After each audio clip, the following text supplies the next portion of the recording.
Chapter 95. Next time for sure, as when he awoke, the first sight that met his eyes was that of Su Xin, causing him to momentarily freeze, his pupils constricting slightly. What happened?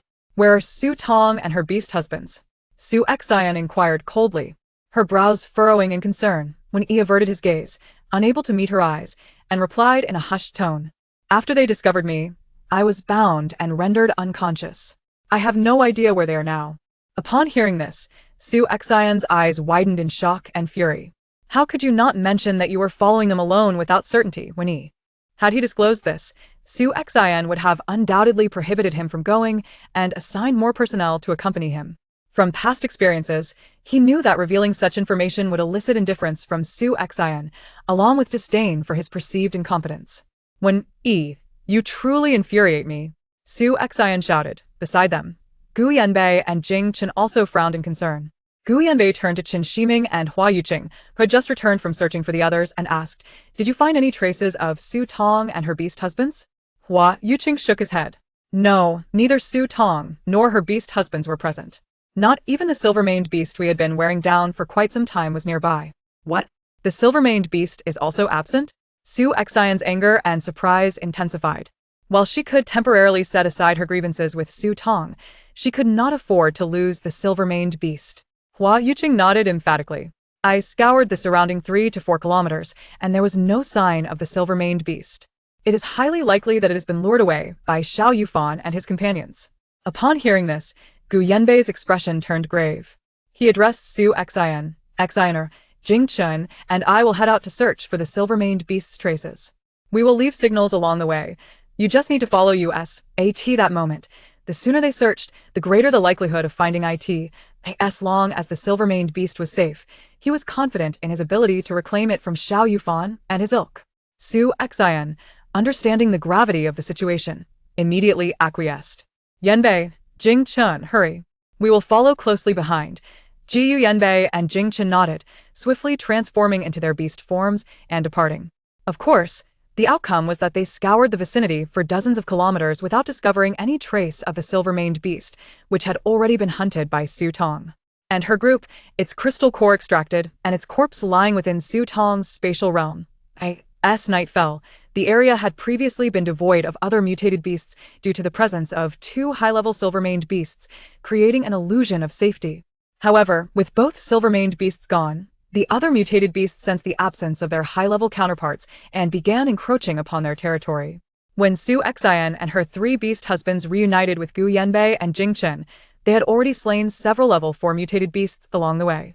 Upon seeing Gu Yanbei, Su Xin eagerly inquired, "What's the outcome? Did you find it?" Gu Yanbei shook his head solemnly. They were exceedingly cautious. After trailing them for several kilometers, we found neither the silver-maned beast nor any sign of Su Tong and her group. At that moment, any hope present on Su Xin's face nearly shattered. She incredulously exclaimed, "That's impossible. Su Tong and her beast husbands can't possibly be a match for the silver-maned beast, considering her highest-level beast husband is only mid-level 5 and her spatial realm is not superior to mine.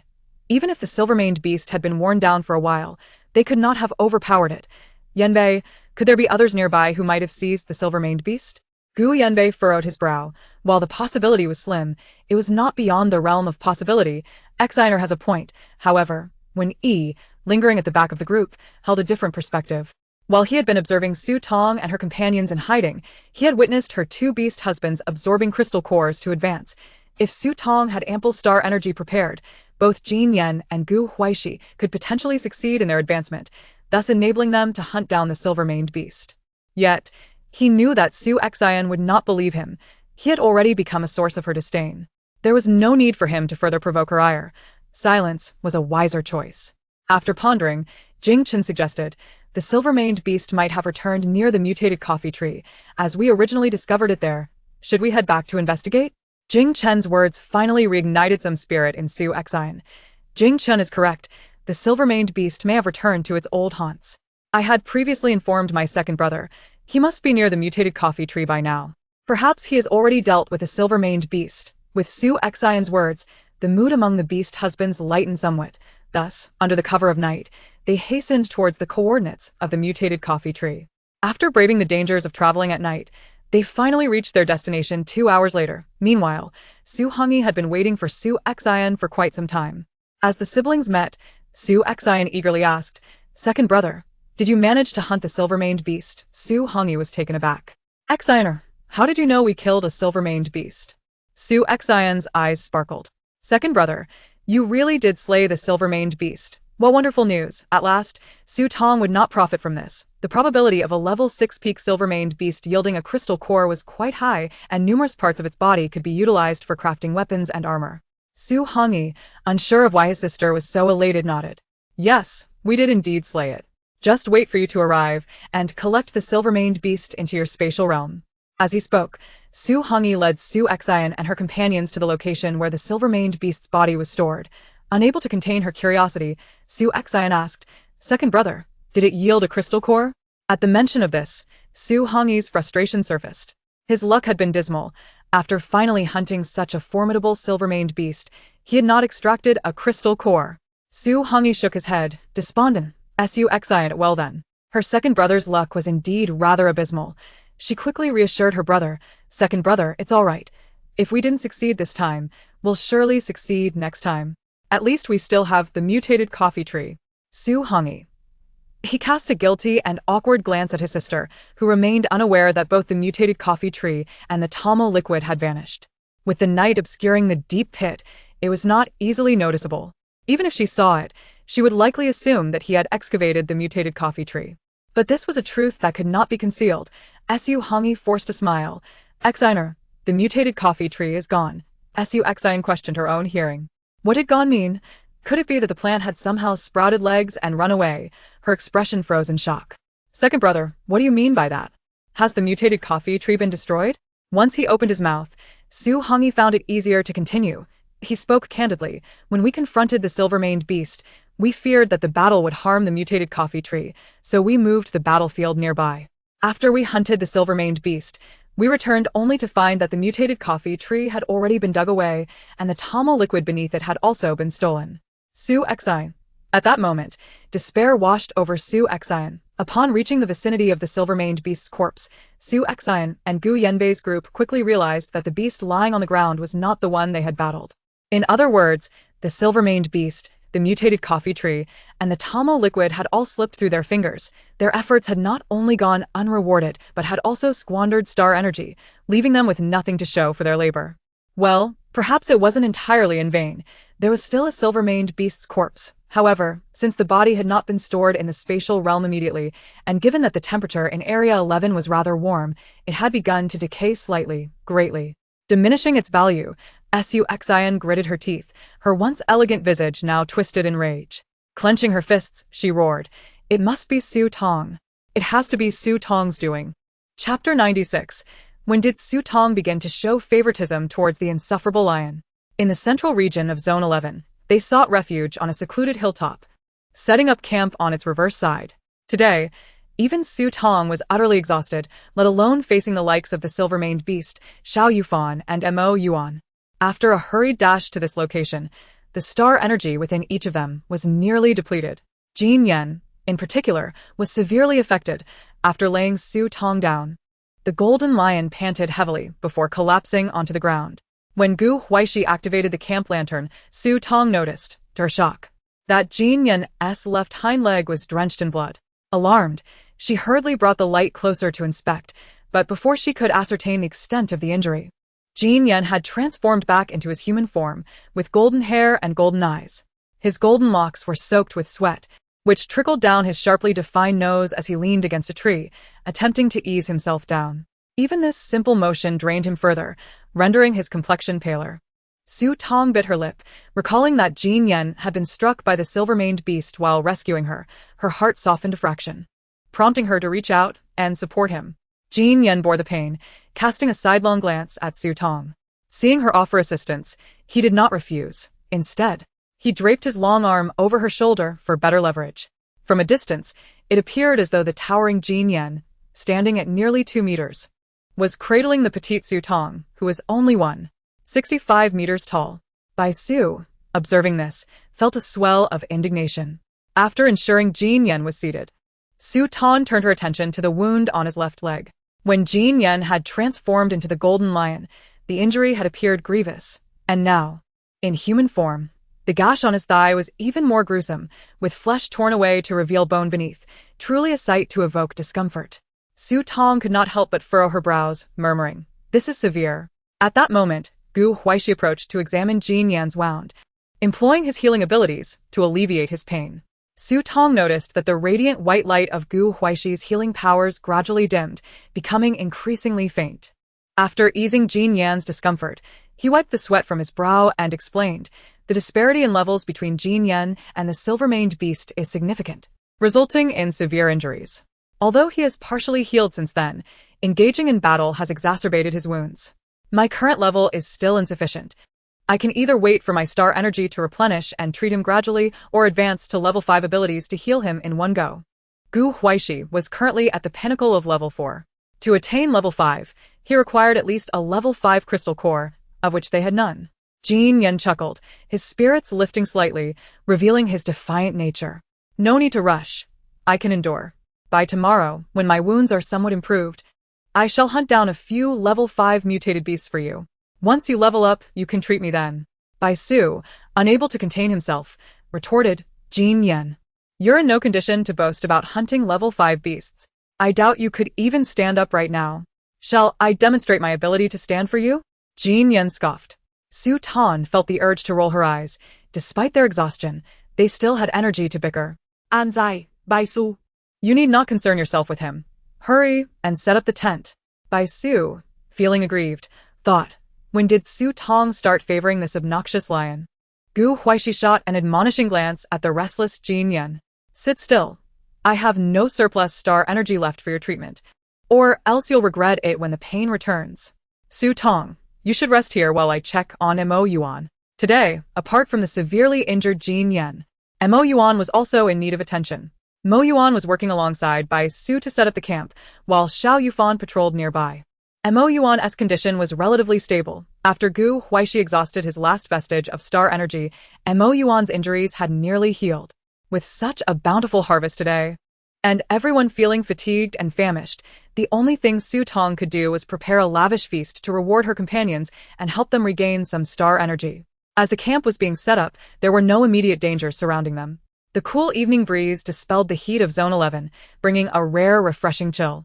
Such an atmosphere was perfect for a delightful barbecue. Thus, leaning against a tree, Jin Yan watched in astonishment as Tong retrieved a compact, foldable outdoor table from her space. She then produced smokeless charcoal, a grill, seasonings, and an array of skewered meats and vegetables, stacking them atop the table until it resembled a small mountain. Finally, she brought out 24 chilled beers. Even the severely injured Jin Yan gazed in disbelief, let alone the others who were busily working nearby. Were they not yet out of the battle zone, and here she was preparing a celebratory feast? When had she managed to acquire all these skewers? They looked utterly tantalizing, replete with both meat and vegetables in abundant variety. Tong was oblivious to the expressions of the beast men. All she desired was to indulge in skewers and beer to replenish her star energy, ensuring nothing was lacking. She placed the smokeless charcoal into the grill and attempted to ignite it with some dry leaves, but after much effort, she found herself covered in soot, the charcoal still unlit. Finally, unable to bear it any longer, Huaixi snatched the charcoal from Tong's hands and began lighting it himself. The charcoal, which had proven troublesome in her grasp, ignited effortlessly under Huaixi's touch. Within 10 minutes, the enticing aroma of grilled skewers wafted through the camp. At that moment, no one had the heart to continue working. They gathered around the small table. Tong distributed the chilled beers to everyone. As the first sip of beer washed over her, the fatigue and tension of the day dissipated instantly. Seated beside Tong, Jin Yan refrained from drinking beer due to his injuries. He furrowed his brow and inquired, "What about mine? Are the injured to be deprived?" Tong shot him a sidelong glance. "You cannot drink while injured." After which, she placed a cup of apple juice in front of him. Jin Yan disdainfully regarded the yellowish liquid before him. For some inexplicable reason, despite both being yellow, beer seemed infinitely more palatable than apple juice. Huaixi placed the first perfectly grilled lamb skewer onto Tong's plate, which already bore a well-prepared dipping sauce. She dipped the lamb skewer into the sauce and took a generous bite, the juicy, tender meat bursting with flavor in her mouth, crispy on the outside, succulent within. truly delectable. A testament to Gu Huaixi's grilling prowess. As Su Tong relished her lamb skewer, she noticed that the beer in front of her had mysteriously vanished, having been stealthily swiped by Jin Yan, who took a hearty gulp from the spot where she had just sipped. Refreshing. Chapter 97. The first beast man to agree to the divorce conditions has emerged. By the time Su Tong finished her lamb skewer and raised her cup to her lips again, she was met with a surprisingly sweet and tangy flavor. Peering down, she realized that what she had thought was beer was, in fact, the apple juice she had set before Jin Yan. Her gaze fell upon him. The beer bottle in front of him was now empty. Had he finished it already? She had only taken a sip. Was he so eager to drink that he had downed it all? Su Tong's mouth twitched, And she shot Jin Yan an indignant glare. You have pilfered my beer. That incurs a penalty. Jin Yan raised an eyebrow, intrigued by this newfound regulation. The other beastmen had already harbored grievances towards Jin Yan for his actions. Had it not been for his injury, they would have reported him long ago. Now. Hearing that Su Tong intended to penalize him only intensified their disdain. Gu Huaixi even playfully placed a charred piece of meat onto Jin Yan's plate. Though Jin Yan's culinary skills were dismal, he was not picky. Gu Huaixi's burnt offerings were still several times more palatable than his own creations, and he devoured them eagerly. He did not covet anyone else's beer, restricting himself solely to Su Tong's, swiftly consuming whatever she had touched. After finishing his drink, he provocatively gazed at Su Tong, his rebellious golden eyes gleaming with a thirst that was undeniably detrimental. However, Su Tong was steadfast in her principles and only deducted a single point from him at the outset. Exasperated by the situation he created, Su Tong opted not to drink beer any longer. The icy sweet and sour apple juice before her was quite delightful and paired excellently with the barbecue. Jin Yan, displaying a semblance of restraint, refrained from seizing the beer since Su Tong had opted out, instead choosing to partake in the barbecue with composure. Su Tong sighed in relief. While a bit of beer was harmless, especially given the robust constitution of the male beastmen of the Star Alliance, excessive consumption was ill-advised, particularly given her current serious injuries.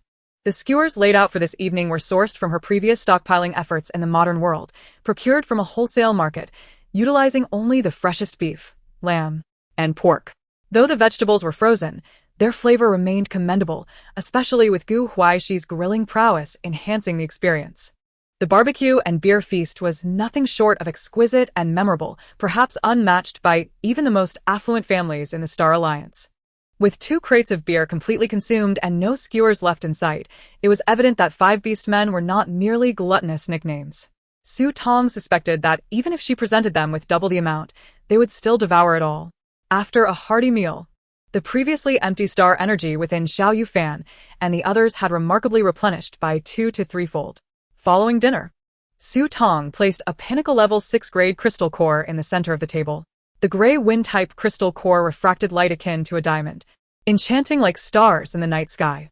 Su Tong surveyed the beastmen surrounding the table, addressing the matter directly. We seek to acquire more resources in District 11. And our current strength is insufficient. The highest-level mutated beasts there are at the pinnacle of the 6th grade, and at least one member of our team must possess a 6th-grade ability. Therefore, I propose to allocate this crystal core to Xiao Yufan first. Does anyone have any objections? As a wind-type crystal core, it was only logical for it to be bestowed upon Xiao Yufan, as he was the only one among the 5 beastmen with wind abilities, maximizing the utility of the crystal core. Moreover, it was Xiao Yufan who had exerted the most effort to obtain this wind-type crystal core. Following their previous experiences during the Battle Zone excursion and evaluation meeting, the beastmen had recognized Su Tong's equitable distribution methods, thus there were no dissenting opinions. Everyone unanimously agreed with Su Tong's proposal. She couldn't help but breathe a sigh of relief, having anticipated that they might be potential antagonists with differing opinions. As long as temporary harmony was maintained, it would no longer concern her once the divorce was finalized. How they chose to argue thereafter would be of no consequence to her. With a gentle smile, Xiao Yufan proposed a unique strategy. Since I have taken the high-grade crystal core first, I naturally cannot let everyone suffer. Su Tong. I voluntarily offered to use this crystal core to offset 20 points. Su Tong was taken aback. She had not expected the agreement to veer off course like this. What was Xiao Yufan thinking? She was unaware that her divorce points could be exchanged for crystal cores. The reactions from Mo Yuan, Jin Yan, Gu Huaixi, and by Su were incredulous. Xiao Yufan could take the crystal core, but they absolutely could not tolerate a deduction in points. Jin Yan, having painstakingly reduced his score due to his injuries, would not stand for Xiao Yufan reducing his score by 20 points merely for acquiring a crystal core without having done anything. Bai Su, indignant, shook his rabbit ears in disapproval. I disagree. If points can be exchanged for crystal cores, then who doesn't he have 20 points to spare? Jin Yan, munching on a barbecue skewer, scoffed coldly. Yuan, with a serious expression, interjected, I contributed during the hunt for the silver-maned beast as well. It's only fair that I use my points to exchange for a crystal core. Without me, could you have defeated that silver-maned beast? It would be beneficial for Jin Yan's treatment, so I believe I should take this crystal core. Su Tong, remember to deduct my 20 points. Su Tong was at a loss. If they were to distribute the crystal cores based on contributions, she certainly had her share of contributions as well. If not for her, how would they have star energy to utilize their abilities? Should she then slice the crystal core into 6 pieces, giving each a portion? Su Tong was exasperated. Enough. This crystal core is going to Xiao Yufan. With a rare display of assertiveness, Su Tong asserted her authority. While she had initially wished to avoid antagonizing these formidable individuals, it was imperative that she take a stand at this moment. The dynamics were chaotic, with 3 women orchestrating their own play while the 5 men engaged in their own drama. Xiao Yufan was taken aback by Su Tong's decision to grant him the crystal core. Clearly, he had not misjudged. Among the 5, if one were to be chosen, it would undoubtedly be him, for his relationship with Su Tong was distinct from the others. Yet, before he could bask in the delight of this realization, Su Tong added, Xiao Yufan, since you are so fond of points, I shall bestow upon you an additional 20 points. From now on, whoever acquires a high-grade crystal core shall receive extra points. Xiao Yufan was left speechless. Previously, Su Tong had announced that his divorce points stood at 60. Even if he hadn't accumulated more since, with this additional 20 points, he would have 80 in total. Thus, the first beast man to acquiesce to the divorce conditions had been ceremoniously established. Xiao Yufan's typically composed visage nearly cracked under the weight of this unexpected turn.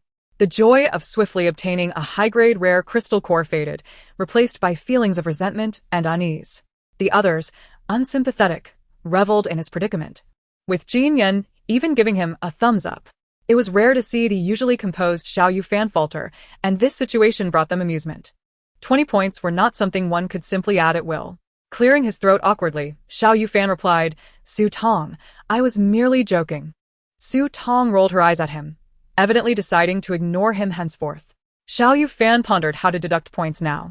With the crystal core allocation settled, the other 4 congratulated Xiao Yufan. Congratulations, Xiao Yufan. Yet, Xiao Yufan was well aware that their congratulations were not for his impending upgrade, but rather for the prospect of divorce. With a grim expression, Xiao Yufan wished he could shatter the smiles plastered on their faces.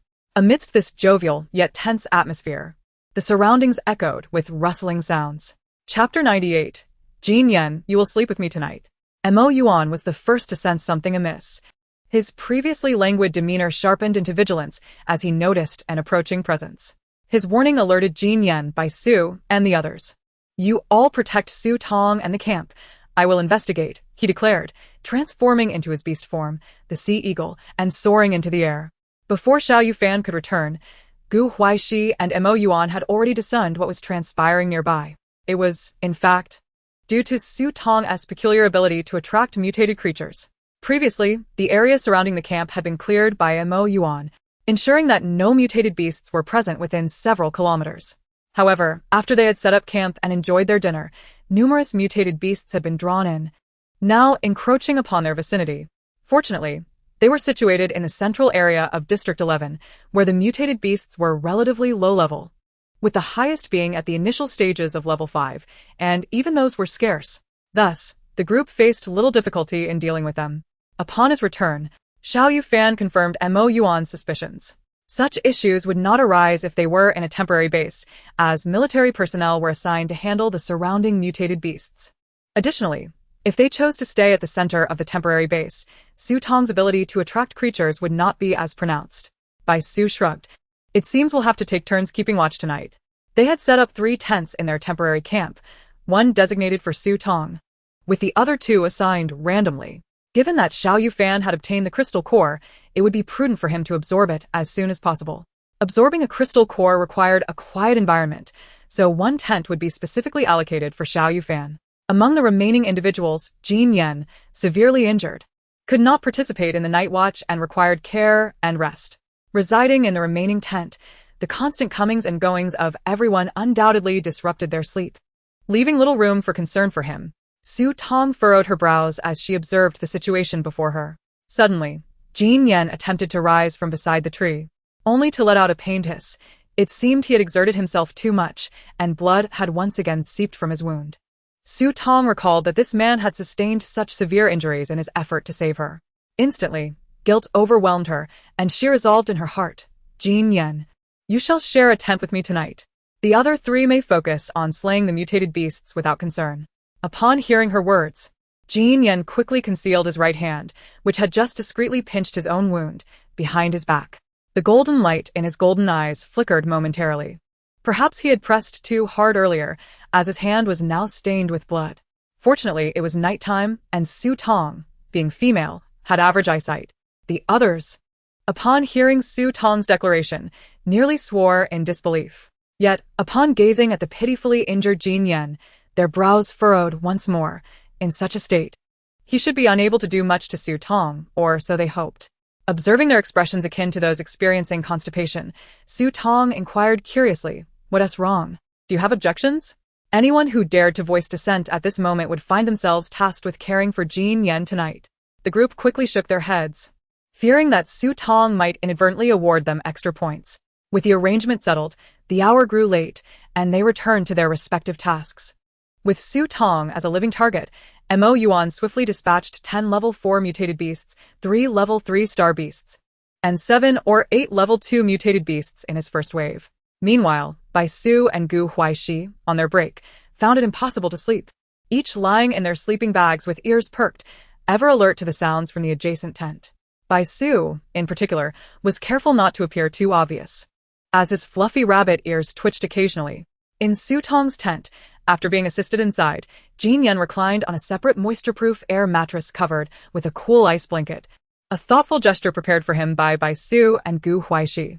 Before departing from Tong's tent, Huaixi showed no concern for wasting star energy, tenderly helping Jin Yan change his trousers and tending to the surface of his wound.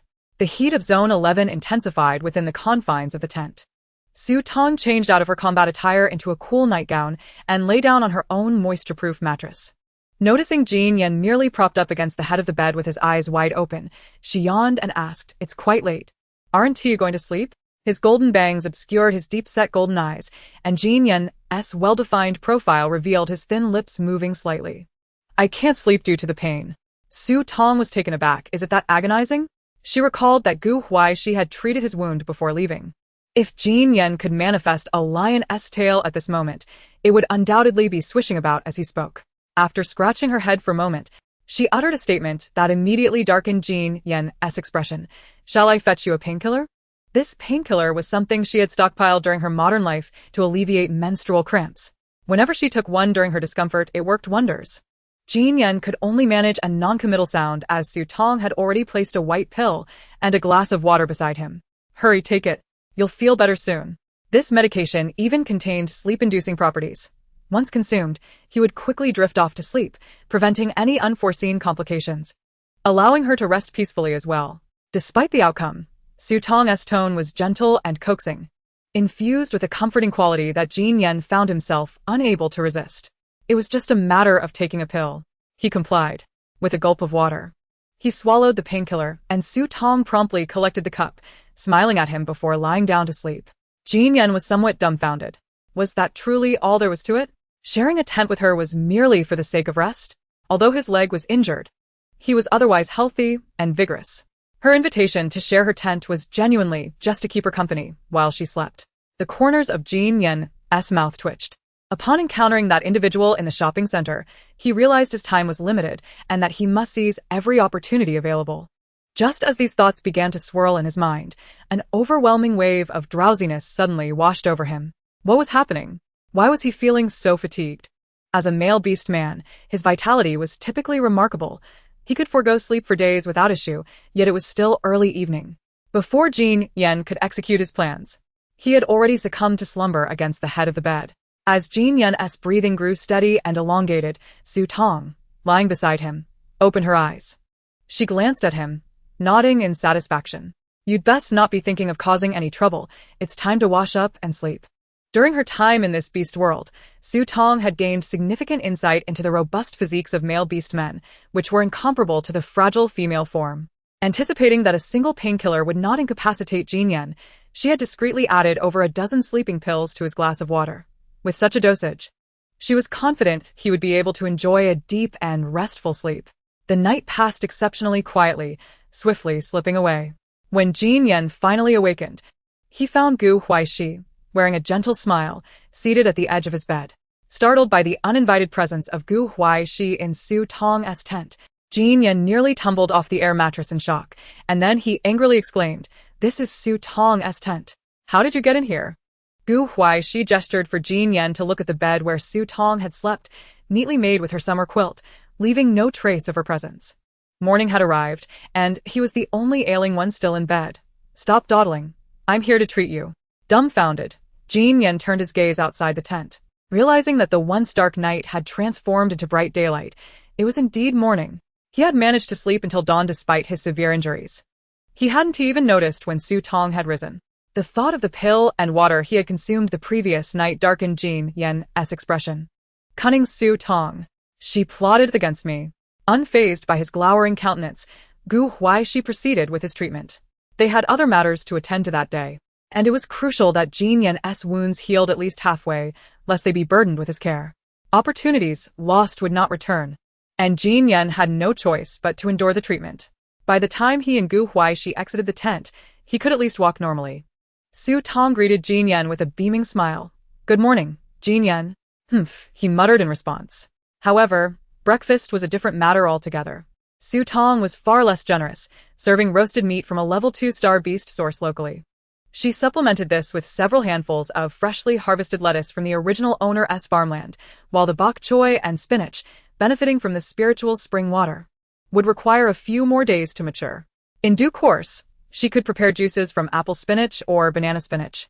And once the carrots and cucumbers in her space ripened, she would concoct carrot spinach or cucumber spinach juices, thus conserving her space as stored resources.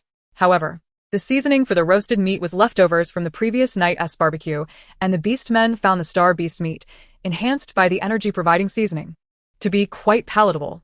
Even the otherwise unappetizing star beast meat turned remarkably delicious. After a couple of bites, Su Tong found it increasingly difficult to swallow and chose not to force herself, instead retrieving a small pack of Oreos from her space. In the Star Alliance's beast world, only females possess spaces capable of producing food imbued with star energy. Furthermore, only a married female could provide star energy to a male beast man. Females entirely controlled the distribution of their space's output, so regardless of how they allocated or squandered their resources, male beast men never dared to voice a word of complaint. At this moment, both the ailing Jin Yan and the other beastmen were enjoying roasted star beast meat wrapped in lettuce, while Su Tong indulged in her own food from her space. And they pretended not to notice, never daring to ask for even a single cookie. Feeling a tinge of embarrassment for indulging alone, Su Tong ultimately decided to share her bounty by distributing small bags of Oreos to each beastman as a supplementary source of star energy for the day. All of Su Tong's recollections regarding the Beast World Star Alliance stemmed from the original host and the narrative surrounding them. Thus, she was unaware of the culinary standards in other female households, often arranging meals at her own whim. In truth, the provisions that Su Tong provided for her beastmen already surpassed those of 99 of households within the Star Alliance, which family could boast of star energy-infused meals at every sitting, with additional supplies of star energy food during missions or while entering combat zones. No other female's spatial output could match such extravagance. Hence, Xiao Yufan and his companions were thoroughly satisfied. Unintentionally, Su Tong's generosity further strengthened their bonds. The star beast meat buns were sufficient, yet they paled in comparison to the previous night's barbecue, leaving an insurmountable gap in satisfaction. After a hearty meal, Xiao Yufan reported on the advancement achieved the previous night. He had spent the entire night absorbing a peak-level 6th-grade wind crystal core and, just before dawn, successfully ascended to the initial stage of the 6th level. Their team now boasted its first 6th-level ability user. Su Tong genuinely rejoiced for Xiao Yufan. for a single peak level 6th grade wind crystal core had propelled him 2 minor levels above the 5th level, showcasing his immense potential. Following Xiao Yufan's announcement of this good news, the trio of Yuan, Huaixi, and Bai Su were not to be outdone. Throughout the night, they had taken turns guarding against the mutated beasts and star beasts drawn to their camp. By dawn, they had hunted 5 initial stage 5th grade mutated beasts and 54th grade mutated beasts, along with dozens of 3rd and 2nd grade ones. It was a night of relentless activity. The spoils included 4 5th grade crystal cores, 34 4th grade cores, 5 3rd grade cores, and 8 2nd grade cores. Regrettably, unlike the previous day, all these cores were of the ordinary variety. None were rare. Bai Su proudly presented a large bag of crystal cores to Su Tong, exclaiming, "Here, Su Tong, all for you." Su Tong was taken aback by the impressive yield from just one night. As she opened the bag containing the crystal cores, a radiant light burst forth, dazzling her eyes like a collection of exquisite gemstones. She retrieved the 5th grade crystal cores and promptly placed them before Gu Huaixi. Though Gu Huaixi's impeccable features remained devoid of expression, internally, the 3-tailed fox within him was already wagging its tails in excitement. He had assumed Su Tong would prioritize upgrading Bai Su first, given that among their group, Bai Su held the lowest ability level at the mid-4th grade. It seemed that Gu Huaixi held a slightly higher standing in Su Tong's regard compared to Bai Su, and despite their alliance, he couldn't help but feel a secret delight in this revelation. However, Su Tong's next words caused his beautiful visage to freeze. "As we agreed yesterday, whoever retrieves the crystal cores will score points. Gu Huaixi, you have 4 5th grade crystal cores. Each is worth 5 points. Let's see how many you need to reach the 5th level, and you can return the rest to me later," she stated. Gu Huaixi was momentarily at a loss. Could he not ascend to the 5th level with just 1 5th grade crystal core? Yesterday, Jin Yan had managed it. Surely, he could as well. He resolutely refused to expend more than 1 core. Bai Su, initially sulking, couldn't help but burst into laughter. Su Tong regarded him quizzically, unaware of the source of his amusement. Yet, when Bai Su laughed, his perky black rabbit ears quivered adorably, making her want to pinch them. Suppressing this strange impulse, Su Tong swiftly selected all the 4th grade crystal cores from the bag and handed them to Bai Su. "These 4th grade cores are all yours for now. Each is worth 1 point, so use as many as you need." Bai Su's jovial demeanor vanished as his ears drooped. "Do we really have to count points for 4th grade cores?" Su Tong retorted. "Why not?" Bai Su found himself unable to counter her logic.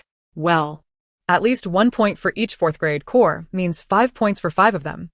It seems a bit more advantageous than the 5th grade cores, doesn't it? Now is the time to showcase their potential and genetics." Jin Yan smirked, feeling somewhat relieved at having advanced early the previous day. Otherwise, today he would have had to account for 5 points for a single 5th grade crystal core. The remaining 3rd and 2nd grade cores held little value for the beast men and were temporarily stored in Su Tong's space.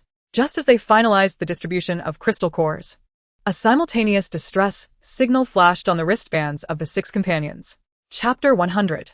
The Distressed Caller. The families and male beastmen who had come to District 11 for training were fewer in number than in other districts. Moreover, to avoid the presence of Su Xin and Su Hangyi, they had chosen a campsite that was quite concealed, deep within the heart of District 11, shielded by a small mountain peak. Logically, there should have been no one in this area. Could it be someone escaping from the temporary outpost at the border of the central and lower districts? Furthermore, the fact that this person possessed a signal for a wide-ranging distress call indicated their significant standing. They were either exceptionally wealthy or affiliated with the military. Such survival signal emitters cost a staggering 100,000 star coins in the comprehensive hall of the battle zone, and were single-use items, besides purchasing them with star coins. They were also distributed for free to important personnel by the military. Su Tong glanced at her wristband, then turned to her beast men, seeking their opinions. "What do you all think? Should we help?" Yuan, with a cold demeanor, scoffed. "Su Tong, when did you become so altruistic?" It was evident that this Black Panther had no intention of meddling in affairs that did not concern him. Bai Su crossed his arms, puffing his cheeks, suggesting that anyone with a wide-ranging distress signal was indeed unique. Perhaps they should investigate? Jin Yan scoffed. "What if the one in distress is Su Hangyi?" "Su Tong, will you save him?" Su Hangyi, being a military figure and the second son of the Su family, perfectly matched the profile of someone possessing such a distress signal. However, in Su Hangyi's eyes, his true sister was Su Xin. As for Su Tong, she was inconsequential.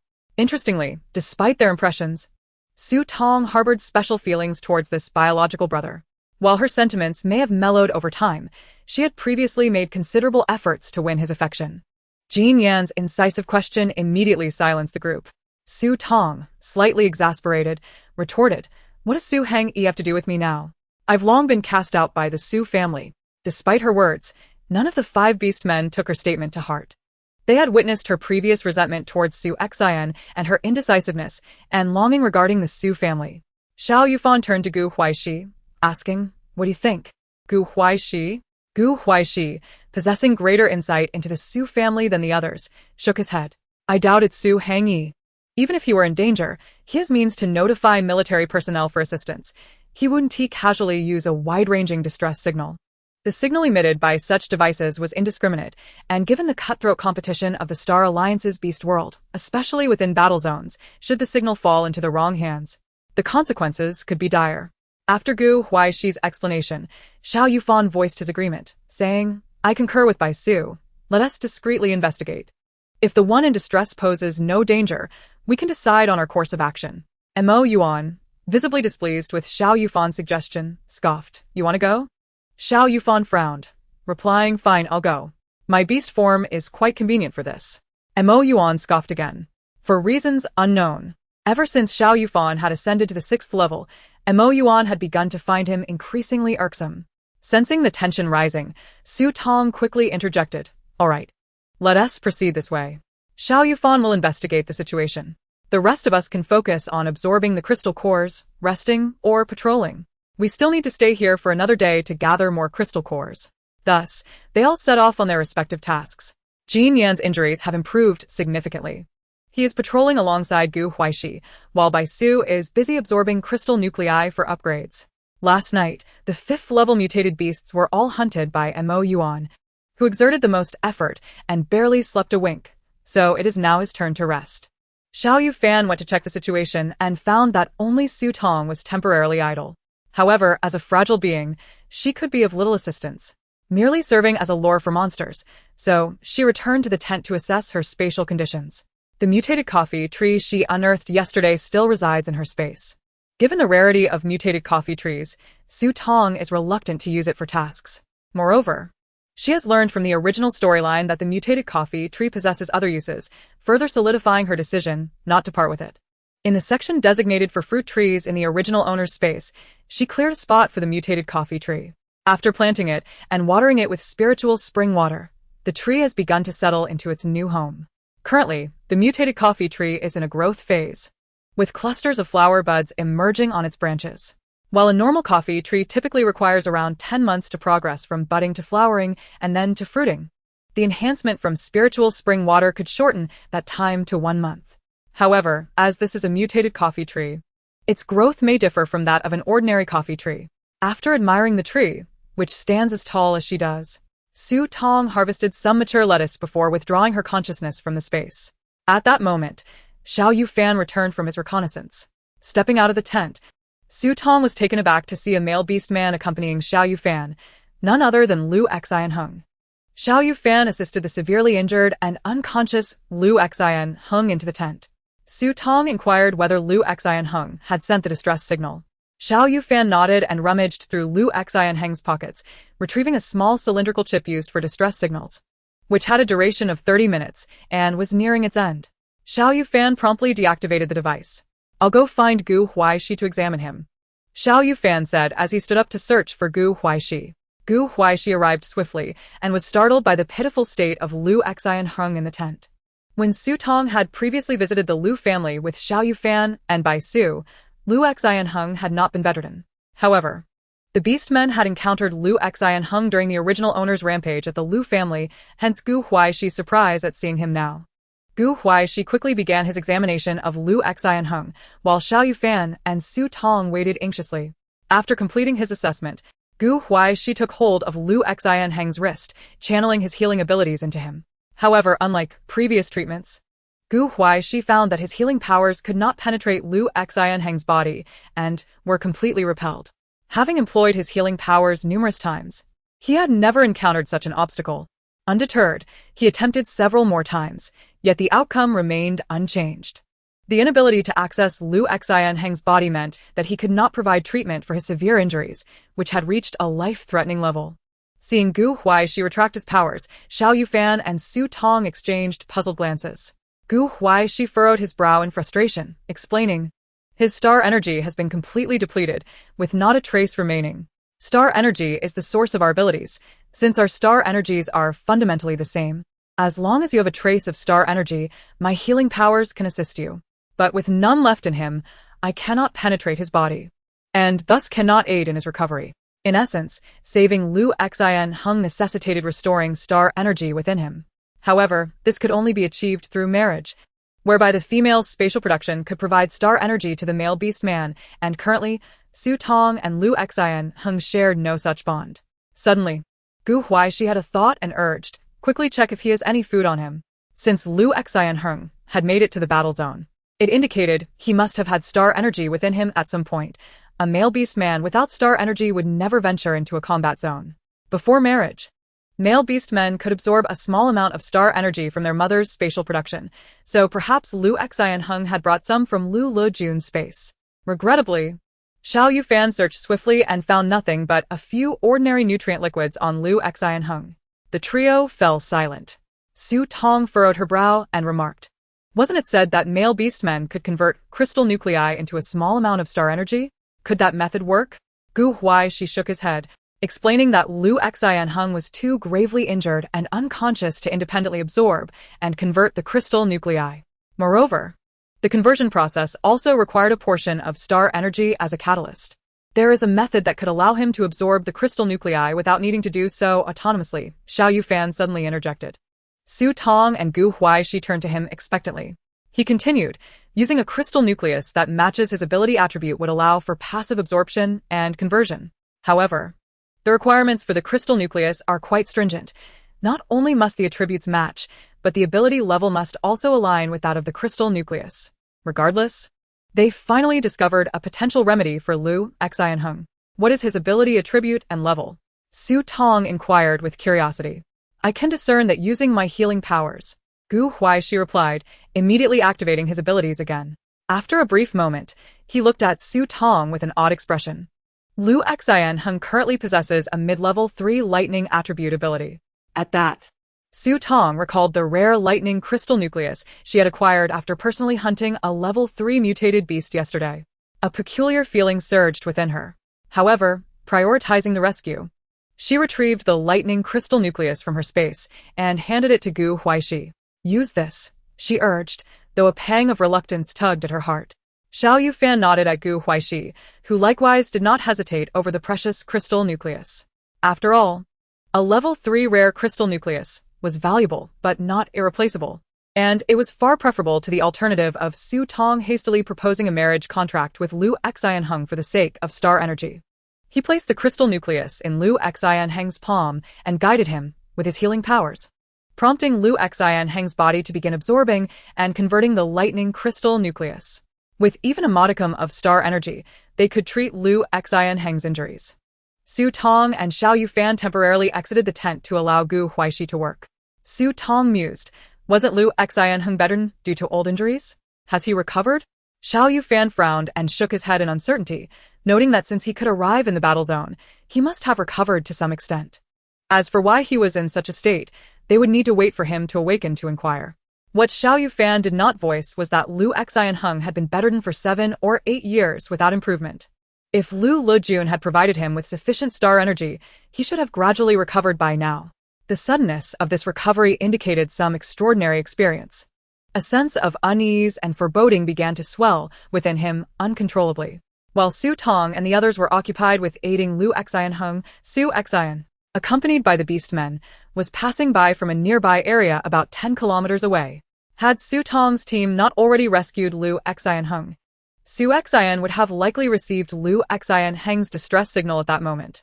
In fact, in the original story, it was precisely at this time that Lu Xianheng was saved by Su Xian. Their sibling bond, coupled with the life-saving favor, led to the thawing of past grievances between them.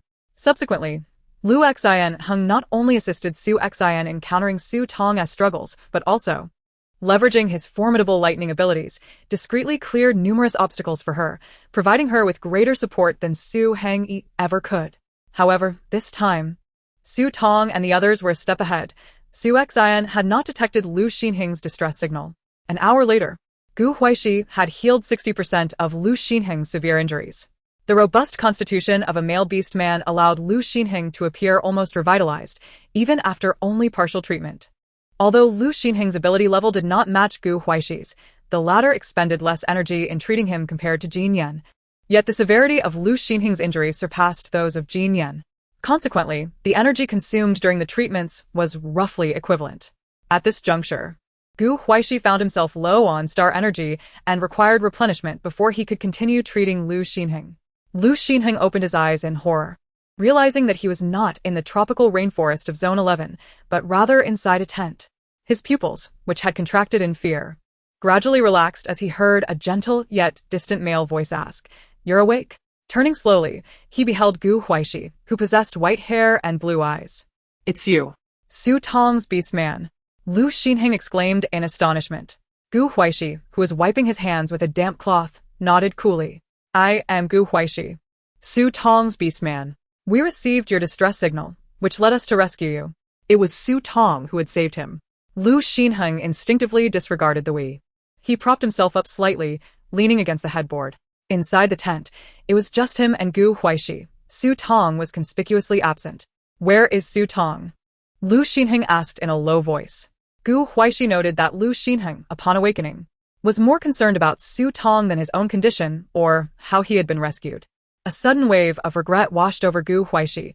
Here he was, having saved the man, yet Lu Xinheng's thoughts were solely on his wife. His demeanor turned even more frigid as he refrained from answering Lu Xinheng's inquiry, instead countering with, "How did you end up like this?" The notable shift in Gu Huaixi's attitude did not escape Lu Xinheng, who had just regained consciousness. Realizing that he was still unmarried and that Gu Huaixi was Su Tong's beast man, he understood the latter's wariness. After all, Su Tong must be nearby, and they would meet again soon. He endeavored to overlook Gu Huaixi's cold demeanor, responding with an odd expression. "I was ambushed by Su Hani in the central area of Zone 11 and severely injured to the brink of death." Su Hani, Su Tong's biological elder brother. Gu Huaixi was momentarily at a loss for words upon receiving this revelation. He pondered what Su Tong's expression would be if she discovered that they had rescued Lu Xinheng, who had been brutally harmed by her previously admired elder brother. Would she regret saving him? Chapter 102. Aren't you angry? At that moment, Su Tong and Xiao Yufan arrived at the entrance of the tent, just as she was about to inquire about Lu Xinheng's condition from Gu Huaixi. When she overheard Lu Xinheng's remark, Xiao Yufan instinctively turned to Su Tong, fearing that she might be angered by Lu Xinheng's words. However, after observing Su Tong's face for a few seconds, he was surprised to find no trace of the anticipated emotion on her rosy cheeks. Su Tong noticed his sudden gaze and blinked her almond eyes, asking curiously, "Xiao Yufan, why are you staring at me? Is there something on my face?" Xiao Yufan cast a glance into the tent, aware that the occupants had noticed their arrival. He deliberately asked, "Aren't you angry?" "I'm perfectly fine. Why should I be angry?" "I'm not a punching bag," Su Tong replied. Xiao Yufan clarified, "No, it's just that we rescued Lu Xinheng, who was injured by Su Hani." Now understanding Xiao Yufan's implication, Su Tong rolled her eyes. "What does Su Hani have to do with me? I've already been expelled from the Su family. I have no connection to them. Su Hani is merely Su Xian's elder brother. If I were concerned about Su Hani's opinion, could we have stolen from the family? Shouldn't I have just surrendered the good things willingly?" Indeed, if Su Tong cared about Su Hani, the mutated coffee trees and the Doma liquid would not belong to them. Her words instantly convinced both Xiao Yufan and the apprehensive Gu Huaixi, and it served as a reassurance for Lu Xinheng. Little did he know, as he spoke, Su Tong happened to be at the tent's entrance, heightening his anxiety. Gu Huaixi urged, "Come inside quickly. Lu Xinheng is already awake." Xiao Yufan and Su Tong entered the tent together. The previously pale and near-death Lu Xinheng had regained much of his vitality. His blue hair, coupled with his chiseled features, gave him an air of mature masculinity. A small scar from years past above his left eyebrow divided it, creating a distinctive broken brow. With pronounced features, a high nose bridge, and a resolute jawline, it was undeniable that Lu Xinheng had transformed into a strikingly rugged man upon recovery. Having seen Lu Xinheng better before, Su Tong smiled genuinely and congratulated him. Auntie Lu must be overjoyed to see you recovered. Their reunion was markedly different from the last encounter, where she had stormed the Lu residence. Now, she radiated warmth and charm, akin to a sunny neighbor, leaving Lu Xinheng with an uncanny sense of temporal dislocation. At that moment, he questioned whether Su Tong had become an entirely different person. If not, could it be that her newfound prowess allowed her to mask her true self more effectively? After enduring years of hardship, Lu Xinheng found himself momentarily unable to comprehend the seemingly pleasant woman before him, whose past persona had been one of malice. He awkwardly tugged at the corners of his mouth, the flicker of light within his eyes betraying his feelings. Su Tong, thank you for coming to my aid. Su Tong, modest, replied, I did nothing. It was Xiao Yufan who brought you back, and Gu Huaixi who treated you. As she spoke, a twinge of guilt washed over her. Fortunately, she had sent Xiao Yufan to check. Had Lu Xinheng perished or been rescued by someone else, it would have been fine, but if by Su Xin, she would have had yet another rival to contend with. Unbeknownst to Su Tong, her thoughts mirrored the original plot. Upon hearing Su Tong's response, an imperceptible flicker of disappointment crossed Lu Xinheng's eyes. He deliberately obscured the details of the two instances of rescue, yet Su Tong only acknowledged this recent act, neglecting to mention the star energy from the snacks she had provided. Did she not recognize their significance? Thankfully, those snacks had been pivotal. Without them, he would not have survived the brutal beating from Su Hani. Su Hani had been careless, believing that after exhausting Lu Xinheng's star energy and inflicting severe injuries, he would perish in Zone 11. Little did he know that those seemingly inconsequential snacks were his lifeline. Relying on the remnants of those snacks, Lu Xinheng had managed to fend off the mutated beasts that attacked him. Regrettably, his luck had run dry. Despite slaying numerous 3- and 4-level mutated beasts, he had not obtained a single crystal core. Eventually, with the snacks depleted and his star energy exhausted, he found himself powerless to hunt again. He had thought his end would come at the jaws of a mutated beast. Instead, just as a level 4 beast was about to strike, it seemed to be drawn away by something, abandoning him. In the treacherous jungles of Zone 11, he felt as if he had become invisible. No matter the level of the mutated beasts passing by, they paid him no mind, all heading in a singular direction. Lu Xinheng found it hard to believe such a transformation had occurred. However, he surmised that the beasts were likely heading towards humans. As long as there were people, he could send out a distress signal, significantly increasing his chances of rescue. Thus, with his battered body, he moved step by step toward the direction the mutated beasts had taken, until he could proceed no further and activated his distress signal. Thank you, Lu Xinheng said softly, lowering his gaze in gratitude. Upon hearing Su Tong mention them, Xiao Yufan and Gu Huaixi felt even more positively toward her. Su Tong, however, did not wish to inquire about Lu Xinheng's sudden recovery. Her goal was simple, to ensure he bore no ill towards her. Moreover, Lu Xinheng was Su Xion's biological brother, and unlike his mother, Lu Lijuan, he had a history in the original narrative. So it was prudent for her to maintain a distance. Su Tong said, we will remain here for another day. Focus on your recovery. If you need anything, just let us know. Su Tong was about to express her thoughts when she was interrupted by Gu Huaixi, who suggested, just come to me. She glanced at Gu Huaixi and thought, indeed, it was sufficient to seek Gu Huaishi's assistance. At that moment, Lu Xian also sensed that Su Tong was not inclined to engage in further conversation with him, and a fleeting look of disappointment flickered in his eyes. After confirming that Lu Xian was stable, Su Tong exited the tent. Inside, Xiao Yufan took over the watch, while Gu Huaixi needed to enhance his abilities and rest, making it impossible for him to remain by Lu Xian's side continuously. Lu Xian recalled the state he was in when he was rescued. His internal star energy was completely depleted. In such a dire moment, even Gu Huaishi's healing powers would have been futile, and he was unable to convert any crystal cores. Yet now, he sensed a faint trace of star energy within him. Could it have been Su Tong who had aided him? Unable to contain his curiosity, he questioned aloud, how could there be star energy within me? Xiao Yufan seemed to have anticipated his thoughts and replied coolly, we facilitated the absorption and conversion of a level 3 rare lightning crystal core for you. Lu Xian was taken aback. He had never expected such a turn of events, nor could he fathom how they had come by a rare lightning crystal core, especially one of level 3. Such a rare and precisely tiered crystal core was likely unavailable even to the military in City A. reflecting on how he had fought off so many mutated beasts while gravely injured, yet had not managed to obtain a single crystal core. A wave of mixed emotions washed over Lu Xianheng.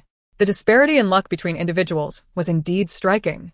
Otherwise, he would have been the one to suffer a stroke from indignation. Soon enough, Lu Xianheng would come to truly comprehend what it meant for luck to shatter his worldview. Chapter 103. Does Xiao have a disdain for him? I will convert that level 3 rare lightning crystal core into star coins and return it to Su Tong, Lu Xianheng hastily declared. However, Xiao Yufan would not extend any favor to Lu Xianheng, stating, "Rare crystal cores are priceless. They cannot be purchased with star coins. Consider this a favor you owe." Lu Xianheng was left speechless. Indeed. It was overly presumptuous of him to think he could exchange star coins for a rare crystal core. Despite having hunted numerous mutated beasts, he had not even obtained a single ordinary crystal core, let alone a rare one. After Xiao Yufan's remark, Lu Xianheng refrained from asking any further questions, and the tent fell into a profound silence. Before long, noon arrived, and Yuan returned from patrolling and hunting mutated beasts. Bai Su and Gu Huaixi also emerged from the tent after absorbing crystal cores. Bai Su had consumed 5 level 4 crystal cores and had reached the peak of level 4, which caused him considerable distress. 5 level 4 crystal cores were quite a loss. Meanwhile, after examining Lu Xianheng's injuries, Gu Huaixi began to absorb crystal cores, but to his dismay, he found that despite consuming 4 level 5 crystal cores, he was still just shy of reaching the initial stage of level 5. Thus, Gu Huaixi's expression was particularly grim. 20 points. And yet, it hadn't even elevated him to level 5. Was Jin Yan's talent truly that superior? At that moment, Jin Yan had hastily absorbed a crystal core to level up, transitioning from the peak of level 4 to level 5 with just 1 level 5 crystal core. Upon learning that Gu Huaixi had used 4 level 5 crystal cores without achieving a promotion, Bai Su's drooping ears suddenly perked up with joy. To prevent Gu Huaixi from deliberately sabotaging the food out of spite, lunch was prepared by Xiao Yufan. The meal was simple, consisting once again of roasted star beast meat and lettuce. Each beast man received ample roasted star beast meat, as it was plentiful in the war zone. However, due to Xiao Yufan's mild dissatisfaction with Lu Xianheng, the roasted meat served to him lacked the seasoning Su Tong had provided, only being sprinkled with a touch of salt. Not being Su Tong's beastman, Xiao Yufan deemed it a waste to provide him with the fruits and vegetables produced from her space, thus offering only a meager portion of lettuce. When lunch was delivered to Lu Xianheng by Xiao Yufan, a glimmer of subtle anticipation flashed in his eyes. After a moment's hesitation, he inquired, "What are these foods?" Xiao Yufan's tone remained as cold as before. "Don't overthink it. The meat is star beast meat. And only the lettuce is from Su Tong's space. If it weren't for her insistence, I wouldn't have given you even this much lettuce." Lu Xianheng was momentarily taken aback but nodded in understanding. It was only natural for male beast men to protect their female master's resources. "Please thank Su Tong for me," he said. Xiao Yufan merely offered a perfunctory smile. Before Xiao Yufan left the tent, he caught a glimpse of Lu Xianheng eagerly stuffing fresh lettuce into his mouth. Xiao Yufan? Did Lu Xianheng have some peculiar craving? The lettuce, while fresh and flavorful, offered him not a shred of star energy. Lu Xianheng was momentarily stunned. Could it be that his suspicions were unfounded? Was Su Tong truly no different from any other female? Skeptically, he took another bite of lettuce, only to find the same result. The lettuce contained no star energy, nor did the roasted star beast meat, which was dry and fishy with only a sprinkle of salt, making it nearly inedible. Despite the meal being difficult to stomach, Lu Xianheng compelled himself to finish it all. After washing the plate outside and placing it on the table designated for utensils, he sought out Gu Huaixi. He had heard that the beast men would take turns patrolling and hunting mutated beasts in the afternoon, and he wished to ask Gu Huaixi to expedite his healing so he could join them. He urgently needed to convert crystal cores into star energy and level up. Acquiring even a single level 3 crystal core would suffice. Upon learning what the beast men had for lunch, Su Tong lost all appetite. She retrieved a strip of beef jerky from her space and savored it, contemplating that she would sneakily prepare a meal for herself later in the tent while the beast men were out on patrol. While enjoying her snack, she happened to encounter Lu Xianheng, who was looking for Gu Huaixi. She greeted him, but then noticed Lu Xianheng's gaze fixated on the beef jerky in her hand, his eyes revealing a peculiar desire. Su Tong's lips twitched. Could it be that this fellow was craving jerky too? Feeling uncomfortable under his stare, she reluctantly pulled out a small package from her space and offered it to Lu Xian. Here, a little snack for you. Unbeknownst to Su Tong, the snacks she had given to Lu Lejun had other effects, and since Lu Xian was not her beast man, she assumed the food from her space was merely ordinary snacks for him. Lu Xian's eyes brightened, and without hesitation, he accepted it. Thank you, I shall take it. Su Tong was left speechless. He truly had a fondness for snacks. Noticing that Yuan and Jin Yan seemed to have spotted her actions and were approaching, she quickly turned and entered the tent, leaving behind a parting remark. No need to thank me. I'm going for a nap. The beast men could indeed gain star energy from her snacks, and regardless of how much she provided, they would accept it all. She didn't have much 5-spice beef jerky saved, as she consumed it in small packages herself. She couldn't replicate that flavor, and once it was gone, it was gone. Having just given some to Lu Xian felt awkward, and now she didn't want to part with any more of her delicious beef jerky. So, she decided to hide away. However, Yuan and Jin Yan approached not for her little snacks. After reaching her, they stood guard at the entrance of Su Tong's tent like two imposing sentinels, clearly displaying their intent to protect. Lu Xian politely smiled at the two, but chose to turn and leave in search of Huaixi. Although Huaixi had not yet reached level 5, he had absorbed crystal cores after lunch, leaving him with sufficient star energy. With Lu Xian's injuries having healed significantly, the remaining treatment would not require much star energy. In the afternoon, Lu Xian expressed his desire to participate in the patrol around the camp, and the beast men did not deter him. Bai Su intended to continue absorbing crystal cores, while Su Tong, being of little assistance, remained in the tent. With Lu Xian joining the patrol, the number of participants totaled 5. Lu Xian was assigned to a group with Xiao Yufan, and they were the first to set out that afternoon.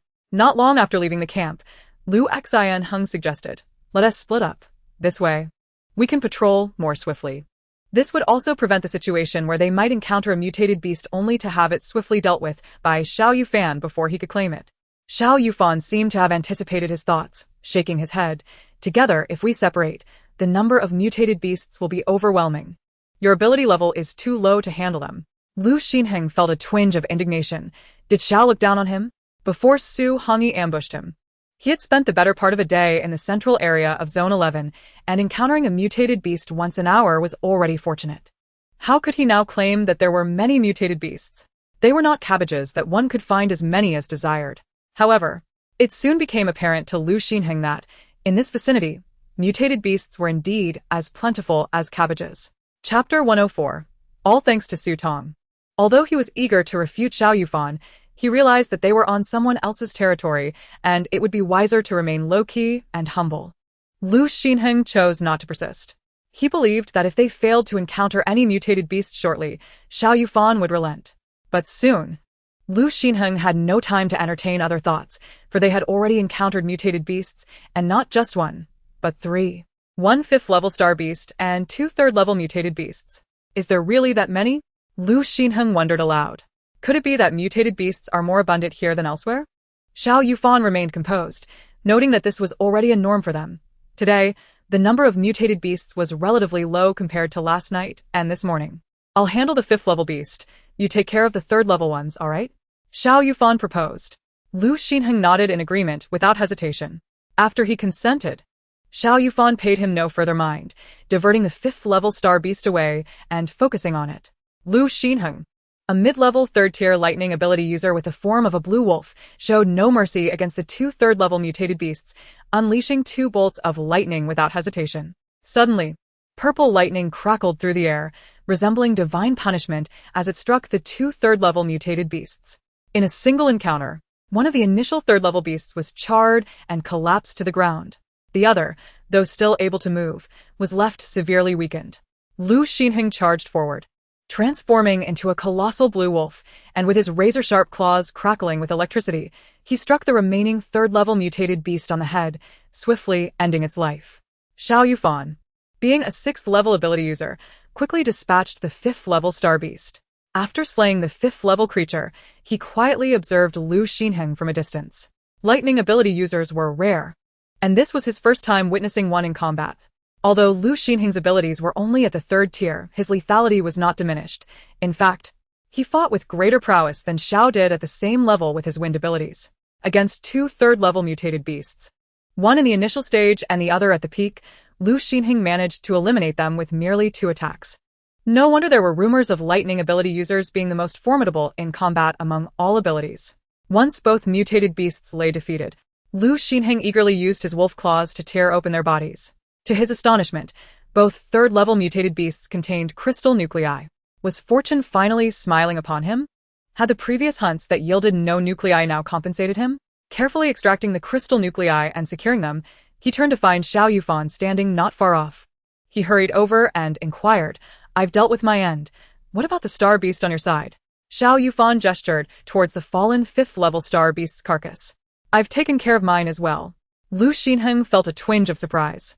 After all, that was a 5th-level star beast, and until now, he had been unaware that Xiao Yufan had already ascended to the 6th level. Did it yield a crystal nucleus? It was well known that the probability of crystal nuclei being produced by mutated beasts in combat zones was significantly higher than that of smaller mutated beasts in safe zones. Yet the odds were still not guaranteed. During military sweeps, it was common for 8th and 9th level mutated beasts to not yield nuclei. Based on his previous experiences, the chances of this 5th level star beast producing a nucleus were slim. Xiao Yufan calmly opened his right hand, revealing a dazzling crystal nucleus the size of a quail egg. Lu Xinheng gasped, "This is a 5th-level crystal nucleus." In his military days, after spending a month in the combat zone hunting hundreds of 5th-level mutated beasts, he had only managed to obtain about 10 5th-level crystal nuclei. He had initially intended to boast about his 2 nuclei, but found himself at a loss for words now. However, realizing this, he was astounded. All 3 of the mutated beasts they had encountered had yielded crystal nuclei, achieving a 100 drop rate. Before long, Lu Xinheng was distracted again as they encountered yet more mutated beasts. This time, there were 2 3rd-level, 1 4th-level, and 2 5th-level beasts. Xiao Yufan suggested, "You choose first." Lu Xinheng gritted his teeth. He was in desperate need of crystal nuclei. "Leave the 3rd and 4th levels to me." Xiao Yufan nodded, taking on the 5th-level beasts. The 3rd-level mutated beasts were quickly dispatched by Lu Xinheng, after which he turned his attention to the 4th-level beast. Despite the 4th-level beast being a tier above him, his extensive battle experience and strategic thinking allowed him to exploit an opening, launching a lightning ball into the 4th-level beast's mouth, obliterating its head. Having long suffered from a scarcity of star energy, Lu Xinheng was cautious with his reserves. Surprisingly, after handling 2 waves of mutated beasts, he still had some star energy left. He examined the crystal nuclei he had obtained. Of the 2 3rd-level beasts, only one had produced a nucleus, while the 4th-level beast's nucleus had been blasted out, lying in the grass for him to collect. Feeling the star energy within him, he glanced at the 4 newly acquired crystal nuclei and hesitated. Quietly, he pulled out the small pack of beef jerky that Tong had given him, tore it open, and tossed a piece into his mouth. But as he chewed, he stood frozen in place. The abundant star energy from the jerky surged uncontrollably into his body. With just a small piece ingested, his star energy was restored by nearly half. This batch of beef jerky proved to have far more star energy than the previous snacks Tong had provided, almost 3 times as much. What could possibly explain this? He had not received any star energy from consuming Tong's spatial produce. Instinctively, he concealed the jerky packaging and glanced at Xiao Yufan, who appeared entirely unperturbed. Lu Xinheng sighed in relief. For some reason, he did not wish to disclose this matter to Tong's beast husband. Xiao Yufan asked, "How do you feel? Can you still hold on?" Lu Xinheng nodded. I can handle all mutated beasts below level 5. If my star energy runs low, I can convert some of the crystal nuclei." Xiao Yufan frowned but did not object, stating, "Very well then, let's continue. We still have over an hour of patrol left." With the star energy provided by the beef jerky, Lu Xinheng fought with renewed vigor. He even managed to confront 4 4th-level mutated beasts at once. Though he was merely a 3rd-level lightning user, the 4 4th-level beasts stood no chance against him. When he transformed into his beast form, the enormous blue wolf, a single thunderous roar could shatter the resolve of the 4th-level beasts. As the 2-hour patrol concluded, the rewards were beyond what Lu Xinheng had ever dared to imagine. He had single-handedly amassed 10 4th-level crystal nuclei and 15 3rd-level crystal nuclei. Furthermore, he still had not exhausted his star energy. Lu Xinheng felt as if all his previous hunts had been in vain. He questioned whether the mutated beasts he had previously encountered were even of the same breed. Otherwise, how could their drop rates have been so abysmally low? Xiao Yufan also had a commendable haul, having collected 5 fifth-level crystal nuclei. When the time came, the two returned, planning to bring Su Tong along in the evening to collect the mutated beast carcasses. On the way back, Lu Xinheng felt a pang of reluctance and inquired of Xiao Yufan, "How do you distribute the crystal nuclei from the hunted mutated beasts?" Xiao Yufan casually replied, "There's no distribution. They all belong to Su Tong." After saying this, he cast a fleeting glance at Lu Xinheng, who was skeptical. Did he truly believe that someone as desperate for crystal nuclei as Lu Xinheng would easily concede? If not, he would need to maintain some distance from Su Tong. Upon returning to the camp, Xiao Yufan laid all the crystal nuclei before Su Tong, shortly followed by Lu Xinheng, who also piled his collected crystal nuclei in front of her. Chapter 105. All level 5. Xiao Yufan thought, "This fellow is undoubtedly doing this on purpose." Su Tong gazed at the 2 mounds of crystal nuclei before her, somewhat speechless. It was only natural for Xiao Yufan to present her with the nuclei, as they were. After all, in a marital bond, and the star energy he wielded was provided by her, her acceptance was thus justified. However, why was Lu Xinheng also offering his nuclei to her? There was no marital contract binding them. While Su Tong accepted Xiao Yufan's level 5 nuclei, she pushed back Lu Xinheng's heap of level 3 and 4 nuclei. "Lu Xinheng, you may keep the nuclei from the mutated beasts you hunted. There is no need to hand them over to me," Su Tong said politely. Lu Xinheng was taken aback, but did not retract all of them. He kept half and left the other half on the table. "I owe my survival these past few days to your assistance. If it weren't for patrolling with Xiao Yufan, I wouldn't have had the opportunity to hunt so many level 3 and 4 mutated beasts. I'll take half, and consider the rest as my share of the meals for these days."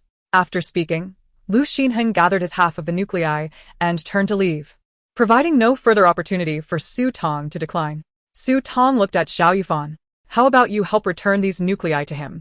Xiao Yufan narrowed his eyes at Lu Xinheng's departing figure and shook his head after a moment. "Since he wishes to give them, let us accept them." Were it not for Su Tong, he indeed would not have been able to slay so many mutated beasts, nor would he have obtained such a bounty of nuclei. In truth, it is only right for Su Tong to receive them. It seemed they must remain vigilant against this blue wolf. With Xiao Yufan's words, Su Tong ceased her insistence. She collected all the nuclei, and subsequently distributed the level 4 and 5 nuclei to Gu Huaixi and Bai Su, who had yet to advance to level 5. By evening, Gu Huaixi, who had been engrossed in his tent, finally ascended to become a level 5 ability user. Meanwhile, Bai Su, who had started his advancement from mid-level 4, had earlier progressed to level 5 an hour ago. In the camp, Bai Su was assisting Xiao Yufan in preparing dinner. The bok choy and spinach from Su Tong's base had finally matured, adding 2 fresh vegetables to their evening meal. With the enhancement of the spiritual spring water, the bok choy and spinach thrived beautifully, brimming with star energy. Wishing to avoid the unpalatable roasted star beast meat, Su Tong provided Xiao Yufan with a packet of hot pot base, deciding that they would indulge in a hot pot dinner together. The vegetables consisted of the fresh lettuce, bok choy, and spinach from the space, while the meats included various marinated mutated beast meats. Additionally, Su Tong offered some hot pot meatballs, seasoned with fragrant and spicy hot pot seasoning. As the hot pot began to boil, the enticing aroma wafted through the evening air, enticing everyone in the camp to sniff eagerly. Su Tong was already seated at the table, knowing that she had long craved the taste of hot pot. Initially, Su Tong had contemplated having Xiao Yufan deliver some food to Lu Xinheng's tent to spare him the awkwardness of joining them. However, since he had already contributed to the meal earlier in the afternoon, it would be inappropriate for them to feast alone. They could only call him over. Yuan and Jin Yan were the first to approach the table, instinctively choosing the seats closest to Su Tong, flanking her on either side like tall, elegant bodyguards. Their presence was striking. Gu Huaixi, usually mild-mannered, bore an unusually glum expression today. Bai Su raised an eyebrow, his black rabbit ears twitching with excitement. "Gu Huaixi, you've finally reached level 5? How many level 5 nuclei did you use?" With this inquiry, curiosity sparked among the others, all eyes turning towards Gu Huaixi. Gu Huaixi replied, Even with the delightful aroma of the hot pot, I cannot find joy in this." To his dismay, he had consumed 8 level 5 nuclei to ascend from peak level 4 to initial level 5. In terms of points, that amounted to a staggering 40 points. Maintaining a stoic expression, Gu Huaixi remained silent and instead returned one of the level 5 nuclei to Su Tong. At this, Su Tong grasped the full picture. Last night, she had given Gu Huaixi 4 level 5 nuclei, and earlier that afternoon, she had provided him with 5 more. Now that he returned one, it indicated that he had indeed consumed 8 level 5 nuclei in total to reach his current rank. Sitting beside Su Tong, Yuan and Jin Yan could not help but smirk slightly. 40 points. It turned out Gu Huaishi's divorce points had been 41. Now, with this addition of 40, he had reached a total of 81. 1 point more than Xiao Yufan. He could graduate first. No wonder Gu Huaishi's expression was so sour. Su Tong blinked her astonished almond eyes, initially intending to comment, but upon seeing Gu Huaishi's countenance, she wisely kept her silence. At that moment, Bai Su also returned his remaining nuclei to Su Tong. He had taken a total of 44 level 4 nuclei from her, and to ascend from mid-level 4 to initial level 5, he had consumed 15 level 4 nuclei, equating to a total of 15 points. Originally, he believed he had expended quite a bit, but now, in comparison to Gu Huaixi, his consumption seemed rather frugal. Regardless, now all 5 of Su Tong's beastly husbands had achieved at least level 5 abilities. Yuan, Jin Yan, Bai Su, and Gu Huaixi stood at initial level 5, while Xiao Yufan had reached initial level 6. Their collective strength had seen a significant enhancement. Just as everyone was reveling in this triumph, Lu Xinheng emerged from a nearby tent. He bore an unmistakable excitement on his face, a stark contrast to the gloom he had exhibited during his illness. He strode briskly to the table, flashing Su Tong a bright smile, the scar above his brow appearing considerably softened. Su Tong, I have advanced to level 5. Su Tong. Xiao Yufan, Jin Yan, and Yuan. Gu Huaixi and Bai Su felt as though they had been abruptly stabbed in the gut. Hadn't Lu Xinheng only been at mid-level 3 that afternoon? Just mere hours later, he had reached level 5? He was faster than a rocket. Moreover, how many nuclei had he possessed? Su Tong's husbands, including Xiao Yufan, were instantly disheartened by Lu Xinheng's rapid ascent. It must be said, Lu Xinheng had successfully outshone them all. Su Tong gulped nervously. Lu Xinheng had given her half of the crystal nuclei he had hunted from mutated beasts, leaving him with merely 5 level 4 nuclei and 7 level 3 nuclei. Was it truly possible to advance to level 5 with such a meager number of nuclei? One could not help but ponder whether Gu Huaishi's talent was too lacking or if Lu Xinheng's prowess was extraordinarily exceptional. The astonishment and admiration in Su Tong's eyes did not escape Lu Xinheng, who quickly reined in his exuberance, tempering his smile as he explained, Su Tong, you need not find this strange. I was originally a level 5 ability user. However, due to certain circumstances, my cultivation regressed. Now that I am regaining my strength, it is only natural that I advance more swiftly than others. Upon hearing this, Su Tong felt considerably more composed. Please have a seat.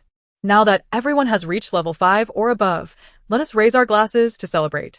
The cups contained only ordinary water.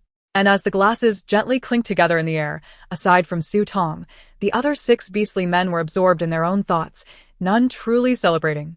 The hot pot bubbled eagerly, filling the air with its savory fragrance, as Xiao Yufan added the marinated mutated beast meat and vegetables into the pot. After a moment, once cooked, Jin Yan was the first to serve Su Tong a pair of chopsticks filled with food. Soon, everyone began to feast heartily.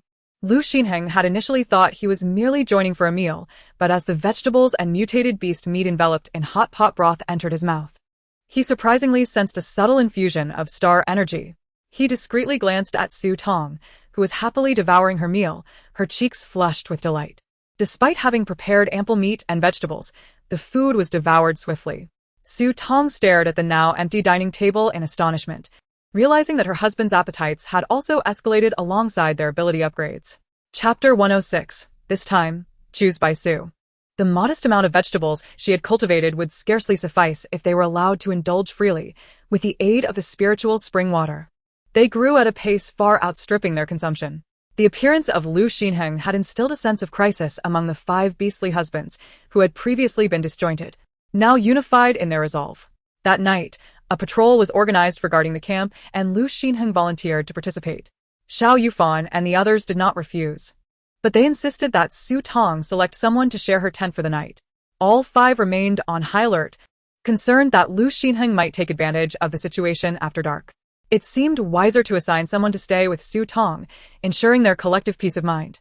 Moreover, with someone sharing a tent with her, Lu Xinheng would remain oblivious to the fact that they had not yet become true spouses. When Su Tong heard this proposal from Xiao Yufan and the others, she was momentarily baffled. Were these so-called villains truly of sound mind? Just earlier, they had clamored about wanting a divorce and had chosen rooms in the villa that were as far from hers as possible. Now, They were insisting on sharing a tent with her? Noticing Su Tong's silence and her doubtful expression, Xiao Yufan added, "It's unsafe for you to be alone at night. Selecting someone can ensure your protection." Xiao Yufan's reasoning seemed valid. After all, they were in a war zone, and as a fragile individual, it would be unwise for her to face any unforeseen circumstances without assistance. Besides, the lives of her beast men were intertwined with hers. If anything were to happen to her, their lives would be in jeopardy as well. Their concern was, therefore, quite understandable. Su Tong glanced at the 5 beast men beside her, the rebellious Jin Yan, the aloof Yuan, the composed Xiao Yufan, the proud Bai Su, and the gentle yet brooding Huaixi, all of whom were observing her intently. Suddenly, she felt an overwhelming pressure. Choosing Xiao Yufan? That was out of the question. He had a past. Yuan? She had inexplicably ended up in his bed during the evaluation meeting. Jin Yan had been a bit too mischievous last night. She couldn't tell what he was scheming. Huaixi had expended a significant amount of energy upgrading today and was likely in a foul mood. Ultimately, her gaze landed on Bai Su, whose soft, black rabbit ears twitched slightly, appearing irresistibly touchable. Clearing her throat, her ears turning slightly red, she said, "Then I shall share a tent with Bai Su tonight." None of the 5 expected Su Tong to choose Bai Su. Even he was taken aback. His face lighting up with unrestrained joy, his emotions laid bare. "All right," he exclaimed, his voice bright and his eyes sparkling. Jin Yan was momentarily stunned, then smirked disdainfully. Yuan's expression darkened.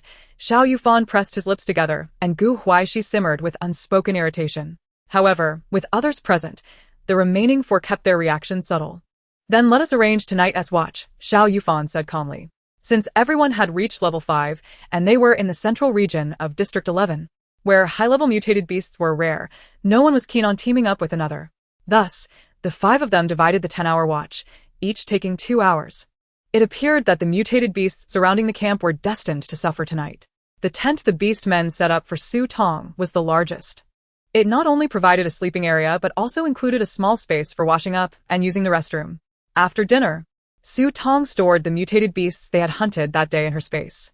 Returning to the camp, she was drenched in sweat and discovered that Bai Su had prepared a bath with water at the perfect temperature. Surprisingly, this normally proud rabbit had shown such meticulousness. Not one to waste someone as kindness, Su Tong took a soothing bath. Afterward, she emerged from the restroom in a cool, sleeveless nightgown. Upon exiting, she found Bai Su tidying up her bed, laying out a moisture-proof mat topped with a silk blanket, which would keep it cool during the warm weather. However, why were the 2 beds arranged so closely together? At first glance, one might mistake them for a single large bed. Su Tong frowned. There's no need for the beds to be so close. Bai Su scratched his head, looking a bit embarrassed. "I tend to sleep quite soundly. If something happens, I'm afraid I won't notice immediately. If we sleep closer together, you'll be able to wake me up right away if there's trouble, making it safer." "Oh?"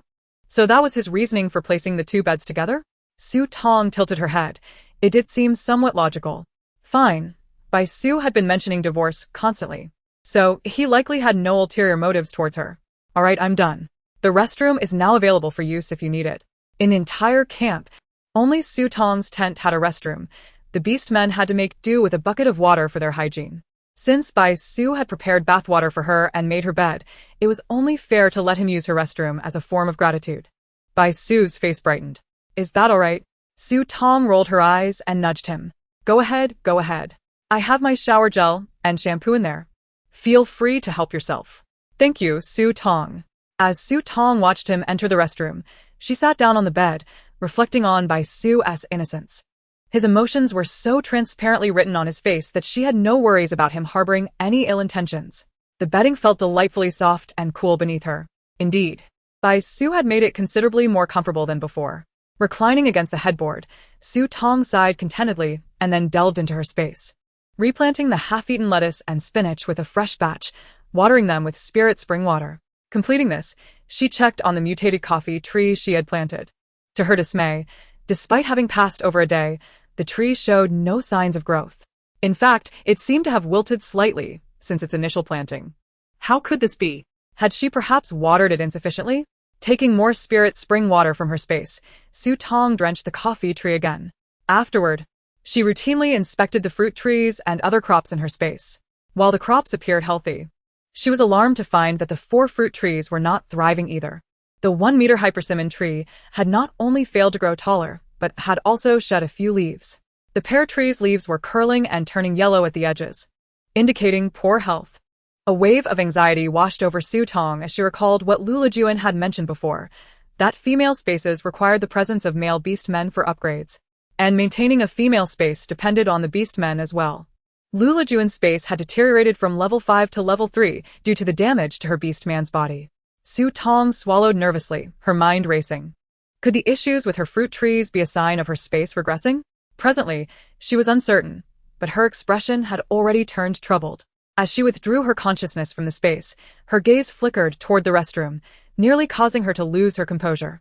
Inside the tent, a thin, taut curtain separated the restroom, resembling a blackout screen.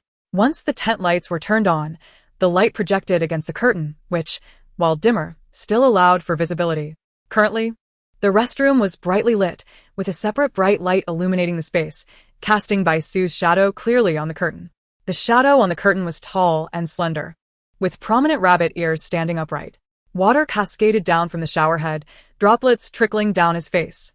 A large hand, lathered with soap, glided over his pronounced Adam's apple, tracing down to his collarbone, and continued its descent to his narrow waist. Su Tong felt a sudden dryness in her throat. She blinked rapidly, attempting to divert her gaze from the curtain, though her body seemed to act independently of her mind. Bai Su's youthful face belied a physique that could rival even Xiao Yufan. His backside was surprisingly pert, and to her astonishment, a short tail had suddenly appeared. Curiosity about the tail's texture and appearance consumed her thoughts. Su Tong struggled to suppress her racing mind, inhaling deeply as she covered her flushing face, forcing herself to look away.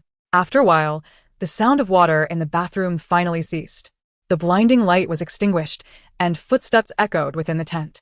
With her back turned towards the bathroom, Su Tong let out a long sigh of relief. He finally finished washing up. Su Tong turned to confront Bai Su, but upon facing him, she nearly had a nosebleed. To her astonishment, he was clad only in a loosely wrapped white towel around his waist, exposing his sculpted abs and long legs. Radiating warmth, his short black hair was damp with water droplets cascading down his chest, resembling a handsome man emerging from a bath.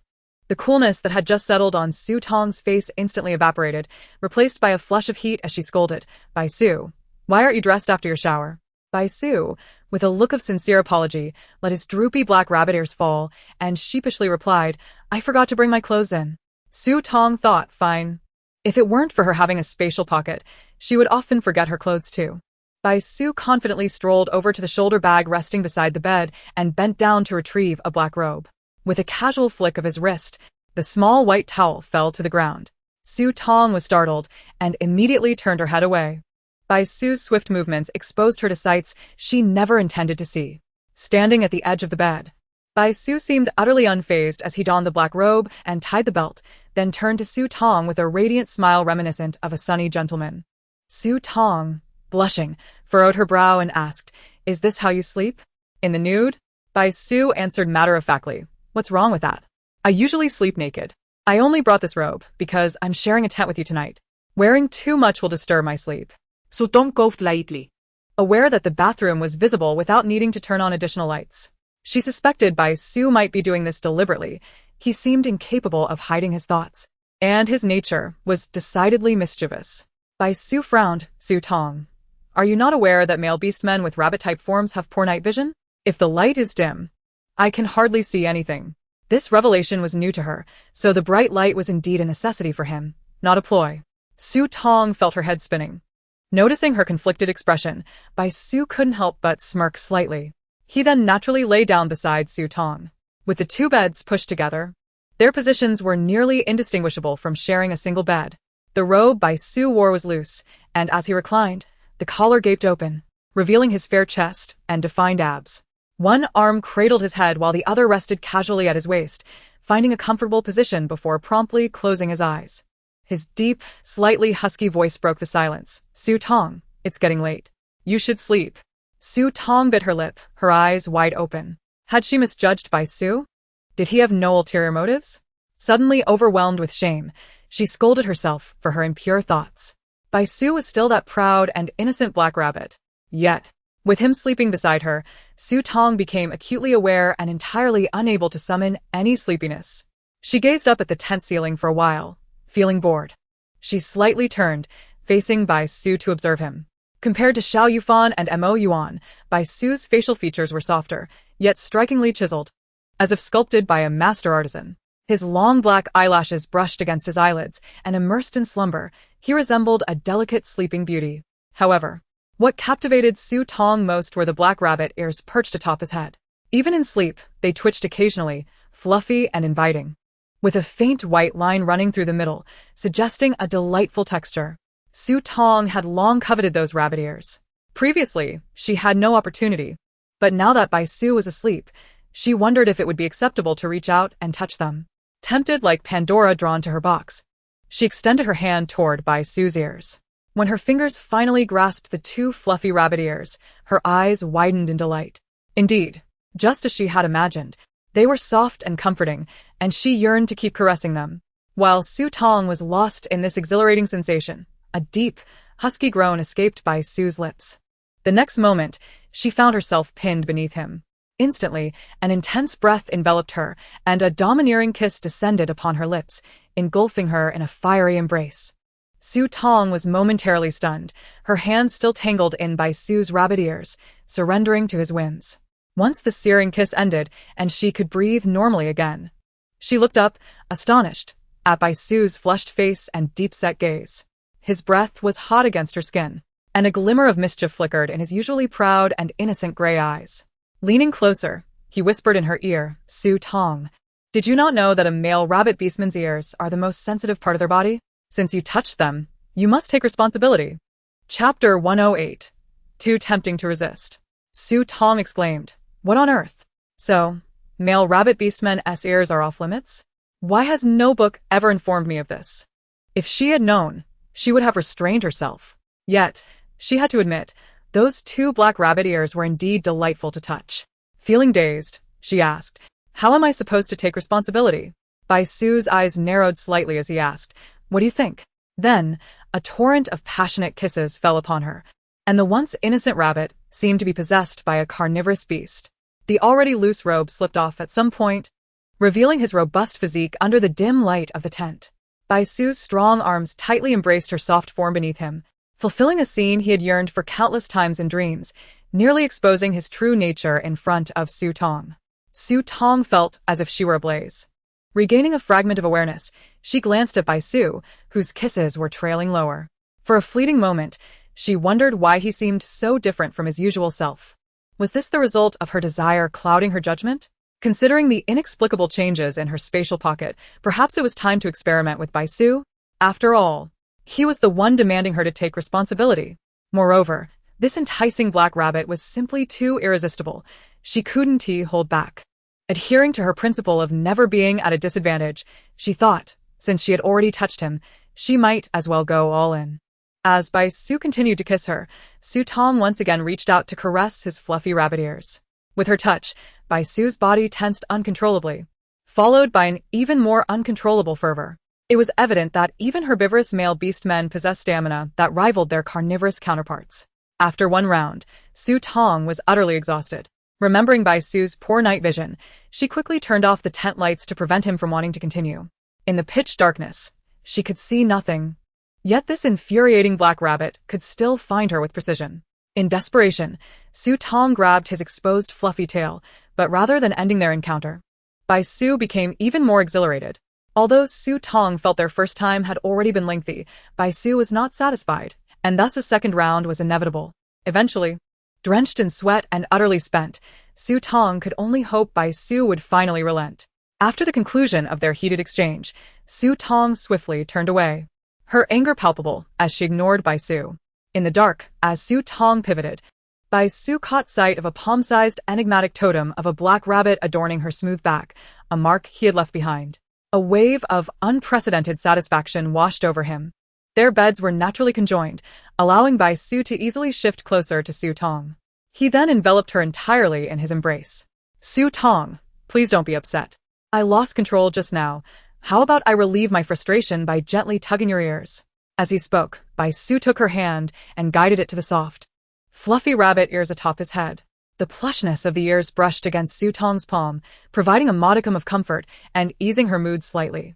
The allure of the rabbit ears was such that she felt she could fall asleep while caressing them. However, as she continued, Bai Su's breath quickened, and his body underwent a rapid transformation. Su Tong quickly withdrew her hand, hiding it behind her back, her certainty growing that Bai Su was intentionally teasing her.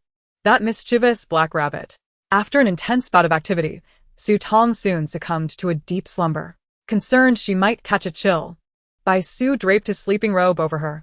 He cradled the petite female in his arms, remaining awake to gaze at her sleeping visage beneath the cloak of night. Regardless of the circumstances, he had outpaced the Black Panther and Lion. Even if Su Tong desired a divorce, she would undoubtedly not choose him. It seemed that his usual displays of innocence and impulsiveness in front of Su Tong had proven quite effective. Without them, he might not have succeeded so easily that night. Bai Su had hoped to peacefully accompany Su Tong until dawn, only to boast to the four of them afterward.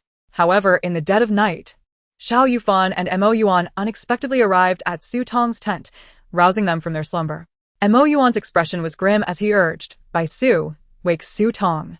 An emergency has arisen. Several level 6 mutated beasts have been spotted surrounding the camp." "What? Level 6 mutated beasts?" Bai Su exclaimed, his countenance shifting to one of seriousness. This was the central region of District 11, where, by all accounts, only level 5 early stage and lesser mutated beasts should roam. Level 5 peak beasts were typically found in the southern part of District 11, while level 6 mutants resided almost exclusively in the northern region.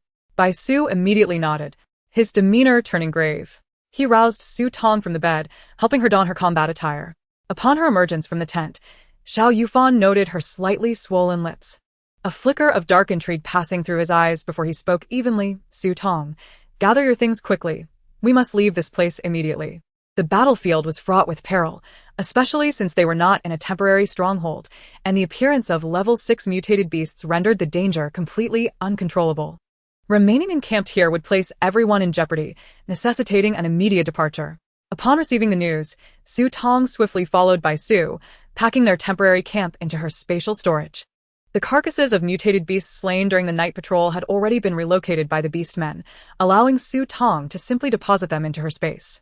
Once this was accomplished, she saw Jin Yan had transformed into his beast form, a golden lion, crouching beside her. "Hurry up. We must leave now." Su Tong nodded, displaying no reluctance as she mounted the golden lion's back. The group of 7 quietly slipped away from the temporary camp.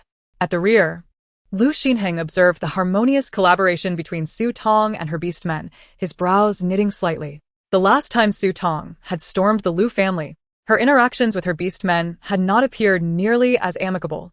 Now, with Xiao Yufan as the highest level ability user in the group and level 6 mutated beasts lurking nearby, he remained vigilant over Su Tong's safety, positioning himself closely around her. Mo Yuan, the only dual-element ability user in the team and specializing in speed, was tasked with reconnaissance and scouting. As anticipated, while Mo Yuan was out exploring, a level 6 mutated beast charged towards Su Tong and her group. Fortunately, it was not a peak level 6 beast, but merely a level 6 early stage star beast. Xiao Yufan intercepted it, investing some time to eliminate the threat. Upon his return to the group, Bai Su, Huaixi, and Lu Xinheng were engaged in combat against a level 5 mutated beast that had attacked from another direction. Though Lu Xinheng was only at the level 5 early stage and had not fully recovered from his injuries, his lethality was already formidable. The 3 level 5 mutated beasts fell to him in mere moments. The sight left Bai Su and Huaixi's expressions darkened. Just then, Mo Yuan returned in haste. "Reporting, 15 kilometers ahead, spotted Sugitu ahead, Sulanin." With that, Mo Yuan's gaze fell upon Su Tong. Chapter 109, The Strange Actions of the Su Family. Su Tong felt an immediate urge to roll her eyes at Mo Yuan. So what if it was Su Lanqin? Why was he looking at her? She was already the discarded daughter of the Su family. Did he expect her to harbor any lingering feelings for Su Xin?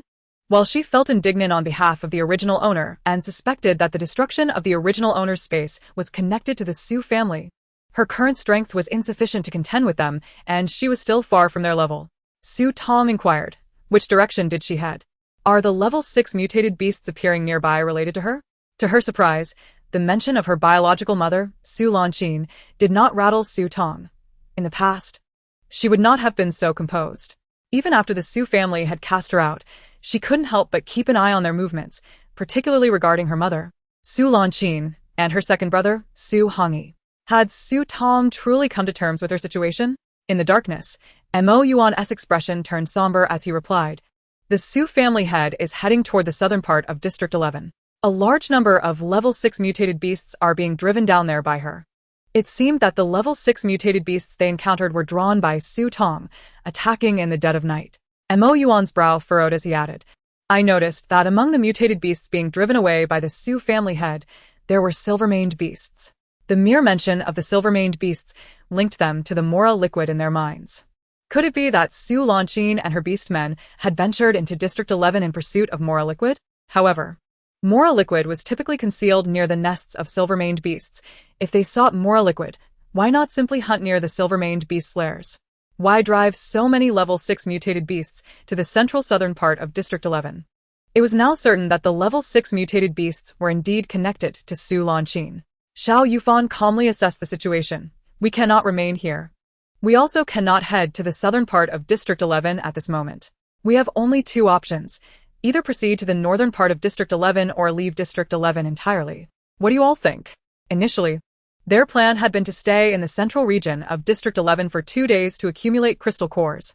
Then hunt level 5 peak mutated beasts in the southern part of District 11, ideally ensuring that at least 2 of them could advance to level 6 abilities, thus enhancing their safety for exploration in the northern part of District 11. Now, all plans were disrupted, with mutated beasts rampaging throughout District 11. With level 6 mutated beasts now present in both the central and southern regions, staying anywhere offered no distinction in safety. Moreover, since the Su family head was driving level 6 mutated beasts toward the southern part of District 11, the likelihood of encountering her there was substantial. It seemed wiser to temporarily evade confrontation and instead head to the northern part of District 11. Most level 6 mutated star beasts resided in the northern part of District 11, and since the Su family had driven away the majority, it might well be that the northern region was now the safest locale. As for leaving District 11, that would be a last resort. None of Tong's beastmen were inclined toward compromise. With the humid season approaching, this was the optimal time of year for hunting mutated beasts in the war zone, and none wished to squander this opportunity by retreating easily. Sometimes, crises concealed hidden opportunities. As soon as Yufan voiced his thoughts, Jin Yan was the first to declare, "I agree to head to the northern part of District 11. Yuan, Bai Su, Gu Huaixi, and even Lu Xinheng nodded in agreement. Finally, all eyes turned towards Tong. After all, the source of their ability to hunt the mutated beasts lies in the star energy, and ultimately, the power of decision rests solely in Tong's hands. If Tong insists on leaving Zone 11, although the Beast Masters may be disappointed, they will undoubtedly respect her choice." Tong blinked a couple of times and remarked, "Didn't you all agree?" "I, of course, consent as long as you protect my fragile self." Upon her utterance, it was palpable that the Beast Masters collectively sighed in relief, including Lu Xinheng. Jin Yan scoffed, his demeanor brimming with bravado. "Tong, fear not, with me by your side. I shall ensure your safety." Meanwhile, Yuan pursed his lips and cast a discreet glance at Tong. In that moment, Tong genuinely felt enveloped by a sense of security. "Since we've made our decision, let's hasten our departure," Tong urged. It was the latter half of the night, inherently more perilous than the day, compounded by the presence of 6th-level mutated beasts scattered around. With Tong in their midst, their pace would inevitably be slower than during daylight. Indeed, not long after their departure, they encountered a small pack of mutated beasts, led by a mid-level 6th-tier star beast, accompanied by 4 initial-level 5th-tier mutated beasts and 5 4th-tier mutated beasts. Jin Yan bore Tong on his beastly form, while Bai Su flanked them for protection. Yufan and Lu Xinheng joined forces to confront the mid-level 6th-tier star beast, temporarily delegating the 5th and 4th-tier beasts to Yuan and Gu Huaixi. After ascending to the 6th level, Xiao Yufan's wind attacks had intensified to more than double that of his 5th level capabilities, positioning him as the primary assailant against the mid-level 6th-tier star beast, with Lu Xinheng providing support by seeking openings for heavy strikes. Given that Xiao Yufan and the 5 Beastmasters had received ample star energy from Su Tong, Lu Xinheng's reserves paled in comparison. Following the detonation of a thunderball against the mid-level star beast, Lu Xinheng's complexion turned ashen, indicating his star energy was nearing depletion. Gritting his teeth, he promptly extracted a 5th-level crystal core to convert into star energy. Regrettably, even a 5th-level crystal core yielded but a meager amount of star energy, sufficient for Lu Xinheng to utilize his lightning abilities merely twice. Fortunately, Yuan and Huaixi were swift in their actions. Having dealt with the 5th and 4th-tier mutated beasts, they rushed to assist Lu Xinheng, allowing him to retreat. Despite the slight tier difference, the mid-level 6th-tier star beast was several times more formidable than its initial level counterparts. Even with the combined efforts of Xiao Yufan, Yuan, and Huaixi, it took them nearly half an hour to vanquish the beast. If they were to encounter a peak 6th-tier beast, they feared the battle could extend for over an hour. As Xiao Yufan and the others clashed with the mid-level 6th-tier star beast, Jin Yan and Bai Su dispatched several mutated beasts that had ambushed them from various angles. Extracting the crystal cores, Su Tong collected the remains of the mutated beasts, and to her surprise, dawn was beginning to break. With the first light of day, both Lu Xinheng and the Beastmasters exhaled discreetly in relief. Some mutated beasts preferred the cover of night, making daytime encounters less frequent, thus providing a measure of safety. They could take this opportunity to catch their breath. Observing Lu Xinheng and the Beastmasters drenched in sweat and somewhat disheveled, Su Tong recognized the severe depletion of their star energy and their urgent need for replenishment. Contemplating briefly, she immediately retrieved ham sausages, small bread rolls, and beverages from her spatial storage to distribute among them. Although Lu Xinheng was not one of Su Tong's Beastmasters, they were now part of the same team. And given his willingness to expend his star energy and stamina during the battle, she felt it inappropriate to show favoritism. Each received a pack containing 10 ham sausages, 4 cream-filled bread rolls, and 2 bottles of energy drinks. As she handed the items to Lu Xinheng, Su Tong specifically cautioned, "Lu Xinheng, you need not offer me the crystal cores from the mutated beasts you hunted. Keep them for yourself." At this juncture, star energy was most crucial, and the Beastmasters understood that Lu Xinheng could only convert a small fraction of the energy from the crystal cores, thus Su Tong's words met with no objections. When Jin Yan stuffed a piece of bread into his mouth and sensed the enhanced star energy within the food, he abruptly glanced at Bai Su, who was smiling warmly at Su Tong. Chapter 110. Su Tong's spatial upgrade again. The star energy within the bread was more abundant than before. Su Tong's spatial realm had upgraded. Although Su Tong had never explicitly stated that the upgrade of her female space was linked to sharing a room with the Beastmasters, and Xiao Yufan remained silent on the matter, the group had long speculated and even confirmed it. Now, with Su Tong's space suddenly upgrading, and recalling that Bai Su had accompanied her the previous night, the conclusion was evident. It was indeed Bai Su who had succeeded. That conniving rabbit, Jin Yan, recalling the opportunity he had missed that night, could not restrain himself and crushed the cream-filled bread in his grasp. Nevertheless, it was still edible. He would not waste a morsel of food. Not only Jin Yan but Xiao Yufan, Yuan, and Huaixi also sensed the change in the star energy of the food, casting unfriendly glances at Bai Su. Yet Bai Su remained unfazed, slightly lifting his chin, the black rabbit ears twitching, clearly relishing his triumph. What are they glaring at him for? Their envy was palpable. Su Tong, too, was taken aback by the sudden awakening, hastily packing up the campsite to leave. Only after consuming the food did she realize that the star energy in her spatial food had increased, indicating her space had indeed leveled up. At this moment, she found it impractical to scrutinize the changes brought about by the upgrade.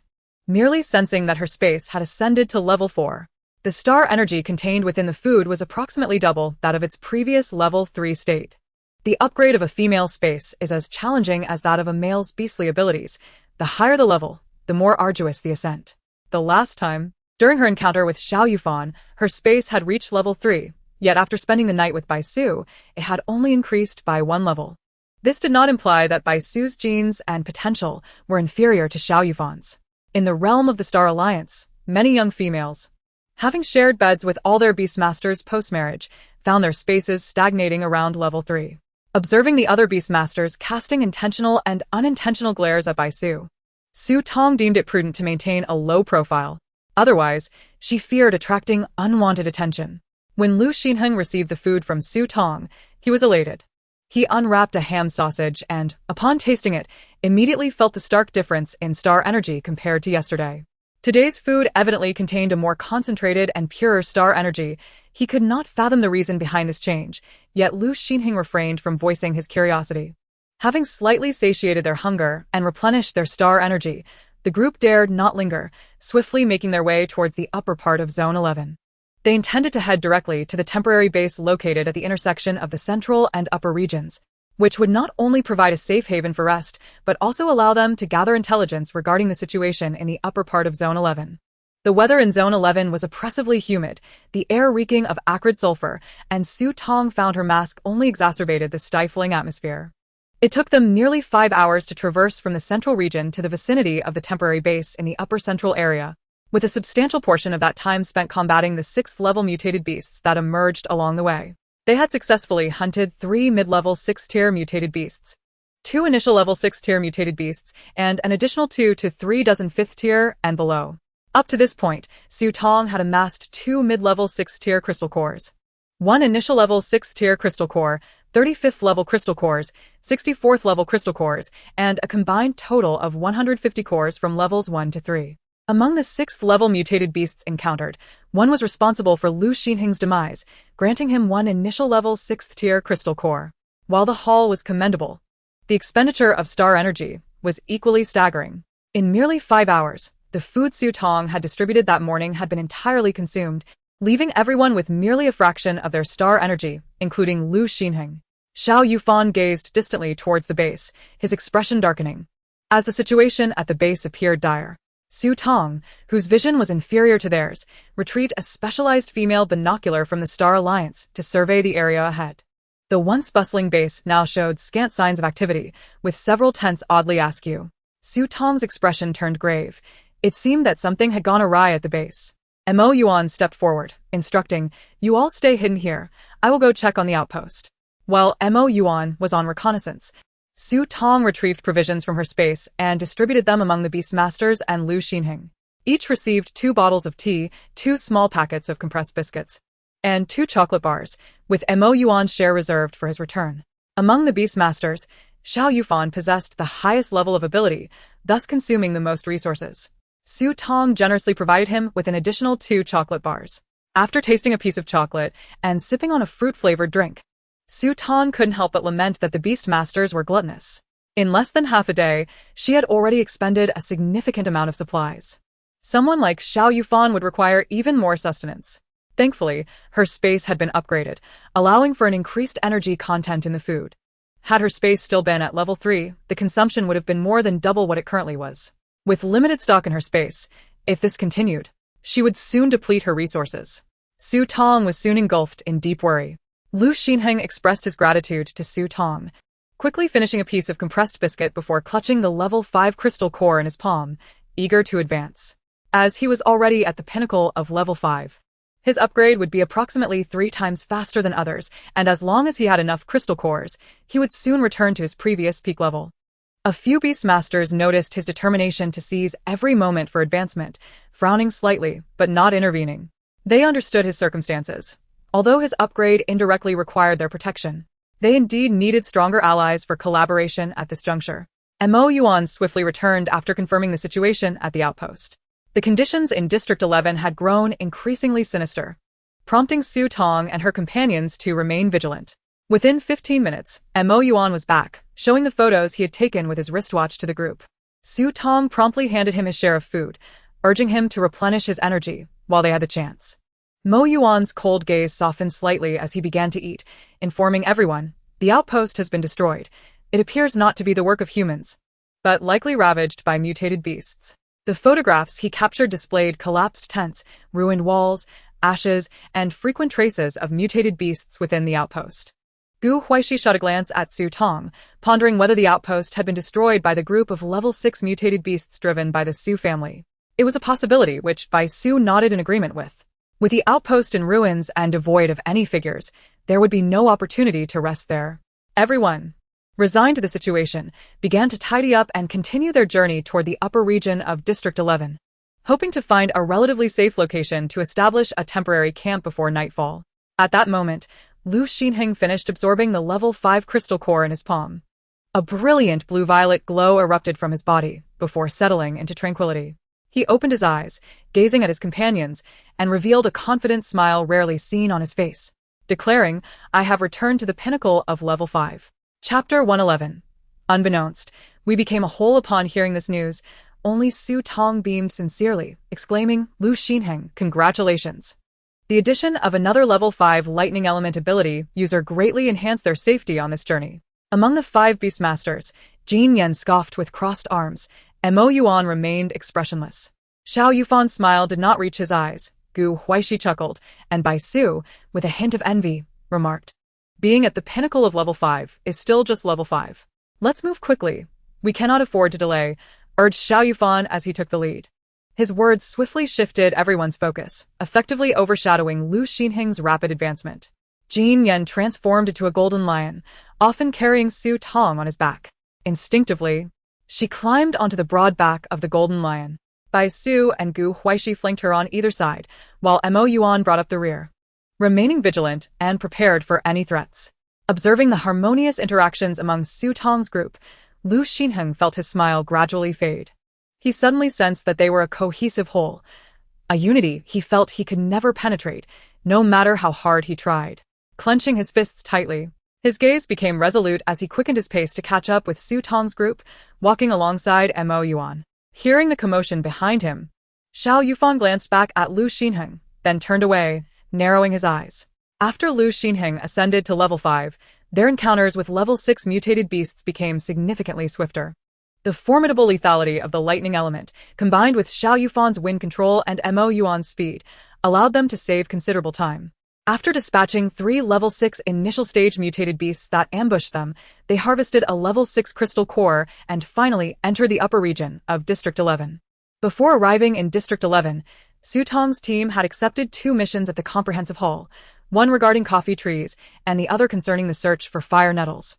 Coffee trees were valued at 10,000 star coins each, while fire nettles, although not as expensive, fetched 2,000 star coins per plant. Moreover, fire nettles were essential basic resources during the humid season, exceedingly difficult to cultivate artificially, with low yield in safe zones. Even if planted, the genes would degrade within months, necessitating that most fire nettles be collected by Beastmaster teams from the war zones. However, there was a silver lining. Fire nettles grew in clusters, so once one was found, there would likely be several nearby. Typically, finding fire nettles yielded substantial rewards. The sweltering and humid climate of District 11 was precisely what fire nettles thrived on, and many teams had previously discovered them in this region. Lu Lijuan had marked a location for fire nettles on the resource distribution map he gave to Su Tong, conveniently situated in the upper area of District 11. At that moment, they were hurrying toward this designated spot. Upon arrival, the Beastmasters would scout the area for fire nettles, ensuring safety before searching for a relatively secure location to set up camp. After 3 hours of trekking, Su Tong and her team finally reached the vicinity of the marked fire nettle location. Yuan dealt with a level 5 star beast that had just attacked, then transformed into his beast form, a black panther, to scout ahead. Xiao Yufan, currently leading, instructed everyone to rest in place. The female Beastmasters had lower endurance and were considerably weaker than their male counterparts, despite having been seated on the Golden Lion's back throughout the journey. Su Tong still felt quite uncomfortable. Wearing a mask and suffering from the oppressive heat and humidity, her combat suit was soaked through, sweat clinging her hair to her cheeks.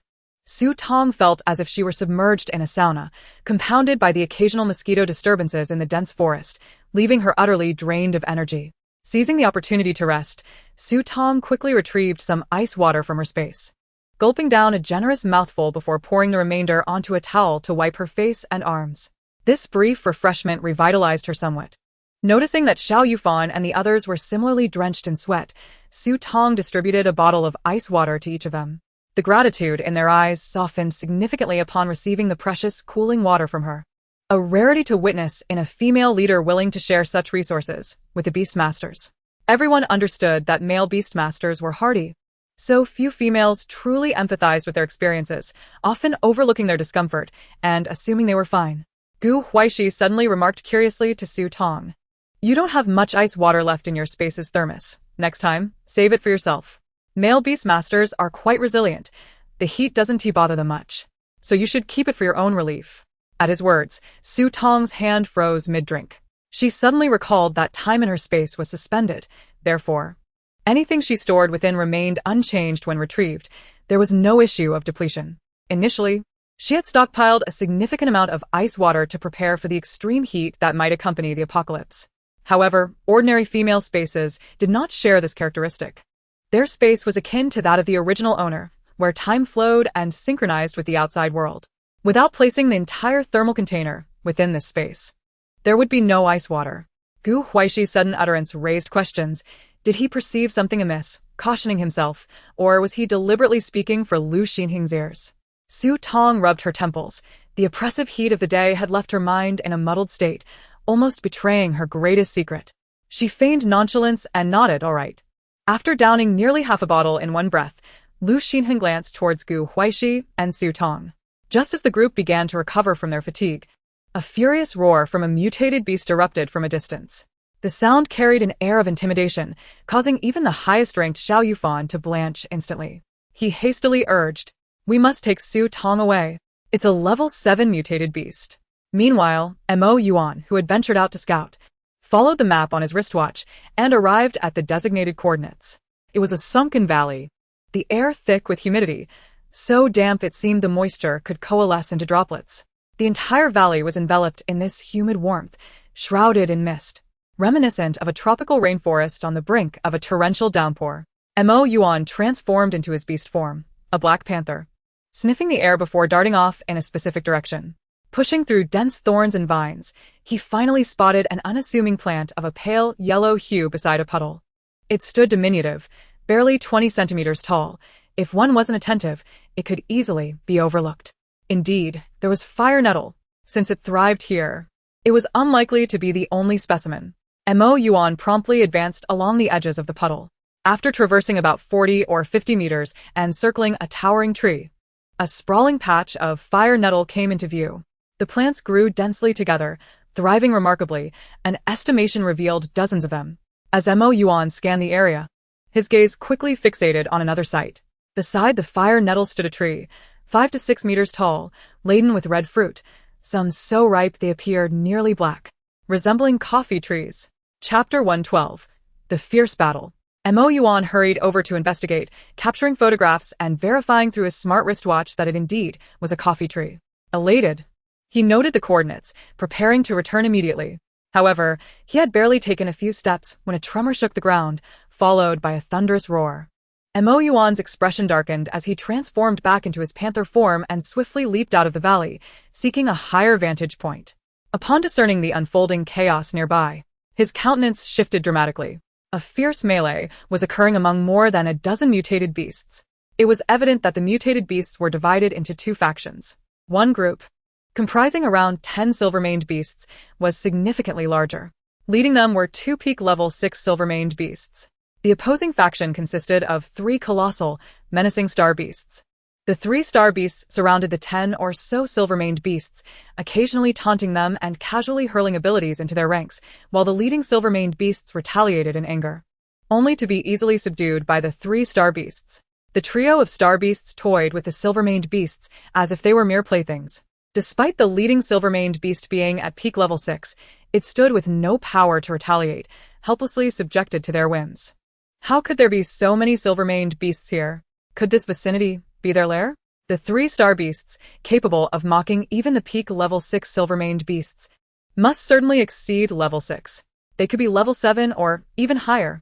Yet this was zone 11, where the highest level of mutated beasts could only reach peak level 6. How could level 7 star beasts exist here? Yuan's expression darkened further. It seemed the 3 star beasts had grown bored. One of them raised its head and unleashed a crimson beam, instantly obliterating 2 of the peak level 6 silver-maned beasts. What followed was a one-sided massacre. Yuan dared not linger. He swiftly transformed into his beast form and fled the scene. He needed to relay this news to Su Tong. There was a strong likelihood that the fire nettle and coffee trees would have to be abandoned. With the emergence of a level 7 mutated beast, their team's strength was insufficient for confrontation. They would only be slaughtered. The only viable option was to hastily escape Zone 11 and return to a safe area outside the war zone. Yuan unleashed his star energy, without reservation, racing to the temporary resting place of Su Tong and the others, only to find it devoid of any presence. A chill gripped his heart as he anxiously searched the vicinity. Soon, he discovered a signal left by Xiao Yufan on a large tree. Upon locating the signal, Yuan breathed a sigh of relief and proceeded to follow the markings. The urgency of the situation meant that Xiao Yufan could only hastily use his wind ability to leave a mark on the tree. Unable to provide further information about their encounter with the level 7 mutated beast, they had only just heard the roar of the level 7 mutated beast while resting when, mere seconds later, it was already drawn towards Su Tong's vicinity. Seeing that the target of the level 7 mutated beast was Su Tong, how could Xiao Yufan allow it to succeed? Despite the pressure of its level, Xiao Yufan had no choice but to confront it. He sternly instructed Jin Yan, who was beside Su Tong. Jin Yan by Su, quickly take Su Tong away. I can't hold it off for long. Jin Yan turned to glance at Xiao Yufan, who had already transformed into his beast form, the heidonking, charging forward, and then swiftly carried Su Tong away with Bai Su. Huaixi, seeing that Jin Yan had taken Su Tong away, narrowed his eyes and followed closely behind Xiao Yufan. At that moment, no one was concerned about Lu Xinheng. Lu Xinheng glanced at Xiao Yufan, then back at the rapidly disappearing form of the golden lion. His fists clenched tightly as he transformed into a blue wolf and followed Xiao Yufan closely. Xiao Yufan, now in the form of the heidonking, flapped his wings forcefully in the air, conjuring a gust of wind that enveloped the level 7 mutated beast, momentarily trapping it within. As Lu Xinheng caught up and saw Xiao Yufan using the whirlwind to temporarily confine the level 7 mutated beast, he let out a commanding wolf howl. A massive sphere of blue-purple lightning coalesced in the air, and the next moment, the sphere plunged into the whirlwind, detonating above the level 7 mutated beast. From a distance, Huaixi drew forth a special sniper rifle he had yet to use, loading it with a uniquely crafted, glossy black bullet. Crouching down, he aimed and quickly pulled the trigger. The bullet, slicing through the air, shot into the whirlwind, aimed directly at the beast's eye. They had hoped that the simultaneous assault from the three of them would at least delay the level 7 mutated beast, if not injure it. However, in the next instant, the level 7 mutated beast simply raised a massive claw, shattering the whirlwind and effortlessly blocking Huaixi's specialized bullet with its hardened claw. The explosion from Lu Xinheng's lightning sphere merely tickled the beast, causing it to dismiss the trio entirely, breaking through their attacks and swiftly pursuing the direction Su Tong had taken. The three were left in stunned silence. This level 7 mutated beast was far stronger than they had anticipated. It was likely at least a mid-level 7. How could they allow it to chase after Su Tong? They exchanged glances, and in that moment, an unspoken understanding was reached. The trio immediately pursued the level 7 mutated beast, determined to obstruct its path. Xiao Yufan attempted to strike twice more, with Lu Xinheng and Huaixi supporting him, yet the disparity in their abilities proved insurmountable, rendering their efforts futile. This series of attacks was nothing more than a futile drain on their star energy. Xiao Yufan furrowed his brow. This won't do. We must concentrate our attacks on its weak points to draw its attention and enrage it, thus buying Su Tong some time to escape. Lu Xinheng regarded Xiao Yufan seriously. What do you plan to do? Xiao Yufan clenched his jaw, determination etched on his face. In half a minute, I will unleash my full power to attack its left eye. Previously, this 7th-level mutated beast had deliberately shielded its eyes from the bullets aimed at it, leading Xiao Yufan to deduce that its weakness lay in its eyes, or the surrounding area. With no time left for further observation, he had to take a gamble. After hastily consuming the compressed biscuit given by Su Tong, he realized that this strike would likely drain all the star energy within him. I will join you, Lu Xinheng declared.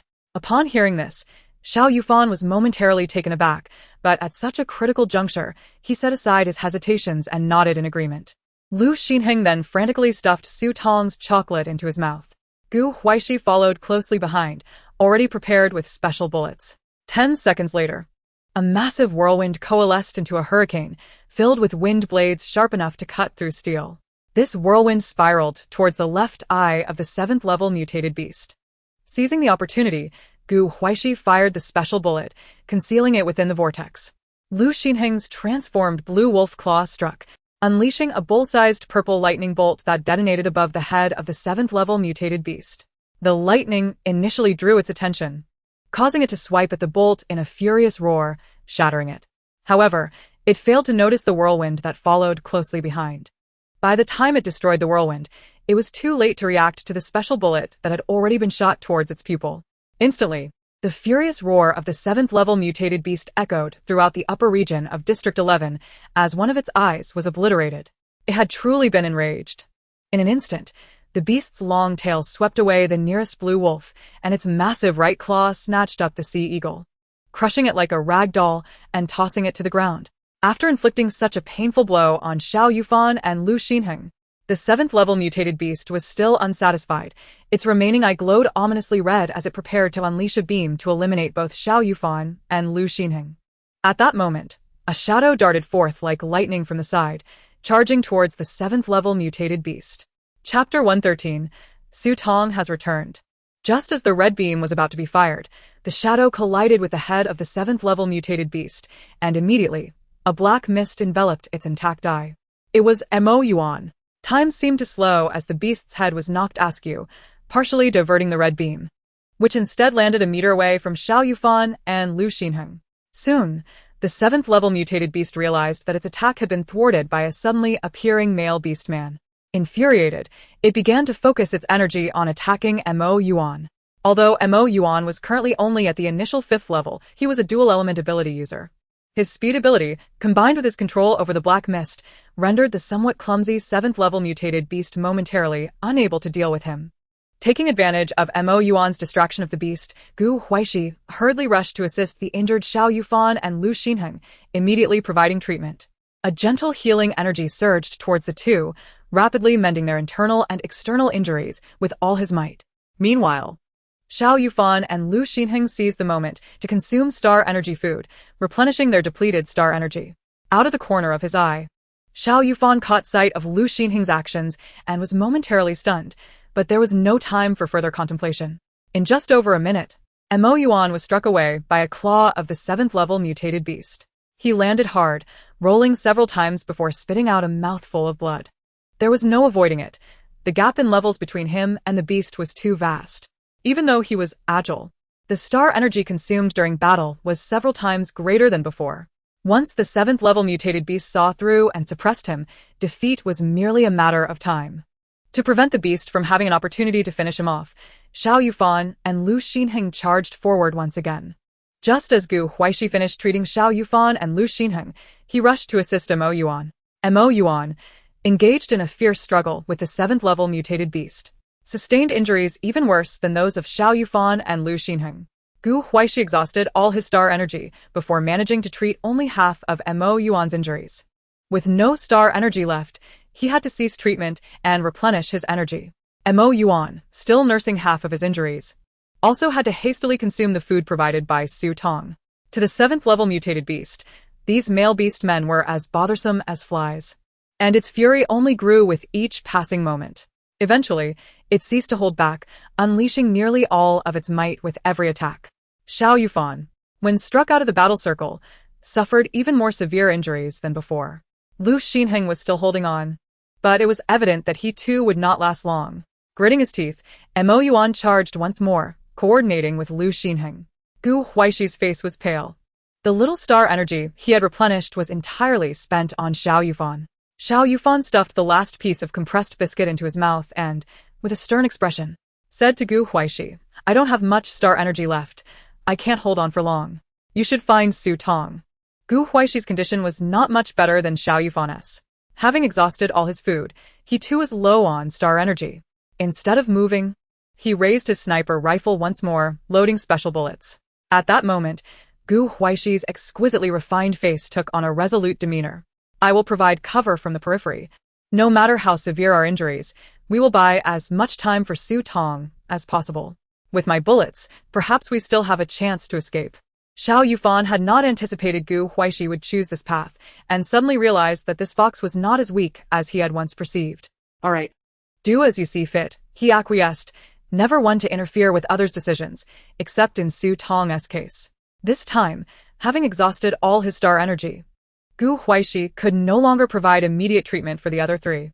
They took turns battling the 7th-level mutated beast, then decided to charge in together. While Huaixi provided sniper support from a distance, it was evident that the 7th-level mutated beast had begun to discern the patterns of the attacking male beastmen, increasing the frequency and proficiency of its assaults. In contrast, Xiao Yufan, Lu Xinheng, and Mo Yuan were forced to conserve their star energy, even temporarily absorbing some crystal cores to convert into star energy, yet they were still unable to withstand the consumption within their bodies. And it seemed they were on the verge of collapse. The 7th-level mutated beast's defenses were too formidable, rendering Huaixi's bullet support less effective. Just when all of them were gravely injured, including Huaixi, a commanding lion's roar resounded not far away. The next instant, a majestic golden lion confronted the 7th-level mutated beast. The roar of the golden lion sent a shockwave through the hearts of the group, and their gazes anxiously searched the nearby thicket. Had Jin Yan not taken Su Tong to safety? How could he have returned? Indeed. They soon spotted Su Tong rushing towards the injured group. Upon seeing Su Tong, Xiao Yufan felt his heart race with anger. Didn't I tell you to run? Why did you come back? Surprised by Xiao Yufan's harsh reprimand, Su Tong looked up at him. Throughout this time, she had never experienced such a stern tone from him. She slightly pursed her lips, refraining from responding, and instead, she first helped Huaixi to his feet, then retrieved various biscuits and drinks from her space and thrust them into his hands, urging, "Quickly replenish your star energy." Following that, she provided Xiao Yufan and Mo Yuan with an abundance of food and drink. When it came to Lu Xinheng, Su Tong handed over the crystal cores that the beastmen had entrusted to her. "Lu Xinheng, this is for you." Lu Xinheng stared at the dazzling crystal core in Su Tong's small hand, suddenly shaking his head. "I want food too." Su Tong. Realizing the inefficiency of crystal cores in converting star energy, Su Tong thought he might be temporarily lacking in cores and simply hungry. Without further delay, she shoved a generous amount of biscuits and drinks into his hands. Huaixi moved the quickest, eating while simultaneously treating the others. Meanwhile, Mo Yuan stared at Su Tong while eating, as if he were dreaming. He had never expected that his female master would suddenly appear in such a crisis, disregarding her own safety to rescue them, these seemingly worthless male beastmen. Mo Yuan slightly averted his gaze, his voice hoarse and muffled as he asked, "Su Tong, why did you come back?" Su Tong busied herself alongside the others, deftly unwrapping food packages and twisting open beverage bottles as she spoke. "If I don't return, what will happen to your star energy?" She reassured them. "Fear not, I am not so foolish. I have sent Bai Su to the safe zone for assistance. As long as we hold our ground, it won't be long before the central hall dispatches rescue." Upon hearing Su Tong's words, the group felt a slight relief. It seemed she had not entirely lost her wits. Bai Su, in certain respects, proved to be reliable, and at least they now had a glimmer of hope. Before Jin Yan could falter, Xiao Yufan and the others finally caught their breath and surged forward. Huaixi continued to restore his performance, shielding Su Tong and tending to Jin Yan's injuries. The supplies in Su Tong's space were depleting rapidly. Had it not been for the life-threatening urgency of the situation, she would have been heartbroken. However, the level 7 mutated beast was not lacking in intellect. Upon noticing the additional support among the group, it let out a particularly furious roar. Xiao Yufan, engaged in aerial combat, caught sight of the unfolding scene in the distance, and his expression darkened considerably. 2 more level 7 mutated beasts had been summoned. Chapter 114, Rescue is here.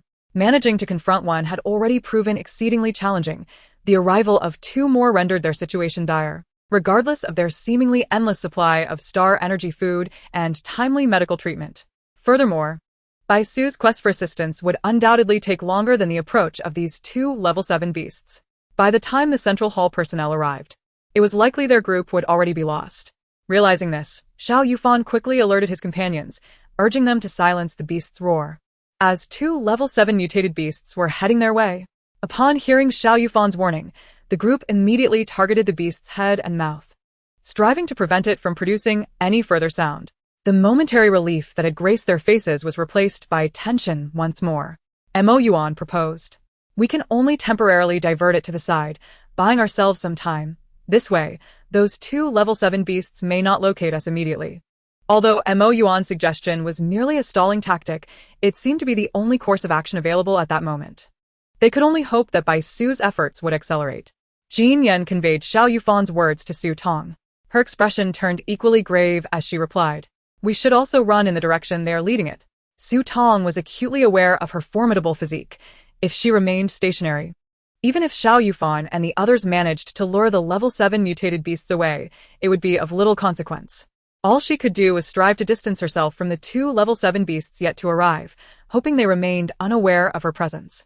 What Su Tong did not anticipate was that Bai Su, whom everyone had placed their hopes upon, encountered an unexpected turn of events. Without Su Tong by his side, Bai Su encountered no mutated beasts along his route, significantly hastening his progress. Before long, he reached the junction between the upper and lower sections of District 11. Suddenly, he spotted figures in the direction of his former temporary outpost. His eyes brightened. Could it be that military personnel had discovered the anomaly at the outpost and dispatched someone to investigate? Once he encountered military personnel, he would have a means to contact the safe zone or the central hall, as they typically carried specialized communication devices. Bai Su hoodie đen áp project, bờ đi theo. To communicate with a soldier clad in military garb. "Hello. My team has encountered level 7 mutated beasts in the upper section of District 11. It is extremely dangerous, and we urgently need to contact the safe zone for support." Bai Su succinctly articulated his request. The soldier, upon hearing his words, displayed no hint of surprise but instead furrowed his brow and requested, "Please present your authorization to enter District 11. Bai Su assumed the soldier doubted his claims. He hastily retrieved his authorization while anxiously explaining, "Soldier, we truly need assistance. We are willing to cover the costs of the rescue. Please contact the safe zone immediately." The soldier meticulously examined Bai Su's authorization and, after conversing briefly with a companion, returned to inform Bai Su, "Please do not worry. I have set my companion to contact the safe zone. You will be notified as soon as there is a response." Bai Su. As he watched the other soldier depart, a sense of unease washed over him. Though they wore military uniforms, their demeanor diverged from that of typical soldiers. And they had appeared suddenly at the now-destroyed temporary outpost. Bai Su's expression hardened slightly as he feigned gratitude. "All right, thank you. Please ensure it is swift." In his haste to arrive, he inquired, "Excuse me, where's the restroom?" The soldier glanced at Bai Su and indicated a direction. Bai Su turned to leave, but instead of heading to the restroom, he concealed himself in the shadows, observing as the departing soldier returned with 5 or 6 others. Asking the one with whom he had spoken, "Where did the other person go?" "To the restroom. Let us surround the restroom and capture him." Bai Su. Regardless of whether these individuals were genuinely military personnel, their purpose for being here was not to investigate or provide assistance. Su Tong and the others were waiting for him to call for reinforcements. He could not afford to linger any longer. Bai Su swiftly turned to leave, but soon realized that all exits from the upper section of District 11 were being guarded, rendering escape impossible. Gritting his teeth, he selected a seemingly weaker position and engaged with the guards, determined to force his way through the blockade of these unfamiliar individuals.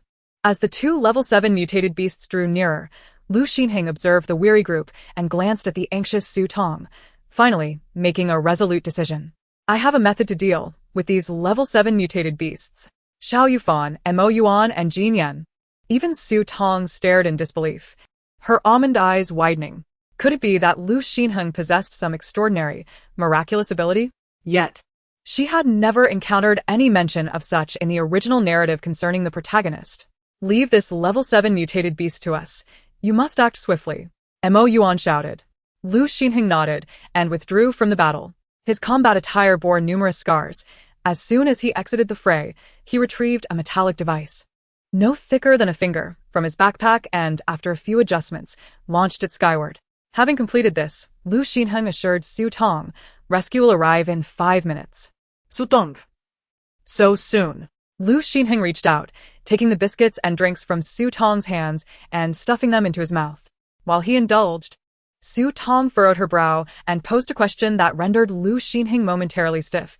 "Can you absorb the star energy from these foods?" Lu Xinheng froze for 2 seconds before resuming his chewing, unabashedly nodding in affirmation. "Yes. When others arrive, I won't consume the food you provided. Your food should only be shared with your beast husband, and no one else should know about this for now." Lu Xinheng's words left Su Tong momentarily speechless. Suddenly, a flicker illuminated the sky above District 11, and in the next instant, a mech materialized out of thin air. Lu Xinheng swallowed the remnants of the biscuits and drinks before stating, "Rescue is here." At that moment, the two level 7 mutated beasts arrived. The mech descended, and as the hatch opened, 3 male beastified soldiers clad in military combat gear emerged. The trio first cast a glance at Lu Xinheng, and one burly soldier inquired, "Did you send the super signal?" Lu Xinheng nodded. "Name? Lu Xinheng. All right, I understand. I'll settle the costs of the rescue after dealing with the mutated beasts." With that, he led the 2 soldiers beside him, each taking on a level 7 mutated beast. A bittersweet smile crept across Lu Xinheng's lips. Chapter 115. This is too expensive. Each of these 3 soldiers in military combat attire evidently possessed abilities exceeding level 7. Originally, the 7th level mutated beast, which even Xiao Yufan and his companions could not subdue when they joined forces, quickly found itself at a disadvantage in their hands. Xiao Yufan, Montag Yuan. And Jin Yan were replaced, and Huaixi hurried over to provide them with treatment. The trio was in a dire state, particularly Xiao Yufan, who possessed the highest level of ability. Yuan bore a long gash on the left side of his face, adding a bloodthirsty and frosty aura to his already chilling demeanor. As Huaixi treated them, they all turned their gazes toward Lu Xinheng. Jin Yan narrowed his eyes, dangerously inquiring, what are the true identities of these 3? Given that this relationship had already been invoked, Lu Xinheng felt it was inappropriate to conceal further. He replied, "They are elite members of General Tan's battalion from the military district of City A." Even Tong, who had not long entered the narrative, managed to glean some details about General Tan from the original owner's memories. General Tan was the foremost authority in the military of City A. Known for his fairness and strictness, his most renowned squad was the elite team of City A, always at the forefront during any crises that befell the main star, contributing significantly to the city. The elite team was classified into several tiers, with the lowest being 6 level abilities, followed by 7 to 8 levels, and the highest being 9. It appeared that the second-tier elite members had been dispatched this time. Upon hearing Lu Xinheng's words, Xiao Yufan raised an eyebrow, astonished that Lu Xinheng had such formidable connections. General Tan was notoriously impartial, and obtaining a super signal exclusive to his elite team was no easy feat. Jin Yan sighed in relief. At least the members of General Tan's elite team were likely to be loyal to the greater good, unlike those who merely occupied positions without merit. However, Jin Yan still asked, "Can we trust them?" Lu Xinheng nodded emphatically, absolutely credible. At this point, the beast men had yet to react to the unfolding events. The transformations within the 11th district were all orchestrated by the Su family. The sudden appearance of the 7th level mutated beasts in the 11th district was undoubtedly a ploy by the Su family. Families entering the 11th district for training were generally aware of their limitations, most possessing abilities that did not exceed level 6. The Su family had located the lair of the silver-maned beasts and subsequently unleashed these 7th level mutated beasts, aiming both to drive out the 6th level mutated beasts and silver-maned beasts from the upper sections of the 11th district and to intimidate the families training there. If they refused to leave, the 7th level mutated beasts would show no mercy. This explained the destruction of temporary strongholds in the upper sections. Once the 7th level mutated beasts had cleared the area, it would be the Su family's turn to reap the rewards. They would no longer need to waste time dealing with numerous 6th level mutated beasts, nor would they have to worry about competition for the precious Tamo liquid resources. They could simply send in their stronger members to hunt the 7th level beasts, allowing them to monopolize the Tamo liquid resources in the upper 11th district. If General Tan's elite team could be trusted, then they could collaborate with them. At this moment, Yuan finally had the opportunity to share his findings from his earlier reconnaissance with Tong and their companions. Tong was astonished. The lair of the silver-maned beasts is nearby. Who could have anticipated that they had not only discovered the lair, but also located rare resources like fire nettle and coffee trees, all in close proximity? At present, they were unable to confront the 7th level mutated beasts, but with General Tan's elite team, they could offer intelligence while the elite team handled the extermination of the 7th level beasts. In turn, they could split the Tamo liquid discovered in the silver-maned beast's lair evenly. Such a lucrative deal would surely not be rejected by the elite team. Yuan nodded in agreement. Since the Su family was willing to go to such lengths for the Tamo liquid, disregarding the lives of countless others, it was only fitting for them, as the wronged party, to take what the Su family coveted. Xiao Yufan coldly smirked, "Then we shall seek cooperation with the elite team." With that, the group began to discuss their plan. A little over half an hour later, 3 7th level mutated beasts were dispatched by 3 male beastmen from the elite team. As the elite team had slain the 7th level beasts, naturally, the crystal cores belonged to them. The 3 beasts yielded a mid-tier 7th level crystal core. Eliciting joy from the elite team members, today's yield of crystal cores was exceptionally high. They were indeed fortunate. Since male beastmen lacked spatial abilities, they could not carry away the corpses of the 7th level mutated beasts. Having acquired a crystal core, the elite team generously gifted the corpses of the 3 mutated beasts to Su Tong and her group, allowing them to dispose of the remains as they wished. The corpses of 7th level mutated beasts were a rare find, and Su Tong would certainly not refuse. With a wave of her hand, she stored all of them in her spatial dimension. After dealing with the 7th level mutated beasts, a sturdy, older male beast man from the elite team approached the group to converse. Upon seeing the young female, Su Tong, standing among the beast men, he raised an eyebrow in surprise. He had noted that the highest-ranked male beast man in their group was only at the initial stage of level 6. Such a level against 7th level mutated beasts was tantamount to courting death. In typical circumstances, when faced with such a threat, male beast men would prioritize the safety of their female masters and would usually send them away, a request the female would typically comply with, often considering it a given. Yet, the young female before him remained steadfastly by her beastman's side, persistently providing them with stellar energy food. Coupled with the presence of a healing ability user in their small team, they had managed to hold on until rescue arrived. Having deduced this, the elite team leader's attitude towards Su Tong softened considerably. He extended his hand to shake hands with Su Tong, Xiao Yufan, Lu Xinheng, and the others. Introducing himself as Tan Song, the captain of the elite squad 2 of the military in City A, Su Tong and the others exchanged names in kind. Subsequently, Tan Song, with a smile that did not quite reach his eyes, addressed Lu Xinheng. Although you utilize General Tan's super signal, there will still be a fee. According to military rescue team standard rates, each 7th level mutated beast costs 100,000 star coins, totaling 300,000 for 3 beasts. Please settle this within a week. Lu Xinheng. Su Tong. Goodness, that is exorbitant. Previously, Su Tong had thought that having 13,000 star coins left in her account was quite substantial, but now, compared to this sudden 300,000, it felt utterly insignificant. The elite team had not only hunted 3 7th level mutated beasts but had also saved Lu Xinheng and the others. Su Tong could not allow Lu Xinheng to shoulder this monumental rescue debt alone.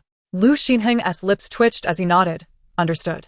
Su Tong added, we will gather the required star coins within the stipulated time.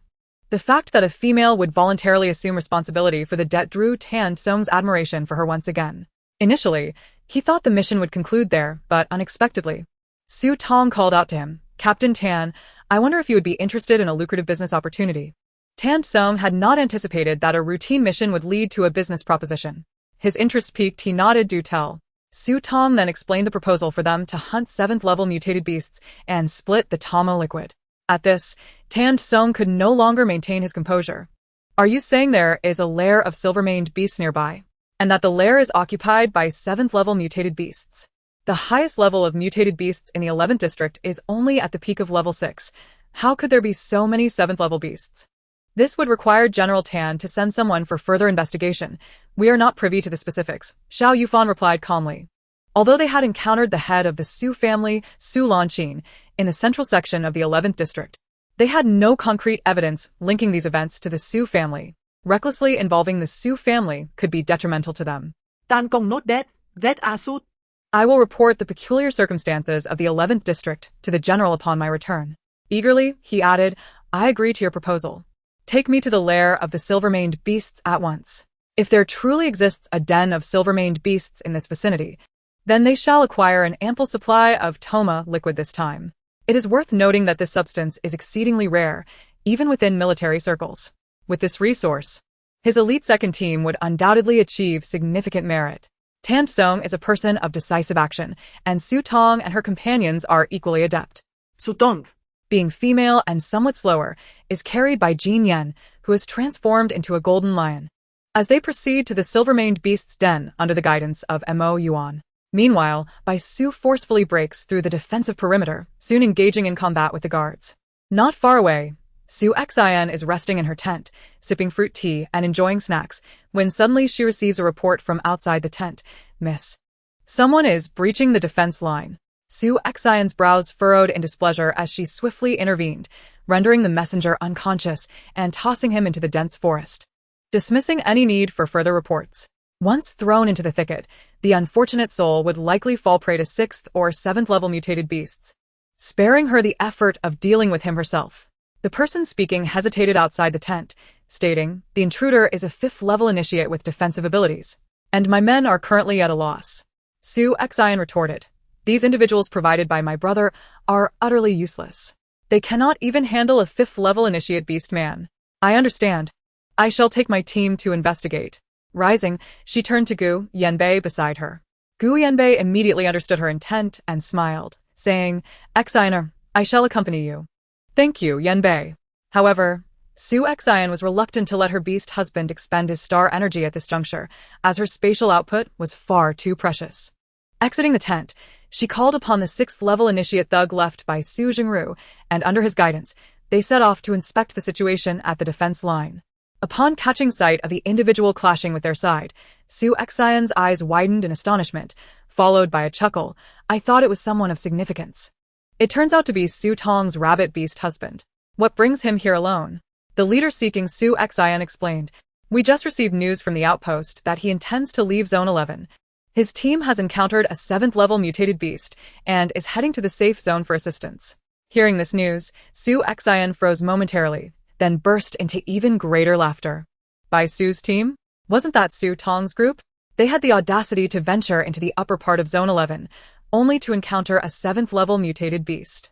Previously, a 6th level silver-maned beast had allowed them to escape a calamity, but this time they were up against a 7th level beast. 7th level mutated beasts exert a psychological pressure on 5th and 6th level beings.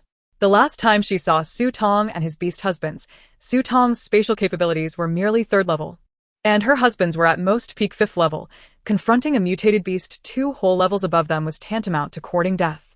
Initially, Su Xian had pondered how to teach Su Tong a lesson, but now it was unnecessary, as the 7th level mutated beast had already done her a favor. At this moment, Su Tong must be suffering immensely at the hands of that 7th level beast in Zone 11. To prevent any unforeseen circumstances, Su Xian absolutely could not allow Bai Su to breach the defenses to seek help in the safe zone. What a joke. Allowing him to go would expose the Su family's activities in Zone 11. With a cold and resolute expression, she instructed the 6th level thug accompanying her to incapacitate the male beast man who had breached the defense line and to keep him unaware of their identity. The thug nodded and swiftly departed. Although Bai Su was a 5th level defensive type, he was still a whole level behind the 6th level abilities of the assailants. Moreover, as the skirmish escalated, the number of attackers multiplied. If he continued this way, the only outcome would be his star energy being depleted and subsequently captured. Bai Su discreetly concealed the provisions given by Su Tong, awaiting the moment his star energy ran out, and he was apprehended. Ultimately, he was taken into a specially crafted metal cage by a leading 6th level ability user. After his confinement, the group returned to their posts, and the 6th level ability user departed swiftly, leaving only one guard to watch over him. Perhaps sensing that his star energy had been exhausted, and without a female master nearby to provide additional energy, the guard grew lax. Bai Su, with his back turned to the guard, extracted some chocolate, and took a few bites, waiting until he regained a modicum of star energy before employing his metal abilities to corrode and assimilate his cage. While this feat may be impossible for others, Bai Su, being of the metal type, could gradually pry open the cage, desperate to escape and seek reinforcements, unwilling to waste even a second in this place. Once the cage was ajar, Bai Su incapacitated the guard, donned his clothing, and locked him inside the cage, restoring it to its original state. As he was about to leave, Bai Su suddenly spotted a familiar figure. It was none other than Su Xion's beast husband, Bai Su's expression darkened considerably. Could it be that the individuals stationed at the upper defense line of Zone 11 were Su Xian and her husbands?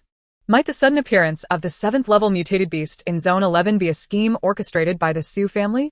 Seizing the opportunity, while no one was watching, Bai Su slipped away unnoticed. Meanwhile, Yuan led Tan Song and 2 elite team members to the vicinity of the silver-maned beast's den. The den had already been claimed by 3 7th level mutated beasts, with only a few corpses of silver-maned beasts and a handful of subdued ones remaining. Tan Song directed his team to eliminate the 7th level mutated beasts, while Su Tong's team was tasked with dealing with the remaining 6th level silver-maned beasts. Both teams completed their assignments almost simultaneously. Tan Song's squad secured a 7th-level crystal core, while Su Tong's group recovered 2 6th-level crystal cores. Unceremoniously, Su Tong stored all the remaining mutated beast corpses into her spatial domain. With Tan Song having already acquired 2 7th-level crystal cores from previous hunts, his spirits were lifted. Noticing Su Tong continually transferring mutated beast corpses into her spatial domain, he was unbothered and even waited for her to finish. After clearing the battlefield, the group sought out the nearby silver-maned beast den, where Tan Song, utilizing his earth abilities, shattered the entrance. Inside the den, they discovered a copious amount of Toma liquid. Chapter 117. Young yet wily. The quantity was approximately tenfold that which Su Tong's group had found beneath the mutated coffee tree. Even Tan Song, who was accustomed to grand spectacles, was wide-eyed with astonishment and delight. Since the onset of this year's mild season, neither the military, government, nor civilian sectors in City A had encountered such a significant quantity of Toma liquid. To transport this Toma liquid back promptly and preemptively, they could only rely on Su Tong's spatial domain for assistance. Su Tong's team was equally astonished. While they had anticipated the presence of Toma liquid in the silver-maned beast den, they had not anticipated such an abundance. Casting a glance at Tan Song's team, Xiao Yufan quickly surmised Tan Song's intentions and pulled Su Tong aside to confer briefly. Tan Song, rubbing his hands together, approached Su Tong and said, "Miss Su Tong, we previously agreed to split the Toma liquid evenly. I have no objections. However, even half of this Toma liquid is substantial, and we may need to utilize Miss Su Tong's spatial domain to transport it back." Su Tong replied with a cunning smile, "From your words and actions, it is evident that you are a fair-minded individual. You did not undercharge for the rescue fee, so naturally my transportation fee cannot be without compensation. Wouldn't you agree?" Tan Song sighed. "What are 30,000 star coins compared to this Toma liquid?" Tan Song, resigned, stated, "Miss Su Tong, feel free to voice any demands. However, I must clarify, if I can fulfill them, I will. If not, it would be futile even if I wanted to agree." Su Tong's smile grew more genuine. "Of course. Team leader Tan has assisted us, and we shall not make things difficult for you." Tan Song smirked slightly.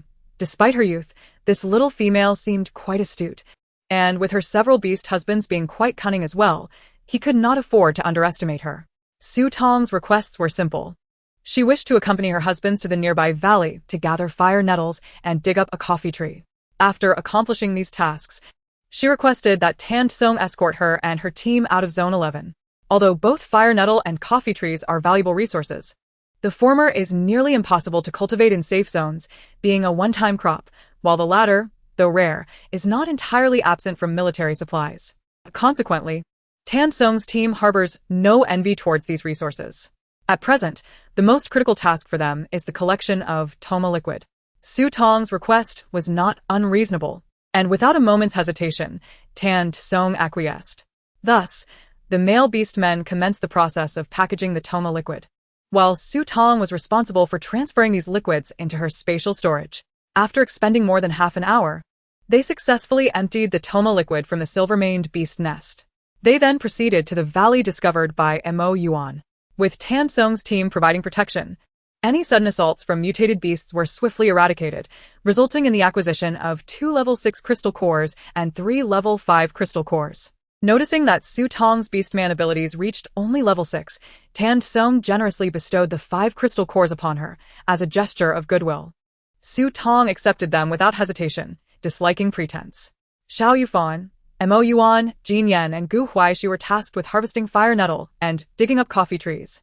Su Tong specifically instructed the beast men to uproot 10 fire nettle plants entirely, intending to experiment with their cultivation in her own space.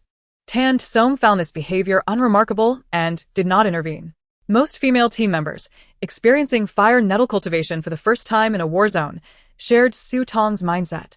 Once they learned it was unplantable, they would resign themselves to the truth. The process of harvesting dozens of fire nettles and a single coffee tree was swift, completed in less than 15 minutes. Tan Song maneuvered the mech to land beside the group, and once everyone had boarded the cabin, he connected his neural pathways and activated the mech. The elite team under General Tan could not possibly operate slowly. Within 5 minutes, they returned to the safe zone. Su Tong handed over the Toma liquid that Tan Song's team had secured, bidding them farewell with a wave. As they parted, Tan Song cast a glance at Lu Xinheng, lingering at the rear, and suddenly remarked, "If you wish to return to the military, come find me. I will provide you with an opportunity." Lu Xinheng was momentarily taken aback, but nodded in agreement as he left with Su Tong's group. As for the 30,000 star coins for the rescue, they were already credited to Lu Xinheng's account. He could repay them whenever he acquired the funds. After parting ways with Tan Song's team, Su Tong promptly contacted by Su via the Star Network. Having left the war zone and returned to the safety of a secure area, they could now utilize the Star Network. Should Bai Su encounter any difficulties en route for assistance, immediate notification to the comprehensive hall would be necessary, requesting the hall or military personnel to dispatch help to Area 11. If Bai Su successfully escaped Area 11, they could easily establish contact. They merely needed to report the anomalies in Area 11 at the comprehensive hall. After sending the message, Su Tong and her companions anxiously awaited a reply. Fortunately, 10 minutes later, Bai Su's message arrived. Bai Su was astounded. He had departed Area 11 with the utmost urgency, not daring to delay even for a second, and was preparing to rush to the comprehensive hall for assistance when he received Su Tong's Star Network message. Not only had Su Tong, Xiao Yufan, and the others escaped danger, but they had also returned to the safe zone even faster than he had. How did they manage this? Are you all safe? How did you evade danger? Is anyone injured? Bai Su bombarded them with a flurry of excited yet anxious questions. Su Tong smiled slightly and shared her coordinates with Bai Su, assuring him that they were all fine and that further details could wait until they met. Thankfully, although this ordeal had been perilous, everyone was safe, and they had garnered quite a bounty.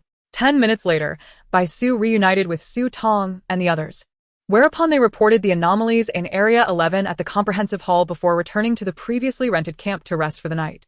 After facing peril during the night and enduring another day of danger, it was now evening, and they were ready for a well-deserved, restful sleep.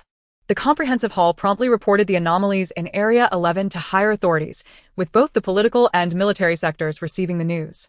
Subsequently, both factions dispatched personnel to Area 11 to eliminate Level 7 mutated beasts and assist the families undergoing trials. At the junction of the upper part of Area 11, a subordinate of the Su family reported outside the tent, "Miss, the young master and the gentleman have arrived." Su Xian's heart leaped with joy, and she immediately rose, saying, "Yan Bei, Jing Chun, come, let us meet mother."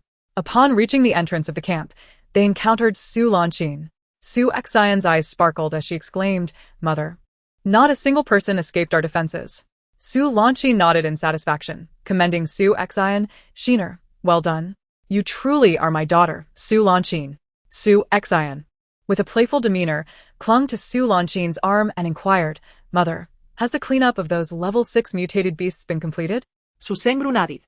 "Most of the Level 6 mutated beasts we temporarily drove out have been hunted down, and we have also secured 2 Level 6 crystal cores. Mother deemed it was time to bring us back here. Let us hurry, to prevent any unforeseen complications during the night.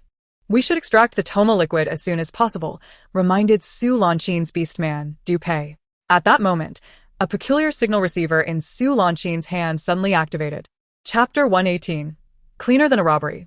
She picked up the signal receiver and scanned it, her previously smiling face darkening instantly.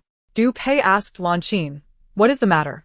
"Huang Yi has sent word that military and political personnel have detected the anomalies in Area 11 and are about to dispatch people into the area. We must accelerate our pace and secure the Toma liquid before they arrive." Upon hearing this news, Su Xian's expression suddenly soured. She had not allowed anyone to escape. So how could anyone report the situation in Area 11 to the safe zone? Su Xin frowned and glanced at Su Xian. "Shiner, are you absolutely certain that no one has left your side?" Su Xian swore fervently, "Mother, I truly did not let anyone out. Eldest brother's subordinates, and Yan Bei can vouch for me." At that moment, Su Xin had no time to argue with Su Xian. She instructed, "You all leave first. I will take your eldest brother and your father to the upper part of Area 11. With that, Su Xin disregarded Su Xian's expression and led Su Jingru and Du Pei away. Su Jingru was a Level 7 beginner, and Du Pei was at the peak of Level 7. Handling Level 7 mutated beasts was a simple task for them. Once Su Xin departed, Su Xian suddenly recalled Bai Su, whom she had captured. With a darkened expression, she demanded of the Su family's subordinates, "Take me to where Bai Su is being held." Within minutes, Su Xian and Gu Yanbei were brought to the temporary camp where prisoners were held. Inside the tent, they saw a metallic cage. And a figure in Bai Su's combat uniform stood with its back to them, motionless against the cage. Gu Yanbei quickly sensed that something was amiss and hurried over. Upon closer inspection, he realized that the person inside was not Bai Su but rather a guard. His expression soured immensely. "Shiner, Bai Su has escaped. The person in the cage is not Bai Su." Su Xin exclaimed in frustration. That cunning black rabbit. Wasn't his star energy depleted? How could he possibly escape? Yet no one could answer her, for had they known, Bai Su would not have been able to flee. Remembering the warning look her mother had given her upon leaving, Su Xin felt a moment of panic and immediately instructed Gu Yanbei and the Su family subordinates. No one is to speak of this incident today. Gu Yanbei nodded. Rest assured, Shiner, do you not trust me? Su Xin forced a smile at Gu Yanbei, but shot a fierce glare at the Su family subordinates. Su Xin, along with her son and beast man, swiftly approached the silver-maned beast's nest. As they traveled, an increasing sense of unease settled upon them. They encountered only a single level 7 beginner mutated beast along the way, which unfortunately did not yield a crystal core. Upon reaching the silver-maned beast nest, their expressions grew even graver as an ominous premonition arose within them.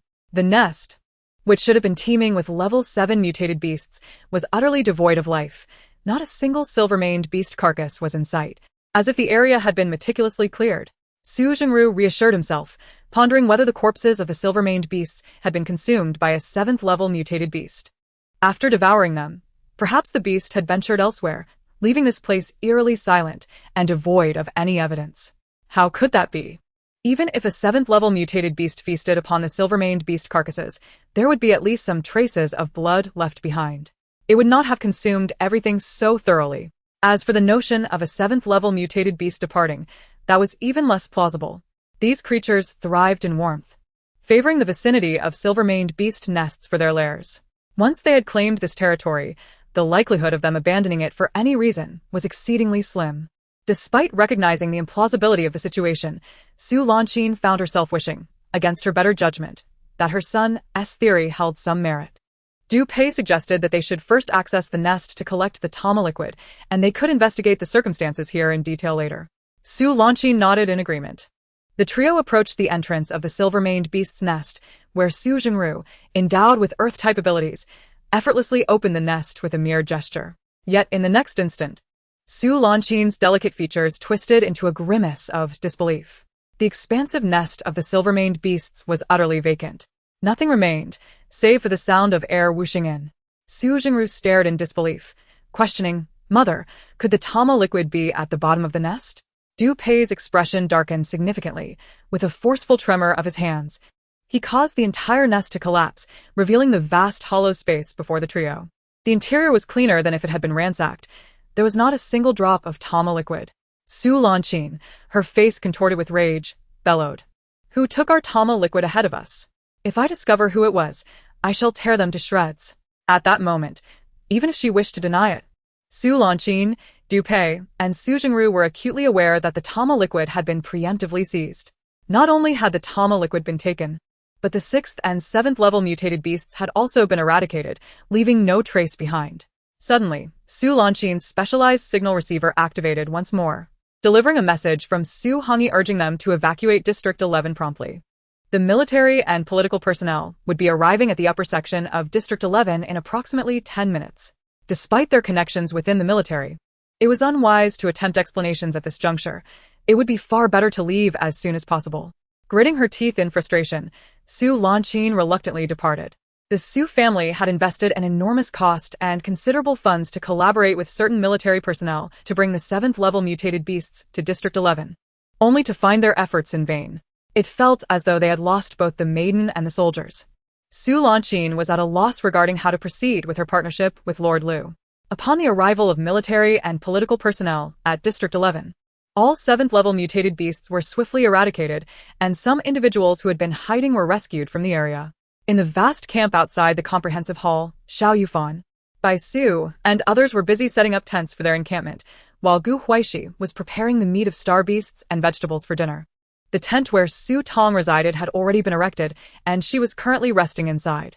The previous day, Su Tong had learned of her space's upgrade, but had not had the opportunity to examine it thoroughly until now. With time at her disposal, She promptly entered her space with her consciousness. She first inspected the original owner's space. Indeed, with each upgrade, the area of a female's space expanded.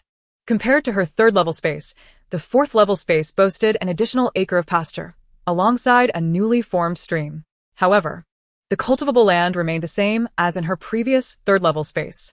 As Yuan had mentioned, upon reaching the fourth level, a female's space could accommodate the most common poultry, such as chickens, ducks, and geese, leading to the potential for producing eggs and meat. This was the most notable distinction between the fourth and third-level spaces. Furthermore, the previously wilting fruit trees had regained their vitality, now lush and vibrant, evoking fondness. The crops and vegetables flourishing in the fields appeared even more robust due to the space's upgrade. However, the mutated coffee tree remained unchanged, still looking somewhat droopy, despite the space's enhancement. Last time, she had indeed watered this mutated coffee tree with spirit spring water. Could it be that spirit spring water was ineffective for it? Or did the mutated coffee tree require something else to thrive?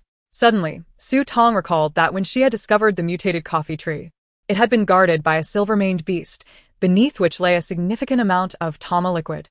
Surely, the survival of this mutated coffee tree would not hinge on tama liquid, would it? With this thought in mind, Tong resolved to experiment.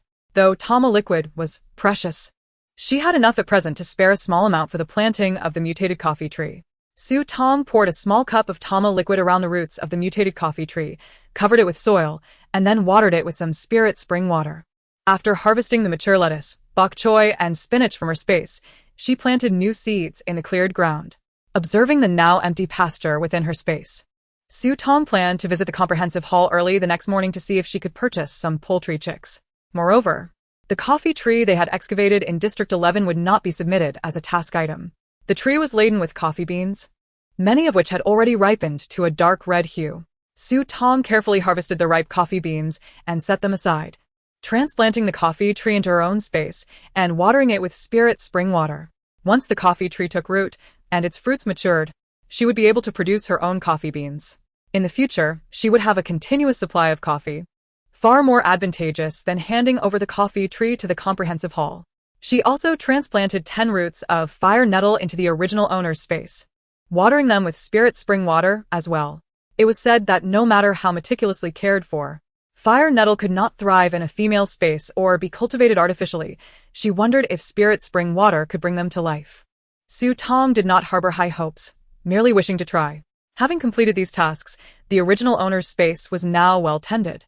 The entire space, aside from the pasture, was filled with greenery, exuding a sense of vitality. Once she acquired some poultry, the space would radiate even more liveliness. After organizing the original owner's space, it was time to attend to her own. Reflecting on the various mutated beast corpses she had collected during their venture into District 11, Tong felt a twitch at the corner of her mouth. Had it not been for her own space's upgrade, which had increased its area threefold and rendered it immobilized, she would not have dared to store so many mutated beast corpses within. It was unsettling and rather gruesome, given that all these mutated beasts had activated their cores, and none were intact. Upon entering her own space, Tong immediately noticed a significant reduction in the various supplies of instant food, primarily biscuits, chocolates, and beverages. She had not hoarded much of these items before the apocalypse, and a rough calculation revealed that she had already consumed a quarter of her stock.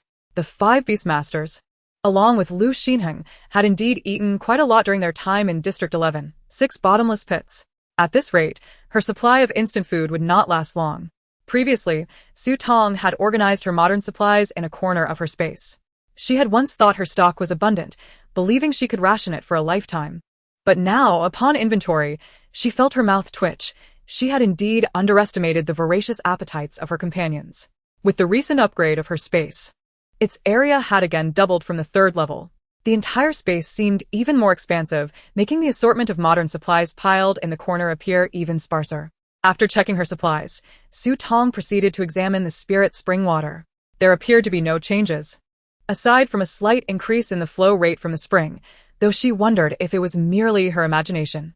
Subsequently, there lay a considerable heap of mutated beast carcasses, carelessly piled in a corner by Tong, resembling a mountain in scale. Although they had not acquired a single level 7 crystal core, her spatial storage was indeed filled with numerous level 7 mutated beast bodies, each harboring valuable materials, promising a substantial profit. Yet, Su Tong remained unaware of which parts were useful, rendering her incapable of processing them. She could only wait until the following day to consult the staff at the comprehensive hall for professional advice. Even so, the sheer volume of carcasses was overwhelming and remarkably fresh. Should she decide to sell the flesh of these beasts, it would be imprudent to sell too much at once, as it might arouse suspicion. Previously, she managed to sell them in batches, but that instance could hardly compare to the current quantity. Other females would yearn to have larger spaces to accommodate more mutated beast bodies, whereas Su Tong was now troubled by how to handle the excessive carcasses. Dismissing her worries for the moment, she decided to temporarily process a portion in the comprehensive hall the next day, leaving the remainder in her space, which would remain undeterred by decay due to its static nature. Just as Su Tong was about to withdraw her consciousness from the space, her peripheral vision caught sight of an unfamiliar area that had recently emerged. The area had been mostly obscured by a level 7 mutated beast carcass, which she had initially overlooked. Now, with that carcass moved aside, the peculiar space was fully revealed. It was a small glass enclosure, reminiscent of a modern 24-hour ATM kiosk. Inside stood a machine resembling an ATM. Curiosity piqued, Su Tong approached and entered the glass room, standing before the machine. At that moment, the screen was entirely dark, unlit. Above the machine, words read Resource Exchange Point, accompanied by an indicator light button that was currently glowing red, signaling an inactive state. Su Tong furrowed her brows in confusion. What was this? She was certain that when her space was at level 3, such an object had not existed. Thus, it must have appeared only after her space upgraded to level 4. A resource exchange point? What could be exchanged? How could it be done? What was the currency for exchange? A plethora of questions flooded Su Tong's mind, igniting her curiosity. She attempted to press several buttons on the machine, yet the screen remained dark and unresponsive. Considering its inactive status, Su Tong scratched her head, pondering whether it required another upgrade to activate. With a mind full of questions, she withdrew her consciousness from the space. As her eyes fluttered open, she spotted Yuan leaning against a nearby support pillar, arms crossed. He sat casually on the ground, his long legs bent, back resting against the tent support, eyes closed, evidently having fallen asleep while waiting for her to emerge from the space. Upon exiting the battle zone, the beast men had busied themselves erecting the camp, with no time to change clothes. Yuan still donned his form-fitting black combat suit, marked with the remnants of his encounter with the level 7 mutated beast. His usually cold and stern visage, in this moment of slumber, revealed a hint of vulnerability and harmlessness. A crimson scar marred his face, a reminder of the injury inflicted by the level 7 beast, which had yet to heal completely. Suddenly, Yuan's brow furrowed slightly, his thin lips pressed together, as two small, rounded, furry ears emerged from his short black hair. Chapter 120, Su Tong. Why did you steal a kiss from me? Su Tong was taken aback. Usually, he either appeared in his human form or in his beastly state, but this was the first time she had seen him with only 2 black leopard ears visible. Unlike by Su's rabbit ears, Yuan's ears were short, thick, and soft, adorned with indistinct patterns. Though they did not possess the softness of rabbit ears, they seemed more substantial, igniting Su Tong's desire to reach out and feel them. However, she quickly recalled what Huaixi had mentioned during their treatment sessions. Aside from a few genetically unique beast men who occasionally revealed parts of their semi-beast forms, most male beast men only exhibited such traits when they were in extreme discomfort. Was Montag Yuan unwell? Su Tong's brow unconsciously furrowed, a flicker of concern evident in her eyes. Seeing the unsightly wound on his face, and recalling that during their expedition to Area 11, Yuan had been the only one not to absorb a crystal core to advance, while consistently leading the charge in battles and sustaining the heaviest injuries without complaint, she felt an unexpected pang of sympathy for the usually stoic leopard.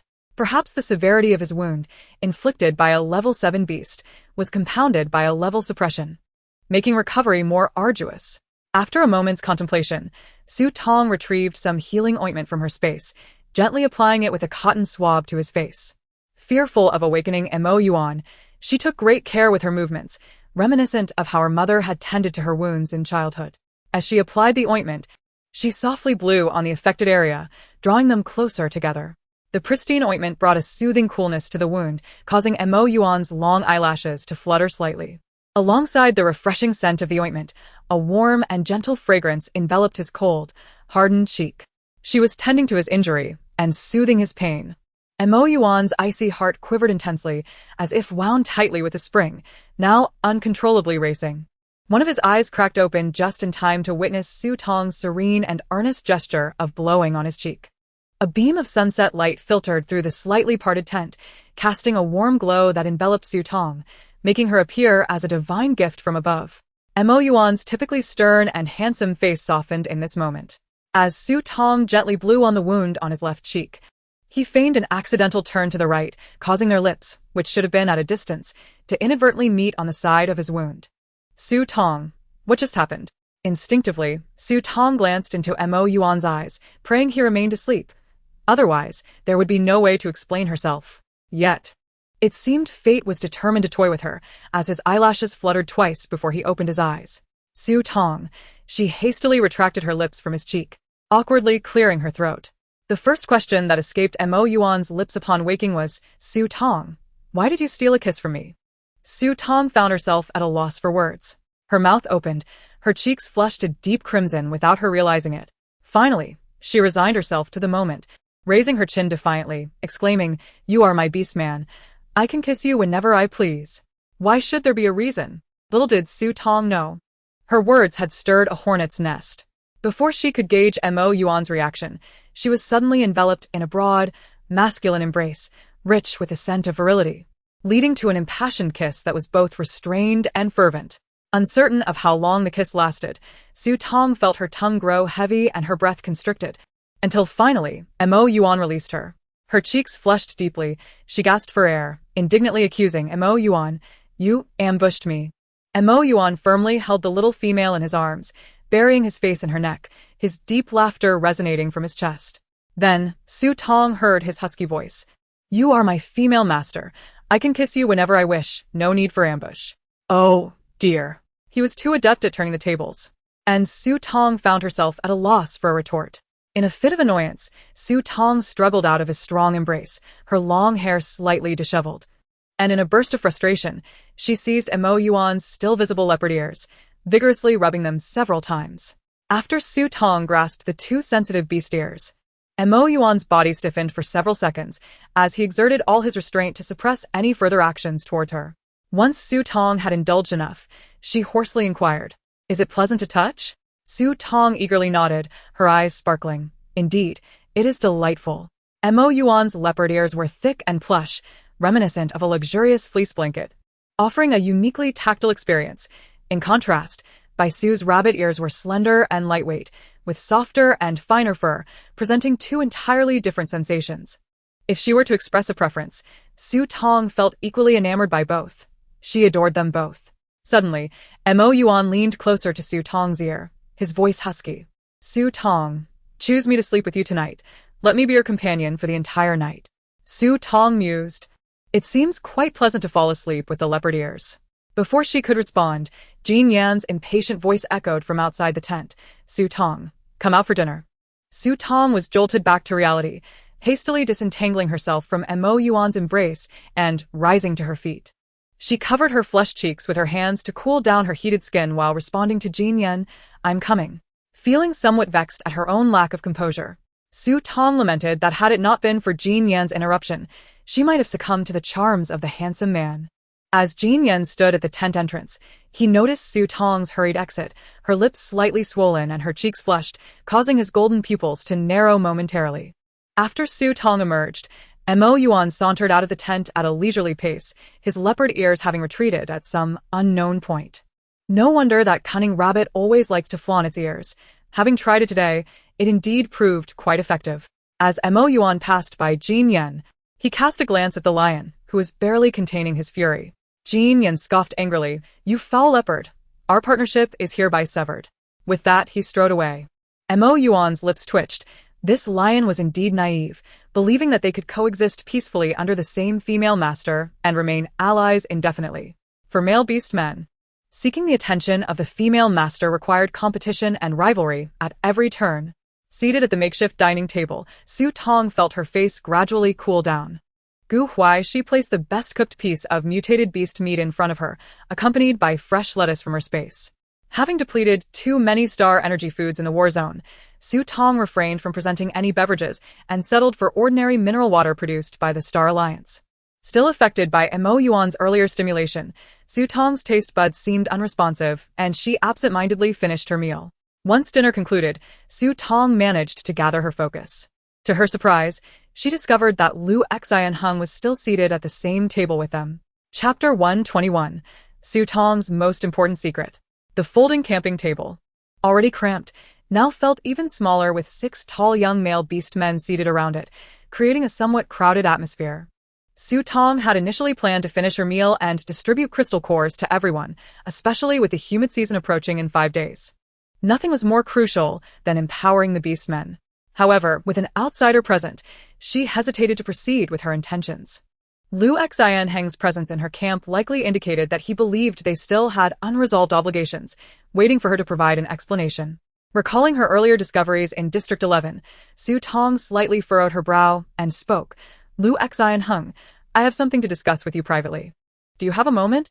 Lu Xianheng was taken aback. He had not anticipated that Su Tong wished to speak with him alone.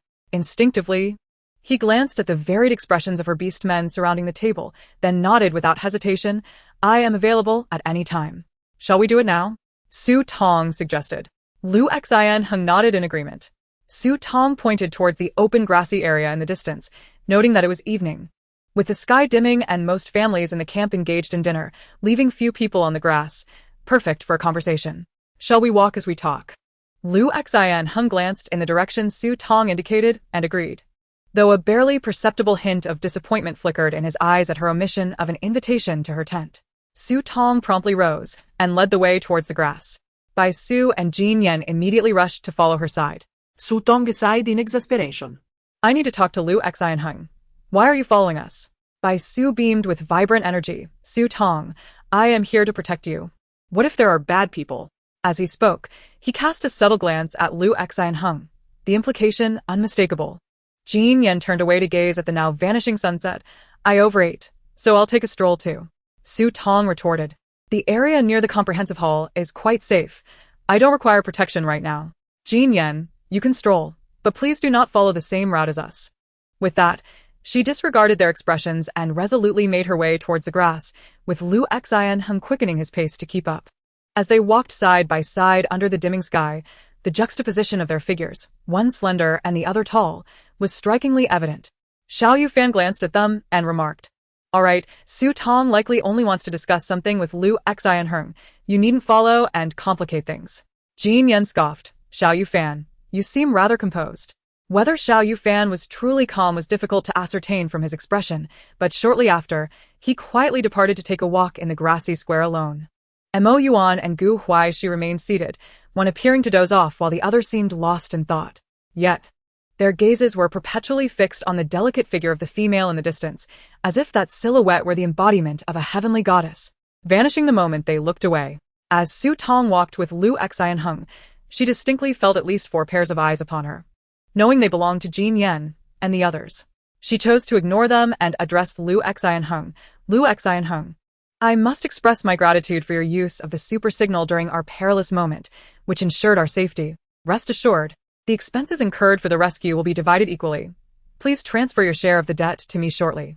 It was only after returning to the safe zone that Su Tong learned from Xiao Yufan about the rarity and value of the super signal. This was not something just anyone could possess. It was one of the rarest rewards in the Star Alliance military, reserved for those of general rank. In the original narrative, Lu Xianheng's recovery, without Su Tong's assistance, was attributed to his use of the super signal in a moment of impending death. Lu Xianheng was taken aback by Su Tong's clear demarcation of their obligations. A wry smile tugged at his lips as he replied, Su Tong, you saved me previously. Once I am capable, I will naturally return the favor. Besides, I must also preserve my own life. You need not treat me so formally. One thing at a time, he continued. Even so, you should not bear the rescue costs alone.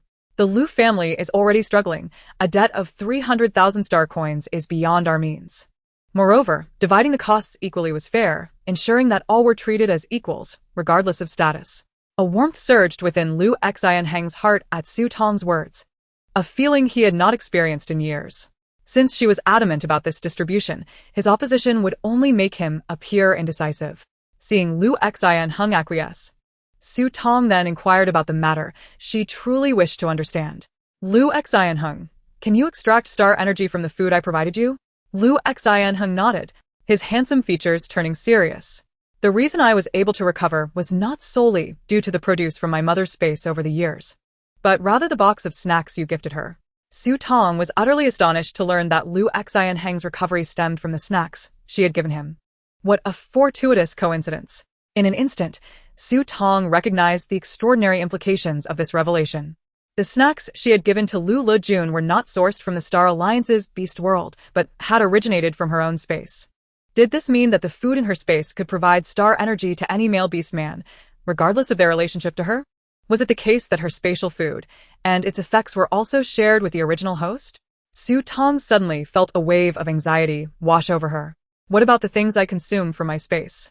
Lu Xin shook his head earnestly.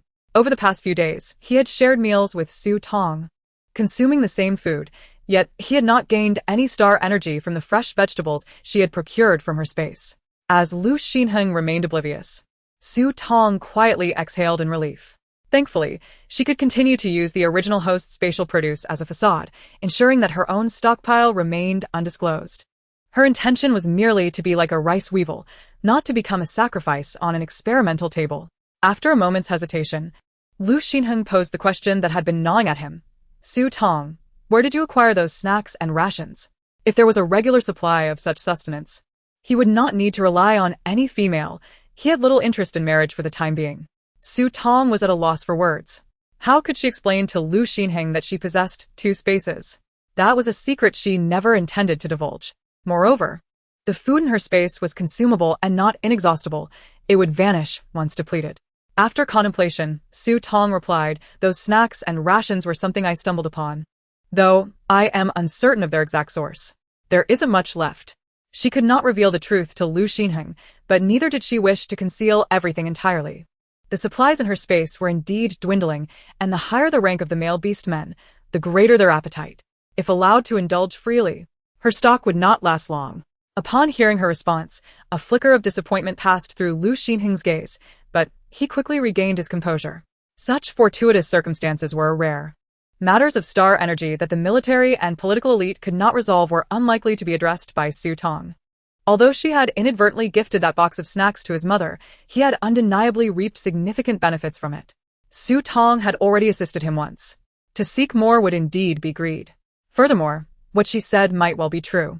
Had she known the value of those snacks and rations from the outset, she would not have carelessly given them to his mother. Everyone harbored their own secrets, did they not? Once his emotions settled, Lu Xinheng solemnly advised Su Tong. In that case, regardless of how many snacks and rations remain, do not give any to anyone other than your beast husband. He could help conceal it. And so could his mother, but that did not mean others would not covet it. Su Tong was taken aback by his words, then nodded vigorously, a smile gracing her lips. Thank you, Lu Xinheng. After a moment's thought, she selected a box of instant noodles and a box of 8 treasure porridge from her space and handed them to Lu Xinheng. These are for you. I hope they prove useful. However, with these, my supplies are truly scarce, so please use them sparingly. In the Star Alliance's beast world, every male beastman fought fiercely for survival and resources, with the law of the jungle prevailing. Star energy was of paramount importance to them. Given that Lu Xinheng had inquired, it was evident he sought to obtain these resources. Even if she did not offer them up front, he would undoubtedly ask. It was better to take the initiative and clarify the situation, thereby averting any future demands. A box of instant noodles and a box of 8 treasure porridge were not substantial to her. She considered it an investment in Lu Xinheng, a promising prospect for the future. Thus, she concluded that this transaction was indeed profitable. Lu Xinheng was momentarily startled and elated as Su Tong handed him 2 boxes of provisions. His inquiry into the source of those star energy-laden foods stemmed from his desire to acquire them. Throughout their time together, he had observed a marked difference in Su Tong. She was no longer the arrogant and cruel individual he had once known. Moreover, she had treated him without distinction, which made it awkward for him to ask her for more star energy food. Naturally, he was not seeking something for nothing. He intended to offer a fair exchange. Yet, he had not anticipated that Su Tong would take the initiative to give him these items. A genuine sense of gratitude welled up within Lu Xinheng. He did not feign modesty in rejecting such precious star energy food but instead expressed his heartfelt thanks. Thank you, Su Tong. Su Tong beamed. What are you thanking me for? Your powers are growing stronger, and that means Aunt Lu will have better days ahead. Lu Xinheng immediately adopted a serious demeanor. Rest assured, I will take good care of my mother. He then added, by the way, the Tamo liquid we acquired through our collaboration with Captain Tan includes a portion for you. Would you prefer it directly, or shall I convert it to star coins and transfer the funds to you? Lu Xinheng was taken aback. He had not anticipated that Su Tong would share a portion of the Tamo liquid with him. In truth, he had contributed little to this endeavor, as the negotiation with Captain Tan was entirely her doing. Glancing at the supplies in his hands, he shook his head. I won't take the Tamo liquid. You should keep it. This substance is precious. There is no rush to sell it all at once. The price will only increase as we approach the season of destruction. If you do wish to exchange it for star coins urgently, the most reliable buyer at present is Captain Tan. I can provide you with his contact information, and you can reach out to him if needed. Su Tong was surprised by his refusal and his thoughtful reminders. She noted Captain Tan's Star Network account on her wristwatch. However, that was still a substantial sum of star coins. Before Su Tong could finish her thought, Lu Xinheng interrupted. Su Tong, if you are calculating things so meticulously, should I not also pay you star coins for the food you gave me? Su Tong fell silent. They had discussed matters at length, and the night had fully enveloped them. The grassland remained dimly lit, with only a portion of the campus lights illuminating the area, preventing it from being completely consumed by darkness. Lu Xinheng escorted Su Tong back to the camp. Upon reaching the camp entrance, Xiao Yufan, Jin Yan, and 3 other beast men immediately approached, encircling Su Tong. Under the camp's lights, Su Tong smiled at her beast men, a carefree smile that was absent when she was with Lu Xinheng. He stood still, watching as Su Tong led her 5 beast men into her tent. Soon, laughter erupted from within the small tent, mingling with the gentle teasing voices of the females. The small space buzzed with joy, while he remained outside, isolated from their warmth. Lu Xinheng tightened his grip on the food in his arms, inhaling the crisp night air deeply before turning to head to his own tent. He had lingered by Su Tong's side long enough. He would depart early the following morning. Inside Su Tong's tent, Xiao Yufan listened to Bai Su's dissatisfied complaints. Su Tong, I saw you give Lu Xinheng 2 boxes of things. His ears perked slightly, casting a sidelong glance toward the area where Lu Xinheng stood, before quickly averting his gaze. At last, this blue wolf had been sent away. Su Tong's lips twitched. It was her property, and she could give it to whomever she pleased. She rolled her eyes at Bai Su and pulled out all the level 5 and above crystal cores stored in her space, placing them on the table before everyone. Even though Lu Xinheng was aware of the numerous mutated beasts they had hunted in recent days, he could not have anticipated there would be so many crystal cores. This was also why Su Tong was reluctant to distribute the crystal cores in front of Lu Xinheng. Now, upon careful calculation, Su Tong had a total of 8 level 6 crystal cores, 33 level 5, and 60 level 4 cores, with a combined total of 150 cores of levels 1 to 3. At present, the lowest ability level among the beastmen was the initial stage of level 5. The lower level crystal cores were of little use to them, so they would not be needed for now. The focus would be on distributing the 8 level 6 and 33 level 5 crystal cores. Xiao Yufan took the initiative to speak up. During our time in the war zone, I already used that rare wind-type crystal core, so please distribute these among yourselves. Su Tong and the other 4 had no objections, especially since Xiao Yufan was already at the initial stage of level 6. Huaixi has begun to harbor some trepidation towards the crystal cores, having utilized an astonishing 8 5th-level cores in his ascent from the pinnacle of level 4 to the initial stage of level 5. Each 5th-level core is worth 5 points. It seems that after absorbing them tonight, this group could easily part ways by tomorrow. Su Tong glanced quizzically at the sudden silence of the other 4 men. Was it not the very aspiration of male beast men to elevate their powers? Why did they appear so despondent? Asaden epiphanes traxu Tong. Akin to the unblocking of her meridians, she grasped the sentiments of the beast men. Since we have an abundance of crystal cores this time, there shall be no point distribution. Huaixi, Bai Su, Mo Yuan, and Jin Yan. Xiao Yufan. Chapter 123. I only desire you to glance at me more often. In the spirit of fairness, the outcome was that, apart from Xiao Yufan, each of the 4, Mo Yuan, Jin Yan, Huaixi, and Bai Su, received 2 6th-level cores and 8 5th-level cores. The remaining 5th-level core was temporarily retained by Su Tong, while among the 6th-level cores, Two were of mid-tier quality and were allocated to Mo Yuan and Jin Yan based on their combat prowess. With the distribution of the cores completed, Su Tong formally informed the beast men about the upgrade of their space to level 4. Upon hearing this, Bai Su could hardly contain his elation. Mo Yuan lowered his gaze modestly. Jin Yan scoffed at Bai Su's exuberance, while Gu Huaixi's handsome visage bore a somewhat forced smile. All right. We must visit the central hall early tomorrow to manage the items we brought back from the combat zone, so everyone should rest well tonight, Su Tong concluded. Marking the end of their brief family meeting, Xiao Yufan spoke up, suggesting that the safer camp of the secure zone was sufficient for him to keep watch alone that night. Everyone consented to this. For the other four were certainly reluctant to rest, eager to absorb the crystal cores and level up. They cast a glance at Xiao Yufan, who lingered in Su Tong's tent, said nothing, and swiftly departed. Having attained level 6 in abilities, they were determined not to lag behind him now that they possessed crystal cores. Once they surpassed Xiao Yufan, Su Tong might regard them with greater esteem. Inside the tent, only Su Tong and Xiao Yufan remained. Su Tong regarded him with curiosity, questioning why he had not yet set out for patrol. Had something else held his attention? Upon hearing her words, Xiao Yufan's amber eyes dimmed slightly. Ever since that fateful night at the evaluation meeting, he had sensed an elusive barrier between them. They seemed to maintain a distance that he found difficult to traverse. Observing his lowered head and silence, Su Tong furrowed her brows. Could it be that he felt discontented because she had distributed all the cores to the other four, leaving him without one? After all, he professed indifference. Yet his heart might not truly align with his words. Xiao Yufan was known for his rationality and self-interest, always weighing the pros and cons. After pondering, Su Tong pushed the last remaining 5th-level core toward Xiao Yufan. This was an ordinary 5th-level pinnacle core. A level 6 beginner would find it quite adequate. Here, take this, Su Tong said, tilting her head slightly. Watching the radiant core before him, Xiao Yufan's eyes brightened a fraction.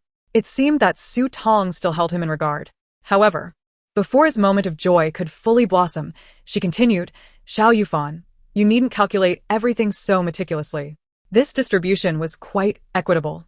The rare 6th-level pinnacle core was most suited for you, hence it was given to you at that time and no one objected.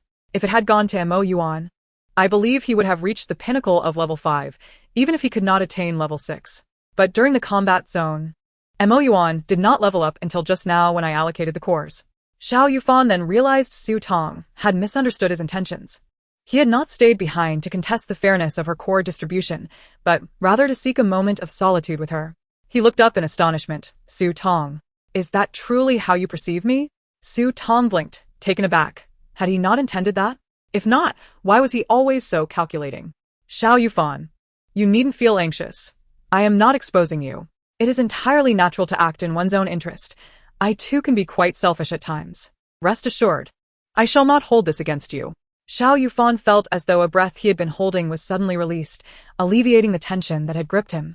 A person so accustomed to rationality had never anticipated a day of emotional turmoil. Observing Su Tong's seemingly indifferent demeanor, he impulsively leaned in and embraced her, capturing her lips with his in a kiss that transitioned from forceful and fervent to tender and gentle as he sought to align with her feelings. Su Tong found herself overwhelmed by this display of affection, surrendering to the warmth and tenderness he exuded. When Xiao Yufan finally withdrew, Su Tong felt dazed, her mind swirling. What had just transpired? Had he truly kissed her in such a manner? Xiao Yufan, his lips slightly pursed, as if cherishing the warmth left by her presence, murmured, Su Tong, I do not desire the crystal cores. I merely long for you to glance my way more often. Su Tong's body jolted at his admission. How could someone so logical and composed utter such an emotional sentiment? Either he was a master of manipulation, or he was genuinely yielding to the desires of his heart. Stunned into silence, Su Tong found herself at a loss for how to respond to Xiao Yufan. Observing the confusion in her eyes, the pent-up frustration within him dissipated. He had not intentionally orchestrated a moment alone with Su Tong to manipulate her, but had instead offered her the space for independent thought. Unable to resist, he gently caressed her head, smoothing her disheveled hair. All right, it is getting late, Su Tong. You should rest. I will keep watch outside. Should you need anything, call for me. I will be right here. With that, he rose and exited the tent. Once he left, the tent, which had felt cramped with the presence of the beast men, suddenly felt expansive. Su Tong's gaze fell upon the crystalline core reflecting light on the table, which she lifted to examine closely. Her eyes inevitably drifted to the entrance of the tent, where a tall and solitary figure stood in her mind's eye. In a moment of inner turmoil, Tong felt a flicker of doubt regarding her decision to divorce Xiao Yufan. The best remedy for such quandaries was sleep. She believed that upon awakening, all her troubles would fade away. Clutching the crystal core, she lay down on the air mattress, expecting to find rest elusive. Yet, within minutes, her breathing became deep and even. Outside the tent, Xiao Yufan, with heightened senses, quickly noticed the change in her breathing pattern. He paused, a silent smile gracing his lips, before slipping back into the tent to retrieve a blanket for Tong, covering her gently. As he exited, he leaned down slightly, placing a soft kiss on her forehead. That night, Xiao Yufan kept vigil at the entrance of Tong's tent, gazing at the stars above. The following morning, aside from the vigilant Xiao Yufan, everyone emerged from their tents. Tong awoke, surprised to find she had slept remarkably well. Upon stepping outside, she noticed the group gathered. Their expressions varied. Eagerly, she inquired, "How did your advancements go last night?" Chapter 124. The Beastmen progress once again. Jin Yan raised an eyebrow and proclaimed, "I reached the pinnacle of level 5. Yuan shot Jin Yan a sidelong glance, affirming, "Same here." Jin Yan scoffed lightly. Su, his rabbit ears twitching, puffed out his cheeks. "I'm still a tad short of the pinnacle of level 5. That indicated he was on the cusp of mid-tier level 5. Huaixi's expression was the most somber. He remarked darkly, "I achieved mid-tier level 5 and I was barely able to break through the threshold. Regardless, everyone has advanced at least one minor level, which is indeed a cause for celebration." Although Huaixi appears to be the slowest among them, it is noteworthy that his healing ability inherently progresses at a more languid pace compared to others. Healing is recognized by the Star Alliance as one of the most challenging abilities to elevate. In comparison to Xiao Yufan, Yuan, Jin Yan, and Su, Huaixi's slow advancement is merely a relative observation. When placed against outsiders, his progress is not only commendable but remarkably swift. To cultivate a healing ability user to mid-level 5 within the Alliance, the required energy cores exceed 3 times that which Huaixi utilizes. Nonetheless, the mere fact that Huaixi stands in comparison to this group of potential antagonistic prodigies adds an element of pressure. It is already evident that as the level of abilities ascends, the demand for energy cores increases, particularly upon entering the 6th level, where the consumption multiplies several times over. Hence, many promising male beastmen find their abilities stagnating at levels 6 and 7. Early in the morning, Lu Xinheng had already departed from the camp alone, returning to the primary star, City A. With the absence of outsiders, Tong felt there was no harm in indulging in a modest celebration. She retrieved an assortment of frozen dumplings from her spatial storage, accompanied by some yellow soybeans and white sugar to make freshly pressed soybean milk. Thus, breakfast culminated in a sumptuous feast of dumplings paired with soybean milk, leaving everyone thoroughly satisfied. Tong observed that Xiao Yufan, Jin Yan, and Yuan favored meat-filled dumplings, while Su and Huaixi had a penchant for vegetable fillings. As for Tong, she held no particular preference. She relished both meat and vegetable fillings alike. After days of consuming roasted mutated beast meat, the steaming dumplings were a delightful change. Upon finishing breakfast, the group tidied up the camp and proceeded to the comprehensive hall. Their first stop was the task submission area to process the fire nettle. The team had collected a total of 50 fire nettle plants, transplanting 10 into their spatial storage, leaving 40. After consulting with the beastmen, they unanimously decided to sell 20 of them. At 2,000 star coins per plant, 20 yielded a substantial sum of 40,000 star coins. Next came the task involving coffee trees. Although they had located the coffee trees, they chose not to extract any. Jin Yan suggested selling a pound of ripe coffee berries to the task department at the comprehensive hall, as the authorities might possess the technology to cultivate coffee trees from these berries. Jin Yan's insight proved accurate. The comprehensive hall accepted the ripe coffee berries, purchasing them at 8,000 star coins per pound. Moreover, because they provided the coffee berries to the comprehensive hall, they were not penalized for a failed task, which would have otherwise cost them 2,000 star coins, a significantly harsher penalty compared to tasks in Zone 9. From the 2 tasks, Tong's team earned a total of 48,000 star coins. Without the burden of their rescue debt, these 2 tasks alone would have been quite profitable in Zone 11. Subsequently, they proceeded to a designated area in the comprehensive hall to handle the corpses of mutated beasts and star beasts. To avoid unnecessary complications, Su Tong refrained from selling the corpses of the 7th level mutated beasts and 6th level silver-maned beasts to the comprehensive haul. Instead, she selected a few 5th level and low-level 6th level mutated beasts for sale, and with the sale of various materials harvested from the mutated beast corpses, they garnered an additional 40,000 star coins. Prior to arriving at the comprehensive hall, Su Tong had already contacted Captain Tan Song through the Star Network. After completing their tasks, a member from Tan's team awaited them outside the trading area in the comprehensive hall. The team hurried over and was ushered into the lounge. Inside, Captain Tan Song, clad in military attire and possessing a tall, robust stature, awaited Su Tong at the head of the table. Upon her entrance, he rose with a broad smile, revealing a set of pearly white teeth. "Miss Su Tong, I presume you wish to sell a batch of Tama liquid to me?" Su Tong was taken aback. She had shared no details over the Star Network, yet Tan Song had already deduced her intentions. Noticing her astonished expression, Tan Song's grin widened. Such a substantial amount of rescue funds could not be acquired through ordinary items. Furthermore, as of now, he and Su Tong's team maintained a cooperative relationship. Even without Lu Xinheng's hint, it was most fitting for Su Tong to sell her Tama liquid to them, ensuring discretion and safeguarding against prying eyes. Collaborating with the military, especially with General Tan's faction, would assuredly guarantee Su Tong a fair price. "Please take a seat," Tan Song invited, and his team members promptly served tea to everyone. "How much Tama liquid do you intend to sell me this time, Miss Su Tong?" Tan Song inquired. Su Tong, not deeply versed in Tama liquid, glanced at the beast men, and it was Xiao Yufan who spoke up. "We plan to sell 1/4 of what we obtained." When the Tama liquid was divided, both parties had taken half, and with Xiao Yufan's statement, Tan Song understood the quantity involved. This was within his acceptable range, as Tama liquid would only increase in value as the season of destruction approached.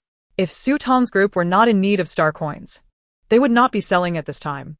"As long as the remaining Tama liquid is not sold to other factions in the short term, I can fully accommodate your request."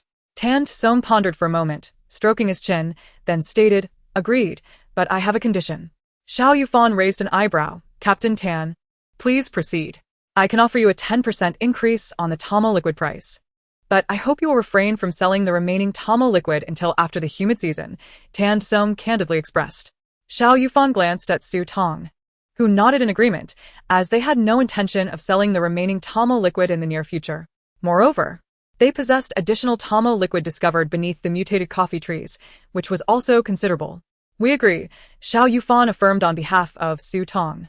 With the terms of cooperation established, both parties stood and shook hands. Su Tong retrieved the Tama liquid for sale from her spatial storage, neatly arranging the barrels in the lounge. Tan Song accepted a blue card from one of his team members and handed it to Su Tong. "Miss Su Tong, the star coins are all contained in this card. You can withdraw or transfer funds at any time." Su Tong accepted the card, pressed it against her wristwatch, and after entering her password, her account instantly reflected 500,000 star coins. The transaction was settled amicably.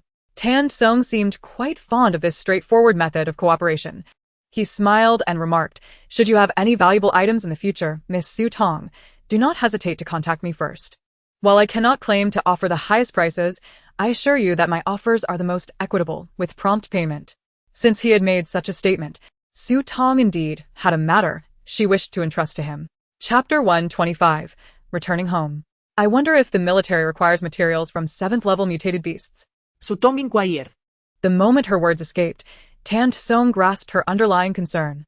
The sudden emergence of 7th level mutated beasts in Zone 11 was under investigation by the military. And if she were to present the corpses of 7th level mutated beasts for sale at this juncture, it would undoubtedly raise suspicions. However, selling them to him was a different matter. He was already aware of the context. His elite team genuinely needed materials from 7th level mutated beasts to construct new combat uniforms. Tan Song contemplated briefly before nodding. "We do require some, but the 7th level mutated beasts in your spatial storage are more than my team can utilize." Su Tong's heart leapt with joy. As long as Captain Tan needed them, she had no intention of selling the materials from the 7th level mutated beast corpses for star coins. "How many do you need? What materials?" "For this transaction, I prefer not to settle with star coins. Instead, I would like to exchange the materials from the 7th level mutated beast corpses for several sets of corresponding combat uniforms. Additionally, I can gift the meat from the 7th level mutated beasts to your team." Combat uniforms in the military are not something one can simply acquire with star coins, especially those made from high-level mutated beast materials, which are difficult to procure even in the black market. Su Tong's offer was quite generous, and her willingness to exchange materials for combat uniforms while gifting mutated beast meat was essentially a half-exchange, half-gift proposition. Given the military's high consumption rates, Tong naturally wouldn't refuse such a favorable opportunity, as long as the materials were available. Producing several sets of combat uniforms would merely require a simple command on his part. Very well, I agree, Miss Su Tong. Here's to a fruitful collaboration. As the season of humidity approaches, Tong cheerfully suggested, since Miss Su Tong managed to acquire some fire nettle last time, why not hand a few plants over to my team members? They could be incorporated into the combat suits we manufacture, proving invaluable during the damp season. Su Tong was taken aback. The fire nettle can be used in such a manner during the humid season? She nodded in agreement. Originally, Tong intended to exchange further pleasantries, but suddenly, a team member stationed at the door hastened over, his expression shifting dramatically as he whispered a few words to him. Tong stiffened, wondering why that individual had arrived at such an inopportune moment. He promptly bid farewell to Su Tong. Miss Su, I must attend to an urgent matter. I will have my team take you to trade the mutated beast corpses. Please do what you must, Captain Tan, Su Tong replied. Tong departed in haste, leaving Su Tong and her companions in the care of his team, who escorted them to a discreet trading hall. There, they encountered a middle-aged female officer clad in military attire. Su Tong handed over 5 7th-level mutated beast corpses and 6 fire nettle plants to the officer, and after confirming the transaction, they parted ways. As of now, only a 7th-level mutated beast corpse, 14 fire nettle plants, and several corpses of other levels remained in Su Tong's storage. Regarding her star credits, she had just over 600,000, and after deducting the expenses for rescue operations, 34,000 remained. Moreover, Su Tong had also secured a complimentary 7th-level military combat suit, along with a considerable amount of Tomoya liquid, coffee trees, fire nettle, and more. This expedition to Zone 11 had indeed been extraordinarily profitable, which explained why everyone sought to venture into the battle zone before the onset of the humid season. With a relatively ample reserve of star credits, Su Tong's team did not rush back to the villa, but instead procured numerous essential supplies from the comprehensive hall. They purchased 20 chicks, 10 ducklings, and goslings, each costing 1,000 star credits, totaling 40,000.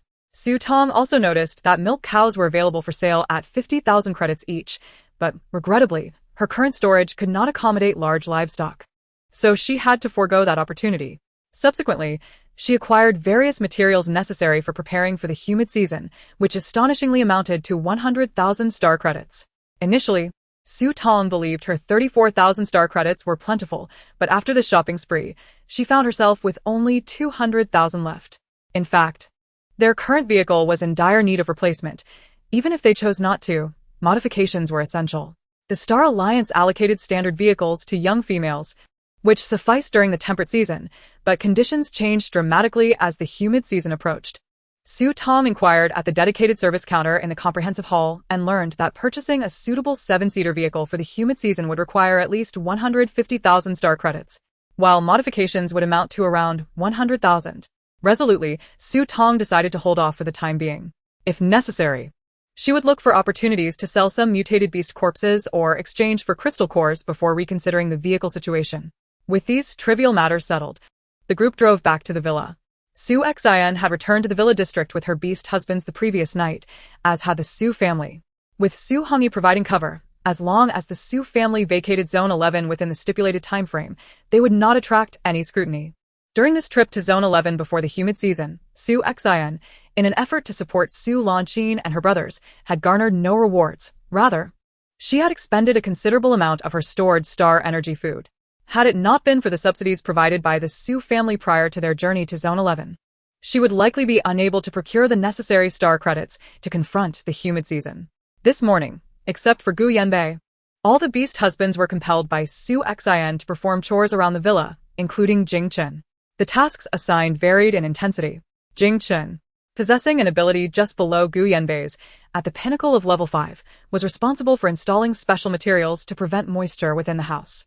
Huaixi tended to the garden plants, replacing them with special soil. Meanwhile, the two with the lowest abilities, Wen Yi and Qin Shiming, were tasked with coating the external moisture-proof materials of the villa, as well as attending to the toilet, garage, and basement. Su Xin herself sat under a sunshade in the villa's garden, sipping a beverage and enjoying fruits from Su Xin's spatial harvest while browsing the virtual screen on her wristwatch, deliberating over which combat suit to purchase for the humid season.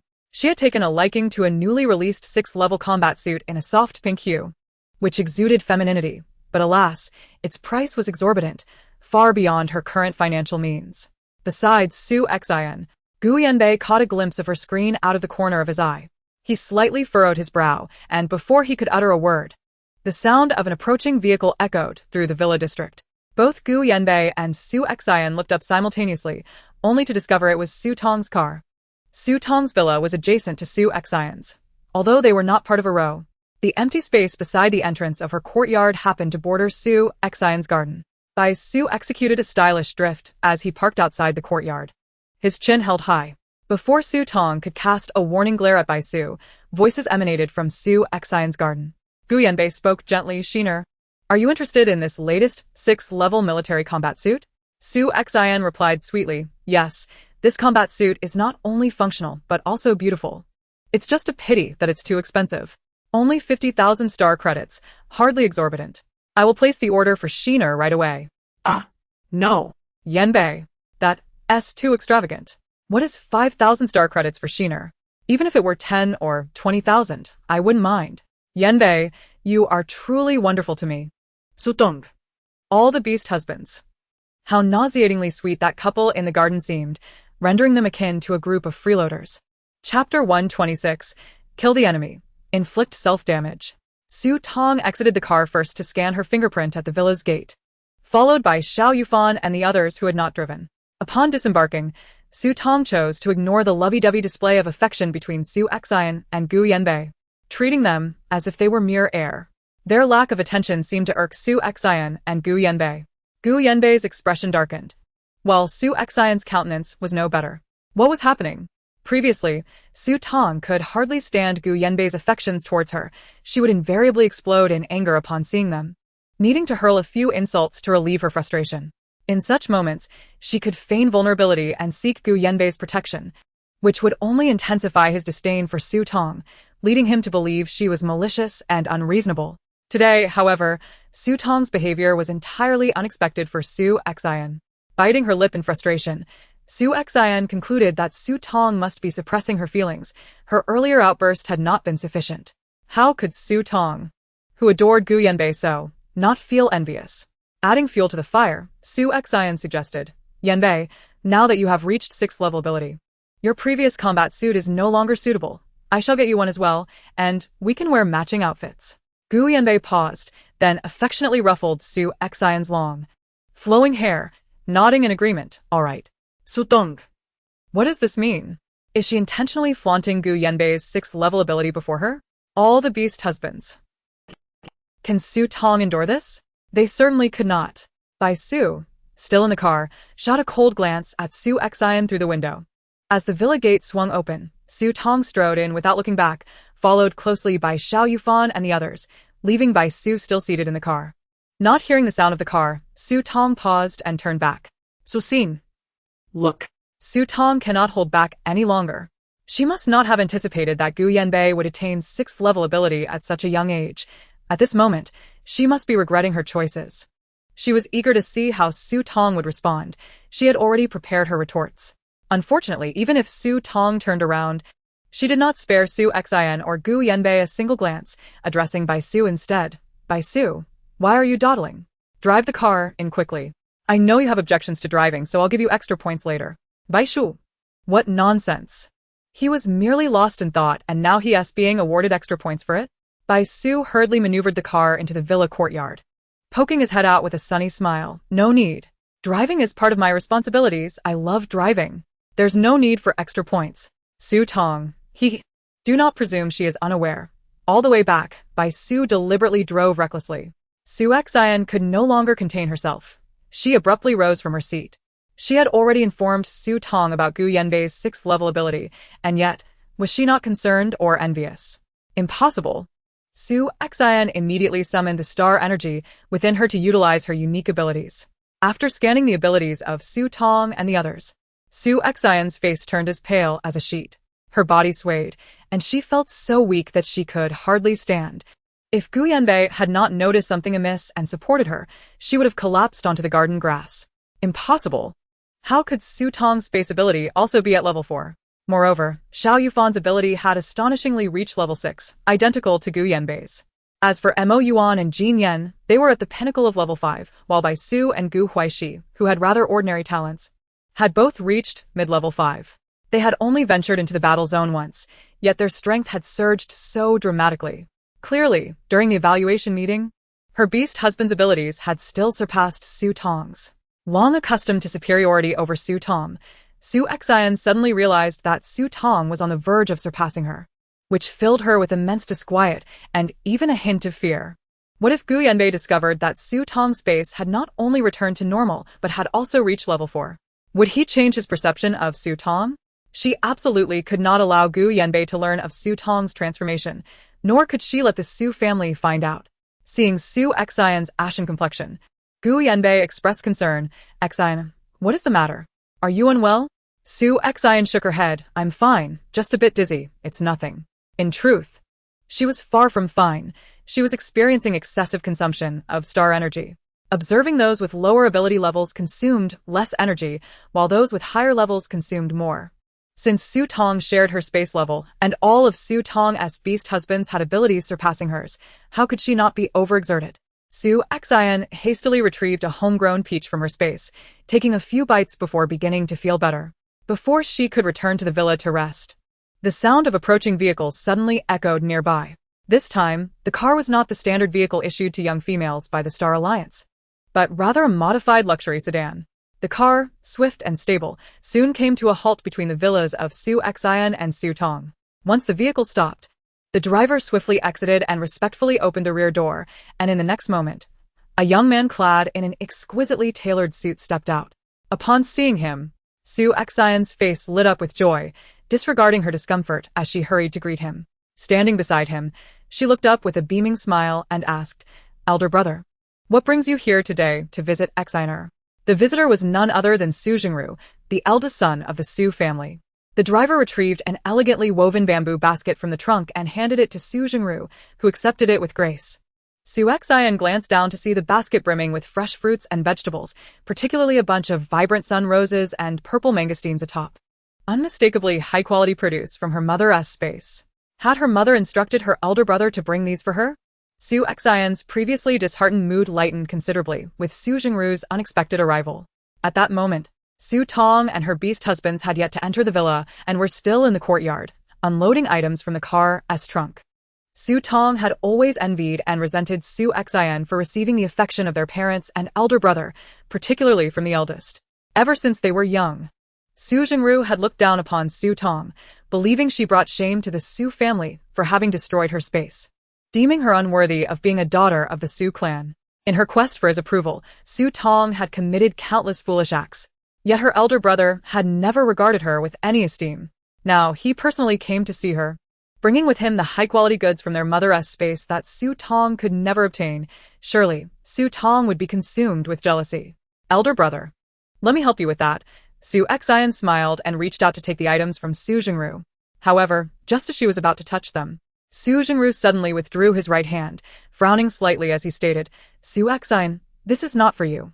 It is for Su Tong." Su Xian, her once proud and elated expression instantly froze at her elder brother's words. Chapter 127. The Return of the Original. What? For Su Tong? How could that be? Since childhood, their mother had rarely given Su Tong any produce from the space.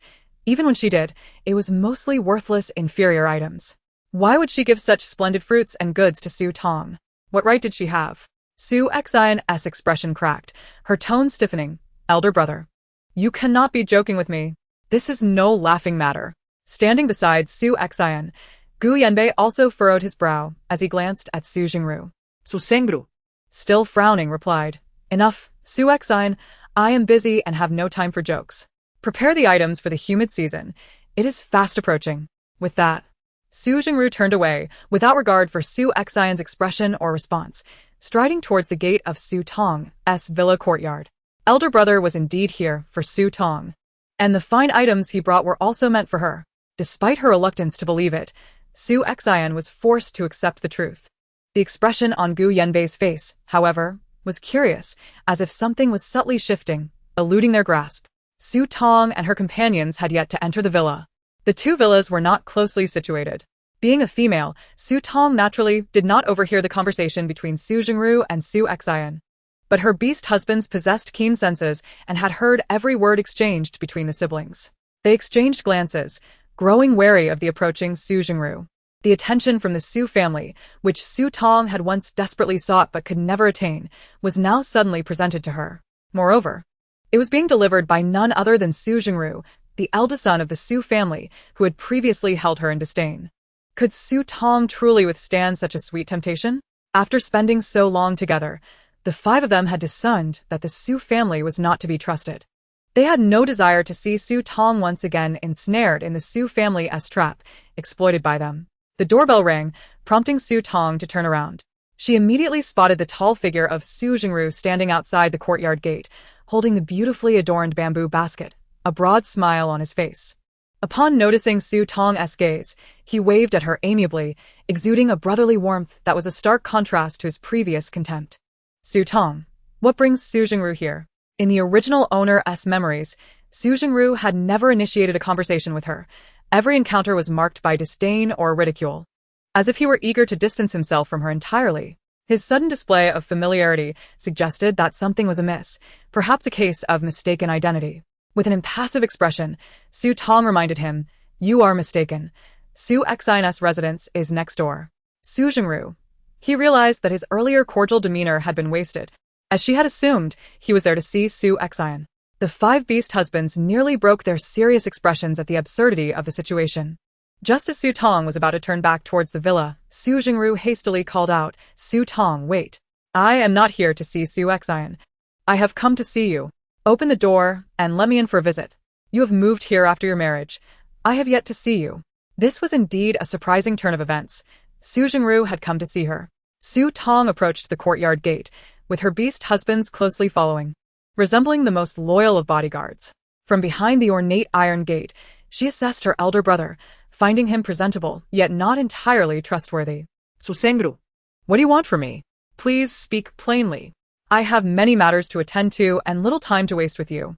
Seeing that Su Tong did not even intend to open the gate, Su Jingru's expression momentarily stiffened. Remembering their mother's instructions, he could only muster the courage to say, "Su Tong, how can you speak like that? Has it been too long since I left home that my elder brother has forgotten to call?" He raised the bamboo basket in his hand, saying, "Mother asked me to bring you these fine delicacies, all superior products from her space, which would greatly benefit you. Please open the courtyard gate and let my elder brother in. You cannot disregard his words. Surely you won't turn down mother's goodwill." After saying this, Su Jingru intentionally tilted the basket to display its contents towards Su Tong. Such exquisite produce from the space is not something an ordinary person could refuse, especially since Su Tong could gain star energy from consuming them. Goodwill? If Su Xin truly cared for her biological daughter, she would never have cast her out of the Su family.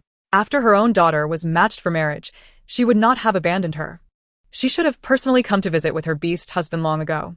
Now, what significance does it hold for the eldest son of the Su family, Su Jingru, to come here? Su Tong was indifferent to the trivial items Su Jingru carried. She had plenty of sun grapes and mangosteen herself, having stockpiled numerous boxes of them during her time in the modern world, with quality far surpassing what Su Jingru held. They were of no interest to her. The two items were hardly worth her attention, let alone the goods resting at the bottom of the basket, which were merely vegetables, rice, flour, and meat. She lacked nothing of the sort and would not be swayed by such trifles. With a single glance, she barely lingered her gaze, maintaining her cool demeanor as though impervious to his words. "Su Jingru, I have severed ties with the Su family. It was Su Xin who stated explicitly that she is no longer my mother and you are no longer my brother. Let us not waste time. If you have nothing further to discuss, please leave. Should you persist in your harassment, I shall promptly contact the authorities to report you for disturbing the peace." This was an echo of the condescending words Su Jingru had once directed at the original owner when she had sought refuge at the Su family's door. And now she returned them in full measure. Su Jingru's previously gentle expression faltered. He had been coerced by his mother to visit Su Tong and extend an invitation. It was a considerable concession for him to utter a few polite words.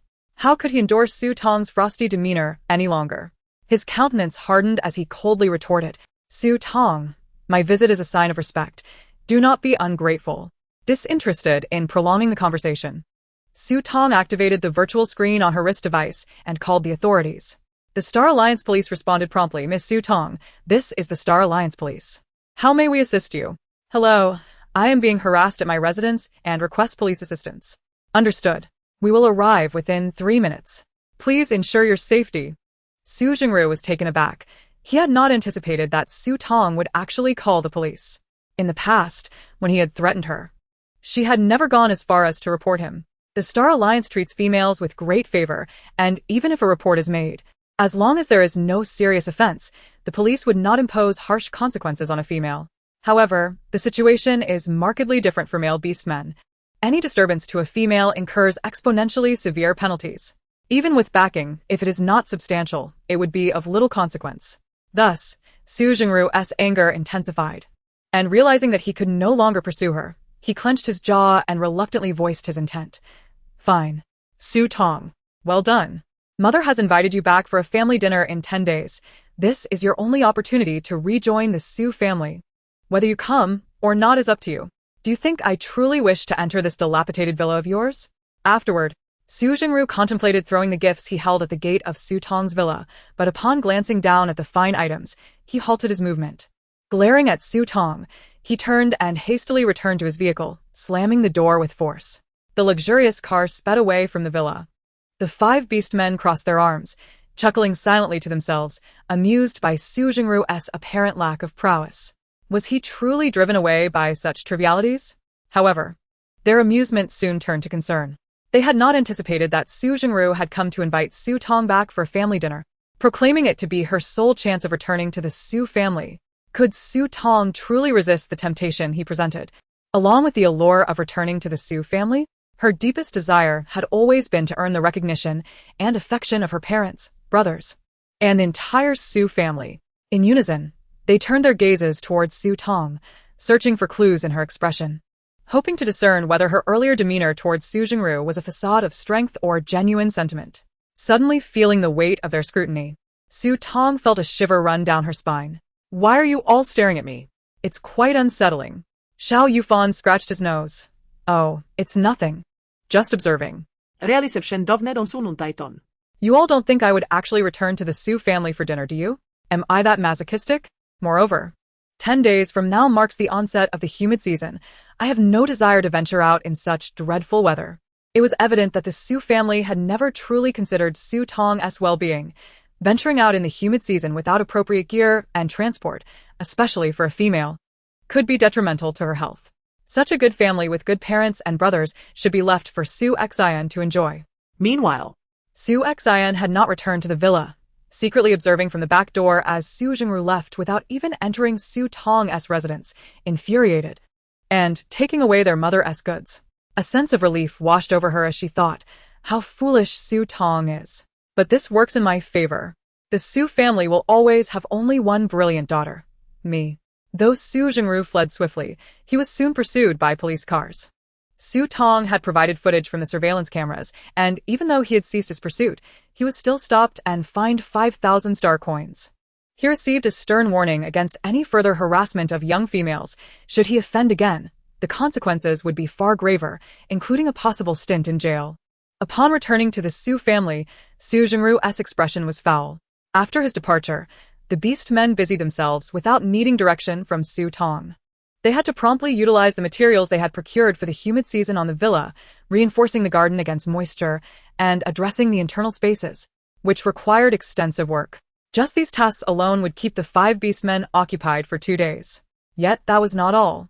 They also needed to visit the A City shopping center to purchase dehumidifiers and purifying machines to install indoors, particularly in Su Tong's room, as well as protective clothing specifically suited for the humid season. With the beastman's experience surpassing Su Tong's, she decided to let them work undisturbed. As the deadline for the divorce approached, and having spent a month together, the beastmen's prejudices against her had lessened. The gentle seasons still lingered. With 4 days left before the humid season, and their accumulated points were nearly sufficient, it was time for a divorce. Casting a glance at the beastmen laboring outside, drenched in sweat, Su Tong resolved to prepare a dinner for them, a rare occasion before the divorce, a final gathering. A good meal might leave a favorable impression on them, fostering a harmonious parting. For this last supper, Su Tong spared no expense. She retrieved an array of delicacies from her space, emphasizing luxury and flavor. Dishes such as braised pork, braised beef short ribs, sweet and sour shrimp, chicken soup, and assorted vegetable stir-fry were prepared, alongside a beautifully arranged fruit platter and a bottle of red wine. The main course consisted of dumplings, for which she crafted fillings of chive and egg, as well as fresh mushroom and meat, using ready-made dumpling skins from her space. Thus, she spent over an hour crafting 150 dumplings. As dusk fell, her dinner preparations were nearly complete. She divided the cooked dumplings into 2 large pots, one meat and one vegetarian, knowing well that the beastmen had hearty appetites. When the beastmen finished their tasks and returned to the villa, they were greeted by the enticing aroma of the meal.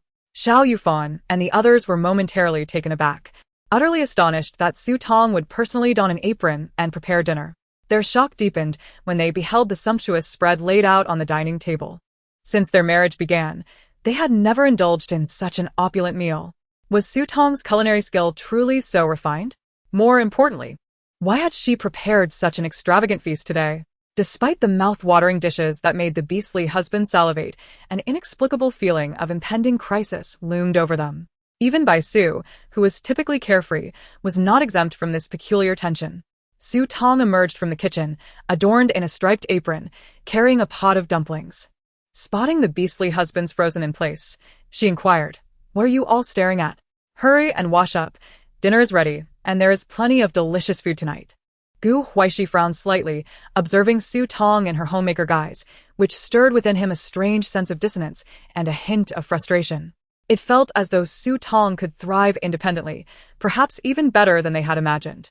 The beastly husbands, each displaying a myriad of expressions, went to wash up, yet none appeared genuinely pleased in the face of such a lavish meal. This only deepened Su Tong's sense of unease. Did they find her cooking unpalatable? But that couldn't be right. They hadn't even tasted it yet. Moreover, aside from the dumplings, the rest of the dishes were prepared by a hotel chef, all of which she had sampled and found delightful. Half an hour later, the beastly husbands finally gathered around the dining table, each with half a glass of wine poured by Su Tong before them. This was Su Tong's first time sharing red wine with them, and as she lightly tapped her spoon against the glass, a smile gracing her lips, she waited for their attention.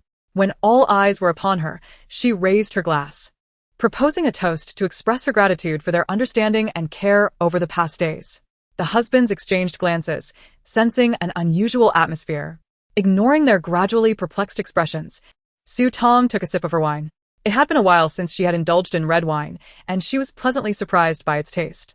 Noticing the others remained still, she urged them, "Come on, give it a try. Red wine isn't something you get to enjoy often." Xiao Yufan, brow furrowed, lifted his glass and took a sip, the wine's velvety richness and subtle sweetness captivating him, while a hint of acidity danced on his palate, revealing its abundant star energy. The flavor was indeed remarkable, a rare delicacy.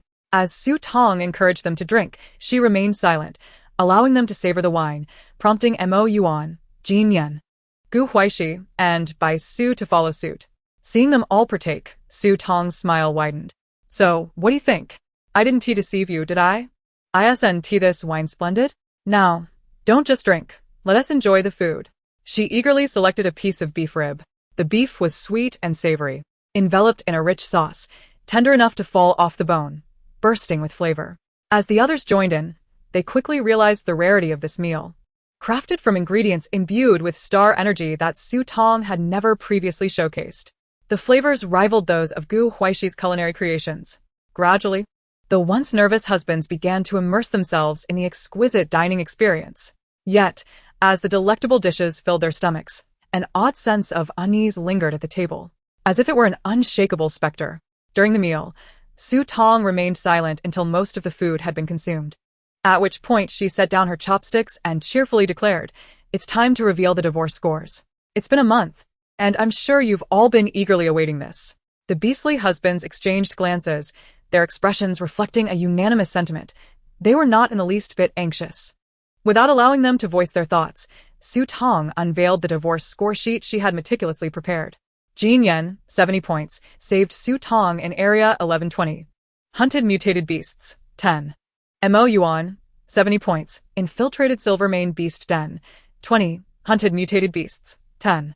By Su, 64 points, used 15 level 4 crystal cores, 15. Called for help, 5. Hunted mutated beasts, 10. Xiao Yufan, 90 points, used 6 level wind-type special crystal cores, 20. Hunted mutated beasts, 10. Huaixi, 91 points, used 8 level 5 crystal cores, 40. Healed teammates, 10. Upon hearing the scores, Jin Yan, Yuan, and Bai Su subtly exhaled in relief. While Xiao Yufan and Huaixi's expressions darkened, especially Huaixi, who had the highest score among them. Jin Yan and Yuan exchanged furtive glances at Xiao Yufan. Although he trailed Huaixi by a single point, he remained distinct from him. Huaixi's exquisitely chiseled visage hung low, an ominous gloom emanating from him. Xiao Yufan's brow furrowed tightly. He wondered if Su Tong would comprehend the implications of his words from the previous night. The usually self-assured Xiao Yufan suddenly felt an overwhelming sense of uncertainty, as if he were a lamb awaiting slaughter at the judgment table. Yet, amidst this turmoil, a flicker of relief washed over him. Thankfully, he had 1 point less than Huaixi. Should Su Tong decide to divorce, it likely would not be him. Su Tong's delicate brows furrowed slightly as she surveyed the table full of beastly husbands. Initially, when the topic of divorce was broached, their eyes sparkled with eagerness, seemingly yearning to sign the papers and distance themselves from her as far as possible. However, now, as she mentioned the subject, their expressions had turned decidedly somber. Had they all transformed in just a month? This thought tugged at Su Tong's heartstrings, for in the past month, they had shared a bond that felt close and unwavering. Their cooperation had been commendable, and the prospect of parting ways seemed rather disheartening. Finding companions with such synergy would not be an easy task. However, recalling the original storyline's conclusion, Su Tong concluded, compared to all this, her own life held greater significance. Clearing her throat to dispel the awkward tension in the dining room, she continued, as previously agreed, the condition for divorce is that scores must exceed 80. I will divorce you one by one. The prospect of individual divorces was a relief to the remaining 4, aside from Huaixi, who felt a wave of reprieve wash over them. Then Su Tong added, I am a woman of my word and have no intentions of using various conditions to deliberately delay the divorce process. Now that 2 individuals have surpassed 80, I shall not procrastinate any longer. The first to be divorced will be Huaixi and Xiao Yufan. Tomorrow, we will head to the Star Alliance Matching Center in the city to register our divorces. Yuan, Jin Yan, and Bai Su were dumbfounded. Huaixi. Xiao Yufan. Wasn't the plan to divorce one by one? Why was it a double whammy right off the bat? Huaixi suddenly lifted his gaze to Su Tong, his normally gentle phoenix eyes now tinged with a crimson hue.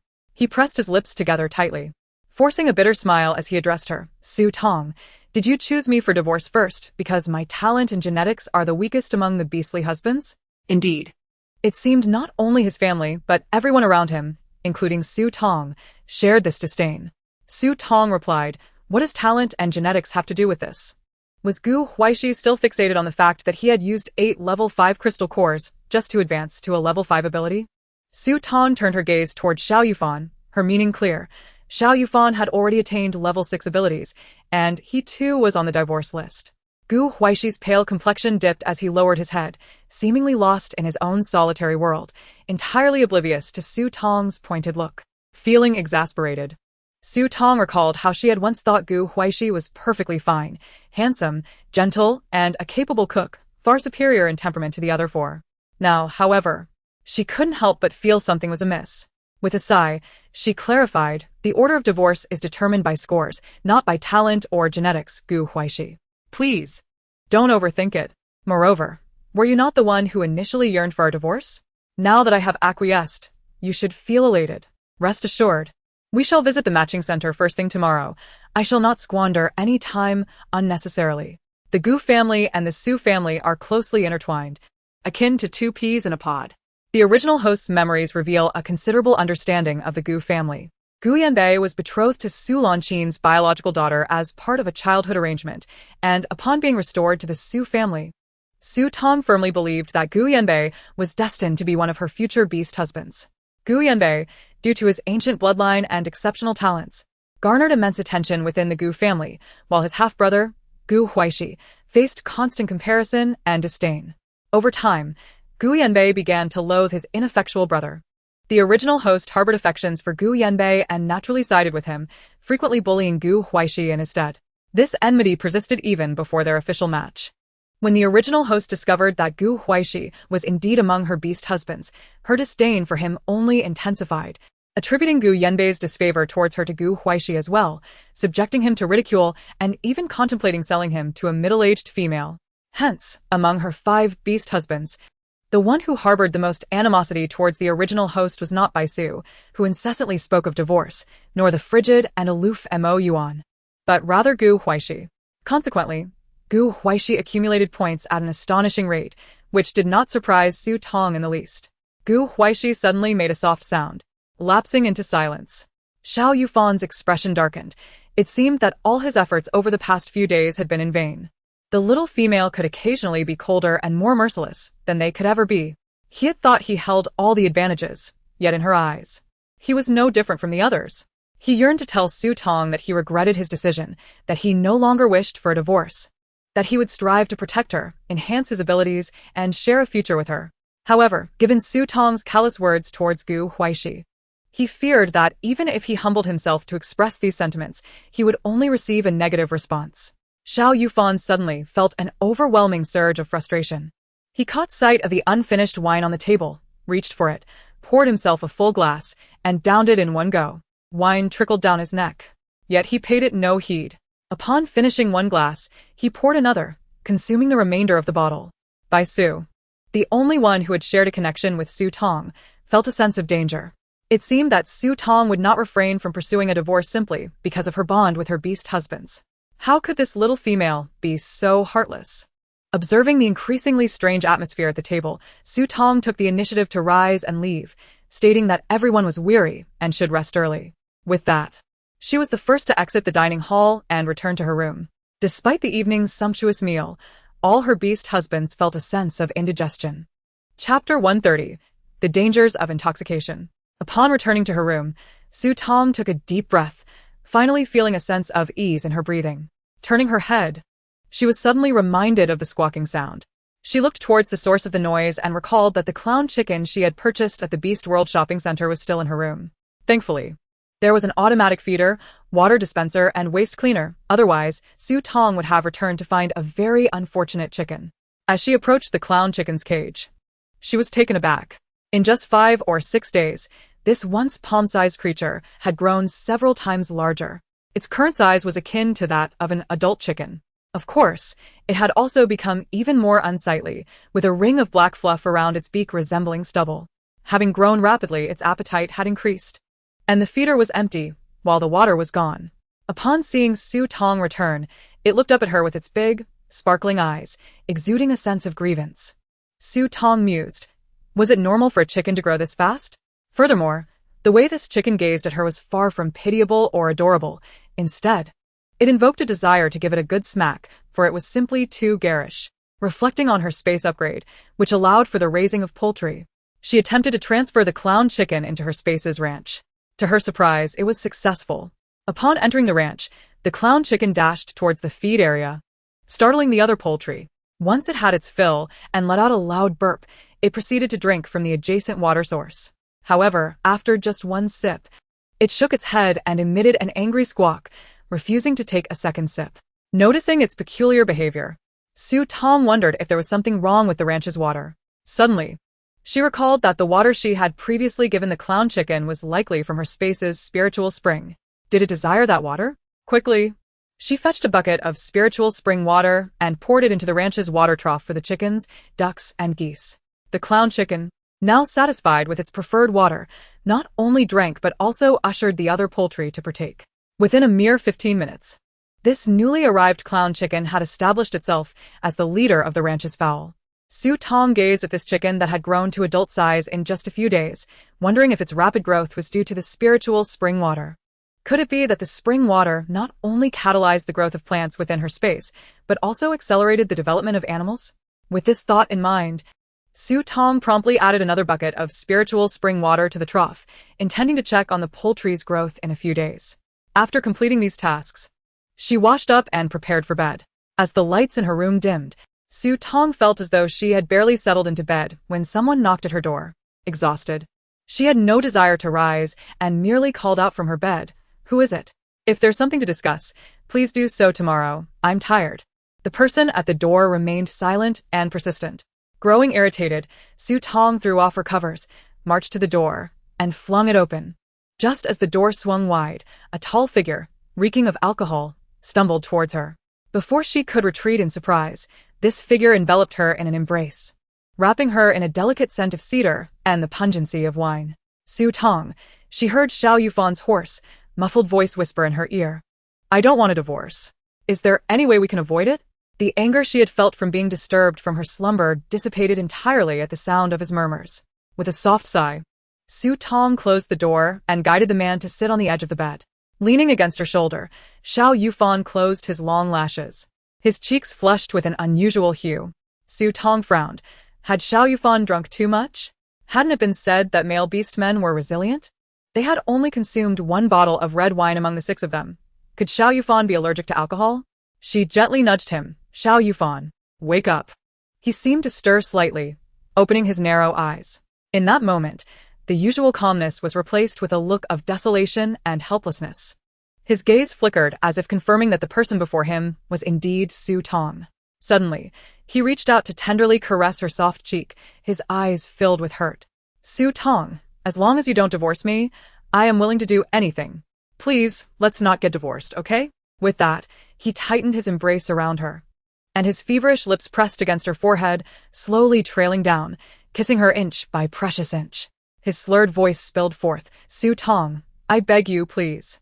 At the moment he uttered the word beg, Su Tong felt her body stiffen, utterly astonished.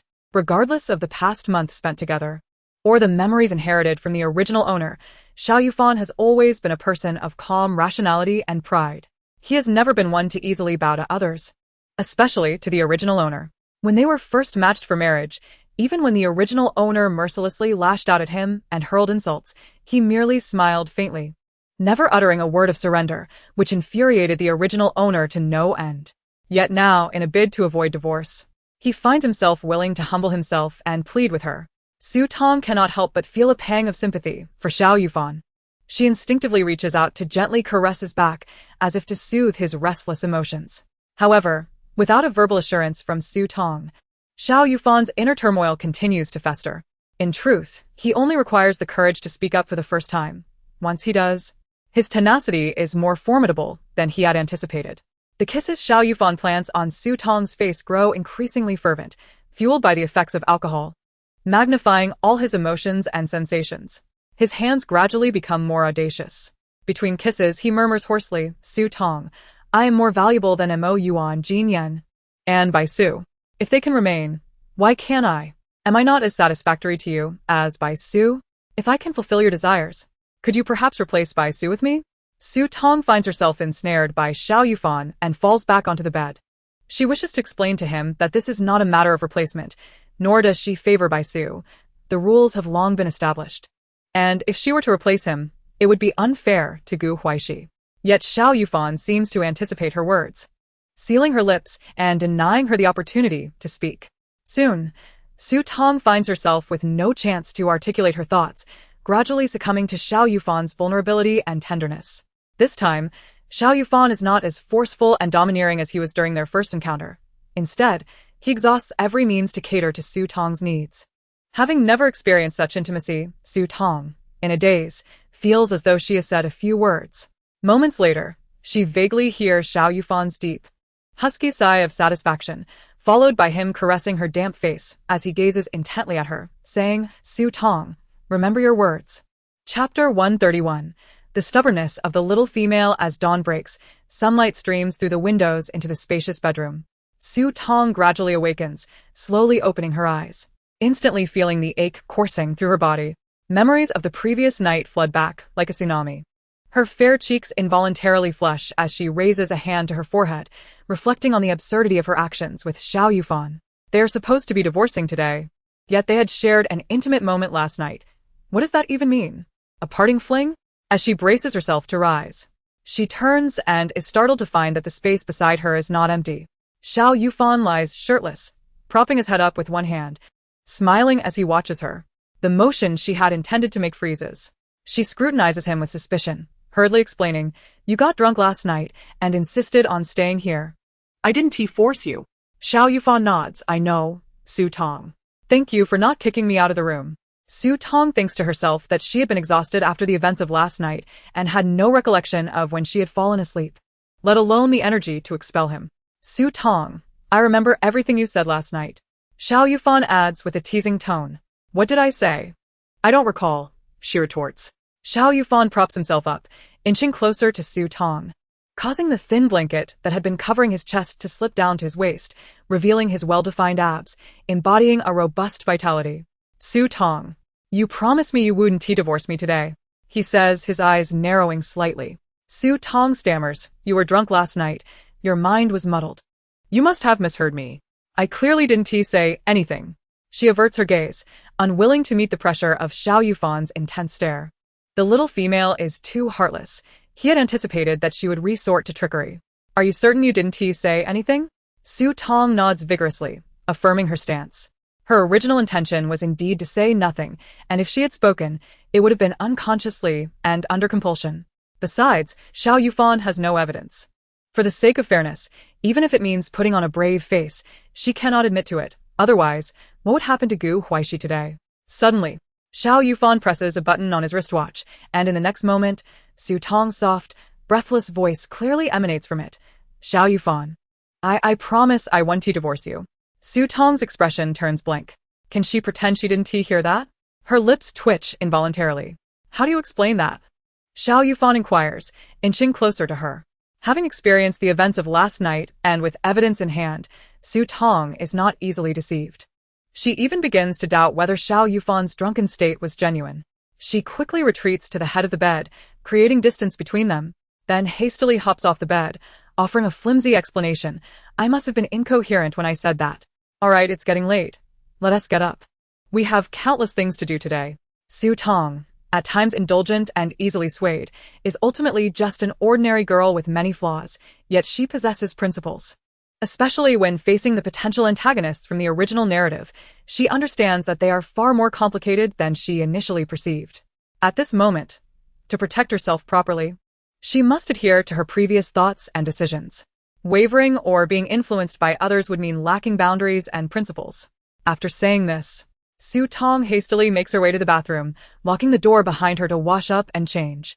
Meanwhile, Xiao Yufan, still half reclining on the bed, cannot believe that all his meticulously planned endeavors from the previous night have been in vain. His lowered demeanor in pleading with Su Tong seems utterly futile. This little female, in some respects, is stubborn in ways he cannot control. At this moment, he feels as though his life is being steered by another, and that person is a weak and diminutive female, entirely beyond his influence. He can only await the relentless judgment of fate. The typically composed countenance of Xiao Yufan contorts momentarily with frustration and dissatisfaction. By the time Su Tong emerges from the bathroom, Xiao Yufan has already left. Su Tong breathes a sigh of relief. Upon arriving on the first floor of the villa, the beastly husbands are already gathered in the living room, except for Huaixi. Su Tong wonders aloud, "Where is Huaixi?" By Su volunteers, "I'll check his room." After By Su departs, only Su Tong, Xiao Yufan, and Yuan, and Jin Yan remain in the living room. Yuan glances at Su Tong and Xiao Yufan before averting his dark gaze, clearly aware of what transpired last night. Jin Yan snickers in Xiao Yufan's direction. Before long, Bai Su returns with Huaixi in tow. Bai Su beams at Su Tong, saying, "As soon as I arrived at Huaixi's door, he came out. Everyone's here. Let us get going." Su Tong's gaze falls on Huaixi. He stands with his head slightly bowed, his long white bangs obscuring his blue eyes, rendering his expression unreadable. One peculiar detail catches her attention. The tips of his once shoulder-length white hair have inexplicably turned slightly black. Aside from this, Everything else about him appears normal. In the Star Alliance beast world, various hair colors among male beastmen are common, and some females enjoy dyeing their hair, so Su Tong doesn't dwell on it. With everyone gathered, they set off towards the center of City A.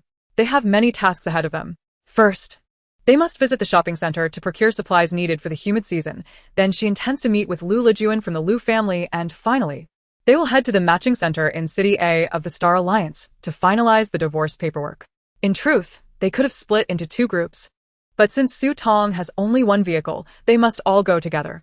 On the way to the city center, Bai Su is driving, while Jin Yan and Mo Yuan deliberately sit on either side of Su Tong, effectively separating Xiao Yufan from Gu Huaixi.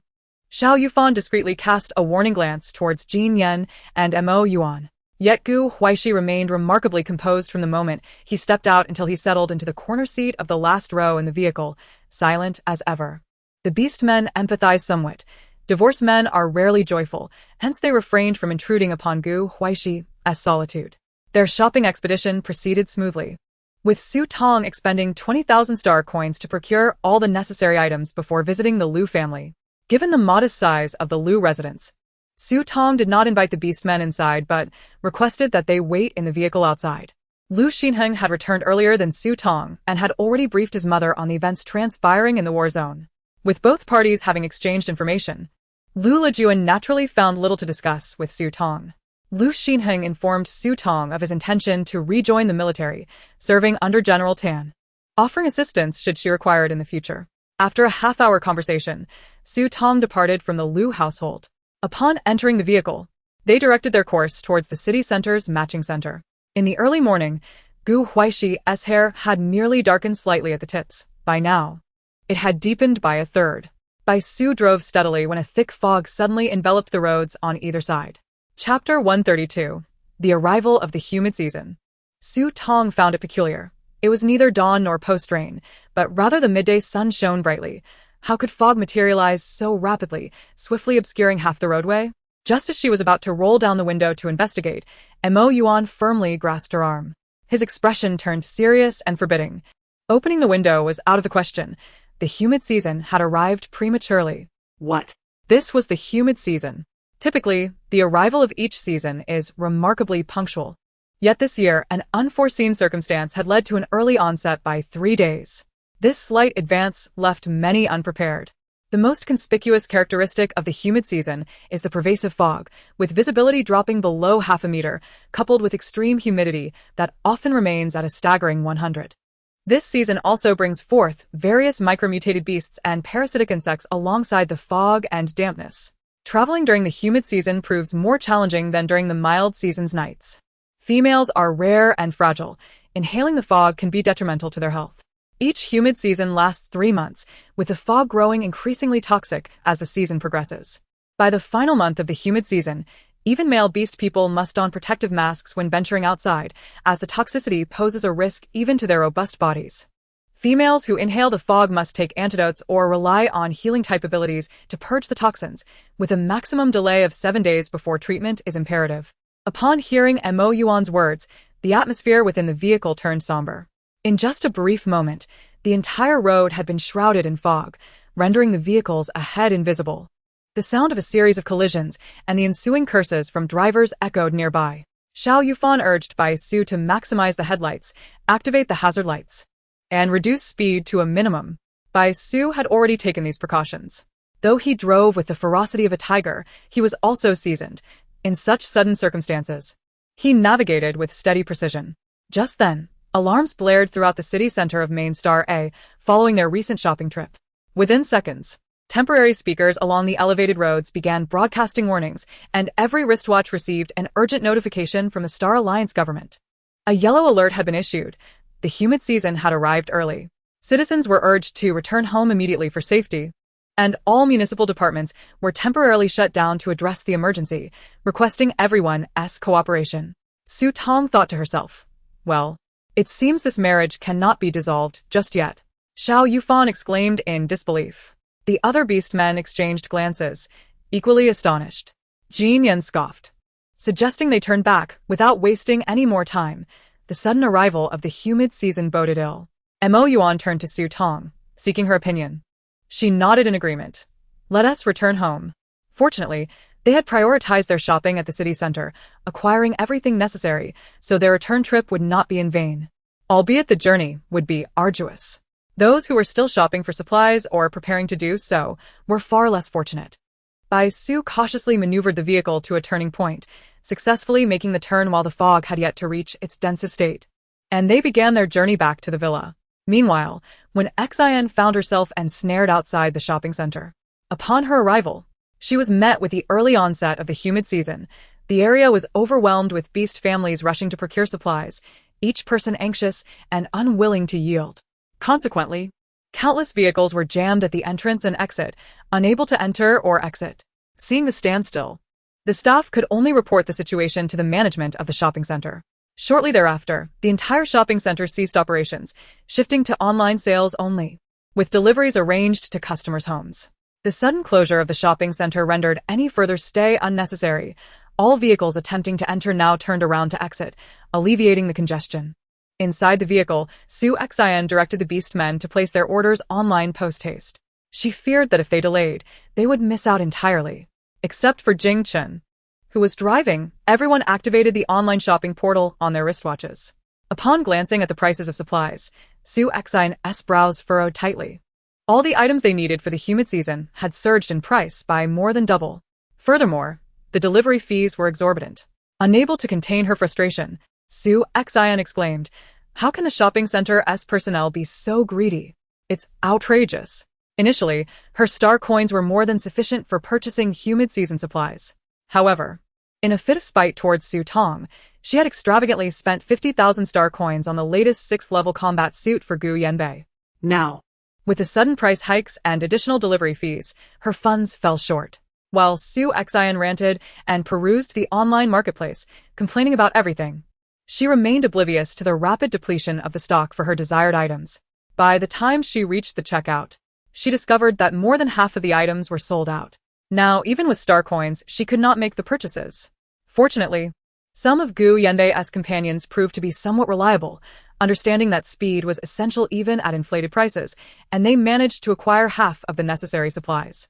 Regrettably, the remainder remained elusive, even at high prices. Lacking the supplies for the humid season, they would either have to purchase at even higher prices later or temporarily endure a diminished quality of life. Su Xin's expression soured as she realized that the beast men had procured the least, with only Yuan securing a few items, and she vented her ire upon him. During the return journey, the fog thickened, and their speed slowed to a crawl.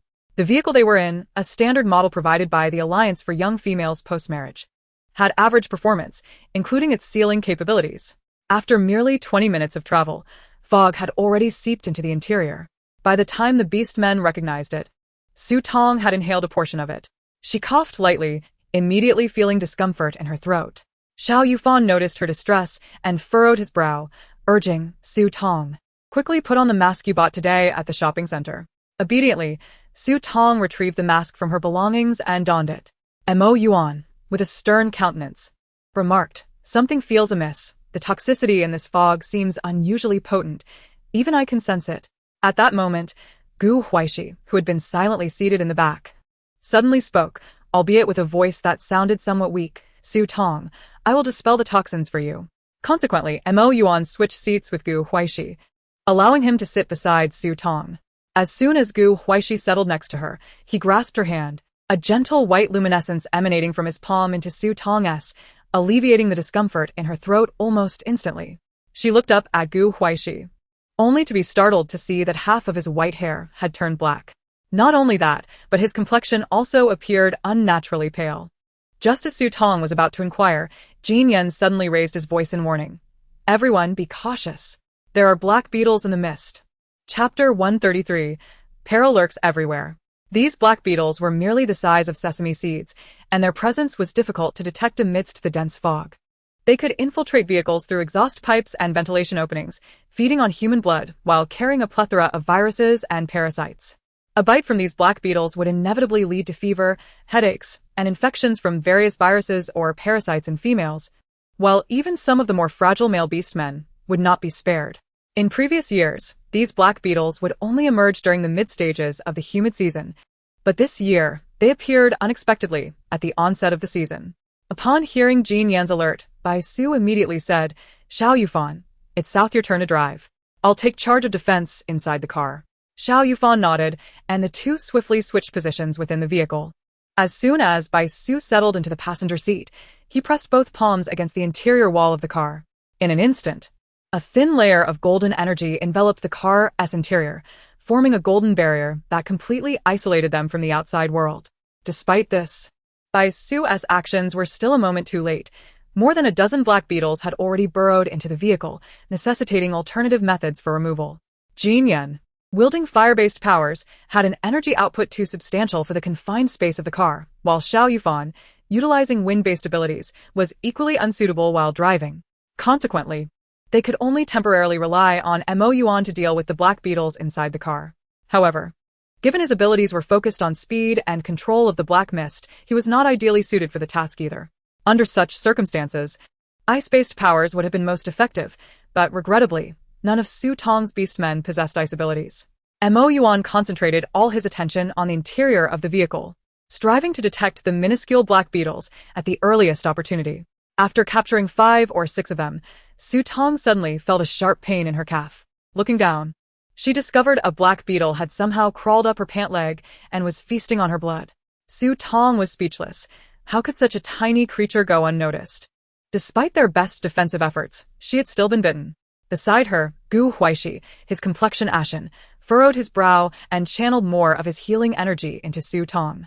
Instantly, the mouth parts of the beetle that had bitten Su Tong were forced out of her skin, and the area that had begun to redden and swell quickly returned to a healthy hue. Yuan promptly dispatched the black beetle. This time, however, Huaixi did not withdraw the healing energy enveloping Su Tong. He maintained the flow of energy, surrounding her with a gentle halo of light. With such continuous healing protection, the black beetles dared not approach Su Tong, and the encroaching fog posed no threat to her. The only downside was the rapid depletion of Huaishi's star energy, and his once white hair was darkening more swiftly. After Jin Yan and Yuan had both been stung by the black beetles twice, the interior of the car was finally cleared of the pests. However, shortly thereafter, they were beset by small mutated beasts from outside. The fog was thicker than on a mild evening, rendering it impossible to discern the direction of the mutated beasts' attacks, even with the headlights on. Ultimately, Su had to apply a layer of gold-based defense to the vehicle, while Jin Yan and Xiao Yufan unleashed their abilities to fend off and eliminate the small mutated beasts outside. As they journeyed onward, they encountered interstellar slugs, which tend to emerge during the humid season. These blue slugs, roughly the size of half a fist, posed little danger themselves, but they left behind a sticky gray liquid on the ground as they moved. This gray liquid was not only highly adhesive, but also possessed strong corrosive properties when it came into contact with ordinary tires, making it a veritable nemesis for standard vehicles. Fortunately, Su Tong had brought along specially designed tires purchased in advance. The car pulled over to the emergency lane, and Su Tong, Huaixi, and the driver, Xiao Yufan, remained inside, while Su, Yuan, and Jin Yan exited the vehicle. Su took up a defensive position, while Yuan and Jin Yan worked together to change the tires. With approximately 5 kilometers remaining to the villa, Su Tong and her companions had already spent nearly 7 hours on the road. During the journey, Su Tong retrieved some food from her space to replenish the star energy of her beastmen. By the time they returned to the villa, the sky had turned dark. What should have been a 1-hour drive had taken them a full 8.5 hours. Upon arriving at the villa entrance, the once pristine 7-seater vehicle was now riddled with damage. This was still during the day of the humid season. The nights would be far more perilous. Despite all this, Su Tong and her group had fared relatively well compared to Su Xin, who found herself in an even more dire situation. The vehicle she shared with her beastmen was also a wedding gift from the Star Alliance. They had already been delayed when heading to the shopping center in the city center, and then they were stuck at the shopping center for nearly an hour. By the time they were able to drive normally back to the villa area, it was already afternoon. The fog infiltrated their vehicle, and Su Xin hadn't had time to purchase a breathing mask at the shopping center, mistakenly believing that breathing in a small amount of fog during the early stages of the humid season would be inconsequential. Little did she know that this humid season was unlike any other. After inhaling only a small amount of fog, her throat began to feel dry and scratchy. Shortly thereafter, they encountered small mutated beasts, black beetles, and interstellar slugs on the road. The small mutated beasts were managed quickly by Gu Yanbei and Jing Chen, but they were powerless against the black beetles and interstellar slugs. Gu Yanbei's custom-made level 6 protective suit for the humid season had yet to arrive.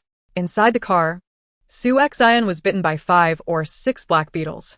Later, the tires were corroded by the slime left by the interstellar slugs, and with about 5 kilometers left to the villa, they had no choice but to abandon the vehicle and proceed on foot. Fortunately, Gu Yanbei had reached level 6 in his abilities and could transform into his beast form, the vermilion bird. He swiftly carried Su Xin back to the villa at top speed. Upon her return, Su Xin immediately developed a high fever. So late at night, and during such a critical time, Gu Yanbei darkened with worry as he approached the entrance of Su Tong's villa, knocking on the door, hoping to summon Gu Huaixi to treat Su Xin. However, after knocking for quite some time, it was Xiao Yufan who emerged from the villa. With a cold expression, Xiao Yufan rejected his request and unceremoniously sent Gu Yanbei away. Gu Yanbei had intended to plead further, but given that Xiao Yufan was now at the same level of ability as he was, he found himself at a distinct disadvantage and had no choice but to leave. Su Xin could not be allowed to come to harm, for otherwise, his own life would be forfeit. In a moment of desperation, Gu Yanbei resorted to the most expensive emergency medical service for females from the Star Alliance's main planet. Within 10 minutes, medical personnel from City A arrived in Emeka. Naturally, the cost was exorbitantly high, with such specialized medical services for females charging 50,000 star coins per visit. Even though Gu Yanbei had previously amassed a modest savings, he was nearly depleted after these recent expenses. After Su Xin was stabilized, it was not until midnight that Jing Chen and the remaining 3 beastmen returned to the villa, all battered and bruised due to their lack of star energy.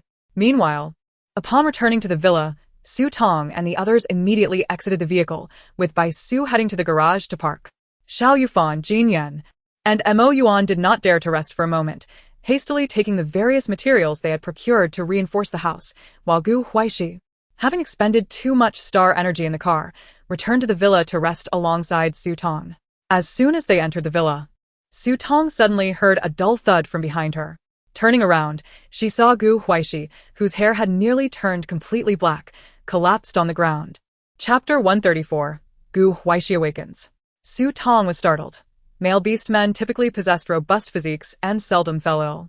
Unless injured or suffering from star energy depletion, they rarely fainted suddenly. She hurried to Gu Huaishi's side to assess his condition. She found him with an exquisitely handsome face, his brows furrowed tightly, his forehead burning hot, beads of sweat rolling down, and his lips pale. At some point, his white hair had entirely turned black, revealing an eerie shade of crow blue. Su Tong frowned and gently shook Gu Huaishi's shoulder, softly calling out, "Gu Huaixi? Gu Huaixi, wake up."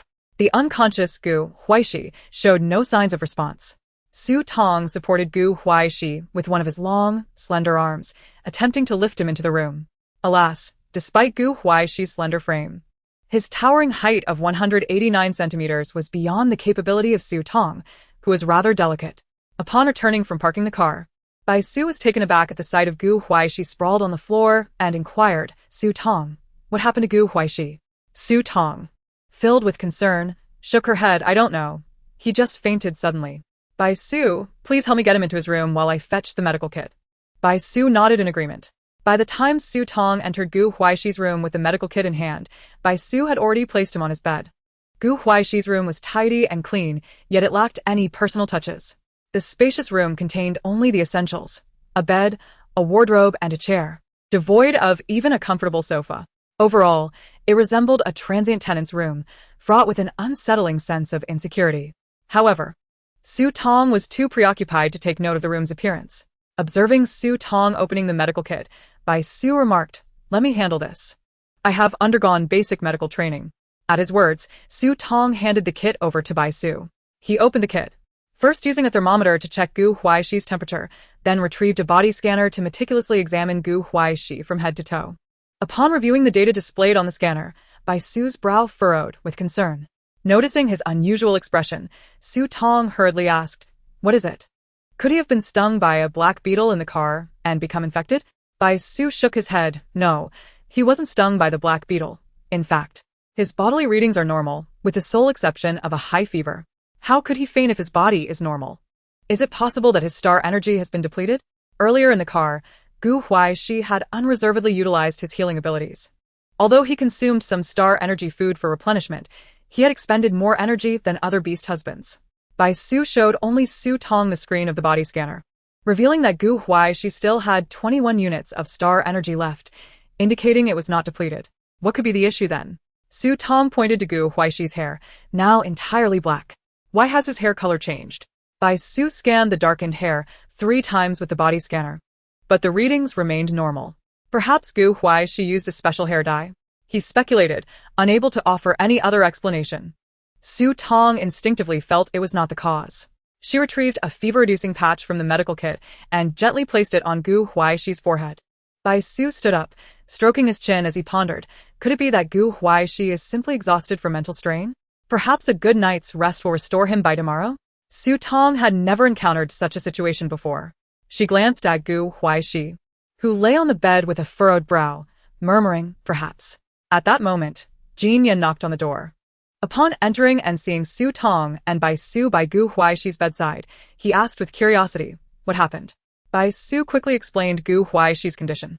After listening, Jin Yan paused for a moment and analyzed. This could also indicate the awakening of a secondary ability. You need not interfere too much. We will know more once he awakens. Bai Su, come help me. We are short-staffed. The damp season has arrived, and we must install all the defensive measures in the villa tonight. Su Tong, if you're tired, you should rest and not worry about us. Bai Su nodded in agreement, realizing that since Huaixi seemed to be all right, they should first address the damp season. This particular season was unprecedented. Who knew what unforeseen events might follow? Bai Su then followed Jin Yan out, leaving Su Tong alone with the unconscious Huaixi.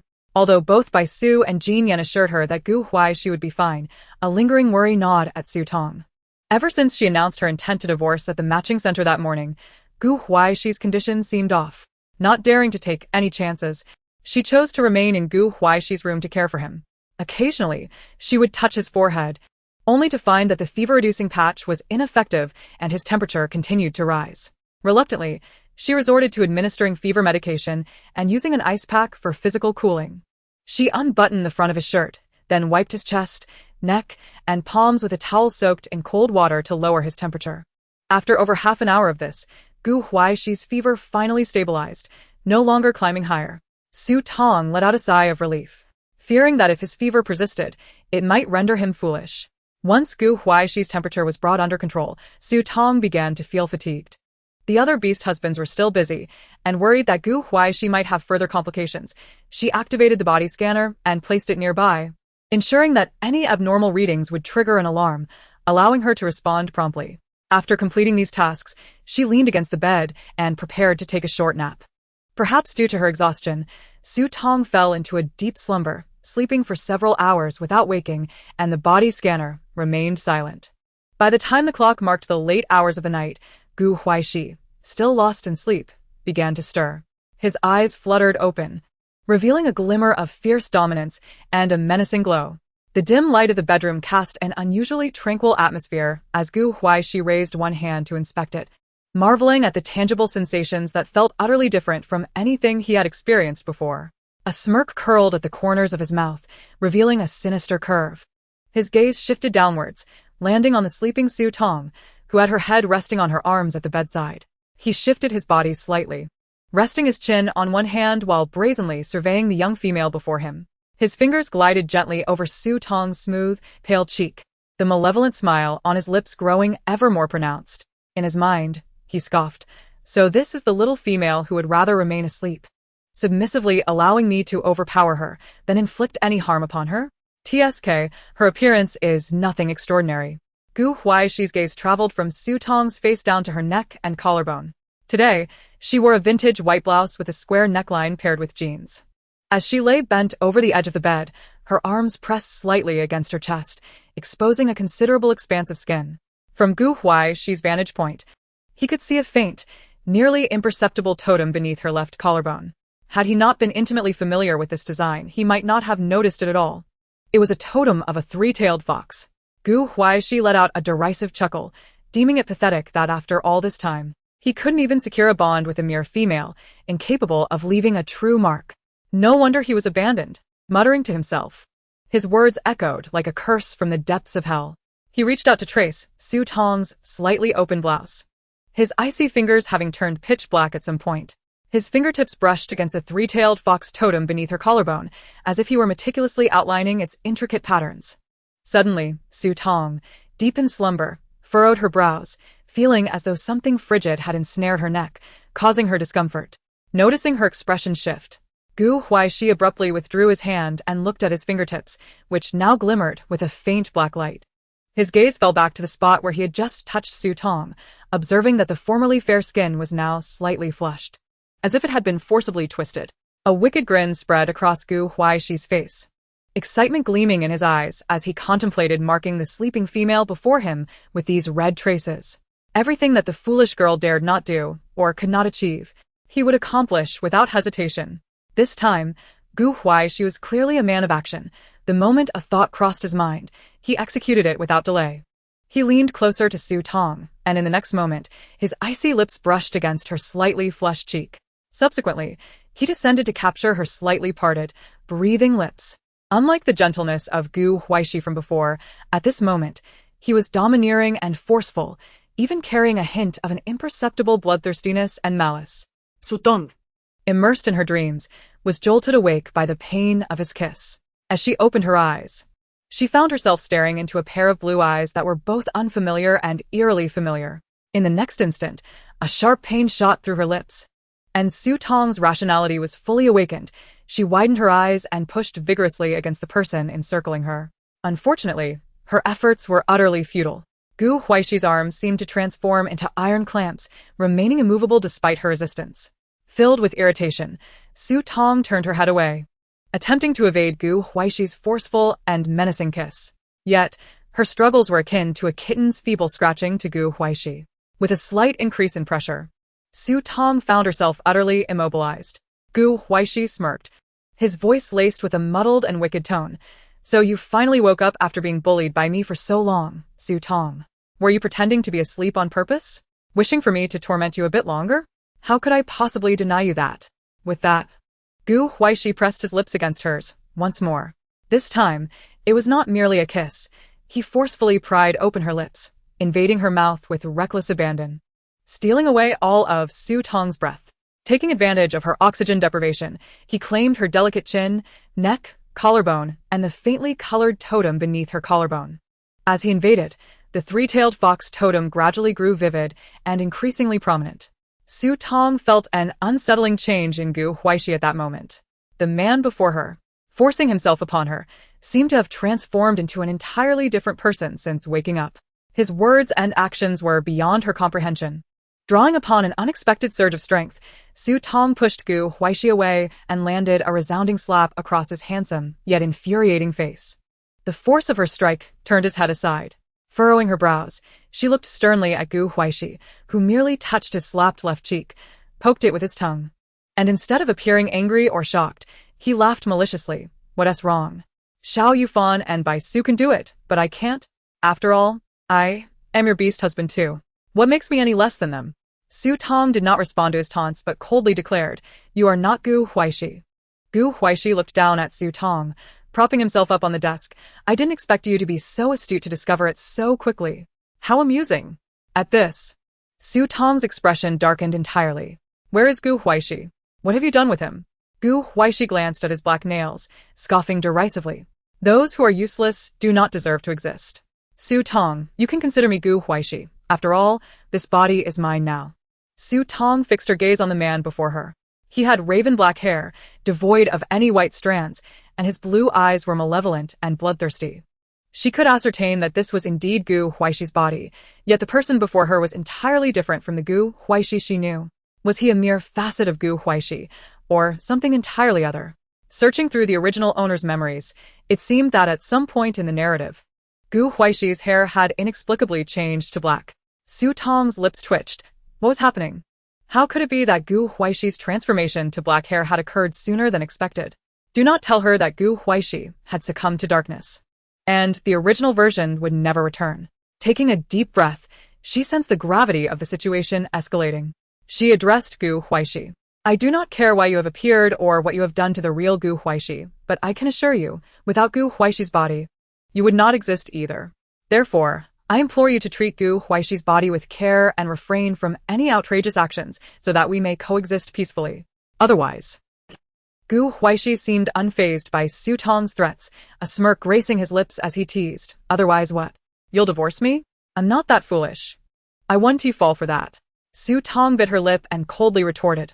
Otherwise, you will never obtain a single drop of star energy food from me. The black-haired Gu Huaixi's expression shifted momentarily, a flicker of panic flashing in his wickedly cunning blue eyes before he quickly masked it with bravado. Ha! Who would want it? Though he spoke dismissively, he ceased his relentless pursuit of Su Tong. Indeed, no male beast man could escape the control of star energy. And this sudden manifestation of black-haired Gu Huaixi was no exception.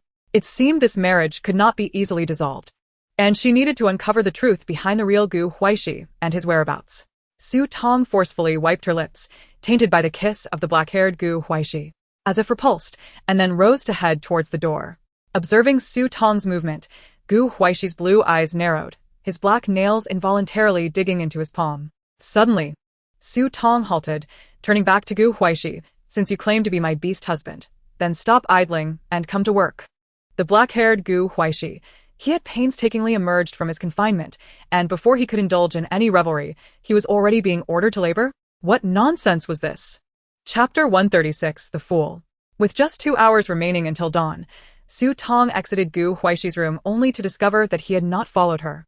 She glanced back at him. Here, labor is distributed according to effort. Those who do not work shall not receive star energy food. Consider your options. With that, Su Tong turned her gaze away from the black-haired Gu Huaixi and proceeded towards the resounding noise emanating from the basement.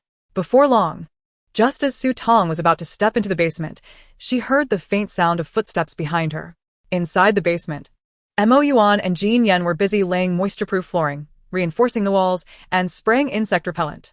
The basement was the area most susceptible to water seepage and pest invasions during the damp season, requiring meticulous attention. Due to the sudden and severe onset of this year's damp season, many insects had already appeared on the very first day, complicating the defense efforts. This task, which could typically be completed by 2 male beastmen in 3 hours, now required 3 times the usual time because the soil was already damp, and some insects had infiltrated the basement. Yuan and Jin Yan had to simultaneously address the wet walls, eliminate the encroaching insects and their eggs, and then proceed with the established defense protocols. Upon entering, Su Tong saw Yuan and Jin Yan coated in grime, their bodies covered in welts from the various insects that had invaded the basement. Concerned, she inquired, "The insects are invading this quickly? Do you need insecticide?" Yuan's expression turned grave as he surveyed the basement, noting the multiple areas infested with purple line worms. "I don't know why it's happening so fast. We must expedite our efforts. If the purple line worms breach the basement and infiltrate the villa, it won't be long before the entire villa becomes uninhabitable. These purple line worms are unique. Insecticides are ineffective against them." Jin Yan, while incinerating a cluster of purple line worms with a small burst of fire ability, asked Su Tong, "How are Xiao, Yufan, and Bai Su faring? If they manage to finish their tasks early, let them come help us." Su Tong replied honestly, "I haven't checked in with them yet." Yuan shook his head. "Don't count on it. Xiao, Yufan, and Bai Su are facing even greater troubles than we are. They're relying on us to finish first so that we can assist them. Xiao, Yufan, and Bai Su are working on the exterior walls of the villa, installing powerful dehumidifying and filtering equipment, being nighttime and amidst the fog of the damp season. To prevent the villa from being attacked by various small mutated beasts and insects, Bai Su had to use his metal-based defensive abilities to shield the entire villa, while Xiao Yufan, under Bai Su's protection, installed the crucial equipment. Essentially, it was as if only Xiao Yufan was laboring, and naturally, his pace could not compare to theirs. What about Gu Huaixi? Montag Yuan inquired. Gu Huaixi is truly infuriating. Why must he faint at such an inconvenient moment, precisely when they require his assistance the most? Su Tong's expression instantly turned into one of exasperation. After clearing her throat, she noted that Gu Huaixi had awoken. Upon hearing Su Tong's remarks, Jin Yan immediately urged, "Hurry and summon him to help. An alpha beast man is not akin to a delicate female. He is sturdy and capable of hard work. So there is no reason for him to exhibit such fussiness. Now that he is awake, he must contribute. Idleness is not an option." Su Tong turned and called out, "Did you hear that? Come down and assist us." Both Yuan and Jin Yan exchanged glances, sensing that Su Tong's demeanor towards Huaixi had become rather peculiar. Soon, a young man with a nonchalant air, broad shoulders, long legs, and an arrogant mane of black hair emerged from the basement stairs, hands in pockets. The sight of Huaixi in such a state only heightened their unease. Yuan furrowed his brows and looked at Su Tong, inquiring about Huaixi's condition. This left Su Tong at a loss for words. She herself was uncertain. All she could say was, "You two take him to work, and you'll understand shortly. I will check on Xiao Yufan's progress." Thus, Su Tong left Huaixi in the care of Yuan and Jin Yan, taking her leave. Not long after Su Tong exited the basement, just as she had yet to locate Xiao Yufan and Bai Su, a furious roar erupted from the basement. "Huaixi, are you worthless? I instructed you to eradicate the purple line worms, not to wreak havoc in the basement." Su Tong mused.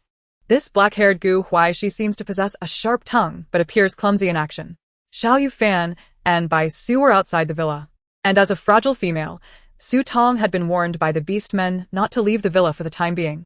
So she resorted to contacting them via the Star Network.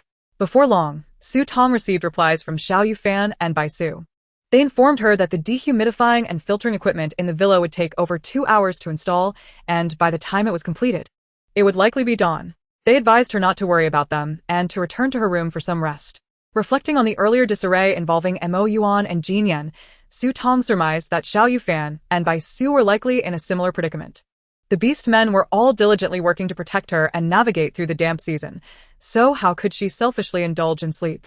After contemplating, she turned towards the kitchen. Although her culinary skills were modest, she could still manage a few simple dishes. For instance, she prepared pumpkin porridge, boiled tea eggs, and fried red date soy milk. As for the buns, she opted to select some semi-finished meat buns from her storage to steam instead. Once Su Tong's breakfast was ready and elegantly arranged on the dining table, Xiao Yufan, Bai Su, and Yuan finally completed the defensive measures against the damp season and returned to the first-floor living room. As soon as they entered the living room, the delightful aromas of various foods wafted through the air. Upon seeing Su Tong, clad in a checkered apron, standing by the table with a gentle and obedient smile, their previously frazzled moods were instantly soothed. Bai Su, spotting the table laden with an abundance of food, exclaimed, "Wow, so much delicious food. Su Tong, Did you make all this?" Su Tong nodded nonchalantly, her heart steady. After all, it was from her storage, so it could indeed be considered her creation. "You're amazing." Su Tong, Bai Su exclaimed earnestly, his black rabbit ears twitching with excitement. Just then, a long, slender hand adorned with blackened nails stealthily reached towards the pristine meat bun on the table. Before it could grasp the greasy bun, a petite white hand swiftly slapped it away, causing the large hand to recoil in pain. Su Tong inquired of Yuan and Jin Yan how Huaixi had performed in the basement.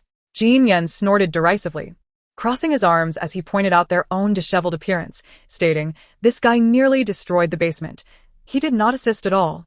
He's more of a hindrance than a help." At this, everyone turned their attention to Huaixi, who stood there with his hands in his pockets and chin slightly raised, exuding an air of disdain and superiority, as if he regarded everyone with contempt. He resembled a haughty young master, and if one could overlook the dark circles under his eyes resembling those of a raccoon, he would appear even more so. Su Tong's brow furrowed slightly. Noticing the numerous bites and wounds on Xiao Yufan and Bai Su from the small mutated beasts and insects, she addressed Huaixi. "Huaixi, could you use your abilities to assist Xiao Yufan and Bai Su with their injuries?" In the past, Xiao Yufan had never hesitated when it came to healing. He would willingly expend star energy whenever Su Tong and her teammates were in need. This time, however, his reaction was unexpected. Upon hearing Su Tong's request, Huaixi remained completely unresponsive. He cast a glance at Xiao Yufan and Bai Su, a flicker of guilt surfacing in his eyes, before he defensively retorted, "Alpha beast men are robust. These minor injuries are inconsequential. They will heal on their own in a day or two. No need to waste my precious star energy. Let's not dawdle. Let us eat. I'm already starving."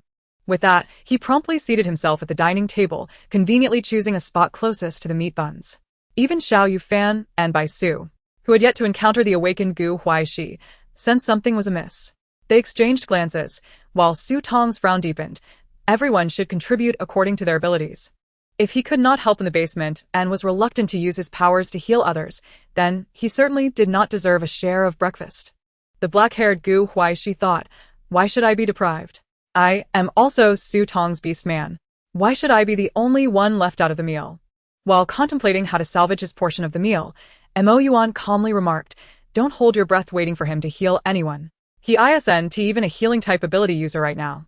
So Tong. Can that even change? Jin Yan chimed in, crossing his arms in thought. Indeed. It seems he isn't. I suspect he might currently possess dark-type abilities. During the earlier chaos in the basement, Gu Huaixi clumsily destroyed the moisture-proof layer they had set up with his black abilities. Such extreme destructive power could only belong to a rare dark-type ability user. Everyone. Well, if he can't help and only causes destruction, then what business does he have eating? He can sit aside. Neither the Beastmen nor Su Tong had anticipated such a sudden shift in Gu Huaixi.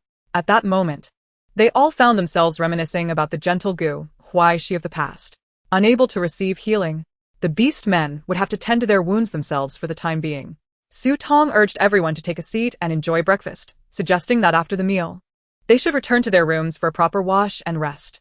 The breakfast was distributed by Su Tong herself. Xiao Yufan by Su, Yuan, and Jin Yan received equal portions, while Gu Huaixi was served only half a bowl of pumpkin porridge, not even a single bun or egg in sight.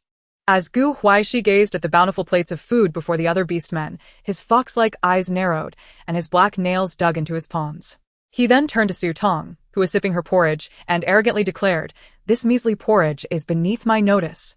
With that, he sat upright at the table, his handsome features exuding an air of superiority. His words were sure to make Su Tong and her beastmen feel slighted, prompting them to share more with him. Unlike that fool, he would certainly fight for his share when the opportunity arose, employing any means necessary. Su Tong, seated opposite him, glanced up and retorted, "Then you need not eat."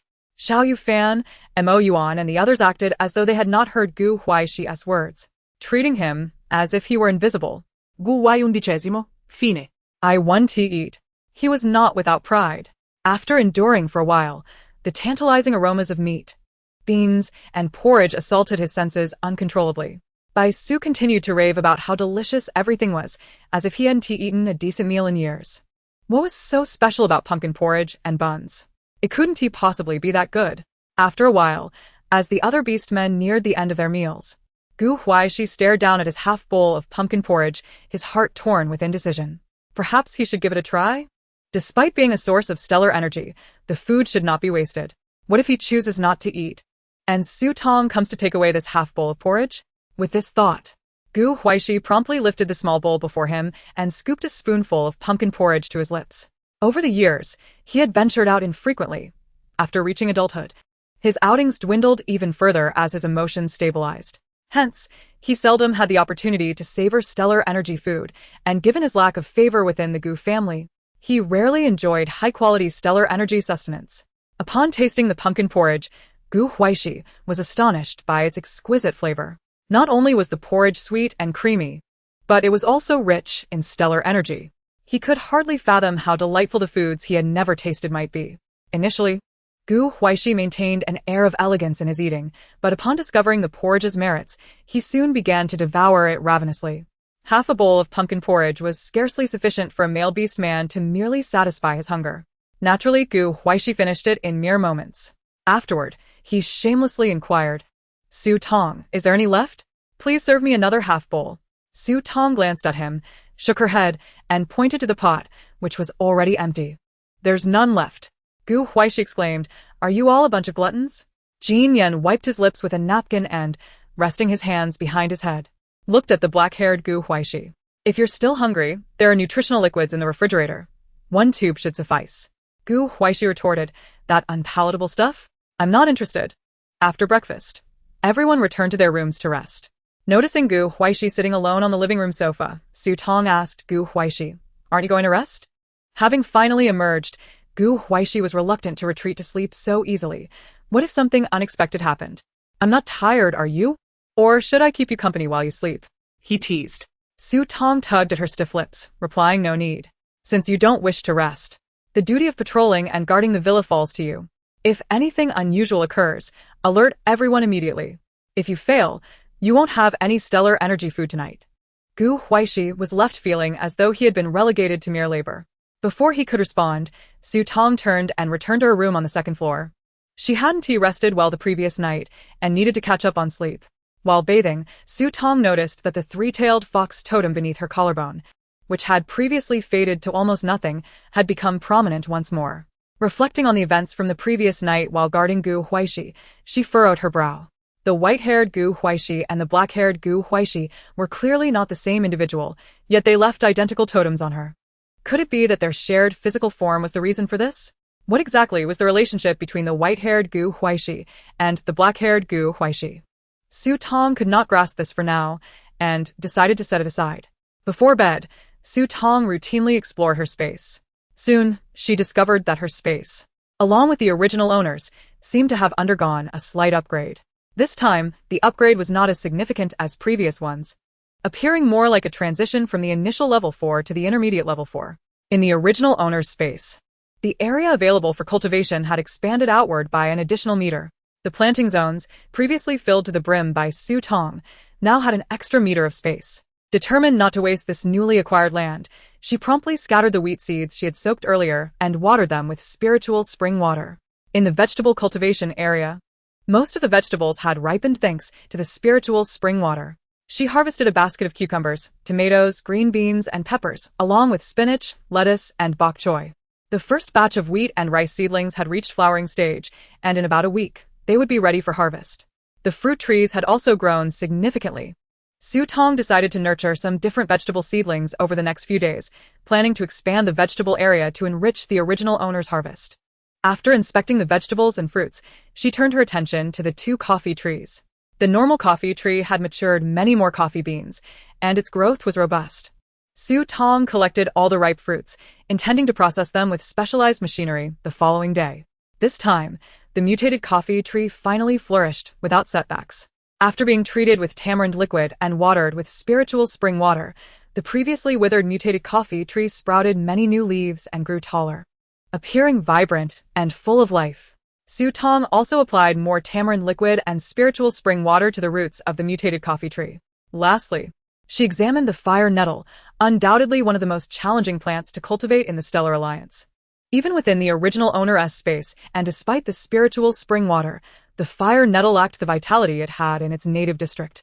All 10 plants drooped pitifully, appearing half-dead. Su Tong suspected that without the spiritual spring water, these fire nettles would have perished long ago.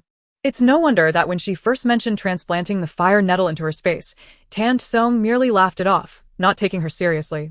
Across from the planting area, the farm animals, chicks, ducklings, and goslings, had begun to grow feathers, all trailing behind the ugly chicken, clearly viewing it as their leader. Su Tong replenished their feed and spiritual spring water before heading into her own space. At first glance, Su Tong's space appeared to have undergone less change than the original owners. Although the area had increased, it was not as pronounced. The spiritual spring water pool remained unchanged. What concerned Su Tong most was the previously activated resource exchange station. Last time, it had displayed an inactive status. Upon glancing at it, she noticed that the red light of the resource exchange station had turned green. Instantly, her eyes sparkled with excitement as she hurried inside to investigate. The previously dark screen now illuminated. It displayed the resources available for exchange today and the number of exchanges permitted. The large screen featured only a few lines of simple text: exchange opportunities, 2 times, 1 initial free exchange per day. Available resources: mutated beast meat, limit of 1 ton per day, fire nettle, limit of 10 plants per day. Today's obtainable resources: rice, random item, only 1 item per exchange. Is that all?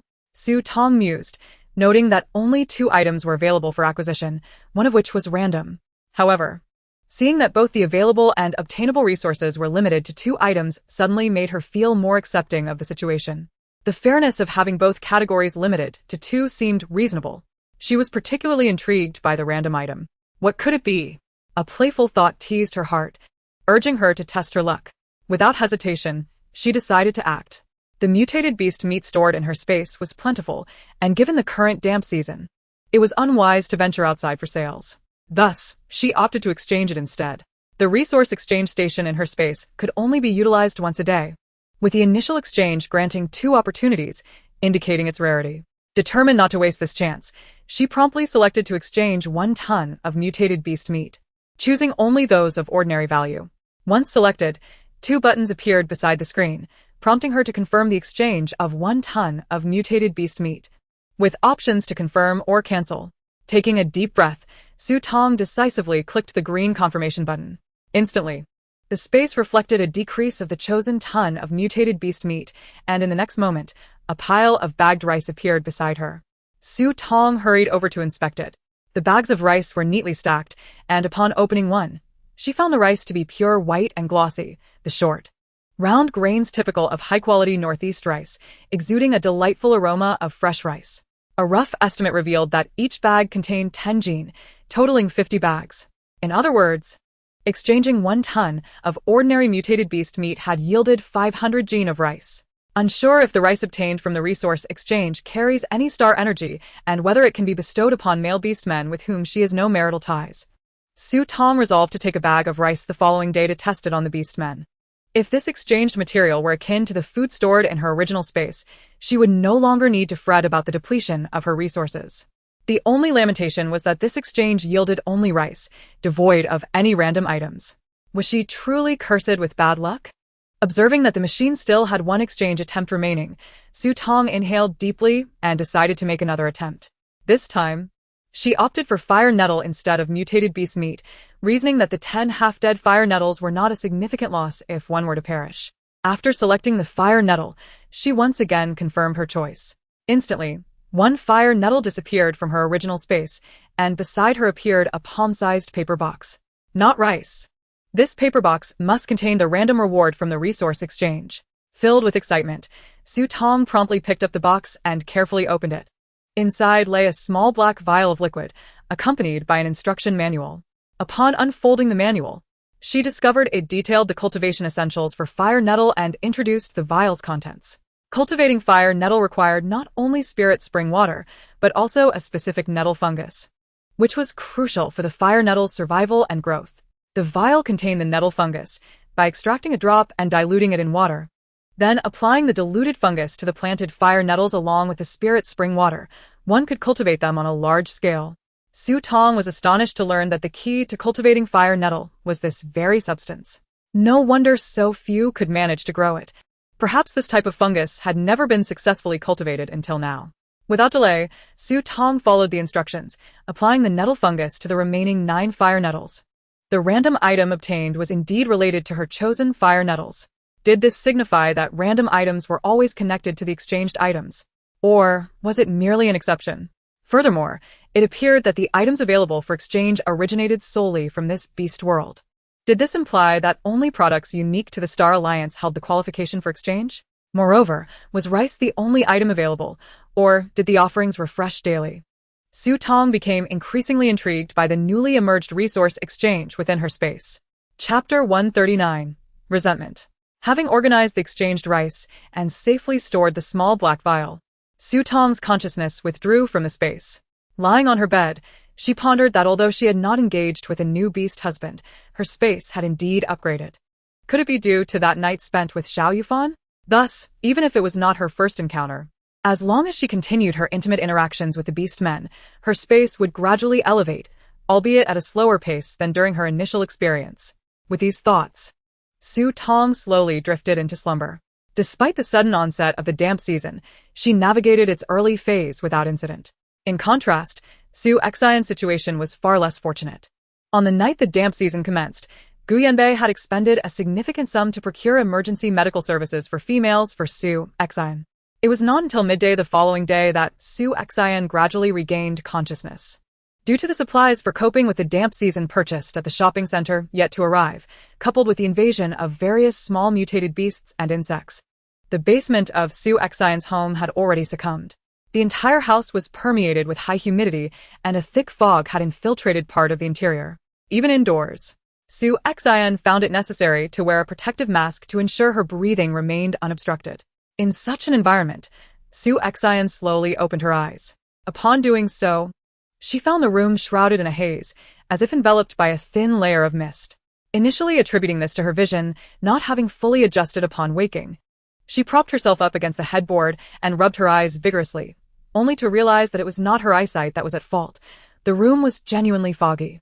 How could the toxic mist from outside during the damp season infiltrate the villa, and particularly her room? Where were the beast men? What were they doing?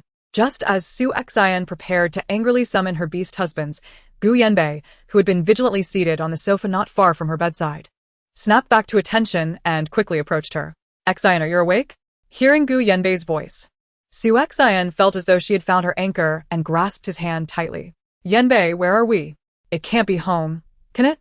She sought confirmation from Gu Yanbei, disbelief etched across her features.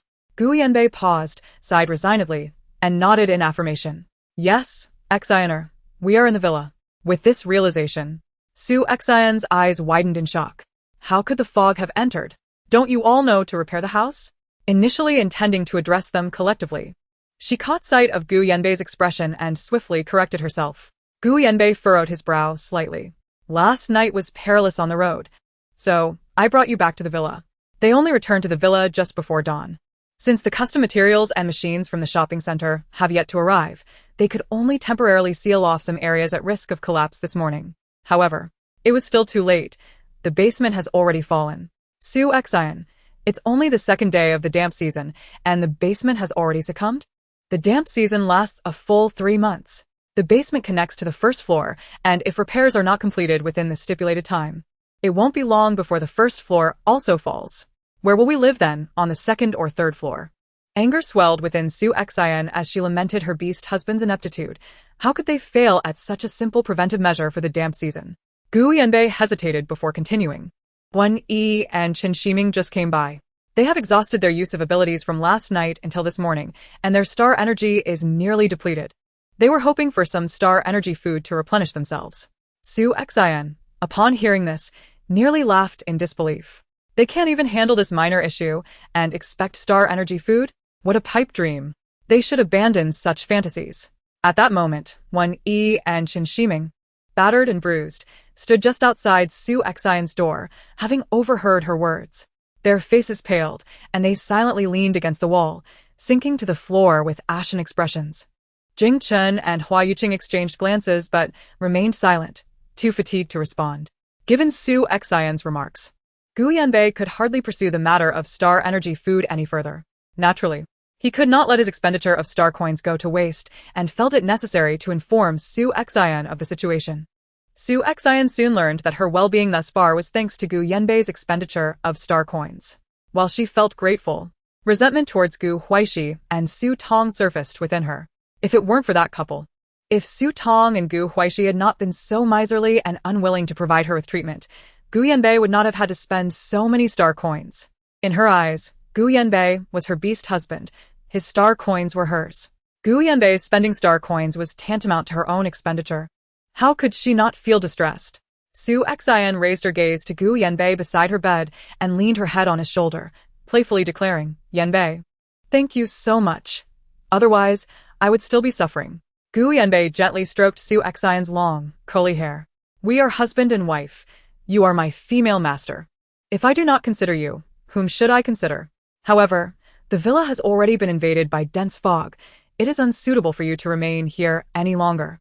Why not accompany me back to the Gu family or stay at the Su family for a while until the defenses against the damp season are completed? Gu Yanbei's suggestion was genuinely for Su Xin's benefit. After serious contemplation, Su Xin concluded that he was right. Smiling, she replied, Yanbei, there's no need for you to trouble the Gu family. I'll message my second brother and mother to send a car to pick us up. A faint smile appeared on Gu Yanbei's face. Very well. Su Xin swiftly activated her wristwatch to retrieve Su Hongyi's contact information. After sending a message, she received an almost instantaneous reply.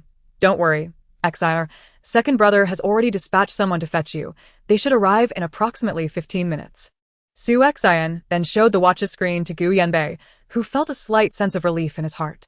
After expressing her gratitude to Su Hongyi, Su Xin turned off the watch, and her expression immediately darkened. Su Tong and Gu Huaixi had gone too far. How could they stand by and do nothing in the face of danger? Gu Yanbei had also been troubled by this incident for quite some time. A younger brother, who had always been overlooked within the family, now dared to stand up against her. If he could not discipline Xiao Yufan, How could he possibly confront her? With Su Hongyi having sent someone to pick her up, Su Xian knew she could no longer remain idle. She requested Gu Yanbei to assist her in standing up and then changed into her combat attire. After thoroughly inspecting the villa's surroundings, her dissatisfaction grew, increasingly palpable. Without further ado, she decided not to return inside the villa. With Gu Yanbei by her side for protection and donning a protective mask, she felt momentarily secure against the threat of minor mutated beasts and insects. She made her way directly to the villa where Su Tong resided. The sudden onset of the humid season had caught even her, with ample financial resources, unprepared, and she could hardly believe that the Su Tong household would fare any better.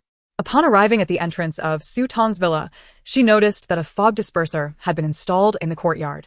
Standing at the gate for a moment, she waited for the surrounding mist to lift slightly, allowing her to clearly observe the scene outside Su Tong's villa. The sight almost twisted her mouth in anger. Her previously smug expression transformed into one of rage in an instant. The disparity between Su Tong's villa and her own was like day and night. Her villa was a chaotic mess.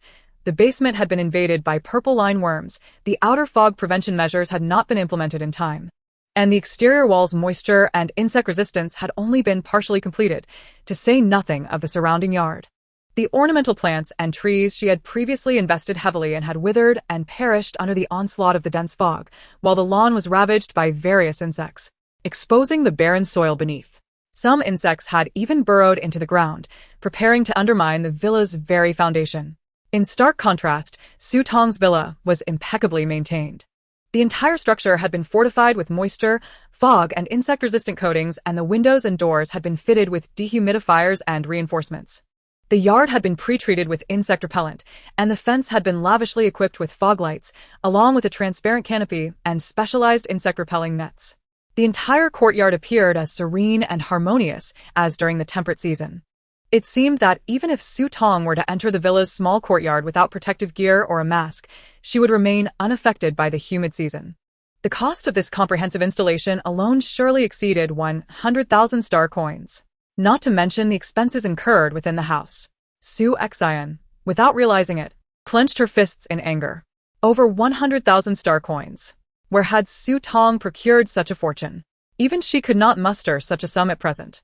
Gu Yanbei, standing beside her, was equally incredulous at the sight before them.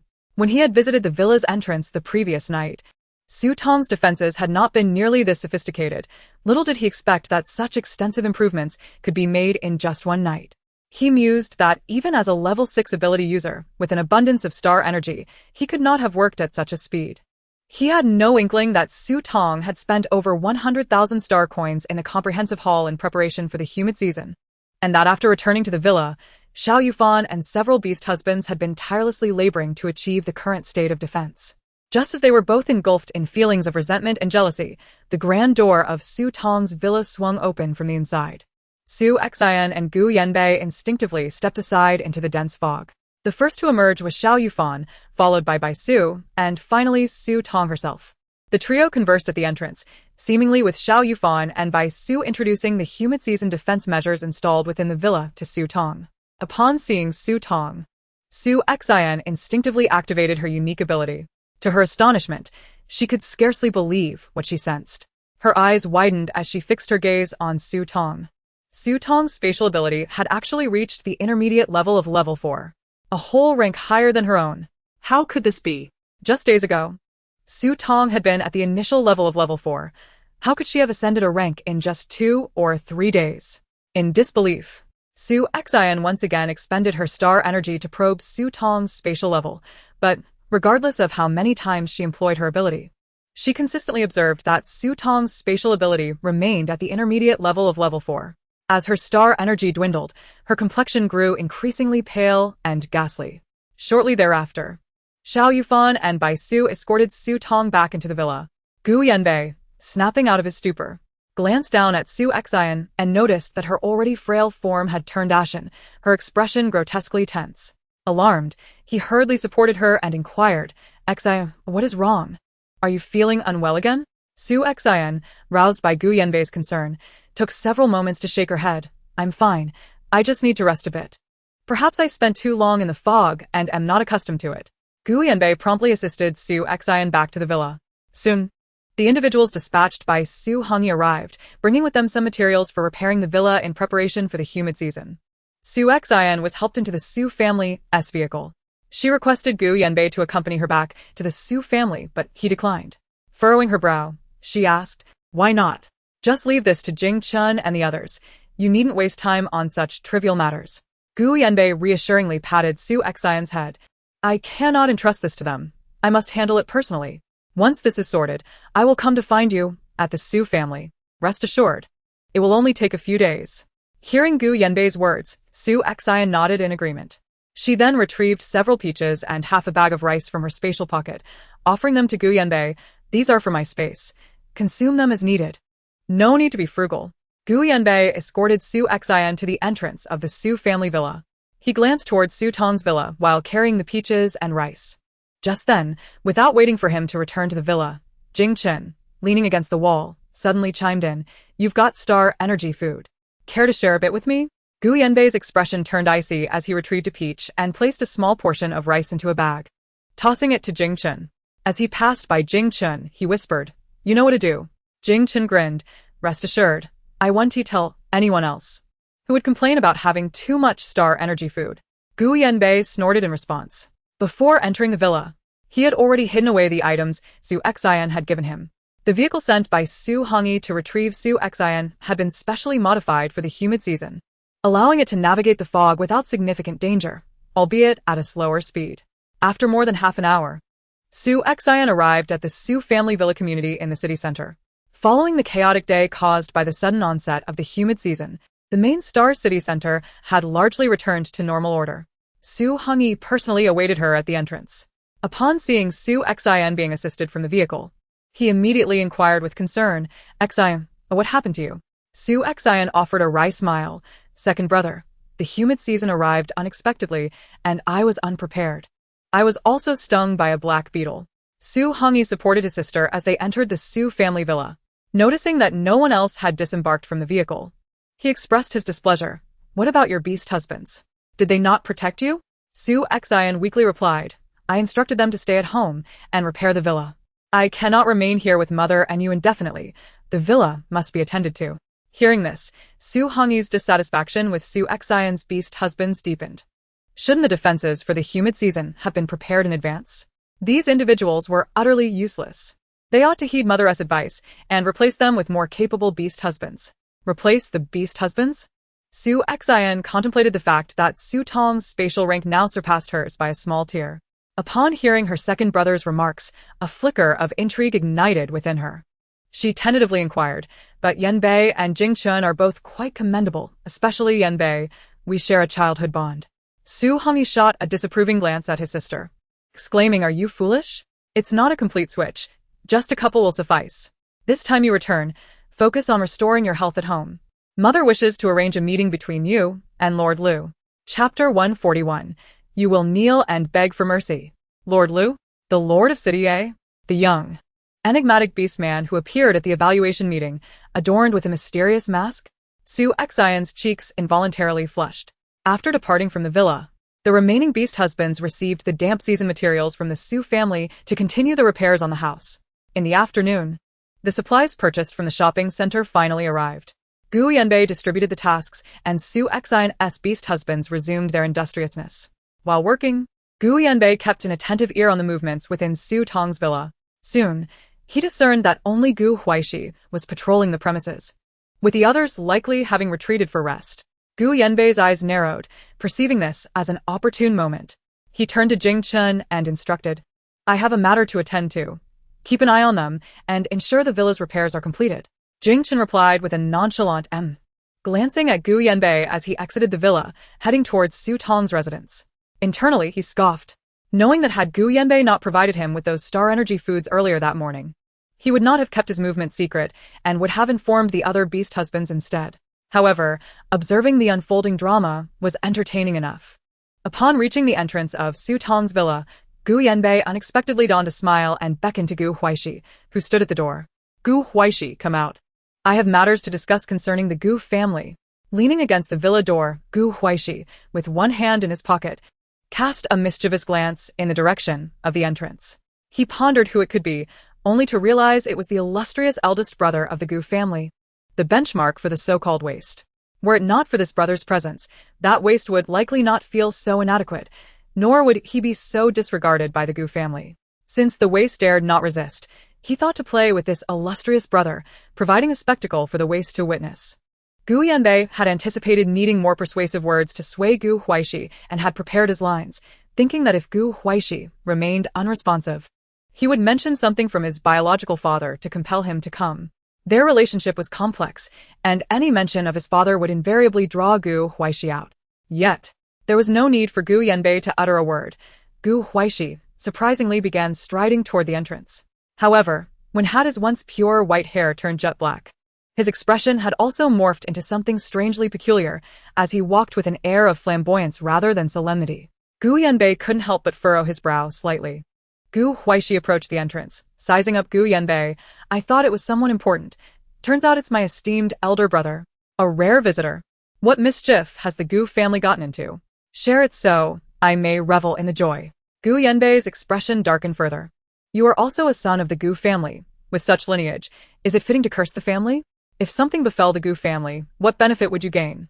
Gu Huaixi nonchalantly retorted, what benefit I might gain I know not. What I do know is that even if the Gu family is thriving, I still receive no advantage. Am I not correct, brother? Gu Yanbei was taken aback. When had Gu Huaixi become so insufferable? Enough! I have no desire for idle chatter with you. Step outside. I have serious matters regarding the Gu family to discuss. Gu Huaixi grinned wickedly. You could have said that from outside. Did you wish to teach me a lesson? Gu Yanbei was caught off guard, his thoughts laid bare before Gu Huaixi. His expression faltered for a moment, but was quickly masked. If you prefer not to come out, then why use such words to provoke me? Since you seem indifferent to the Gu family and your father, I needn't discuss family matters with you. With that, Gu Yanbei turned to leave, mentally counting, knowing that once he mentioned Gu Huaishi's father, he would inevitably inquire further. Indeed, before he reached 3, Gu Huaishi's voice rang out behind him. Brother, wait. A faint smile curved Gu Yanbei's lips as he halted in his tracks. The sound of the villa's entrance being opened echoed behind him, and Gu Huaixi emerged from the courtyard, standing a few paces behind. His voice, ever so teasing, chimed, Since you've mentioned that old codger, how could I not be curious about what you have to say? At this point, what Gu Huaixi said was of little significance. The nature of his words was inconsequential.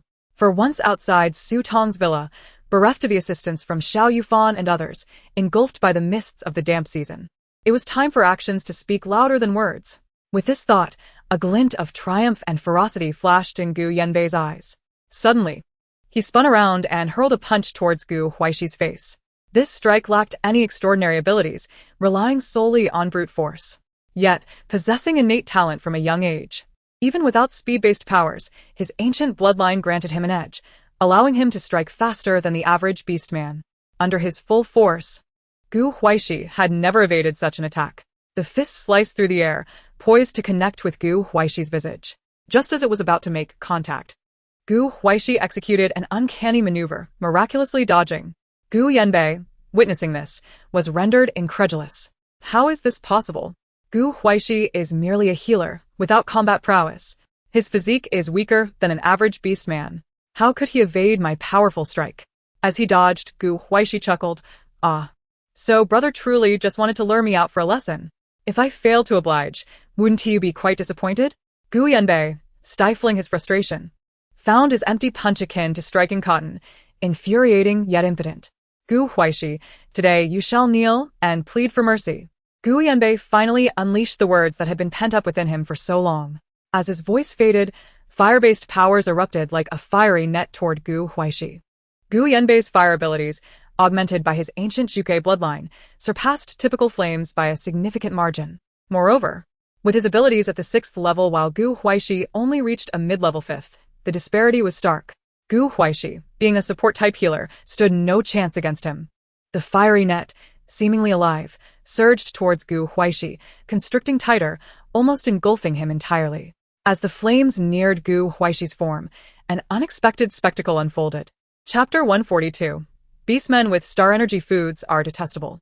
Gu Huaishi's hands moved slightly, and an ethereal black light enveloped him. Just as the fiery net was about to scorch him, it was unexpectedly devoured by the black glow, vanishing without a trace. Gu Yanbei, controlling the fire net, was left dumbfounded. His eyes widened in disbelief as he exclaimed, "Gu Huaixi, what trickery is this? Aren't you a healer? Dear brother, you wanted me to kneel and beg for mercy, didn't you? You'll find out what trickery it is if you dare to try."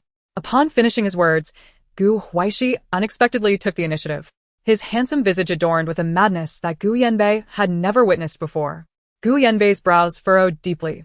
Something was amiss with Gu Huaixi. Yet he could not discern precisely what it was.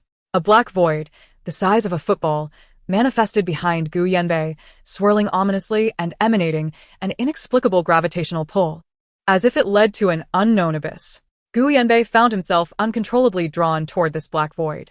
It was only when he was mere centimeters away that he managed to regain control over his body. At that moment, a strange whirlwind erupted from the void, instantly lifting a corner of Gu Yanbei's coat. As that corner was engulfed by the inscrutable blackness, it was swiftly torn to shreds. Gu Yanbei, what on earth is this? How could it be so formidable? It is worth noting that his coat was a 5th-level combat suit, crafted from the most resilient hides of 5th-level mutated beasts, impervious even to fire-type abilities. Yet now, facing this black void, it had been utterly annihilated. Realizing this, Gu Yanbei dared not let any other part of his body come into contact with the void. He unleashed the stellar energy within him, channeling his powers to form a basketball-sized fireball in his palm, ready to counter the black void conjured by Gu Huaixi. Despite the formidable and bizarre nature of Gu Huaishi's dark abilities, he was still 2 tiers below Gu Yanbei, with lesser reserves of stellar energy and diminished power. Engaging in a direct contest of abilities, Gu Huaixi knew he would soon find himself at a disadvantage. Abruptly, he ceased pouring energy into the void and, with a subtle tug of his hands, the black void lost its gravitational pull, yet expanded suddenly. Before Gu Yanbei could react, the enlarged void voraciously devoured the fireball he had gathered. With the fireball consumed, the connection to the energy he had infused into it was severed, effectively nullifying a substantial portion of his power with minimal expenditure on Gu Huaishi's part. The disparity in their levels made this exchange decidedly favorable for Gu Huaixi. Gu Yanbei's face darkened with fury. At that moment, he also discerned Gu Huaishi's weakness. Despite the sudden strength of this black ability, Gu Huaishi's power was of a lower tier, and his endurance paled in comparison to Gu Yanbei's. As long as he could endure, defeating Gu Huaixi would be within reach. With this in mind, Gu Yanbei swiftly retrieved a peach-sized energy fruit from his pocket, a gift from Su Xin, perfect for replenishing his stellar energy at this juncture. If only he had not yet cooked the rice Su Xin had given him, a rice ball would have sufficed. Observing Gu Yanbei munching on food amidst their battle, Gu Huaixi was left dumbfounded. What was going on? He lacked any energy food from Su Tong for replenishment. Indeed, those male beastkin who could access energy food were utterly insufferable, much like Xiao, Yufan, and others, even that fool he had imprisoned. Gu Huaishi's gaze turned cold, madness flickering within it. Even without energy food, he would make Gu Yanbei regret confronting him. No longer caring for his own energy reserves, Gu Huaixi waved his hands, and a dozen black voids of varying sizes materialized around Gu Yanbei. At that moment, a faint black glow enveloped Gu Huaixi. Gu Yanbei's pupils constricted in terror. The Gu Huaixi he had known was once repressed, fragile, and silent. Witnessing him in such a frenzied state was a profound shock. Even though Gu Huaishi's ability level surpassed his own, and his bloodline was superior, psychologically, Gu Yanbei felt himself faltering at this moment, reluctant to continue battling Gu Huaixi. Once that thought took root, Gu Yanbei naturally left himself an escape route as he attacked. He encircled himself with multiple fireballs, simultaneously forming a barrier against the encroaching black voids. As they drew near, Gu Yanbei suddenly dispelled the fireballs and transformed into his beast form, the Zhuke, soaring away from his previous position to evade Gu Huaishi's assault. It seemed Gu Huaixi had anticipated this deliberate maneuver, as Gu Yanbei morphed into the Zhuke. He also instantaneously transformed into a 3-tailed fox. This marked the first time Gu Huaixi had shifted into his beast form during combat. The 3-tailed fox, compared to certain specific beast forms, was characterized solely by its agility and was widely regarded as one of the weakest beast forms, even inferior to Bai Su's swift Xian rabbit. The 3-tailed fox could only evolve upon the enhancement of its abilities or mutations, gaining a special charm ability upon becoming a 5-tailed fox. However, the probability of such mutations was exceedingly low, with few instances recorded in the entire Stellar Alliance. Unlike before, When Gu Huaixi's beast form was a pure white three-tailed fox, this time, he revealed a pitch-black three-tailed fox. The diminutive form of the three-tailed fox foolishly charged at Gu Yanbei's Zhuke. The Zhuke, a creature of ancient bloodlines, inherently exerted dominance over the three-tailed fox. Gu Yanbei ignited flames upon his beast form surface, transforming into a majestic and proud firebird.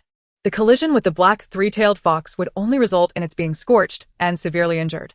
The special flames emanating from the Zhuke would not only inflict grave harm upon the three-tailed fox but also jeopardize its genetic potential, potentially causing a regression in its abilities. Gu Yanbei's eyes narrowed. How recklessly audacious of Gu Huaixi to seek his own demise, playing right into Gu Yanbei's hands. In the fog-laden air, devoid of sunlight, the half-human-sized black three-tailed fox collided with the immense Zhuke. In the next moment, the one plummeting was not the feeble black three-tailed fox, but rather the flames and shrouded Zhuke. Before Gu Yanbei could land, he could not maintain his beast form and fell to the ground with a thud. His combat suit on the right arm was completely shredded, and the arm itself was a gruesome mess of blood and flesh. The black three-tailed fox had struck his right wing. Upon closer inspection, it bore a layer of eerie black luminescence. Only now did Gu Yanbei realize that when the black three-tailed fox had charged at him, it was surrounded by a strange black aura which had blended seamlessly with its inky form, deceiving his eyes and causing him to overlook it entirely. That damned Gu Huaixi. A surge of unwillingness coursed through Gu Yanbei's heart, yet he understood that he could no longer continue battling Gu Huaixi. This black glow was too mysterious. He could not ascertain the consequences of being tainted by it, so seeking treatment was imperative. Resolving this, Gu Yanbei swiftly transformed back into the Zhuke and soared into the mist, retreating to Su Xin's villa. Unbeknownst to him, the black three-tailed fox had completely exhausted its stellar energy with that last assault. Shortly after Gu Yanbei's escape, the black three-tailed fox plummeted from the sky. Failing to revert to its human form and remaining in its beast state, it shrank from half a human's height to that of a cat.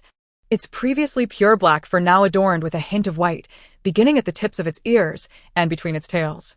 Chapter 143. Foxes are deceptive creatures.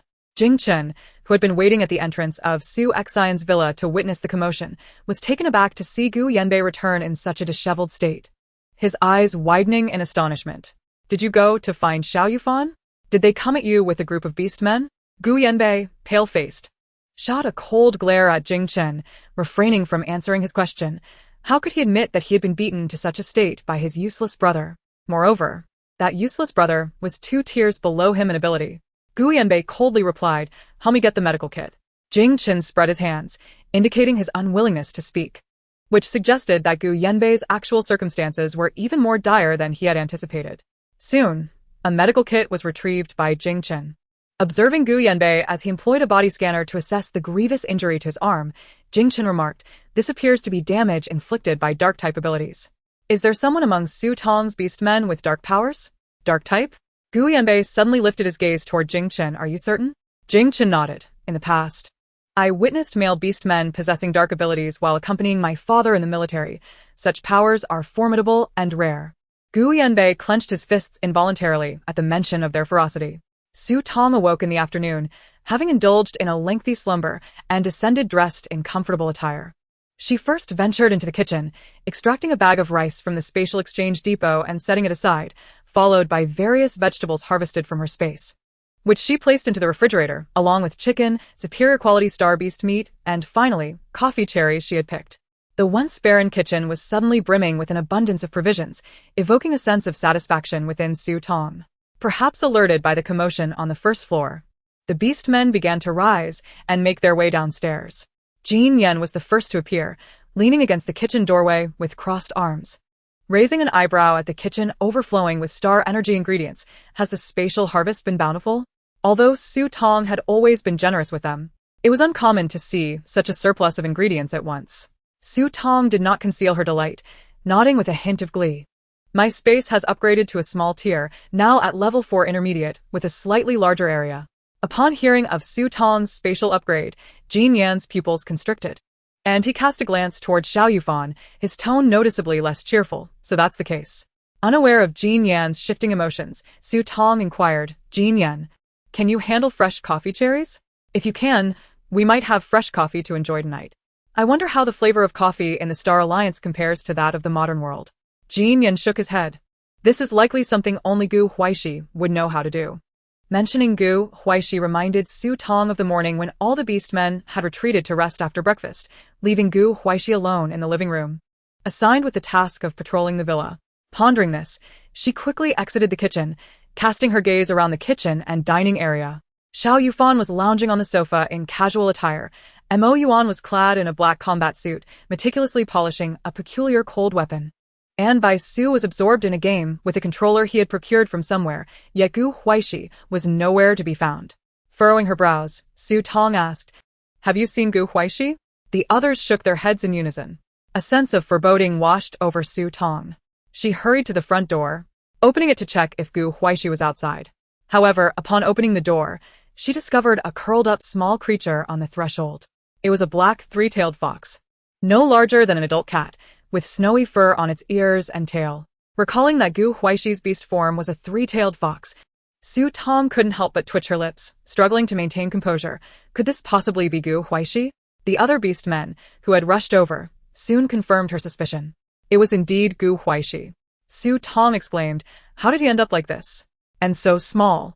Since arriving in the Star Alliance, she had encountered numerous beastmen and their beast forms, yet none had appeared so diminutive.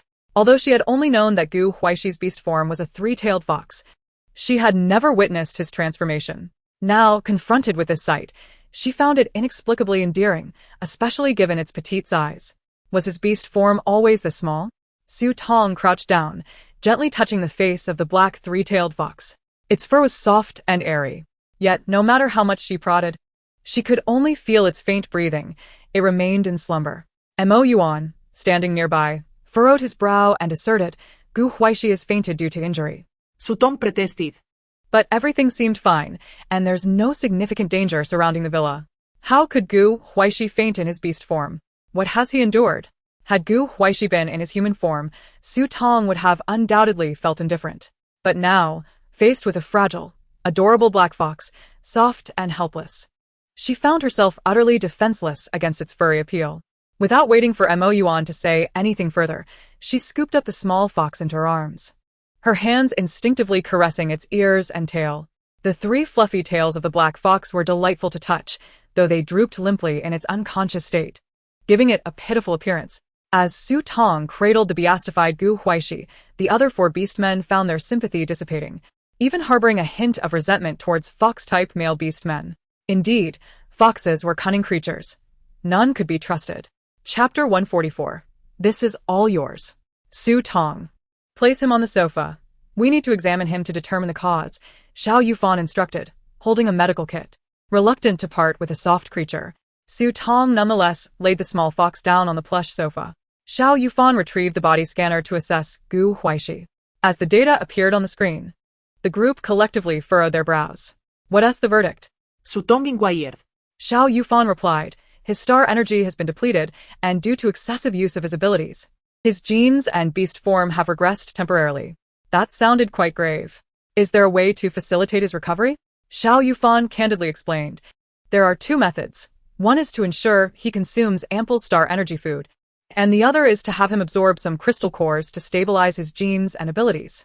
However, both methods require time for recovery. I estimate it will take at least a week. A week? Will he revert to his original form immediately after consuming star energy food? Xiao Yufan shook his head. I cannot say for certain. He had learned this information by chance. The finer details were beyond his knowledge. The black fox remained unconscious, making it unrealistic to expect it to willingly consume star energy food. Su Tong pondered briefly before retrieving a small bag of milk powder from her space, carefully preparing it and feeding it to the little fox. Fortunately, the warm milk was soon ingested, and the previously weak black fox seemed to exhibit a more regular breathing pattern. Yet, it had not transformed back into its human form or awakened. The damp season had lowered the temperature slightly, prompting Su Tong to fetch a small blanket from her space to cover the fluffy fox. This elicited several exchanged glances among the beastmen. Once assured that Gu Huaixi was stable for the moment, Jin Yan accessed the villa's surveillance footage. Reviewing the recordings, they heard the conversation between Gu Huaixi and Gu Yanbei. In the footage, it wasn't long before Gu Huaixi walked out of the courtyard, disappearing into the thick mist. Thus, The reason for Gu Huaixi's transformation became apparent. It was undoubtedly the doing of Gu Yanbei. Gu Yanbei. This individual had long been a source of distress for Su Tong. Most of the harsh treatment Gu Huaixi had endured was likely due to Gu Yanbei's influence. Even knowing that Gu Yanbei was responsible for this incident, would Su Tong care? Would she seek justice for Gu Huaixi? Even now, the beast men remained skeptical. Su Tong knittet herbras, Gu Yanbei. Xiao Yufan nodded. It is likely him. In truth, verifying this matter is quite simple. One merely needs to locate Gu Yanbei and ascertain whether he bears any trace of Gu Huaixi's extraordinary powers.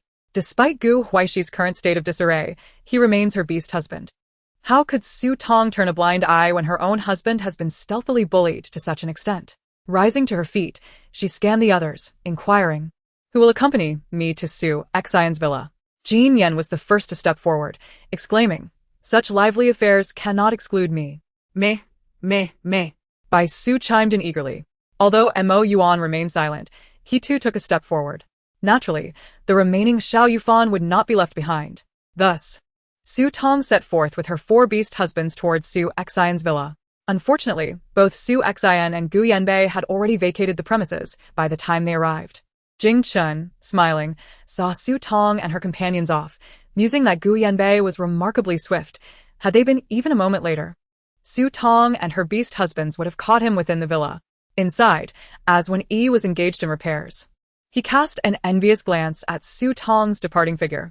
If he were to be attacked by another female's beast husband, Su Xian would merely blame him for his inadequacy, never thinking to rally others to avenge him. Though Su Tong had been cast out by the Su family, losing that formidable support, he unexpectedly found the prospect of being Su Tong's beast husband quite appealing. It wasn't until dinner that the small black fox gradually awakened. Su Tong quickly noted that the tips of its ears and tail had become increasingly white. Previously, only the very tips had been white, but now a third of both ears and tail had transformed. The timing of the black fox's awakening was fortuitous, coinciding perfectly with dinner. The meal was prepared by Xiao Yufan and by Su, featuring rice exchanged by Su Tong, along with chicken soup, roasted star beast meat, and a vegetable salad. The black fox, upon waking, still resembled a fluffy creature, neither having grown larger nor reverted to human form. It gazed at Su Tong with its misty blue eyes, emitting 2 soft squeaks. Su Tong was instantly smitten, unable to resist reaching out to stroke its head. The black fox, welcoming her touch, did not shy away. When Su Tong's hand began to withdraw, it affectionately rubbed its cheek against her palm, exuding complete trust. Meanwhile, Mo Yuan and Jin Yan, feigning distraction on the nearby sofa, exchanged glances. "This wretched fox is certainly being deliberate," Mo Yuan remarked, his expression stony as he too extended a hand toward the black fox. However, before he could draw near, the little fox nimbly evaded him, casting a wary glance in his direction. Mo Yuan was left speechless. Jin Yan snickered, having shrunk his form, though his cunning remained intact. As Bai Su and Xiao Yufan brought the dinner from the kitchen to the table, Bai Su placed the most skillfully prepared dish before Su Tong, saying, "Su Tong, do taste my culinary prowess." With 6 individuals at the table, including Su Tong and her 4 beast husbands, she had no intention of skimping on Gu Huaixi's portion since she had learned of his injury. Thus, the table displayed 5 generously sized servings alongside her own. While the others settled at the table, the black fox remained huddled in a corner of the sofa, appearing timid as it observed the gathering, its blue eyes glistening with uncertainty. Noticing their meal, it still did not approach. Su Tong furrowed her brow and asked Mo Yuan and the others, "Is it afraid?" Earlier, when Mo Yuan had attempted to touch it, it had scampered away in fright. Now, Mo Yuan and Jin Yan were uncertain. It was plausible that the intellect of a male beast man suffering from genetic and ability impairment could regress, and such cases had precedence. It was not out of the question that Gu Huaixi was currently experiencing a similar situation. Seeing their uncertainty, Su Tong recalled that the little fox had not shown any aversion during her previous contact. Thus, she rose from the table and approached the black fox, extending her hand cautiously, when it merely gazed up at her with its watery blue eyes and did not resist. She scooped it up into her arms and returned to the table, stroking its head and placing it in Gu Huaixi's former seat. She then nudged the dish toward the little fox and gently said, "This meal is entirely yours." Chapter 145. Midnight Visitor. Upon hearing this, the black fox appeared momentarily stunned. as if incredulous that Su Tong would offer it such a substantial serving. "Let us eat," Su Tong urged. As everyone began their meal, the black fox cautiously surveyed the table before slowly taking a bite. After its initial taste, it glanced at Su Tong and the others, and upon realizing no one admonished it, it finally felt secure enough to indulge.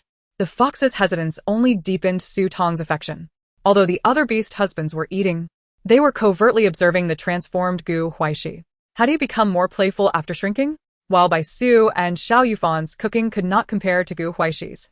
It was not without merit, and the dinner was quite palatable. Su Tong subtly inquired about the rice exchanged from the spatial store, discovering that it too contained star energy. At least for the beast husbands, this rice was indistinguishable from other materials in her space. She wondered, however, whether it would yield the same effects for Lu Xinheng as her original supplies. The black fox, despite its diminutive size, consumed an impressive amount at a swift pace, as if it had rarely been sated. With such a feast before it, its blue eyes gleamed with delight, and it meticulously licked the last grains of rice from its dish. Upon finishing, it obediently stood on the table, licking its fluffy mouth in satisfaction, and then fixed its pure blue eyes on Su Tong. Su Tong, her heart softened by the sight of this adorable creature, unwittingly asked, "Are you still hungry?" The black fox wagged its 3 fluffy tails and emitted 2 squeaks.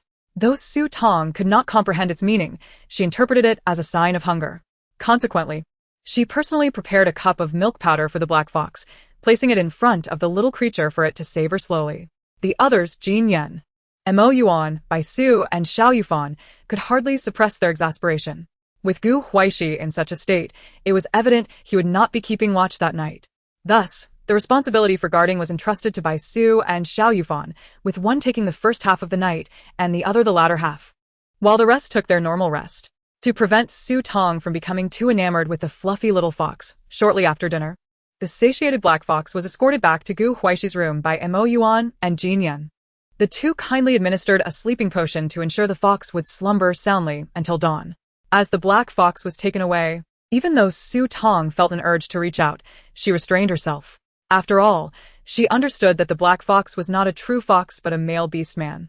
Su Tong returned to her room early, expending star energy to work in her space, took a bath, and prepared for sleep, only to hear faint movements at her door.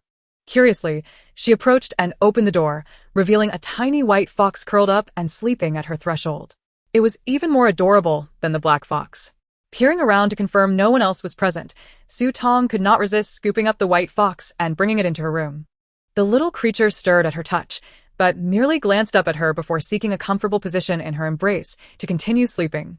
With no other suitable place for the fox in the room, Su Tong gently placed it at the edge of her bed. Unable to resist, she reached out to stroke its pure white, incredibly smooth fur, noticing that this little white fox bore not a single strand of black hair. A flicker of excitement coursed through her. Could it be that Gu Huaixi had returned? Perhaps soothed by Su Tong's gentle caresses, the white fox rolled over, exposing its soft, snowy belly to her. Su Tong's expression brightened with delight as she reached out to gently rub the soft, snowy belly of the little fox.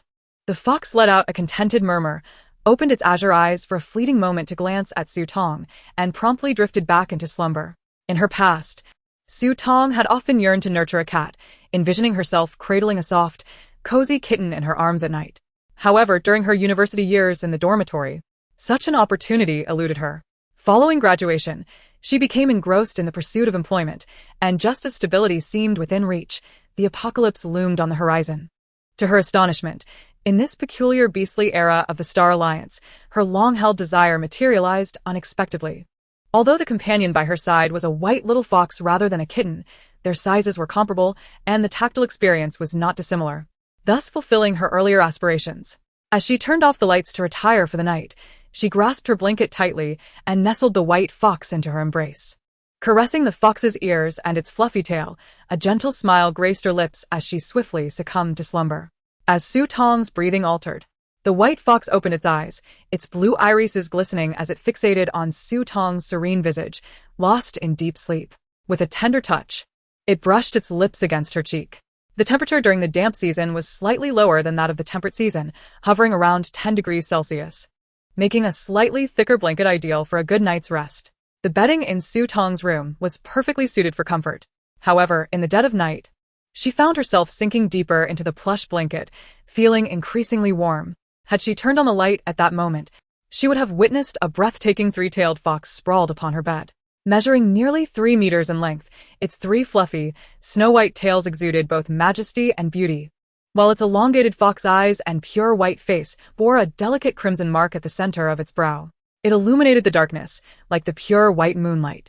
The magnificent three-tailed fox enveloped Su Tong in its embrace, cradling her as she slept. This scene resembled a divine beast descending from the heavens to guard a maiden. In the depths of the night, an unexpected visitor arrived at Su Tong's villa. On watch was Xiao Yufan, who was about to hand over his duty to Bai Su when both heard the doorbell ringing at the entrance. Their brows furrowed in unison, and they hastened to the villa's gate. There, they found a male beast-human clad in a black beret and robe standing outside. Bai Su, frowning, coldly inquired, "Who are you? What brings you here at such a late hour?" The male beast-human spoke urgently. "Is third young master Jin Yan here? Please notify him. I have an urgent matter to discuss." Finding it peculiar that someone sought Jin Yan at this hour, especially during the damp season, the male beast-human anticipated their skepticism. He quickly produced a small wooden box from his coat and handed it to them. "Please deliver this to Jin Yan. He will believe me upon seeing it." Xiao Yufan hesitated but accepted the box, carefully opening it.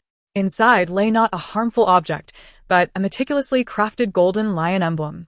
Exchanging glances with Bai Su, they decided Bai Su would take the token back to the villa to find Jin Yan, while Xiao Yufan remained at the gate to observe the sudden appearance of the male beast-human in the middle of the damp night. Chapter 146. Your beast husband requests to dissolve your marital relationship. The commotion was sufficiently loud to rouse Su Tong from her slumber. Just as she was on the verge of waking, the magnificent three-tailed white fox that had been nestled on her bed reverted to its diminutive fox form. With bleary eyes, Su Tong peered at the little fox still sleeping soundly beside her, tenderly stroking its soft ears before stepping outside to investigate the source of the noise. Upon opening the door, she was met with the sight of Jin Yan, clad in combat gear, poised to knock. His brow furrowed, and his expression was grave. Flanked by Yuan and Bai Su, Su Tong, puzzled, asked, "Why are you all up at this hour? What has happened?" Jin Yan furtively scanned Su Tong's room, relieved to find no trace of a man in her bed. He exhaled quietly, then stated solemnly, "Su Tong, my father has met with an accident. I must leave for a few days." With Jin Yan's family suddenly in distress, Su Tong could hardly impede his departure. Hearing this news, she quickly urged, "Then you must go. Do you need us to accompany you?" Jin Yan shook his head, fixing his gaze on Su Tong. "Not for now. The situation is urgent, and the journey may not be safe." Su Tong furrowed her brow in contemplation before declaring, "Wait a moment. I'll gather some things for you." With that, she turned and retreated to her room, closing the door behind her. In her space, she hastily located a travel bag and filled it with various rations and provisions. A minute later, she emerged again, handing the travel bag to Jin Yan. "Take this for emergencies. Should you encounter any trouble, the star energy food inside will suffice for a temporary replenishment." Jin Yan was taken aback by Su Tong's thoughtfulness before departing.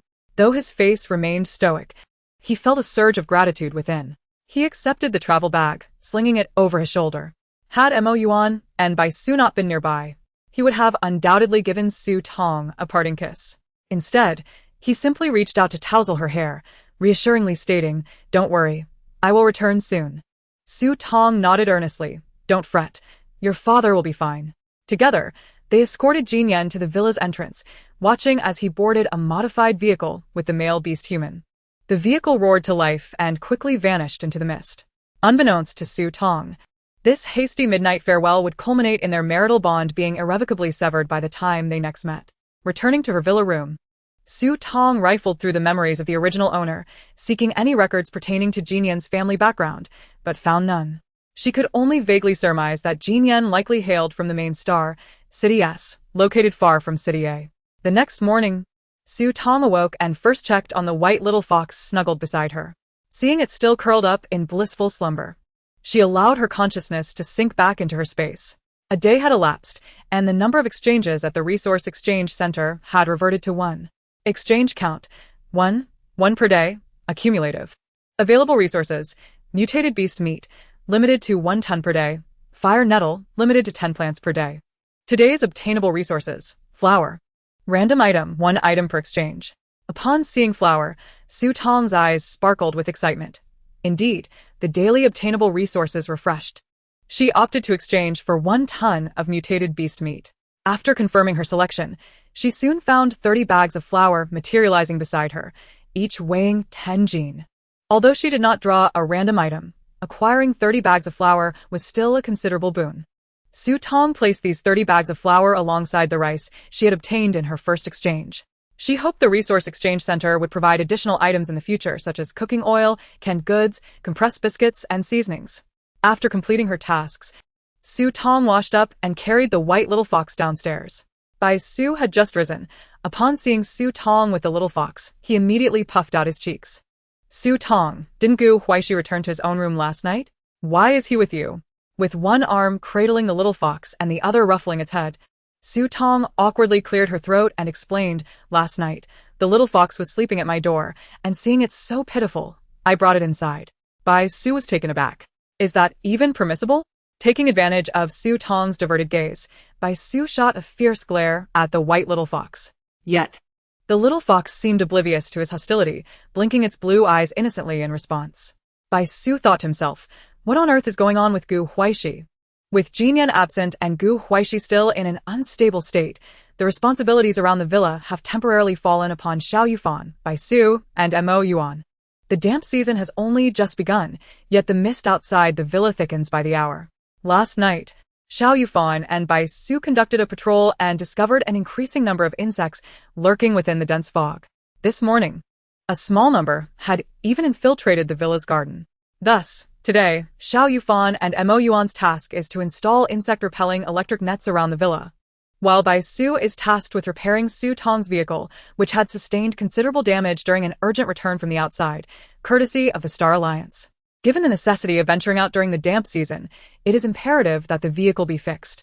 Bai Su intends to conduct a thorough inspection today, dismantling the damaged parts before drafting a budget to determine the most cost-effective modifications.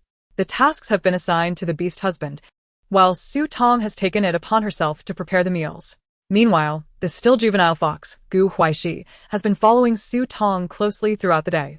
Time has elapsed swiftly, and several days have passed. Su Tong's space has yielded its first bountiful harvest. The rice and wheat sown in the original owner's space have matured, and the persimmon and pear trees have begun to bear fruit. Over the past few days, Su Tong has harvested 2 batches of vegetables. Everything collected from the original owner's space has been preserved in her own space, with the proper cultivation method for fire nettle combined with the spiritual spring water. Over 20 plants have begun to sprout side shoots, which Su Tong has carefully separated and replanted, resulting in the emergence of more than 20 additional plants. It is likely that in a few days, she will be able to harvest a new batch of fire nettle. The coffee trees continue to bear fruit, and Su Tong has harvested another batch, while the mutated coffee trees have also begun to bloom. Fruition is surely not far off. Most delightfully, the chickens on the ranch have commenced laying eggs. Although the daily yield is modest, several eggs have been produced, and the clown chicken has grown even larger, now boasting a size twice that of a turkey. Each time Su Tong enters her space, the clown chicken rushes over affectionately, displaying an endearing yet somewhat grotesque demeanor. Naturally, it consumes significantly more than before, its appetite nearly tenfold that of a typical chicken. Were it not for its ability to lead the other poultry on the ranch, Su Tong might have hesitated to keep it. At this rate, she wonders if the clown chicken might grow as large as an ostrich. The Resource Exchange Center, after several days of accumulation, has yielded Su Tong 10 barrels of cooking oil, 10 boxes of instant noodles, 2 boxes of ham sausages, 3 boxes of compressed biscuits, 30 bags of flour, and 50 bags of rice. Although the supply of mutated beast meat and star beast meat has dwindled, the amassed resources are still quite substantial. Finding the daily exchanges somewhat tedious, Su Tong plans to consolidate her exchange attempts, hoping to conduct a 10 draw in one go next time, perhaps doubling her luck to acquire random items. One morning, Su Tong's wristwatch unexpectedly received a message from the Star Alliance Matching Center. Your beast husband, Jin Yan, has applied to dissolve your marital relationship. Chapter 147, Agreement to Divorce. Upon receiving this message, Su Tong was immediately enveloped in confusion and disbelief. Wasn't Jin Yan temporarily absent due to her father's incident? Why had he suddenly applied for divorce? Xiao Yufan and Mo Yuan, noticing Su Tong's stunned expression as she gazed at her wristwatch, hurriedly approached her to inquire, what happened? Brought back to reality. Su Tong furrowed her delicate brows and showed them the wristwatch screen. Upon reading the notification, both Xiao Yufan and Mo Yuan's brows knitted in concern. Have you received any messages from Jin Yan in recent days? Su Tong asked. Both Xiao Yufan and Mo Yuan, along with Bai Su, shook their heads in unison. With this response, Su Tong resolved to directly inquire with Jin Yan. Thus, she sent a screenshot of the message to Jin Yan's StarNet account. Before long, a reply arrived from Jin Yan's account. Yes, I personally submitted the divorce application at the matching center. Su Tong. Please make time to sign the documents at your earliest convenience. The Star Alliance's Beast World wristwatch functions akin to a modern identification card, with each account uniquely tied to an individual S identity. Therefore, only Jin Yan could use his account, eliminating the possibility of impersonation. The reply could only have come from him.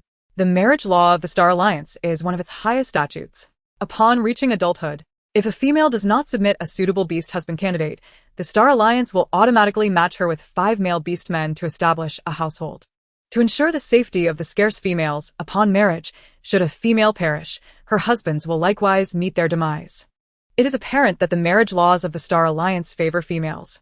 The process for divorce is similarly skewed. If a female feels that her matched beast husband is unsuitable, she may unilaterally initiate divorce proceedings at the matching center without needing the male's consent. Conversely, a male must personally submit a written request at the matching center to initiate a divorce. Subsequently, the matching center will notify the female through StarNet. Only upon her consent and signature at the matching center can the divorce be finalized. However, if both parties agree, they may visit the center together for an immediate divorce. Nevertheless, young females who have never borne offspring may find themselves automatically matched with new husbands shortly after a divorce. Thus, most males are reluctant to initiate divorce unless their relationships are genuinely untenable, as a divorce not only severs their source of star energy, but also complicates their chances of securing a new female partner in a male-dominated society. Despite having received Jin Yan's response, Su Tong felt an unsettling sensation deep within. She promptly contacted the customer service at the matching center in City A. Soon, a female AI appeared on the wristwatch screen. Su Tong requested to view the recording of Jin Yan's application at the matching center. The AI quickly retrieved the footage, and upon scrutinizing the tall, golden-haired figure on the screen, Su Tong was convinced it was undeniably Jin Yan. Closing her wristwatch screen, Mo Yuan, with a solemn expression, inquired, "Are you certain it was Jin Yan?" Su Tong silently nodded. "What are your thoughts, Su Tong?" Xiao Yufan asked. Su Tong sighed. Since Jin Yan wishes to divorce, I cannot stand in his way. Her initial plan had been to wait until the divorce points for her husbands reached 80, and they no longer harbored animosity towards her before proceeding with the divorce. However, with Jin Yan now taking the initiative, she felt it would be inappropriate to resist. Although Jin Yan's divorce point stood at 70, at this moment, those 10 points seemed inconsequential. Resolute in her decision, she nonetheless felt a pang of melancholy as the moment approached. Suppressing the sudden wave of bittersweet emotion, Su Tong steeled herself and asked Bai Su, "How is the vehicle repair progressing?" Bai Su replied candidly, "Due to a lack of materials. The modifications are less than a third complete, but it is roadworthy, albeit not very safe, especially in this damp season with the thick fog. As long as it can be driven, let us head to the city center's marriage matching center together," she said. Observing Xiao Yufan's furrowed brow, Su Tong smiled lightly. "Once we reach the matching center, if you and Huaixi also wish to divorce, we can sign the papers right there. A divorce for one is a divorce for all. Were it not for the safety concerns of the damp season and Huaixi's situation, I would consider divorcing all three at once." Xiao Yufan replied, "We should prioritize Jin Yan's matter for now. We can address our own affairs later. At this moment, is it truly wise to venture into the city center with that vehicle?" Su Tong murmured, pondering whether it would pose any issues. The crux of the matter was that Su Tong did not wish to procrastinate any longer. Furthermore, this trip to the heart of City A presented an opportunity to handle a batch of mutated beast meat and fire nettle, which, during the season, commanded the highest prices. The resulting star coins would be just sufficient to procure essential materials for vehicle modifications. As the damp season was only just beginning, the dangers would inevitably increase with its progression. Seeing Su Tong's determination, Mo Yuan suddenly remarked, "We may go to the city center, but let us wait for another half hour." Su Tong, taken aback by this suggestion, questioned, "Why must we wait an additional half hour? Is there a significant difference between departing now and in half an hour? Or do you possess some means to modify the vehicle within that time frame?" Such a notion seemed impossible, as many components and materials necessary for the modifications had yet to be acquired. Yuan offered no explanation. Merely casting a glance at Tong, leaving her in suspense. "You shall understand in half an hour." With that, he did not instruct Su to drive but instead remained seated on the sofa in the living room, patiently awaiting the passage of time. Tong found herself at a loss for words. Fortunately, half an hour was not an eternity, and it swiftly elapsed. Suddenly, Yuan's wristwatch buzzed with a notification, coinciding with the arrival of a message on Tong's wristwatch. Su Xin had been recuperating at the Su residence for several days, and on the 5th day of her convalescence, Gu Yanbei visited her. Subsequently, Su Hongyi arranged for Su Xin to be returned to her own villa. Prior to her return, Jing Chen had already informed Su Xin via the Star Network that the defensive measures at her villa for the damp season had been completed. Otherwise, Su Xin and Gu Yanbei would not have returned so soon. The modified vehicle from the Su family delivered Su Xin and Gu Yanbei to the entrance of the villa. The driver promptly exited the driver's seat to open the doors for them. Clad in the latest 6-level couple combat uniforms, the pair emerged from the modified vehicle, a sight that evoked envy from onlookers. Chapter 148. Enough of bragging. With a smile, the driver addressed Su Xin. "Miss, the second young master has instructed that this modified vehicle be left for your use. I shall return to retrieve it after the damp season." Su Xin's eyes sparkled. A modified vehicle for the damp season was no trifling matter. Her previous vehicle had been rendered inoperable, and she had been worried about lacking the star coins to purchase a new one. Little did she expect her elder brother to be so considerate. Although this modified vehicle was not brand new, having been previously utilized by the Su family, its market value still reached 70 to 80,000 star coins, far beyond the means of an ordinary young female household. "Please convey my gratitude to my elder brother," Su Xin expressed joyfully. After leaving the vehicle for Su Xin, the driver departed in another car.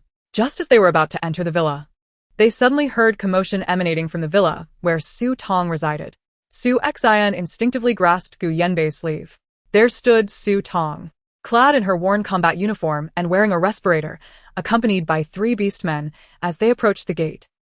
Tong's combat attire had been custom-made during her initial visit to the war zone.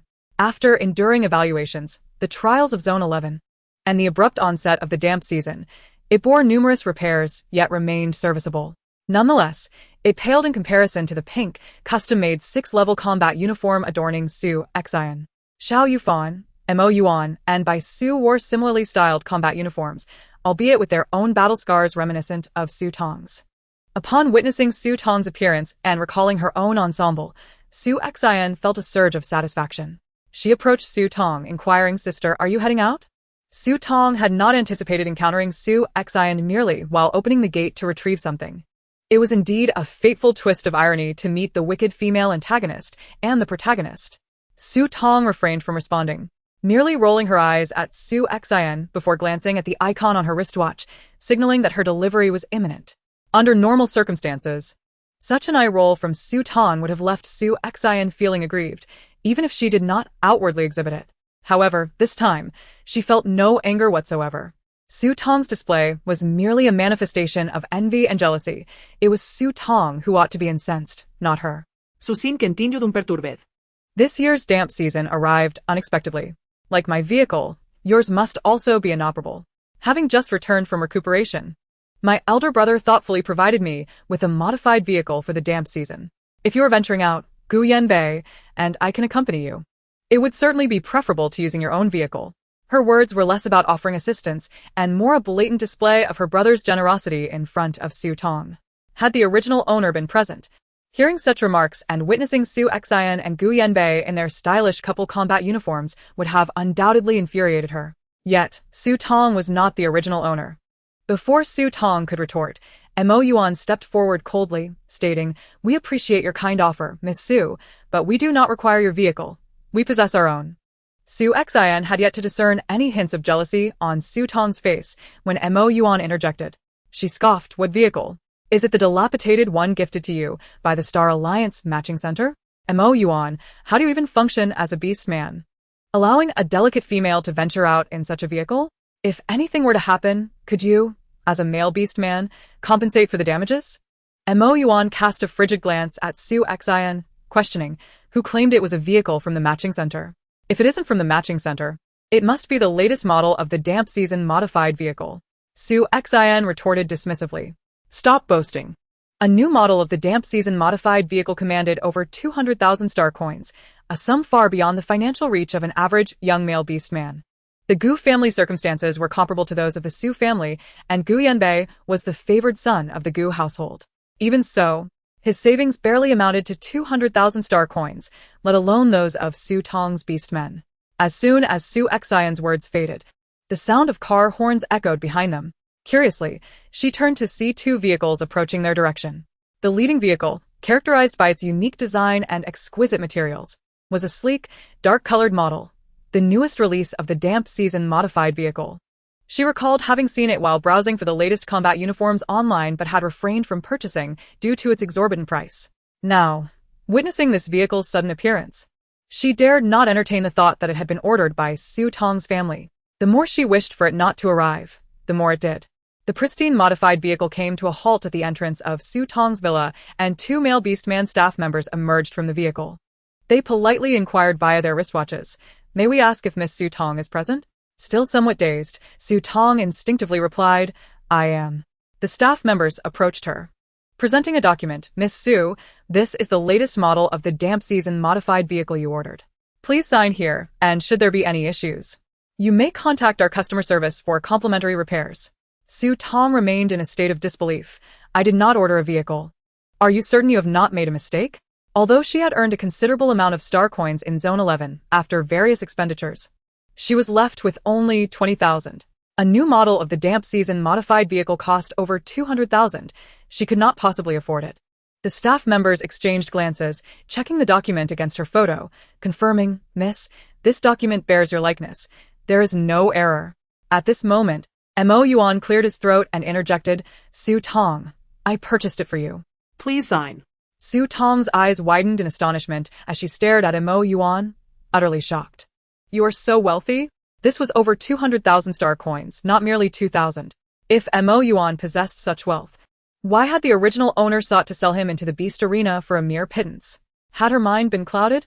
Standing nearby, Xiao Yufan and Bai Su could only watch in silence.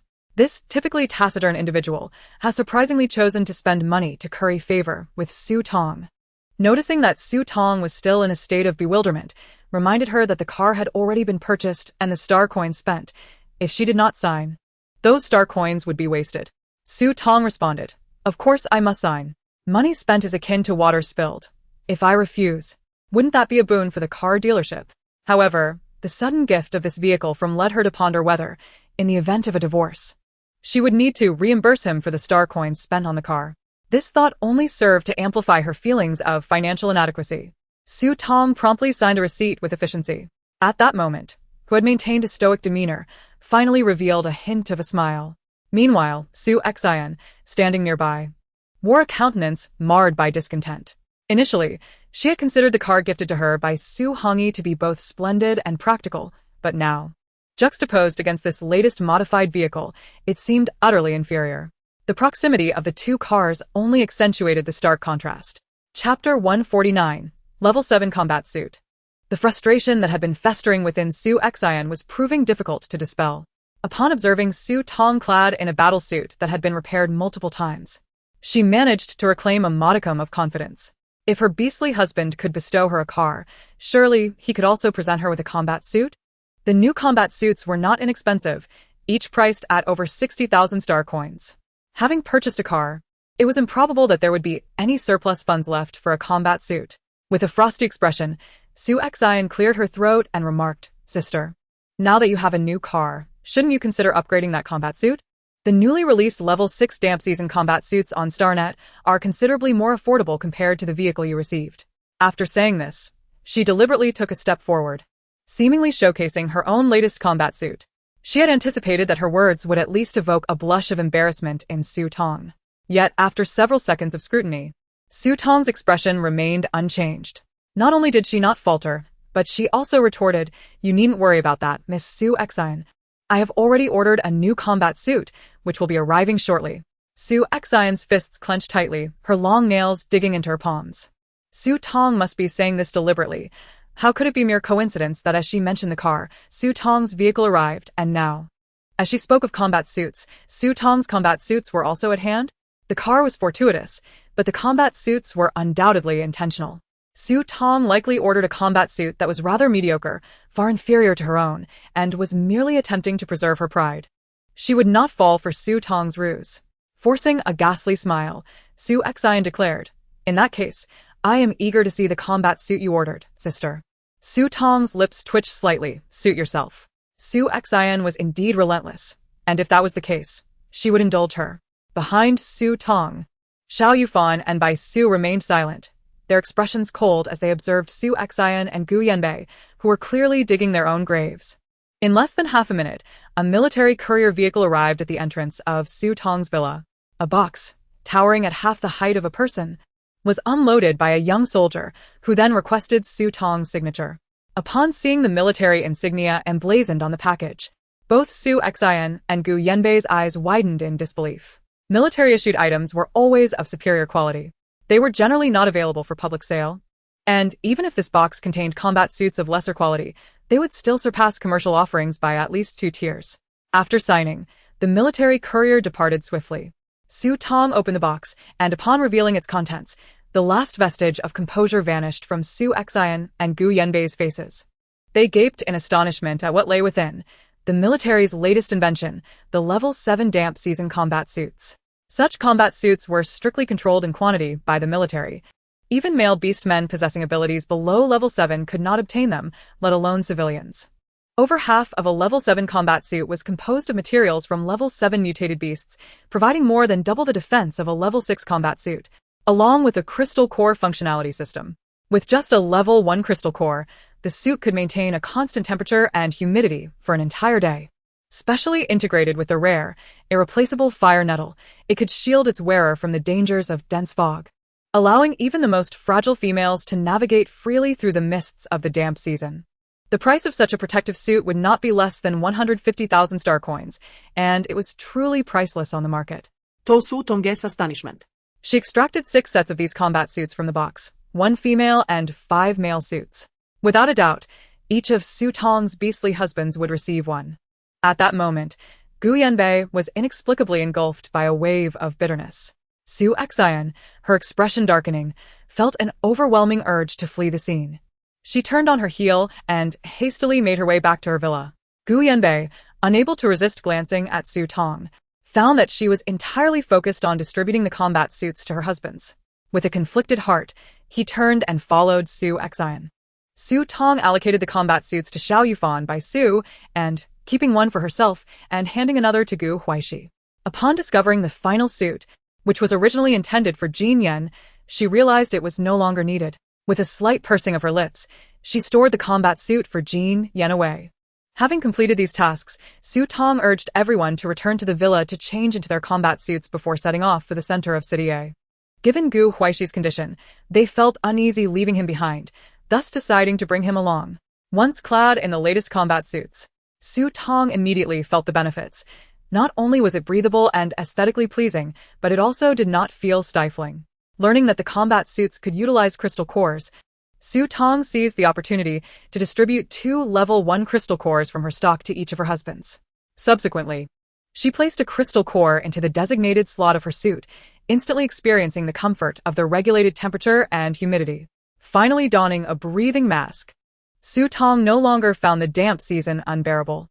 With Bai Su driving, Su Tong held a small white fox in her lap, while Xiao Yufan occupied the back seat, and they sped towards the center of City A. Meanwhile, back at her villa, Su Xian's resentment only grew. Remembering the news she had learned on her way home, a sinister glint flashed across her face as she activated her wristwatch to contact Su Jingru. The call connected swiftly, and Su Jingru's somewhat impatient voice resonated.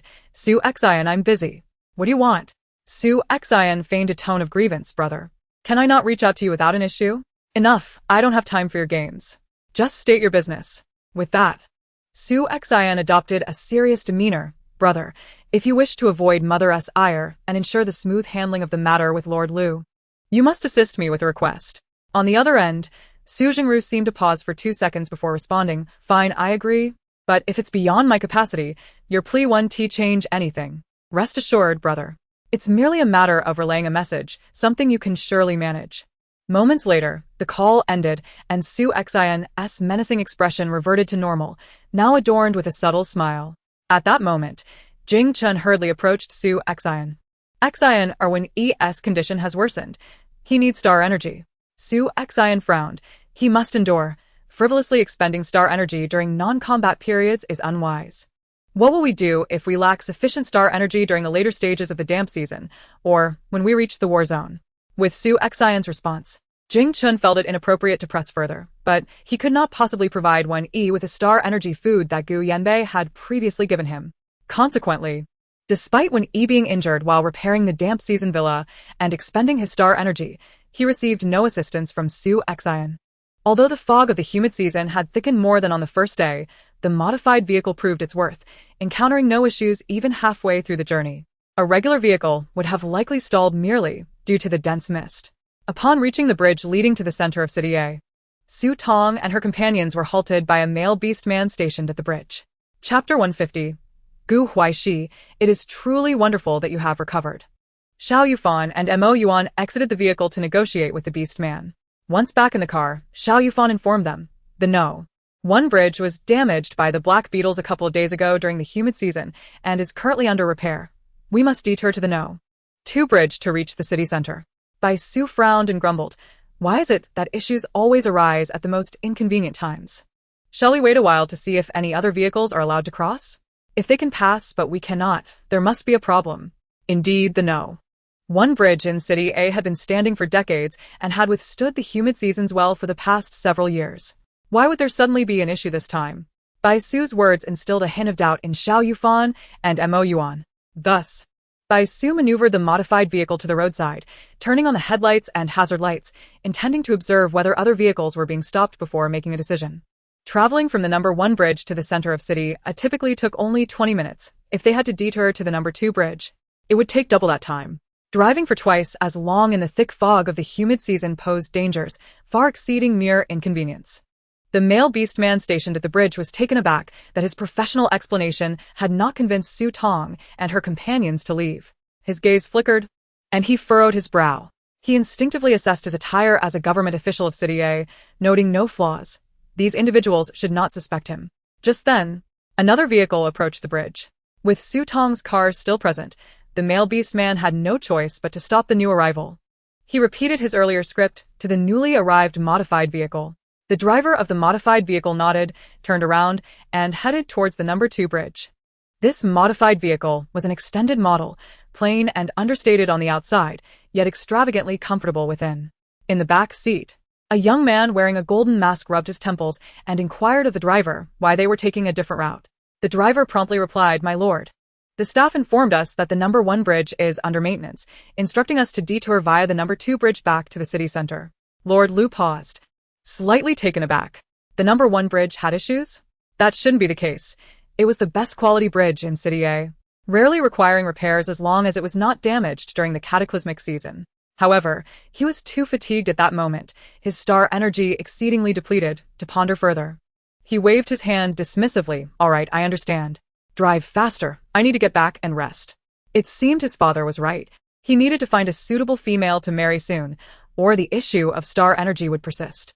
On Su Tong's side, upon seeing the subsequent modified vehicle turn around and leave, she began to accept the words of the staff member they had just encountered. Bai Su muttered, "The No. 1 bridge really has problems. Enough chatter. Let us hurry to the number 2 bridge," Xiao Yufan urged. The performance of this modified vehicle far surpassed that of the one previously allocated by the Star Alliance, and in no time, Bai Su caught up to the elongated modified vehicle ahead. On the route to the number 2 bridge, the 2 vehicles traveled together. Unbeknownst to Su Tong, shortly after their departure, the male beast man blocking the number 1 bridge had silently left. It took a full 20 minutes for Su Tong and her group to reach the vicinity of the number 2 bridge. At this point, there were hardly any vehicles crossing. Only Su Tong's vehicle and the extended modified vehicle ahead were present. During the humid season, especially one as unexpectedly intense as this year's, there were naturally fewer people venturing out. There were many bridges leading to the center of City A, and even if some individuals had chosen to go out, they might not necessarily take the number 2 bridge. Thus, Su Tong and her companions remained oblivious to any anomalies on the number 2 bridge. The modified vehicle traversed the number 2 bridge normally, if not for the presence of the vehicle ahead. Su Tong and her group might have felt as though the bridge were entirely deserted. Yuan stared intently out of the window, an involuntary sense of crisis washing over him. Do you all not feel that the fog on the bridge seems to have thickened? Upon hearing this, Xiao Yufan also scrutinized the outside world closely. After a moment he nodded. Indeed, Bai Su, slow down. Bai Su complied, his black rabbit ears standing erect, indicating his heightened focus. The vehicle ahead appeared to have noticed the change in fog density as well, and its speed began to decrease. Suddenly, the modified vehicle, which had been moving steadily, jolted violently, causing Su Tong to lose her balance and lean to the right. Xiao Yufan and Yuan, seated in the back, found themselves unable to protect her in time, as she was cradling a small white fox in the center. Just as panic set in, the white fox in Su Tong's arms emanated a soft white glow, transforming into Huaixi. As Su Tong's head neared the window, Huaixi's strong arms swiftly enveloped her, his elbow cushioning her forehead and preventing injury. Xiao Yufan and Yuan, seated in the back, let out a quiet sigh of relief at the sight. Su Tong gazed in astonishment at the suddenly restored Huaixi and stammered, Huaixi, are you alright? Huaixi slightly narrowed his phoenix-like eyes, clearing his throat as he replied, I recovered suddenly. I am fine now. At that moment, Huaixi had returned to his original form, white-haired and blue-eyed, with a gaze imbued with tenderness. Su Tong did not dwell on why Huaixi had recovered at this moment. She smiled genuinely and threw herself into his embrace, exclaiming, Huaixi, it is truly wonderful that you have recovered. The previous awkwardness and uncertainty in Huaixi dissipated entirely with Su Tong's action. A faint smile began to emerge in his anxious eyes as he tightened his grip, holding Su Tong securely. In the back seat, Xiao Yufan and Yuan exchanged glances, one squinting, the other with an icy demeanor. I knew he was merely pretending before. Bai Su, glancing through the rearview mirror, felt his cheeks puffing with irritation. However, before they could relish the warm scene for a few more seconds, the vehicle uncontrollably jolted violently. Bai Su furrowed his brow, worry lacing his tone. It seems there is something on the road. Xiao Yufan turned to Yuan and Huaixi, saying, you two take care of Su Tong. I will step outside to see what is happening. With a swift motion, Yuan shifted to sit beside Su Tong, while Huaixi grasped her hand, ever vigilant in protecting her. Chapter 151. Peril in the Water. Xiao Yufan transformed into his beastman form, the heidonking, and exited the modified vehicle. Within mere seconds, the vehicle began to shake even more violently. Despite Bai Su activating the vehicle's stability mode, it proved futile. At that moment, Xiao Yufan's voice echoed from outside the car. It's the beetles. The entire bridge deck is infested with them. Bai Su, turn around and leave the number 2 bridge immediately. The beetles were a type of mutated insect that appeared in the later stages of the humid season. These creatures varied in size from the size of an egg to larger than a human fist, boasting exceptionally hard shells capable of withstanding weights hundreds of times their own. Their secretions possessed strong corrosive and paralyzing properties, particularly favoring the corrosion of structures, making them one of the most challenging insects to deal with during the humid season. No wonder the once smooth surface of the bridge had suddenly become incredibly bumpy. It turned out the entire deck was covered in beetles. The scene, obscured by the thick fog, approached silently, and just the thought of the bridge being swarmed with beetles could induce a severe case of entomophobia. Upon hearing Xiao Yufan's voice, Bai Su immediately slammed on the brakes, then cranked the steering wheel to make a sharp turn. The vehicle ahead seemed to sense something amiss as well, halting in preparation to turn back. Before they could retreat a few meters, the entire bridge began to collapse. Massive sections of the bridge shattered, creating enormous gaps. Coupled with the bridge's surface teeming with voracious bug larvae, the vehicles seemed to be ensnared in the gravel, immobilized in an instant. Amidst the dense fog, Xiao Yufan witnessed this harrowing scene, his heart racing with dread. Beneath the bridge lay the river. During the moist season, the waters were even more perilous. Not only did the fog conceal various small mutated beasts, creatures that would not appear in the temperate season, but they also prowled the waters during this treacherous time. Although the level 7 combat suits could maintain a constant temperature and humidity, they could not shield against the river's embrace. A female falling into those waters would be akin to a delectable morsel tossed into a crocodile's den. Moreover, Su Tong possessed a bizarre affinity for attracting monsters. It was uncertain how the mutated beasts in the river would react to such a trait. Xiao Yufan shouted urgently, "Su Tong, quickly open the car door and jump out." But it was too late. As the bridge crumbled, the two vehicles traversing its surface plummeted alongside the debris. In the few seconds it took to fall into the river, neither Su Tong nor her protectors, Yuan and Huaixi, had the chance to open the doors. Splash. The two modified vehicles plunged into the frigid, bone-chilling waters, sending up tremendous splashes. The heavily modified vehicles of the moist seasons sank rapidly, their buoyancy failing them. While the cabins remained relatively dry for the moment, they had to escape. Remaining inside was not an option. At the instant the vehicles hit the water, Xiao Yufan's beastly form, the sea eagle, darted into the inky depths like an arrow. Upon entering the water, he sensed several enormous creatures racing towards them. Su Tong was akin to a mouth-watering delicacy, enticing all surrounding dangers. Ironically, while Xiao Yufan was the aerial sovereign, he felt utterly helpless, like a drenched chicken in the water. Inside the vehicle, Yuan sensed the imminent threat. He decisively commanded, "Gu Huaixi, by Su, open the doors. We must abandon the car at once." Su Tong, when you open the door, hold your breath. Su Tong obediently nodded, recognizing the urgency of the moment and heeding the advice of her beast companions. Seeing that Su Tong was prepared, Gu Huaixi pressed the button to open the car door. In an instant, water surged inside. Su Tong inhaled deeply and submerged. Pulled out of the modified vehicle by Gu Huaixi and Yuan, Bai Su similarly opened the driver's door and followed suit. As they allowed the vehicle to sink, Su Tong could not bear to part with it. She reached back to touch the car's surface, drawing the modified vehicle into her spatial realm. As she entered the river, the icy water immediately filled her combat suit, sending a shiver through her body. Had it not been for Gu Huaixi and Yuan holding onto her, she would have been swept away by the current. However, neither of them excelled in aquatic maneuvers. One was a black panther, the other a three-tailed fox, and Bai Su, whose beastly form was a mysterious rabbit, was even less capable in the water. Holding her breath, Su Tong released small bubbles as she neared her limit, when suddenly, Yuan forcefully propelled her and Gu Huaixi upwards. In an instant, Su Tong broke through the surface, gasping for air. Just as Yuan strained to swim back to the surface, a massive shadow surged towards Su Tong from beneath the water. At that moment, the Lord of Lu, who had been feigning sleep in the back seat, abruptly opened his eyes. A chilling glare filled his gaze as he asked the driver in a low voice, "What is happening?" The driver, trembling, replied, "My lord, it's the bug larvae." Before Lord Lu could leap from the car, the bridge collapsed, plunging both vehicle and occupants into the icy river. His mask was swept away as they fell into the water. Lord Lu kicked open the car door and burst from the modified vehicle, his face a striking blend of malevolence and coldness, resembling a demon emerging from the murky depths. The driver also escaped the car, rushing to assist Lord Lu, attempting to guide him towards the surface. With his beastly form being that of a river dragon, Lord Lu had excellent visibility underwater.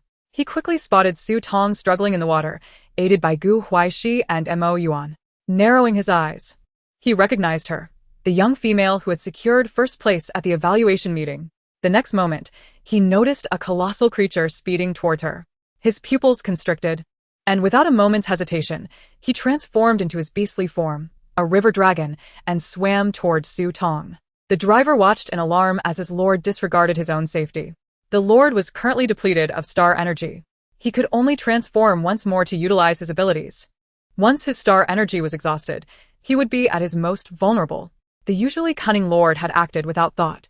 His swift movement had left no time for the driver to intervene. If something were to happen to him now, how could he explain it to the old lord? As Yuan sensed the enormous shadow approaching, it was already alarmingly close. He urgently shouted to Bai Su, defend. While Bai Su did not perceive the imminent danger, he instinctively cast the strongest golden shield he could muster for his companions. Unfortunately, in an instant, the shield shattered against the dark shadow, and Yuan leaped in front of Su Tong, but was swiftly hurled out of the water by the same shadow. Gu Huaixi, with a grim expression, fiercely shielded Su Tong, yet he was merely a support type and could not fend off the shadow, which swiftly repositioned itself and appeared behind Su Tong. In an instant, the dark figure opened its massive maw, prepared to devour Su Tong whole. Chapter 152. This sensation is rather delightful. Gu Huaixi had yet to react, let alone Su Tong, who was utterly unprepared. Although Mo Yuan and Xiao Yufan witnessed the unfolding events, neither excelled in aquatic combat, their speed lagging far behind the shadow. As they were engulfed in panic, a crimson figure shot through the water like a bolt of lightning, colliding heavily with the massive shadow. The shadow had not anticipated an obstruction at such a critical moment. It was thrust above the surface by the red figure. Only then did Mo Yuan, Xiao Yufan, and the others discern the true form of the dark shadow. It was a colossal, menacing mutated catfish, its gaping mouth lined with countless razor-sharp teeth. This creature, which dwelled in the river, emerged only during the moist season, boasting strength comparable to that of an early level 7 mutated beast. With an extended lifespan and numerous mutations, it was no longer the catfish of old.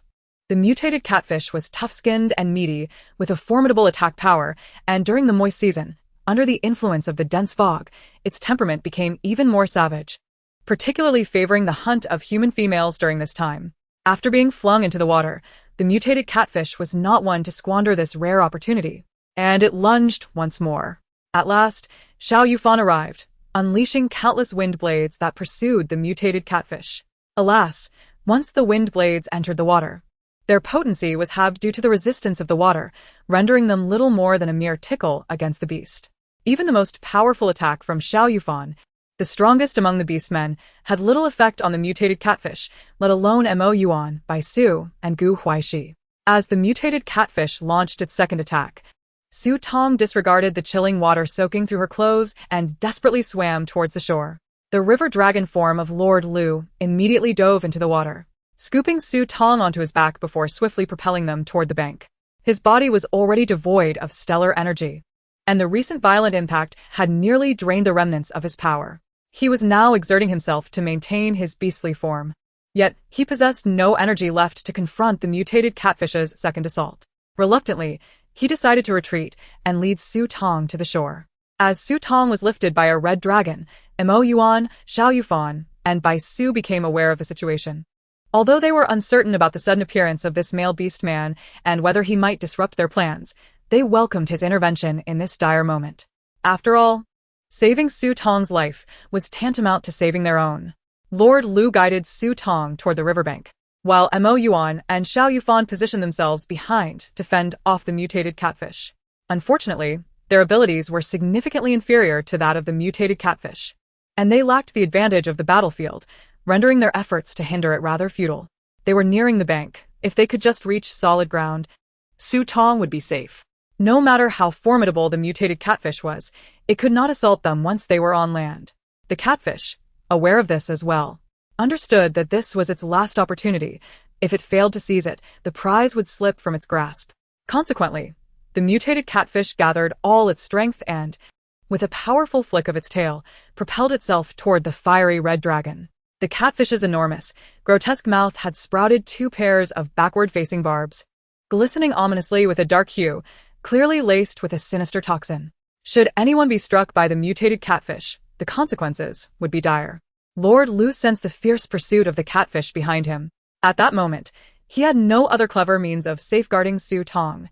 He could only shield her with his beastly form and endure the brutal blow from the mutated catfish.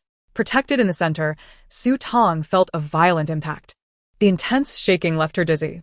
Fortunately, the red dragon enveloped her tightly within its body, becoming her most steadfast armor, absorbing all of the mutated catfish's external assaults. The collision drove Lord Lu hard, with the barbs piercing into his beastly form. Before they could be extracted, the red scales of the dragon began to darken. Utilizing the force of the collision, Lord Lu soared onto the shore with Su Tong, and they landed with a thud on the grassy bank. As they fell, the red dragon cushioned Su Tong beneath it, and thanks to its 7th-level combat suit, she emerged with minimal injury.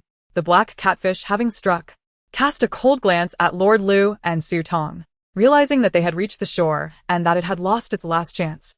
It showed no inclination to linger, creating a splash as it plunged back into the murky waters.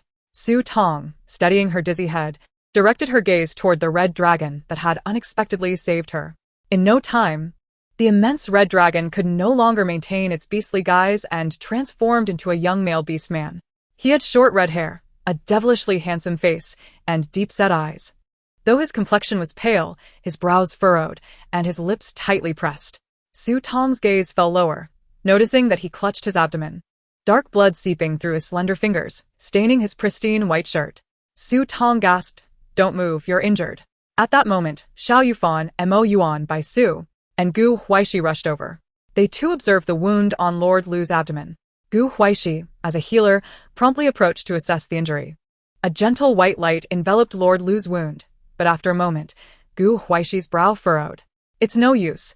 He's been poisoned by the mutated catfish. And with his stellar energy depleted, my healing abilities won't suffice. We must get him to the medical facility in the city center as swiftly as possible." Upon hearing Gu Huaishi's words, the expressions of the others grew grave. A male beast man feared nothing more than the depletion of stellar energy once it was exhausted. And combined with a special circumstance such as poisoning, he could no longer resist the toxins with his abilities, leading to rapid erosion of his physical essence. In less severe cases, it could mean years of recovery. In the worst cases, it could result in degradation of his abilities and genes. Lord Lu felt excruciating pain within his body, yet upon seeing that Su Tong was unharmed, he couldn't help but force a smile, revealing a mischievous grin. With great effort, he said, "Please, get me to the medical facility." After uttering these words, he felt his eyelids grow heavy and his vision began to blur. As his sight faded, he vaguely recalled the anxious, worried expression on the face of the young female he had saved. His father's words rang true. Having a little female who cared for him brought a certain joy. Chapter 153. Was it your beast husband who just went in? At that moment, Lord Lu's driver clambered out of the river. Upon seeing his lord sprawled on the ground, unconscious, his face turned ashen. He scrambled over, exclaiming, "Young master, are you all right?" Xiao Yufan was the first to regain his composure. "Your young master has exhausted his stellar energy. He needs to be taken to the medical facility immediately." The driver glanced back at the modified vehicle submerged in the river. How can we transport him without a vehicle? Moreover, they absolutely could not notify the Lu family. The lord had just returned from the military district in City A, and the Lu family was not as peaceful as it appeared to the outside world. With desperation, the driver looked to Su Tong and her group. "Our vehicle has sunk. Do you have another?" If they didn't, he would have to risk contacting the Lu family. At that moment, Su Tong felt relieved that she had timely stored the modified vehicle in her space.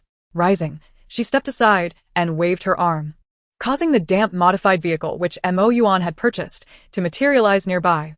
"Quick, help him into the car," Su Tong urged. The driver swiftly lifted Lord Lu onto his back and settled him in the last row. Familiar with the city center of City A, Lord Lu's driver volunteered to sit in the front passenger seat and guide by Su to the nearest medical facility. Although the dense fog of the damp season posed no threat to high-ranking male beastmen, Lord Lu, having sustained severe injuries and being in a state of stellar energy depletion, found his wounds infected by the viruses in the fog, causing them to worsen. The movement had also aggravated his injuries. Now, the condition of his abdominal wound was dire. With no stellar energy left, healing abilities were rendered ineffective. After a moment's thought, Su Tong retrieved a small bottle of ergotu from her space, swiftly uncorking it and pouring it into Lord Lu's mouth. Ergotu, a cheap liquor she had stocked up on before the end of modern civilization, was the perfect emergency solution. Being a high-proof liquor made from grain, its liquid form was ideal for the unconscious Lord Lu. Otherwise, he would be unable to swallow anything solid like compressed biscuits or chocolate. Furthermore, ergotu had the added benefit of potentially intoxicating Lord Lu, allowing him to forget about drawing stellar energy from her. Even if he didn't forget, Su Tong could concoct a flimsy excuse regarding his inebriation.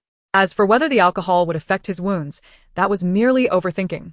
Having spent considerable time in this interstellar beast world, Su Tong had developed an understanding of the resilience of male beast men. They could handle high-proof liquor without issue, even if it meant downing a bottle of sleeping pills. Most importantly, the small bottles of wholesale ergotu were inexpensive. If Su Tong needed to produce an expensive one, she could, but there was simply no necessity.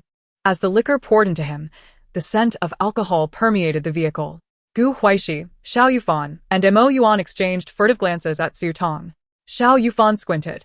Although he had never tasted the liquor Su Tong had just administered to Lord Lu, the aroma was peculiar, likely differing significantly from the beer and wine they had previously consumed.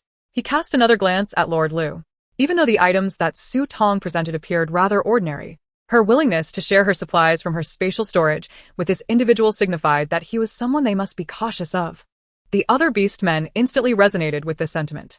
In a moment, the beast men found themselves aligned in their thoughts.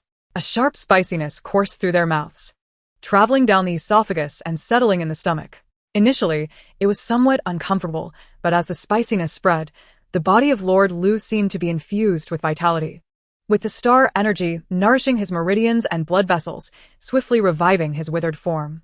He attempted to open his eyes to discern the situation, yet the burning sensation of the spiciness seemed to invade his brain, leaving him in a state of confusion. After a bottle of ergotu was consumed, Lord Lu unexpectedly let out a burp, resembling a thoroughly inebriated man. Witnessing this, Su Tong felt a wave of relief wash over her. She nodded at Huaixi, who promptly utilized his healing abilities to assist Lord Lu in his recovery. However, due to Lord Lu's exceptionally high level of abilities, Huaixi could only temporarily manage his injuries and the toxins within him. Substantial treatment would still necessitate a visit to the medical facility. Huaixi retracted his powers and remarked, "I have managed to stabilize his injuries for the time being, but I cannot cure them completely. To prevent further deterioration, it would be best to provide him with a protective suit." The wounds on Lord Lu's abdomen were fully exposed, making them susceptible to exacerbation upon contact with the dense fog. The beast men were clad in the latest protective suits that Su Tong had previously commissioned from Tansong, and it was impossible for them to carry any additional suits when venturing out. Moreover, all of Lord Lu's belongings had fallen into the river, leaving him with nothing. Although Su Tong had ample supplies, she possessed only the protective suit originally intended for Jin Yan. After some contemplation, Su Tong decided to retrieve this suit. Since Jin Yan was on the verge of divorcing her, there was no sense in keeping it. She might as well give it to the man before her, as a gesture of goodwill. When Su Tong produced the protective suit, the beast men momentarily hesitated, but did not voice any objections. After all, the suit belonged to Su Tong, and she was free to gift it to whomever she pleased, especially since Jin Yan was about to divorce her and no longer deserved it. Huaixi and Yuan assisted Lord Lu in donning the protective suit. Once this was accomplished, the previously furrowed brow of Lord Lu, who lay in the back seat of the vehicle, relaxed slightly. Lord Lu's driver was indeed well acquainted with the roads of the city center. After crossing the second bridge, to avoid any unforeseen incidents, the driver chose routes that were not the usual thoroughfares, thus allowing them to proceed without encountering any unusual circumstances. 20 minutes later, the modified vehicle stopped in the courtyard of a renowned private medical facility. The driver and Bai Su exited simultaneously and quickly returned with doctors and nurses to transfer Lord Lu into the medical center. The lead physician, wearing a mask and sporting graying hair, upon noticing the matching protective suits worn by both Lord Lu and Su Tong, instructed, "Was that your beast man who just went in? Hurry and arrange for payment. You need to accompany me to the operating room." Having the female master nearby, who can occasionally speak a few comforting words, can alleviate the patient's suffering and have a soothing effect on both his nerves and genes. Su Tong felt a bit awkward. She had no connection with that man and didn't even know his name. Before she could explain, a young female nurse beside her grasped Su Tong's hand and urged her towards the operating room. "Miss, hurry. The sooner you enter, the less the patient will suffer." Su Tong cast a glance at the man lying on the gurney. Due to the spreading toxin from the mutated catfish, his previously defined facial features had taken on a bluish-black hue, appearing both fearsome and pitiable. Swallowing hard, Su Tong's flicker of sympathy prevailed, and she turned to stop Xiao Yufan, who was about to intervene. "You all wait outside. I'll go in and check on him and come right back." Chapter 154. Quickly, kiss your beast man.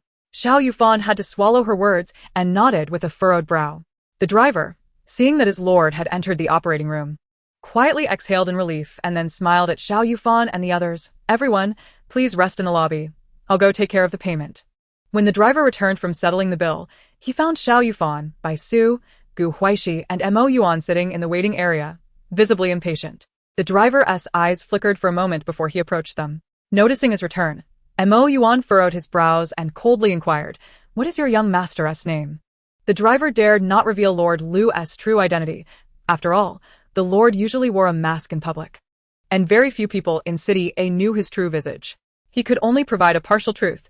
"Our young master's name is Lu Zhiga. Rest assured, he is still single and has no female master." Originally, Yuan's expression was already grim, but upon hearing the driver's words, it grew even colder, prompting Bai Su to roll his eyes in exasperation. They were merely curious about the name and identity of the man in the operating room, not interested in his relationship status. After Mo Yuan learned Lord Lu's name, Xiao Yufan immediately began searching for information on her wristwatch's virtual screen. Moments later, Bai Su leaned over to look at the screen, his brow furrowing in surprise. Nothing came up? Xiao Yufan nodded. Bai Su's observation was also heard by Gu Huaixi and Mo Yuan, who sat across from them. In a situation where star energy was depleted, a male beast man capable of withstanding an attack from a mutated catfish with his beast form must possess at least a 7th level ability. The fact that such a high-level beast man left no traces on the star network was indeed puzzling. Could he be affiliated with the military? The group suddenly felt that this male beast man named Lu Ziga was becoming increasingly formidable. Inside the operating room, Su Tong donned a surgical gown and was seated beside the operating table. The protective suit on the unconscious Lord Lu was unzipped, and the lead surgeon, assistants, and nurses swiftly employed instruments to address his abdominal wounds. Once the preliminary preparations were completed, the lead surgeon with graying hair suddenly turned to Su Tong. "Touch your beast man's face. If necessary, you may kiss him. We need you to distract his attention." Su Tong was taken aback. No. But she truly does not know this man at all. What if he has his own female master? Hurry. The lead surgeon's tone turned stern. The toxins within him are about to reach his heart. If we do not act immediately, it will affect his potential and genes. With that, Su Tong could no longer afford to hesitate and immediately extended her hand to touch Lord Lu's face. His features were somewhat mixed race, with a prominent nose and deep-set eyes. And a light stubble had begun to emerge on his chin. As Su Tong's hand grazed his sharply defined cheek, it felt slightly rough against her skin. The young female nurse beside her, who had been monitoring Lord Lu's status with instruments, exclaimed in delight, "Dr. Chen, the patient's emotions have stabilized. We must proceed quickly." Upon hearing this, the lead surgeon immediately directed his assistant to position a large machine, half the size of a person, hovering above Lord Lu's abdominal injury. The lead surgeon then utilized his healing abilities to assist the massive machine. As the machine injected energy into Lord Lu's body, he involuntarily trembled, and soon dark and bluish blood began to filter out from one of the machine's outlets. The once calm and even softened visage of Lord Lu, which had grown gentler under Su Tong's touch, began to sweat profusely and display signs of fever as the machine operated. Within less than half a minute, his facial features contorted in pain. The lead surgeon urgently commanded Su Tong, "Quickly, kiss your beast man." Su Tong was stunned. Looking at the monitoring instruments, the young nurse cried out, "Dr. Chen, it's bad. Various hormones in the patient's body are plummeting rapidly. If this continues, the patient won't be able to endure it." Su Tong looked up in terror at the lead surgeon, who was now drenched in sweat from exerting his healing powers. And he shot her an urgent glare. "What are you waiting for?" Su Tong. In comparison to a life, what significance does a kiss hold? A kiss is imperative.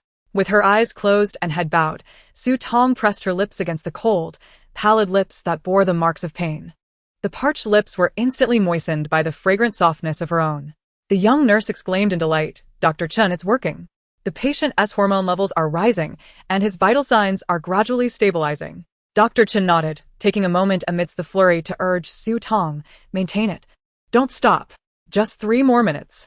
Suddenly, the previously unresponsive Lord Lu unexpectedly parted his lips, his clenched teeth loosening. Su Tong stared in astonishment at his sudden initiative, her gaze fixed on his face, where he remained with his eyes shut, clearly still unconscious. Nearby, Dr. Chen was anxiously tending to the emergency, while dark, viscous blood was being filtered by the machine. At that moment, Su Tong dared not move, thus she could only passively endure Lord Lu's unexpected engagement. As the kiss deepened, the once fair skin on the back of Su Tong's neck began to reveal a gradually manifesting totem of a red dragon. The imposing symbol of the dragon was vividly prominent. Finally, as the last drop of blood, tainted with mutated catfish toxin, was extracted, Dr. Chen let out a sigh of relief, retracting the healing energy he had been channeling. A genuine smile graced his face as he gently addressed Su Tong. "It's over. You can stop now. Your beastly husband is no longer in danger." Su Tong had already grasped the man's shoulder, yet it was not she who wished to part, but rather the beastly humanoid on the operating table. Just as Su Tong felt her lips becoming numb and her temper flaring, the man finally relented and allowed her to break free. Sitting upright, her once rosy lips now slightly swollen, she shot a vexed glare at the still unconscious man. The young nurse couldn't help but chuckle. "Miss, You and your beastly husband share a wonderful bond. But do not be upset. Your husband has elevated alcohol levels in his system and is likely a bit inebriated at the moment. Su Tong. So, had she inadvertently dug her own grave? Had she really intoxicated this beastly humanoid with an entire bottle of ergotu? And was their kiss destined to be interminable? The massive machinery surrounding Lord Liu was removed by the doctors. The attending physician wiped the sweat from his brow and instructed Su Tong, "Your husband now requires rest. Miss, you may retire to the female lounge in the main hall, where a variety of beverages have been prepared for your enjoyment.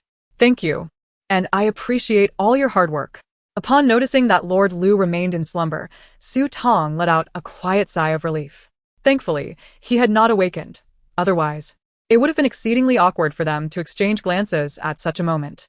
Chapter 155. Signing the divorce. Emerging from the operating room, Su Tong was promptly surrounded by the beastly husbands and the driver. Observing the anxious expression on the driver's face, Su Tong reassured, "Rest assured, your young master is fine." The driver instantly brightened, exclaiming, "Thank you, Miss Su. You need not worry, our young master is single and has no female partner, ensuring you will not have concerns in that regard." Feeling slightly embarrassed by the driver's words, Su Tong forced a smile. Xiao Yufan shot a disapproving glare at the loquacious driver, while Bai Su keenly noticed the vibrant red dragon totem that had appeared on the back of Su Tong's neck. Consequently, Lord Liu's driver was further disregarded. Having learned Lord Liu's name from the driver, Su Tong, despite the driver's insistence that she wait for her young master to awaken and greet her before departing, remained resolute. She declared to the beastly husbands, "Since young Master Liu is no longer in danger, let us promptly attend to our own affairs. Our previous visit to the matching center was delayed by the early onset of the rainy season, and although this trip to a city has not gone smoothly, it is still not too late." With no other choice, the driver escorted Su Tong and her companions to the entrance of the medical facility, watching as they departed. As soon as Su Tong was out of sight, the driver hurried to the hospital room to find his lord.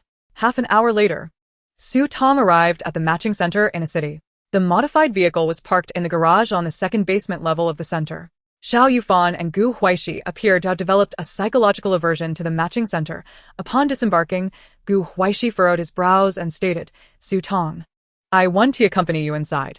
I expended too much energy on the second bridge, and now I need to remain in the car to replenish my star energy." Su Tong. After Gu Huaixi finished speaking, her gaze instinctively shifted to Xiao Yufan, as if anticipating he had something to say. Xiao Yufan cleared his throat. "I want to be going in either. The incident at the second bridge was unusual. It seems someone intentionally set us up. To be safe, I'll stay here and watch the car while checking the Star Network for reports regarding the invasion of the second bridge by the bug monsters." Su Tong. Very well. Although she could easily store the vehicle in her space, rendering their watch unnecessary, she nevertheless allowed Yuan and Bai Su to accompany her into the matching center. This was Su Tong's first visit to such a place, and the service at the matching center was remarkably courteous, especially towards females. Upon entering, a robotic guide promptly approached to assist her, subsequently leading Su Tong to a temporary lounge. Yuan and Bai Su were ushered to a waiting area designated for beastly husbands. While resting in the lounge, the robot served her beverages and snacks. Within 5 minutes, a gentle and amiable middle-aged female entered the lounge to converse with Su Tong. Upon learning that Su Tong had come to the matching center for a divorce, and that the request had originated from her beastly husband, the middle-aged woman's face filled with indignation, wholeheartedly supporting Su Tong's decision to divorce immediately. Upon reviewing Su Tong's profile, the middle-aged woman cautioned, "Miss Su, you are still under 19. Divorcing at such a young age means that a position will soon open up for another beastly husband. The Star Alliance will likely match you with a new partner quite swiftly, so be mentally prepared for that." A new match immediately after a divorce? Su Tong had not anticipated this before her separation. Swallowing hard, she inquired, "How quickly might that be?" "At the latest, within a month. Of course, if you have a more suitable candidate in mind, you may apply before the Star Alliance assigns you a new partner, which will prevent them from matching you again." Su Tong. "But I don't have anyone in mind." Sensing Su Tong's hesitation, the middle-aged woman gently reassured her, "It's all right. Take your time to consider. When you're ready, just press this call button, and I will be there to assist you right away." As she prepared to leave, Su Tong called out to her, "Miss, do you have any other questions?" Su Tong shook her head, yet her expression grew resolute. "I have made my decision. Regardless, I choose to divorce." The dangers posed by the antagonists in the original narrative were far too great. Since it was Jin Yan who had initiated the divorce, it was best to seize this opportunity. Even if a new beastly husband were to come along, with proper nurturing of their relationship, it was not impossible for them to become a family. In this world of the Star Alliance, young females could not remain single, and it was exceedingly difficult to survive alone. The middle-aged woman, with a reassuring pat on Su Tong's shoulder, affirmed, "That's the spirit. Females are rare, while two-legged beastly humans are plentiful. Out with the old, in with the new. Come, let me take you to sign the divorce papers." Hearing the middle-aged woman's forthright remarks, Su Tong couldn't help but twitch her lips. This sister truly had a refreshing outlook. With her decision made, the subsequent procedures were straightforward. Su Tong was led into the notary office, where the staff retrieved the electronic records for her to sign. The documents were then entered into the Star Alliance's internal network, officially severing her marital ties with Jin Yan. Once completed, the middle-aged woman escorted her out of the notary office, cheerfully asking, "So, Miss Su, do you have a specific type of beastly husband in mind? I have many excellent profiles to share. Would you like to take a look? They are undoubtedly superior to your former husband." Having just finalized her divorce, the middle-aged lady at the matching center began matchmaking for her, leaving Su Tong somewhat overwhelmed. "Thank you, but it is no longer needed at this moment. You need not look at it now. I will bring back some materials for you to peruse at your leisure. Should any of them catch your fancy, do remember to contact the Star Network Matching Center." Su Tong awkwardly chuckled, only to be inundated with a plethora of profiles of single male beastmen from the middle-aged female attendant. In the lounge, Yuan and Bai Su, who were awaiting Su Tong, rushed to assist her as she emerged with an armful of documents. Upon discovering what they were, Yuan's expression darkened uncontrollably, while Bai Su grumbled indignantly about the matching center's impatience. "Su Tong, you mustn't be swayed by their persuasion." After departing from the matching center, Su Tong finally exhaled in relief, instructing Yuan and Bai Su to dispose of the materials. She had no intention of reviewing them later. The two promptly bundled up the documents and discarded them into a nearby trash bin, their countenances visibly lightening. Noticing Su Tong's dispirited demeanor, Bai Su cheerfully suggested, "Su Tong, since you've made the trek to the city center, why not let us accompany you to the shopping center? Whatever you wish to purchase today, I shall cover the expenses. We can also visit Aunt Lu at the Lu family." Bai Su's playful banter coaxed a smile from Su Tong. What girl wouldn't be delighted at the prospect of a shopping spree with someone else footing the bill? Naturally, Su Tong was no exception. She playfully shot Bai Su a glance. "You'll pay? Do you possess the requisite star coins?" Bai Su's black rabbit ears perked up as he leaned slightly towards Su Tong, winking, "Why not give it a try and find out?" As Su Tong, Yuan, and Bai Su returned to their modified vehicle, Xiao, Yufan, and Huaixi turned their attention to the trio. Bai Su nodded at them, informing them that Su Tong had divorced Jin Yan. A shared sense of apprehension gripped both men, had the sudden onset of the rainy season not intervened. They might have faced a similar fate as Jin Yan. Bai Su inquired, "Shall we head directly to the shopping center?" Su Tong nodded, recalling Xiao Yufan's mention of investigating the situation regarding Bridge Number 2. She asked, "Is there any information about Bridge Number 2 available on the Star Network?" Xiao Yufan furrowed his brow, responding, "There was none prior to our encounter with danger. The warning was issued only half an hour ago, and beyond that, there is little else." They had originally intended to traverse Bridge Number 1, which had been confirmed to be safe. Yet, at that critical juncture, a male beastman on duty had diverted them to Bridge Number 2.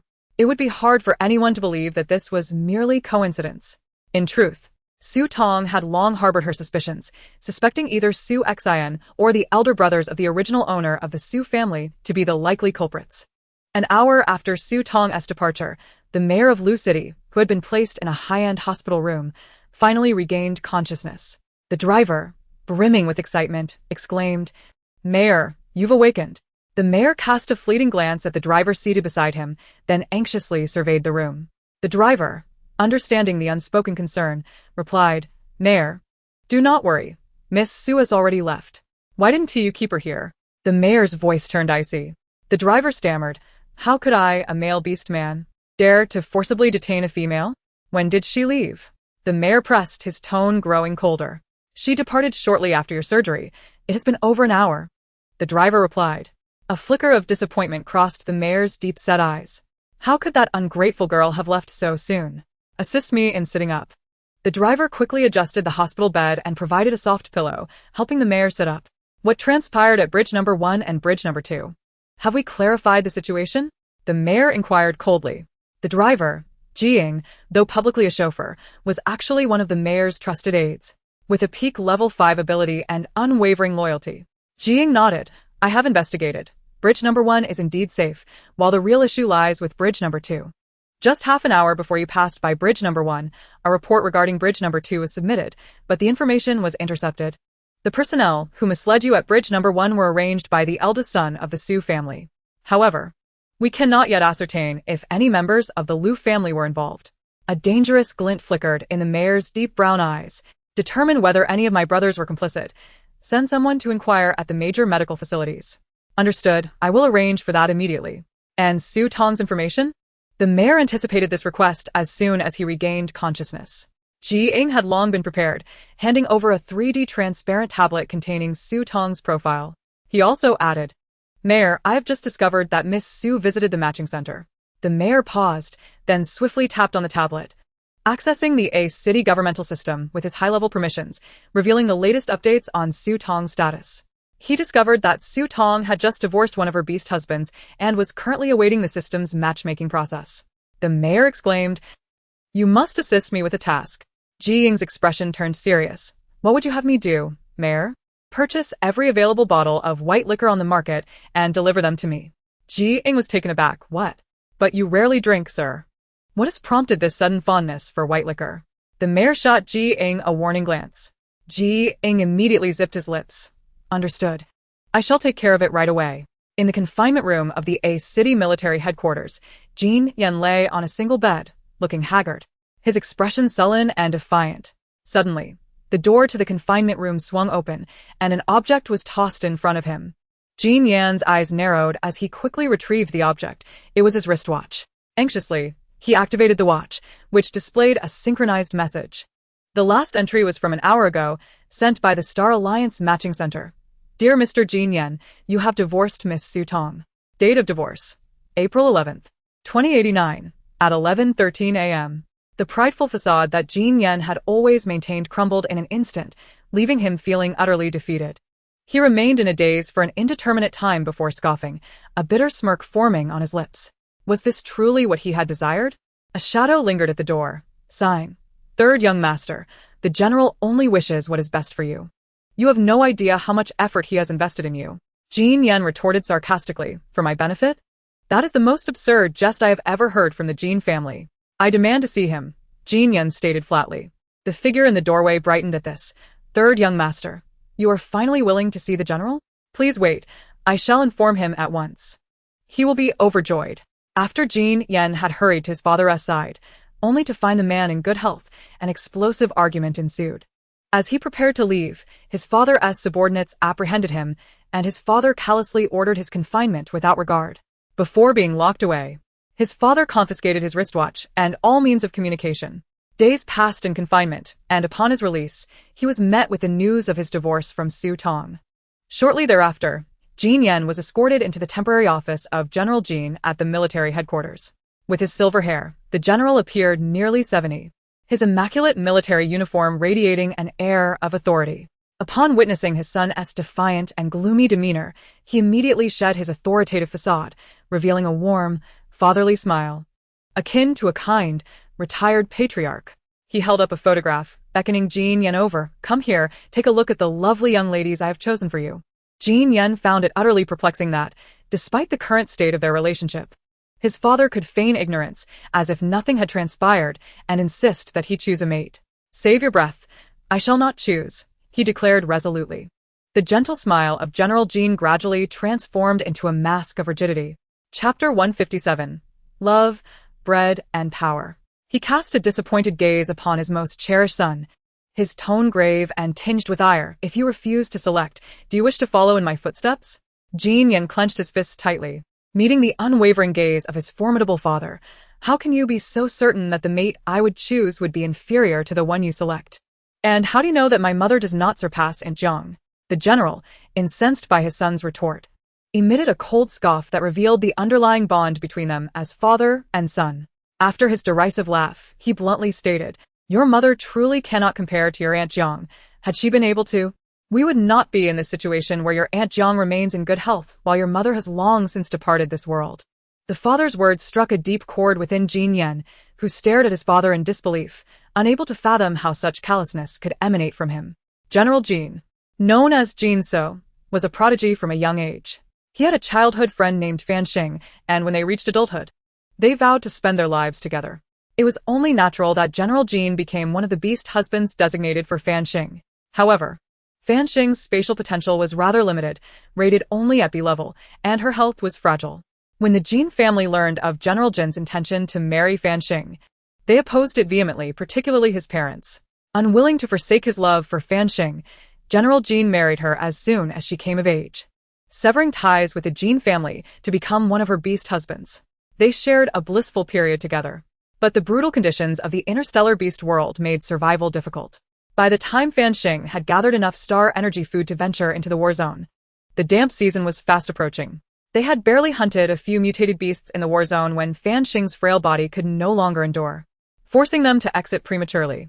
6 months later, the once gifted General Jin found himself lagging far behind his peers.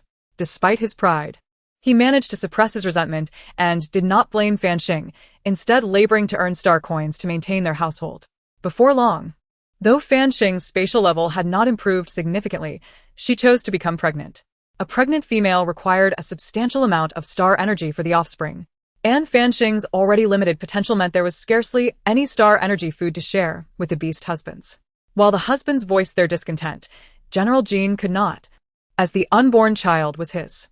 As the season of destruction approached, the star coins they had saved were insufficient for secure housing. To earn more, the pregnant Fan Xing had no choice but to accompany the husbands back to the war zone. Although they managed to gather some resources this time, Fan Xing experienced complications with her pregnancy. Before they could exit the war zone, she went into premature labor. Ultimately, while Jin Yan was born, Fan Xing suffered irreparable harm to her essence, leading to a regression in her spatial abilities and a decline in her health. To nurture herself and her child, Fan Xing had no surplus star energy food to distribute to the husbands, who soon abandoned her. Only General Jin remained to care for Fan Xing and Jin Yan. He could hardly recall how he managed to endure those years. Even so, the relentless deterioration of Fan Xing's health could not be halted. 3 years later, she departed from both General Jin and Jin Yan forever. After tending to Fan Xing's funeral arrangements, General Jin opened his eyes to a world that had moved on without him, realizing he had fallen far behind his former comrades. Once the pride of the Jin family, he was now met with pity and disdain from all, and gazes towards Jin Yan were laden with contempt, as though he were a mere burden. If it were only him, he might have accepted the situation, but seeing his son treated with such scorn was unbearable. Thus, he enlisted in the military, risking his life and, after much effort, began to carve out a path for himself. However, without anyone to look after Jin Yan, the boy suffered bullying, growing increasingly obstinate. At a loss, General Jin was confronted by his parents, who offered him a proposition. If he returned to the Jin family and accepted their arranged mate for him, they would welcome him and Jin Yan back. For the sake of his son's well-being, General Jin consented. He remarried, this time to Jiang Min, and Jin Yan was brought back to the Jin family. Jiang Min possessed an S-level spatial potential and had already reached the initial stage of level 4 by the time she married General Jin. Thanks to his superior genes and potential, Jiang Min quickly advanced to level 5 after their union. Consequently, General Jin became highly valued by Jiang Min. In less than 6 months, the star energy food he acquired from her was several times more than what he had obtained with Fan Xing. For the first time, General Jin experienced the liberating sensation of freely utilizing star energy. Shortly after their marriage, his abilities surged dramatically, allowing him to secure a strong foothold within the military, combined with the connections of the Jin family, enabling him to rise rapidly to power. Those who had once looked down upon him and his son now prostrated themselves at his feet, gazing up with envy and admiration. In that moment, he comprehended just how crucial a mate with exceptional potential was for a male beast man. Over the years, though General Jin was not the best husband to Jiang Min, and they had no children, their mutually beneficial relationship propelled both the Jin and Jiang families to the upper echelons of power in City S. Had General Jin remained solely devoted to Fan Xing and rejected his parents' terms, it was likely that he and his son would have perished in obscurity long ago. Having traversed this path with his youth, he would never allow his only son to repeat his past mistakes. Thus, he resolved to sever Jin Yan's misguided aspirations, guiding him onto what he deemed the correct path. In his heart, he believed that while his son might resent him now, in a few years, he would come to understand his father's intentions. Before arriving in City A, he had already inquired about the Su family's biological daughter. Not only had she been cast out by her family, but her spatial abilities had not even been destroyed. After marrying, she subjected her beast husbands to various forms of cruelty. Such a malicious female could not be permitted to retain his son as her beast husband. The young females he selected for his son were all the CRME de la CRME of City S, each boasting an S-level spatial rating, robust health, and boundless future potential. Regardless of whom his son chose, his future would be promising. What does Aunt Zhong's high spatial level matter? No matter how high it is. She is not my mother. You have no children with her, Jin Yan retorted coldly. General Jin sprang to his feet, confronted by his son's face, which bore a striking resemblance to his own, filled with grief and indignation. He found himself momentarily at a loss for words, his emotions choking him. The office fell into a profound silence. Chapter 158. Two Choices. After a considerable pause, General Jin closed his eyes and regained his composure. He ceased to appeal to his son's emotions and instead declared with authority, "Third, I present you with two choices. Either return with me to City S to select a promising young mate for marriage, or enlist in the military to participate in the imminent life-or-death combat exercise." This military exercise, organized by the Star Alliance's military headquarters, would take place in the 41st War Zone, the closest to City A. His journey to City A was in part motivated by this very reason. The living conditions for humans in the Star Alliance's beast world had deteriorated significantly, and in recent years, the mutated beasts and star beasts in the war zone had evolved at an alarming rate, threatening to breach human safety zones. To address this situation, the Star Alliance's military headquarters had been expanding the military. However, the newly enlisted male beastmen displayed a wide range of abilities. In order to swiftly cultivate a new generation of military leaders, the army has resorted to employing extreme training and confrontational methods. This intense life-and-death combat scenario is one such example.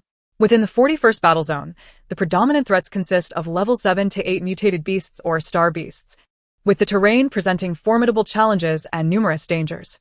The military is organizing various factions to form small teams that will enter the 41st Battle Zone for competition. Victory can be achieved in two ways. First, by a team successfully surviving for 10 days in Zone 41 while accumulating the highest score through the hunting of level 7 or 8 mutated beasts or the collection of useful materials. Second, by eliminating all members of rival teams until only one team remains. The participants in this event are all distinguished male beastmen from the military, with the lowest possessing initial level abilities of grade 7 and some even at grade 8. A victorious team not only earns the rank of major but also receives substantial rewards and a green promotion pathway within the military. Furthermore, the military faction they represent stands to gain a significant influx of resources from the Star Alliance. However, the cost of defeat is dire, with an estimated 80 to 90% chance of losing one's life. Nevertheless, those who have joined the ranks of male beastmen in the military are resolute, and the high-ranking military officials are indifferent to such personnel losses. The reason General Jin has the authority to determine whether his son may participate is due to the 3 discretionary slots allocated to representatives from various military factions, which can overlook identity and ability levels. General Jin's decision to present this opportunity to his son was born out of desperation. His son had only reached the initial level of ability 4 when he left home, while Tong, a female with her space abilities devastated, could hardly provide him with star energy food. No matter how hard his son worked, his abilities would not exceed the mid-level of 4. For him to take part in this life-and-death combat in the military would be tantamount to courting death. General Jin firmly believes that his son is not foolish and understands the gravity of the situation in this military contest. He is confident that his son will not choose death over finding a suitable and compatible mate. After years of self-assuredness, General Jin feels he knows his son well. Though occasionally obstinate and stubborn, he is certainly not dim-witted. To facilitate the outcome he desires, General Jin presents a tablet detailing the circumstances of the military life-and-death competition before his son. Upon glancing at it, Jin Yan's resolve solidifies. He raises his gaze to meet his father's authoritative yet self-assured demeanor and states with unwavering determination, "I choose to participate in the military life-and-death combat." General Jin, upon hearing this declaration, can scarcely believe his ears. His narrowed eyes widen in shock, and his voice thunders with anger. What did you say? I said I choose to participate in the military life and death combat. If I survive, you shall no longer meddle in my marital affairs. At this moment, Jin Yan finds himself gradually calming down, while General Jin is left in disbelief. Third son, you must be mad. What level of ability do you possess? Participating in this is akin to seeking death. He cannot fathom why it is so difficult to arrange for his son to marry a promising female. Jin Yan coldly chuckles. Father, is this not the choice you presented to me? Do you wish to have regrets? General Jin's original intention was not for his son to choose the military life and death combat, but to dissuade him from pursuing it. Very well, I shall return to rest. I need to prepare adequately. With that, Jin Yan turns away, his demeanor cold, unwilling to offer further explanations. For instance, Su Tong is not the incompetent female his father perceives her to be. Her potential surpasses that of any other female. Additionally, he is no longer at the fourth level of ability. Furthermore, after spending time with Su Tong, he has come to realize that star energy is not the most crucial factor between male and female beastmen. Yet he understands that no matter what he says now, his father will not believe him and will attribute his words to mere defense and evasion. Only through action can he break free from his father's expectations and the constraints of the Jin family. Observing his son's tall figure retreat, General Jin remains in a state of shock for a considerable time before slowly resuming his seat. When his aide enters, he finds the general seemingly aged by a decade in an instant. He hastily approaches General Jin, attempting to console him. General, do not be angry. The third young master is merely trying to provoke you. The slots are yours to decide. You need only refrain from adding his name. General Jin covers his face with a wry smile. I know that rascal all too well. Once he makes a decision, even 10 horses could not drag him back. Moreover, my time is limited. I must ensure his future is secure. Hearing the general's words, the aide's expression darkens. In truth, the general was not deceiving the third young master. His health is genuinely deteriorating. The reason he disregards his son's wishes to force a divorce and arrange for him to marry a capable female is to provide a safety net and a secure future for him. Once the general is no longer around, if the third young master continues to be so carefree within the Jin family or the Zhang family, he will find no place for himself. The general's intentions will not be lost on the third young master, yet participating in the military life and death combat is exceedingly perilous, as it is a gathering of reckless killers. General Jin suddenly coughs a couple of times and sighs. If he wishes to participate, then let him. Perhaps his fate is more fortuitous than mine was. Even if he loses, my current status can still afford him a chance at life.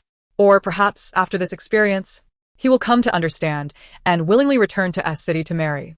The aide nods, recognizing that the general's dedication as a father is truly commendable. Meanwhile, Su Tong and her companions, after procuring their necessities at the shopping center, also sold a portion of low-level star beast meat. To Su Tong's surprise, during the checkout, Bai Su proactively stepped forward to pay. Their total expenditure exceeded 70,000 star coins, and after scanning his wristband, Bai Su did not even blink. Su Tong's eyes widened in astonishment. She had not anticipated her beast husband to be so affluent. Subsequently, she brought gifts to visit Yuan. Chapter 159. I merely wish to teach Su Tong a lesson. The sudden arrival of this damp season left Su Tong uncertain about how well the Liu family had prepared. Upon reaching the Liu family's residence and witnessing the complete defenses of the building, she realized her worries had been unfounded. Having experienced multiple damp seasons, Yuan and others had ample equipment and materials left over from previous years to effectively reinforce their apartment building, making their preparations far more efficient than hers. When Yuan opened the door to find Su Tong, she was filled with joy and hurriedly invited Su Tong and her beast husbands inside. This year's damp season is unusual. What brings you here at this time? Yuan asked anxiously as she seated Su Tong on the living room couch. Su Tong, not wishing to divulge her divorce plans to Yuan, could only respond, the villa's defenses were lacking some supplies. So I took the opportunity to visit the shopping center today. What are you missing? I still have plenty here. Yuan inquired with concern. Su Tong smiled and shook her head. I have purchased everything. We are no longer lacking. It didn't take long for Su Tong to notice the improvement in Yuan's complexion, as well as that of her beast husbands, Fong Yi and Xin Lianghui. Is Uncle Fong and Uncle Qin doing much better? Su Tong asked with delight. Yuan smiled and nodded. Xinheng brought back crystal cores from the battle zone. And combined with the star energy food I've been saving, both Uncle Fong and Uncle Qin are naturally feeling much better. As Fong Yi's health improved by 1/5, and although Qin Lianghui still limped, his condition was better than Fong Yi's. Recently, he found temporary work outside, allowing Lu Lijuan to rest more and recover faster without needing to work. Su Tong genuinely felt happiness for Lu Lijuan. Since Lu Xinheng's recovery, the Lu family has gradually been progressing towards a more favorable direction. And what of brother Lu? Lu Xinheng is nearly 10 years older than Su Tong, and addressing him as such before Lu Lijuan seems to create a sense of intimacy. However, upon mentioning Lu Xinheng, the joyful expression on Lu Lijuan's face instantly vanishes, replaced by an aura of deep concern. Xinheng has joined the military, serving under General Tan, and he has been personally assigned by the general to partake in a life-and-death combat exercise organized by the military. Lu Xinheng understands that in order to facilitate the swift recovery of his father and Uncle Qin, he cannot rely solely on himself. His father had once served under General Tan, who holds a certain camaraderie towards him. Thus, by joining the General's ranks, Xinheng can rapidly acquire resources to aid in their recovery. Once his father and Uncle Qin regain their health, his mother will surely follow suit. Therefore, his entry into the military is a gamble, one where he spares no effort and overlooks no opportunity, even if that opportunity is perilous.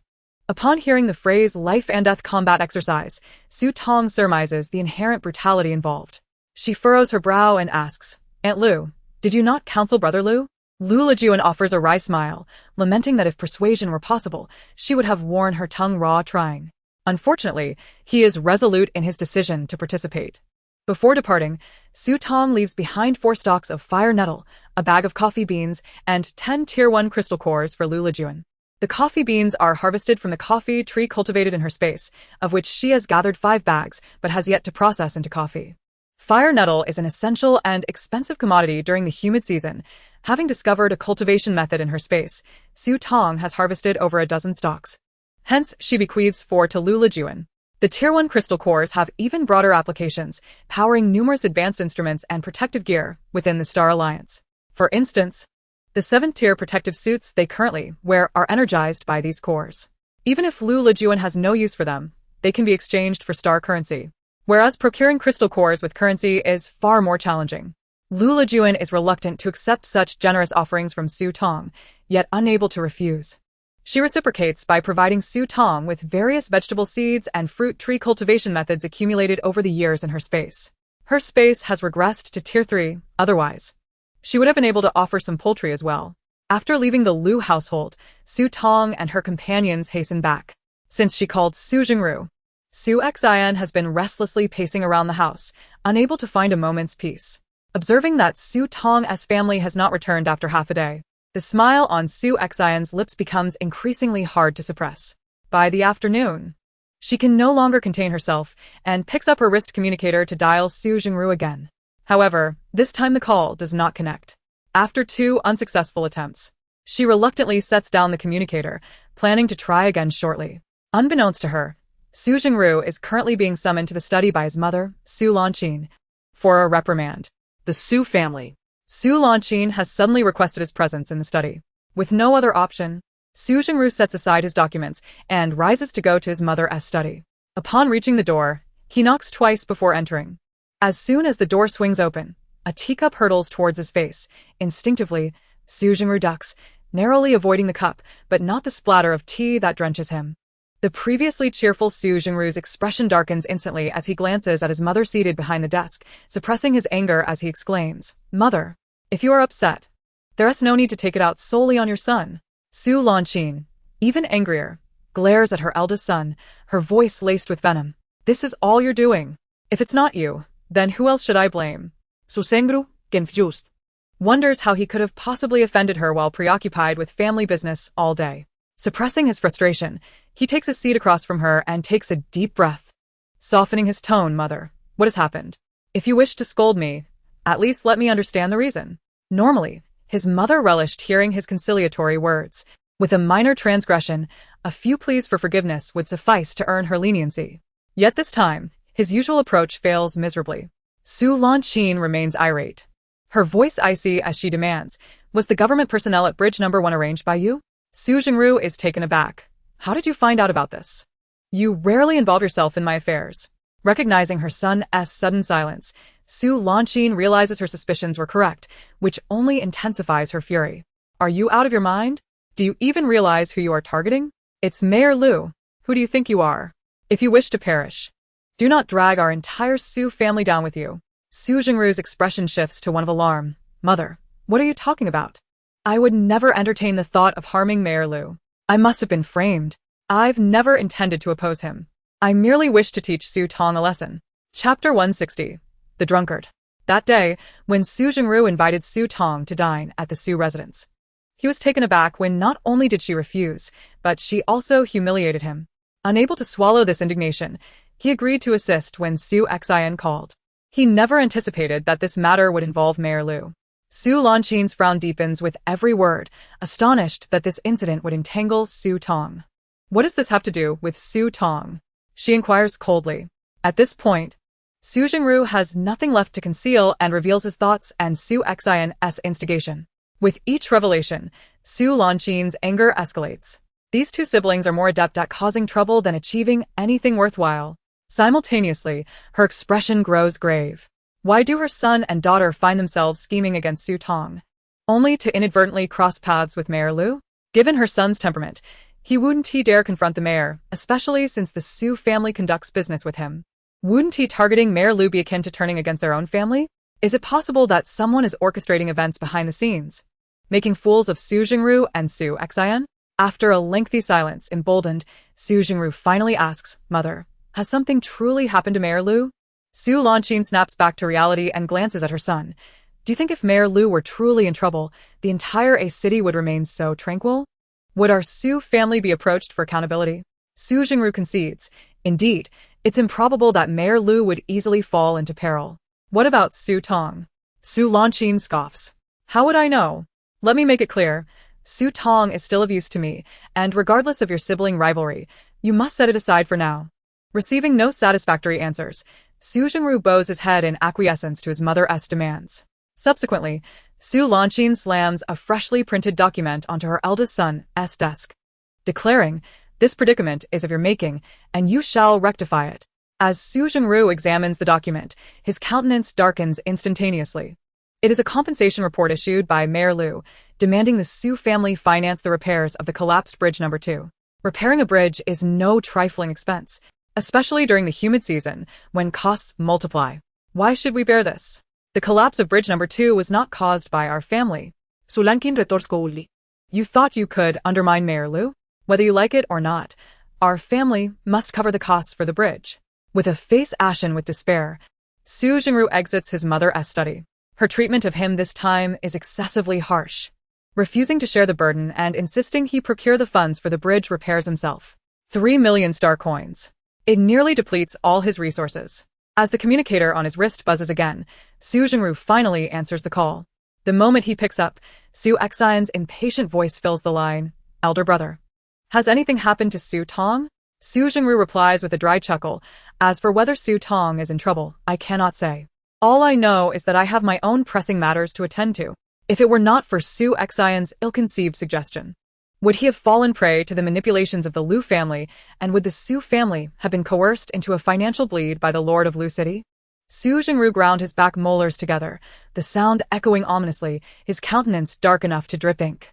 His words emerged with palpable venom. Su Xin, you have brought ruin upon the Su family this time. Su Xin was taken aback by her elder brother's reaction. What connection did her chastisement of Su Tong have with the Su family's predicament? Brother, what are you saying? I merely intended to teach Su Tong a lesson. It has nothing to do with our family. With gritted teeth, Su Jingru recounted the offense against the Lord of Lu City. Upon hearing this, disbelief washed over Su Xin. But after a brief moment, she forced herself to regain her composure. She then comforted Su Jingru, Brother, do not be hasty. As long as the Lord of Lu City becomes my beast husband, it will be a simple matter for the Su family to recover our losses. Surprisingly, Su Jingru found solace in Su Xin's words. She was indeed correct.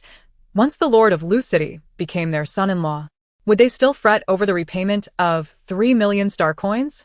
After ending the call, however, Su Xin could not maintain the calm demeanor she had during their conversation. She bit her lip fiercely, struggling to comprehend how the situation had spiraled so dramatically.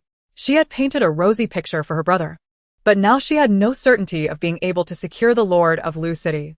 At that moment, she was startled by the sound of a vehicle outside the villa. Suddenly struck by inspiration, she hurried out to the garden. To her dismay, She saw Su Tong's modified car parked at the entrance, and he, along with his 4 beast husbands, emerged from the vehicle, laughing and chatting amiably. Su Xion's once delicate and beautiful face contorted into a mask of rage and resentment. How could Su Tong be unscathed? Yet, the reality was undeniable. No matter how much hatred and fury Su Xion felt, it was of no avail. As Su Tong stepped out of the car, he sensed a piercing gaze filled with malice. He glanced towards Su Xion's villa and quickly deduced the source of that malevolent stare. Thus, he became even more convinced that the incident at Bridge Number 12 had connections to Su Xion. That evening, when the attending physician arrived to re-examine the Lord of Lu City, he was hit by a pungent odor of alcohol even before entering the room. Frowning, he opened the door to find an array of liquor bottles scattered haphazardly throughout the room. His brow furrowed even deeper as he turned to see the injured beastman pouring alcohol down his throat, his cheeks flushed and his gaze growing increasingly dazed. Consuming such large quantities of alcohol so soon after detoxification is detrimental to your health, the physician admonished. However, the Lord of Lu City appeared oblivious to the doctor's concerns, uncapping another bottle and continuing to drink. The physician, feeling helpless, surveyed the room. Noting that the only occupant was the beastman, he then inquired, "Where is your female master?" The Lord of Lu City let out a sinister chuckle. The physician, with earnest concern, replied, "During your surgery, your female master remained by your side in the operating room. Without her to soothe your emotions, you might not have endured the toxin filtration process. As a male beastman, you must learn to please your female master. A drunken demeanor like yours will hardly endear you to her. I will have someone come in to collect these bottles. Take this advice from someone experienced, sober up and reflect." Shaking his head, the physician recorded several of the Lord of Lu City's vital signs before departing. Once alone, the Lord of Lu City set down the bottle, and the clarity returned to his deep-set eyes, dispelling the previous haze. No. None of the drinks purchased by his subordinates resembled the flavor of what Su Tong had given him. None could provide the star energy he distinctly remembered. It seemed he must seek a female master for himself. Chapter 161. Congratulations, you have matched with a new beast husband. After a few tranquil days in the villa, Su Tong woke early one morning to have breakfast on the first floor. The meal was prepared by Gu Huaixi, and to Su Tong's delight, the chickens, ducks, and geese in her space had grown and begun laying eggs. With 20 chickens, 10 hens and 10 roosters, each hen, likely due to the nourishing spring water, laid an egg daily, with some even producing 2. Thus, Su Tong was able to collect an average of 13 or 14 eggs each day. The ducks and geese, initially bought in tens, now had grown into 7 female ducks and 6 female geese. Each day, she harvested 6 or 7 duck eggs and 4 or 5 goose eggs. Given their growth, Su Tong decided to keep 1 male of each species, while the rest were slaughtered for meat. Since the cocks, drakes, and ganders had been partially culled, the one drake that had begun to resemble an ostrich was now diligently incubating eggs. It was tending to chicken, duck, and goose eggs with utmost dedication, no longer seeking Su Tong's attention when she entered the space. Su Tong found it amusing. Seeing its earnestness, she entrusted the task to it. As the drake had yet to lay any eggs, she couldn't even ascertain its gender. But it was certainly a more productive use of its time than simply consuming resources in the space. Su Tong was curious to ascertain the upper limit of what her original space could sustain in terms of chickens, ducks, and geese. She planned to keep the hens, ducks, and geese that hatched and raised the males for meat. With the production of eggs and meat, the meals for her beast husbands had significantly improved, alleviating the need for the unpalatable star beast meat. Each day, they enjoyed a poultry dish along with an assortment of eggs. However, given that Su Tong's space was only at the 4th level intermediate stage, while her beast husbands were all at least at the 5th level intermediate stage, the disparity in levels meant a greater appetite. Currently, among the beast husbands, Xiao Yufan was the most voracious.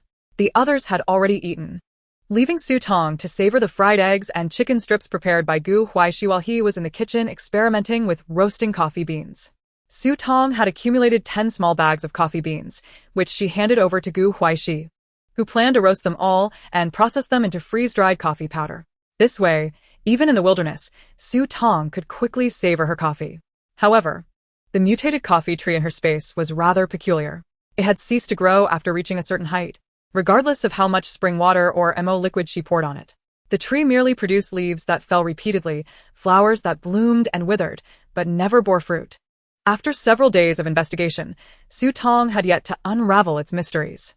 She resolved to try her luck at the materials exchange in a couple of days, hoping to draw a random reward related to the mutated coffee tree. While Su Tong was still enjoying her breakfast, Bai Su and Xiao Yufan, who had been patrolling around the villa, returned. The moment they entered, Yuan, sitting closest to the door, noticed something amiss with the two. "What happened to you two?" he asked, furrowing his brow. Both Bai Su and Xiao Yufan appeared pale, their lips taking on an unusual bluish hue. Shortly after entering the villa, they were unable to suppress a fit of violent coughing. Su Tong looked on in confusion. After a prolonged coughing fit, Bai Su managed to control his urge to cough and quickly said, "The toxins in the dense fog have changed." Su Tong. Both Xiao Yufan and I need fire nettle for detoxification. Fire nettle is essential during the humid season due to its detoxifying and moisture evacuating properties. When incorporated into protective clothing, it effectively dispels dampness.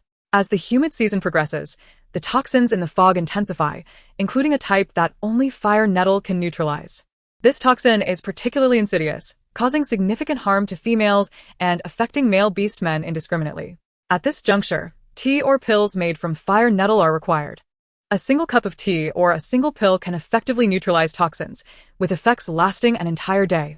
Individuals who have consumed tea or pills made from fire nettle will not be susceptible to the toxin present in the dense fog for the duration of that day. The active components within a single fire nettle plant can be brewed into 10 cups of fire nettle tea or formulated into 10 pills. Typically, a household with an average number of inhabitants consumes around 5 fire nettle plants during a humid season. This year, however, the onset of the toxin has come earlier than expected, leading one to fear that a single household may require 3 times the amount of fire nettle compared to previous years. Furthermore, fire nettle cannot currently be cultivated artificially, which suggests that prices will likely skyrocket this year. Without delay, Su Tong retrieved a dried fire nettle plant from her spatial storage and handed it to the approaching Yuan. Time was of the essence. There was no opportunity to transform it into pills. Instead, she prepared a cup of fire nettle tea for both Xiao Yufan and Bai Su. After consuming the warm tea, the unusual pallor on their faces gradually faded away and their coughing subsided. Consequently, the beast men found themselves with an additional task today, producing fire nettle pills. From the onset of this humid season until now, there have been numerous signs indicating that this season is markedly different. To navigate through this humid period safely, it seems that they must prepare even more comprehensively. Su Tong had originally intended to save some fire nettle for random rewards, but that plan was now out of the question. She took out all the fire nettle she had stored in her spatial area and distributed it to the beastmen. Upon a rough count, she discovered an astonishing 50 plants. Should all be transformed into fire nettle pills, they would yield 500 pills. The beastmen exchanged glances, bewildered, for they had previously discovered only 50 plants in District 11. Su Tong had retained 10 for cultivation in her space, sold 20. And after accounting for those used to craft protective gear and those given to Lulajuan, it should have totaled only about 20 plants. How could there be an additional 30? In truth, the beastman's calculations were flawed. There were not even 20 plants left. As 10 had been exchanged by Su Tong at the Spatial Resource Exchange, there should only have been 10 remaining. Su Tong quickly noticed the unusual expressions on Xiao Yufan and the others' faces.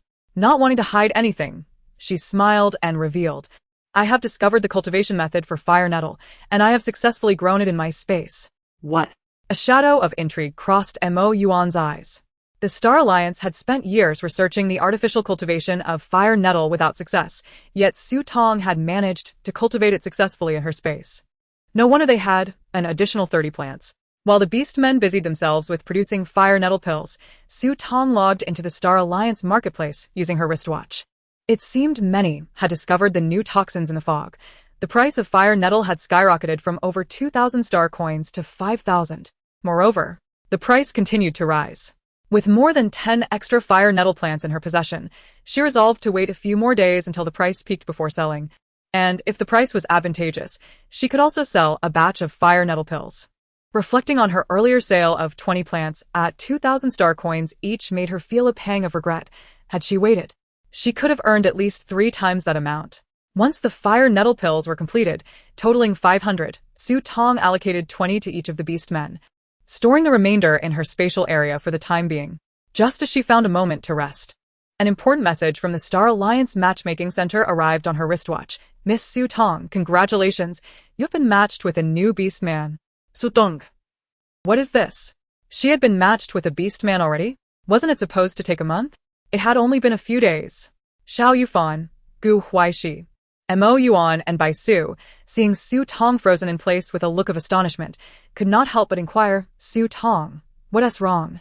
Su Tong's lips twitched as she looked up at the remaining 4 beast men. The Star Alliance has matched me with a new beast man. The others. Instantly, the expressions of the 4 darkened. Just then, the doorbell outside the villa rang. Mo Yuan was the first to regain his composure, his expression somber. I will see who it is. The group followed him to the villa's entrance, where Mo Yuan stepped outside to investigate. At the gate stood a modified vehicle, beside which stood a familiar figure. Upon seeing this person, Mo Yuan frowned and opened the gate, coolly asking, "What brings you here?" The individual was Ji Ying, the driver of young Master Lu, whom they had encountered on the number 2 bridge. Ji Ying smiled amiably. "Mr. Mo Yuan, I am here to escort our young master." With that, Ji Ying hurried to the back seat of the modified vehicle and opened the door. Out stepped a tall man dressed in a long camel coat, adorned with a tie and sporting red hair. He wore sunglasses, revealing only his prominent nose and finely sculpted jawline. Liu Shi. Mo Yuan whispered the name.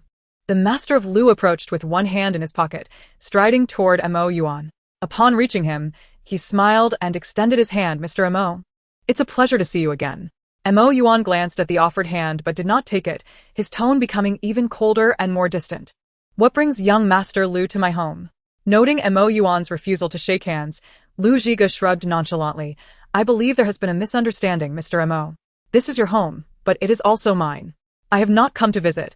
I have returned home to reside." At this declaration, an unprecedented hostility radiated from Mo Yuan. An aura of darkness surged around him, as if poised to ensnare the brazen man before him. Lu Zhiga, sensing the surge of Mo Yuan's abilities, was not about to be outdone. His pupils narrowed behind his sunglasses, and an icy chill emanated from him. Though Lu Zhiga was at the initial stage of level 8 abilities, and Mo Yuan was merely at the peak of level 5, the disparity was significant. Despite Mo Yuan's abundant star energy, he was not Lu Zhiga's match at that moment. The tension crackled between them, and soon, beads of cold sweat formed on Mo Yuan's forehead. Ultimately, it was Lu Zhiga who withdrew his abilities first, smirking as he taunted, "If you wish to obstruct me, perhaps you should first elevate your abilities." Mo Yuan's icy demeanor intensified, his fists clenched tightly at his sides without him realizing it. Lu Zhiga turned to Jiying by the car. "Please bring down my luggage." Jiying smiled and complied, retrieving 3 large suitcases from the trunk. While Su Tong may not have perceived the invisible clash of abilities between Mo Yuan and Lu Zhiga, Xiao Yufan, Gu Huaixi, and Bai Su were all too aware of it, their expressions mirroring the tension in Mo Yuan's. As Lu Zhiga stepped across the threshold into the yard, the fog dissipated, allowing Su Tong to finally see who had arrived. The distinctive red hair and slender lips instantly reminded her of the events in the operating room that day, causing her face to flush uncontrollably. Regaining her composure, she curiously asked Lu Zhiga, "May I ask why young Master Lu has come here so suddenly?" That man had saved her at a crucial moment, and later, she had provided him with some star energy and assisted him in soothing his emotions in the operating room. In terms of favors, one could argue that they were even. Lu Zhiga removed his sunglasses, revealing deep brown eyes that fixed on Su Tong, a smile gracing his lips that seemed to reach his eyes. "Su Tong, I have, of course, come here to return home." With that, he glanced at the 3 large suitcases behind him, as if he were indeed a long-lost wanderer returning home. Su Tong stared in astonishment, her jaw nearly dropping. Return home? To where? This is her home. Was this Lu Zhiga, the beast man, slightly unhinged? Su Tong cleared her throat and kindly reminded him, "Young Master Lu, are you sure you haven't gone astray? This is my home, not yours." Lu Zhiga observed the bewildered expression on the petite female before him and couldn't help but step closer, gently ruffling Su Tong's hair. Su Tong was caught off guard by his unexpectedly intimate gesture and had no time to evade. The Lord of Lu chuckled, his voice deep and magnetic, slightly bending forward to fix his enchanting brown gaze upon Su Tong. "Are you not my female lord? This is your home, and naturally, it is mine as well." Upon hearing this, Su Tong felt as if she had been struck by lightning. She hastily shook her head, her face flushed with embarrassment. "You were in a coma at the hospital that day. The matter of the female lord was merely a misunderstanding by the doctors and nurses. Please don't take it seriously." Was this young Master Lu, during his unconscious state, intoxicated with erbotu, resulting in a muddled mind? Seeing Su Tong's flustered explanation, the Lord of Lu found her even more endearing. His laughter grew more unrestrained. "Whether or not you are my female lord, just check your wristwatch notifications to find out." At this reminder, Su Tong recalled the messages from the matching center she had received earlier. Someone had unexpectedly visited, and she had yet to review the details. Opening the virtual screen of her wristwatch, she discovered several important messages from the Star Alliance matching center, one of which was information about her newly matched beast husband. Name: Lu Zhiga.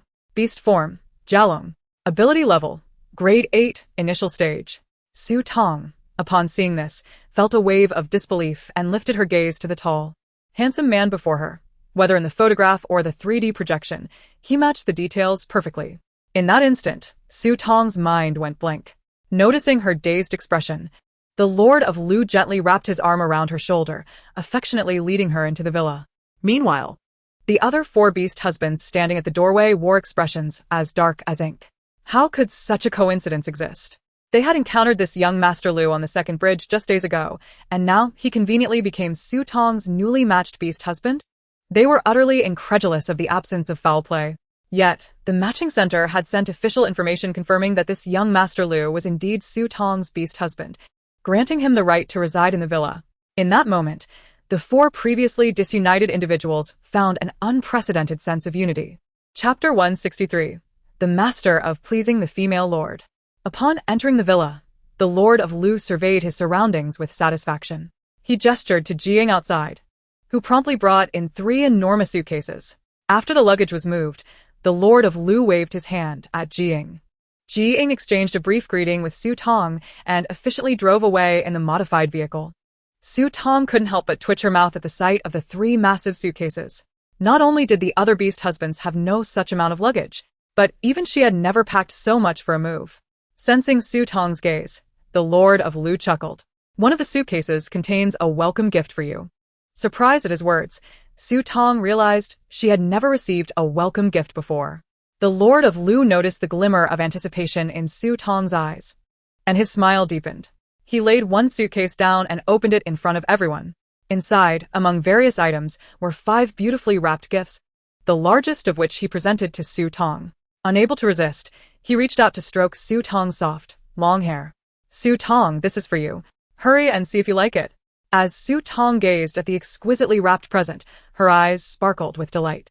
She couldn't help but follow the Lord of Lu's instruction, untying the top ribbon and opening the box. Upon unveiling its contents, her eyes brightened. Atop the pile were several sets of female clothing, including dresses, trousers, long and short coats, and even sportswear. Additionally, there were 3 pairs of shoes, combat boots, sneakers, and elegant high heels. Moreover, there were 2 bags, a rugged outdoor backpack, and a chic everyday purse. Beside the bags lay a complete set of cosmetics, including skincare products. However, what thrilled Su Tong the most was the black velvet box nestled at the bottom. The box was heavy and substantial. Eagerly, she opened it, only to find a particle sniper rifle. Designed specifically for physically weaker male beastmen or females, she had seen one in the comprehensive haul previously, priced at over 100,000 star coins, which she could never afford. This particular sniper rifle had already been charged once, with 5,000 shots remaining. Unable to resist, Su Tong picked it up to test its weight. She soon realized it was a custom-made particle sniper rifle, perfectly suited to her frame, lighter than standard models. With this sniper rifle, as long as she practiced her aim and used it wisely, she could defend herself against 5th-grade mutated beasts. Of course, it would also serve her against higher-level mutated beasts, albeit to a lesser extent in the short term. Seeing Su Tong's fascination with the particle sniper rifle, everyone could sense her sheer joy. "So, what do you think? Do you like it?" The Lord of Lu asked with a smile tugging at his lips. He had inferred her preferences from her records, and indeed, this sniper rifle was of utmost importance to her. Su Tong nodded vigorously, her happiness unrestrained as she detested any pretense of modesty. Yet, recalling the rifle's exorbitant price, she felt a twinge of embarrassment. Liu Shi. You should keep this for yourself. The Lord of Lu shook his head. This is a specially customized particle sniper rifle for females, as an 8th level ice ability user. I have no use for it.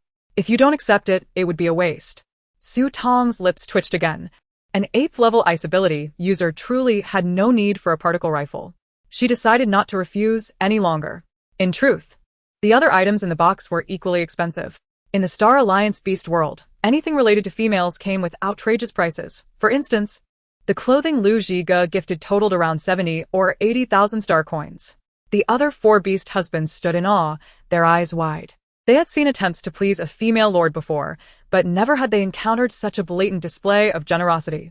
Compared to Lu Zhiji's lavish gift-giving, Mo Yuan felt that gifting a car and by Su's expenses at the shopping center paled in comparison. What was even more infuriating was that the Lord of Lu had prepared gifts for them as well. He handed each of the 4 a small gift box. Raising an eyebrow, "Gentlemen, as we will be living under the same roof from now on, I hope for your kind cooperation. This is my welcome gift to you all." The 4 were utterly disinterested in this so-called welcome gift, yet seeing Su Tong beside them and knowing she had accepted her gift, they worried that if they refused, Su Tong might perceive them as stingy. Reluctantly, they took the gifts from Lu Zhiga. Noticing they had not opened their boxes, he asked, "Aren't you going to see what's inside?" Xiao Yufan replied impatiently, "It's the same whether we open them now or later in our rooms." The Lord of Lu chuckled, not pressing the issue. However, Su Tong was curious about what the Lord of Lu would gift Xiao Yufan and the others, but since none of them opened their gifts, she felt it inappropriate to inquire. After sealing the luggage again, the Lord of Lu turned to Su Tong. "May I choose a room for myself?" Since the man before her was now her legally recognized beast husband, it was only fitting to provide him with a place to stay. Su Tong nodded, indicating that any vacant room on the 2nd or 3rd floor was acceptable. "Choose whichever you like." "Su Tong, which room will you be in?" The Lord of Lu's question made the hearts of the 4 beast husbands flutter with an unshakable sense of foreboding. Su Tong did not think too much, merely gestured towards the 2nd floor, stating, "I reside in the master bedroom on the 2nd floor." Subsequently, Lord Lu effortlessly carried 2 suitcases upstairs, heading directly towards Su Tong's room. Upon noticing that both adjacent rooms to Su Tong's were vacant, he promptly chose the larger one and set down his luggage, declaring, "I shall occupy this room." Huaixi, observing the empty room on the opposite side of Su Tong's, let his typically gentle gaze flicker momentarily before suggesting, "I find that my room lacks adequate sunlight. Su Tong, might I move into this one?" Taken aback by the inquiry, Su Tong nodded, assuring them that as long as it was an unoccupied room in the villa, they were free to choose. The crucial point was that it was the damp season, and outside was enveloped in dense fog, rendering sunlight a rarity. It turned out that after the beast men moved into the villa, Mo Yuan, Jin Yan, and Huaixi all opted to stay on the 3rd floor, while even Xiao Yufan and Bai Su, who resided on the 2nd floor, chose rooms furthest from Su Tong's bedroom. With Lord Lu now in the room to the left of Su Tong, Huaixi immediately selected the one to the right. Mo Yuan, Xiao Yufan, and Bai Su lost their opportunity, particularly Mo Yuan, as Jin Yan was absent from the villa, with Huaixi moving to the 2nd floor. He found himself the sole occupant of the 3rd floor, indeed, the farthest from Su Tong. Chapter 164, A New Glutton. Lord Lu entered his room to unpack, while Huaixi began moving his belongings up and down the stairs.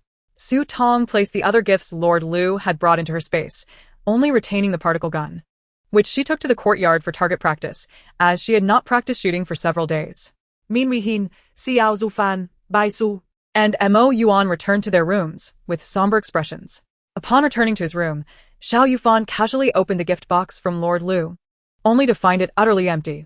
"Xiao Yufan, this Lu Zhiga has become so careless as to forego even the pretense of courtesy." Apart from Xiao Yufan, Mo Yuan, Bai Su, and Huaixi also received empty gift boxes, indicating that Lord Lu did not show favoritism. Soon it was time for dinner. The spot that had been vacant for Jin Yan was now occupied by an additional plate. As Su Tong did not make any special announcements, the meals for the beast men were quite similar to usual. Dinner consisted of pan-seared chicken chop baked rice, roasted mixed vegetables, and freshly squeezed pear juice.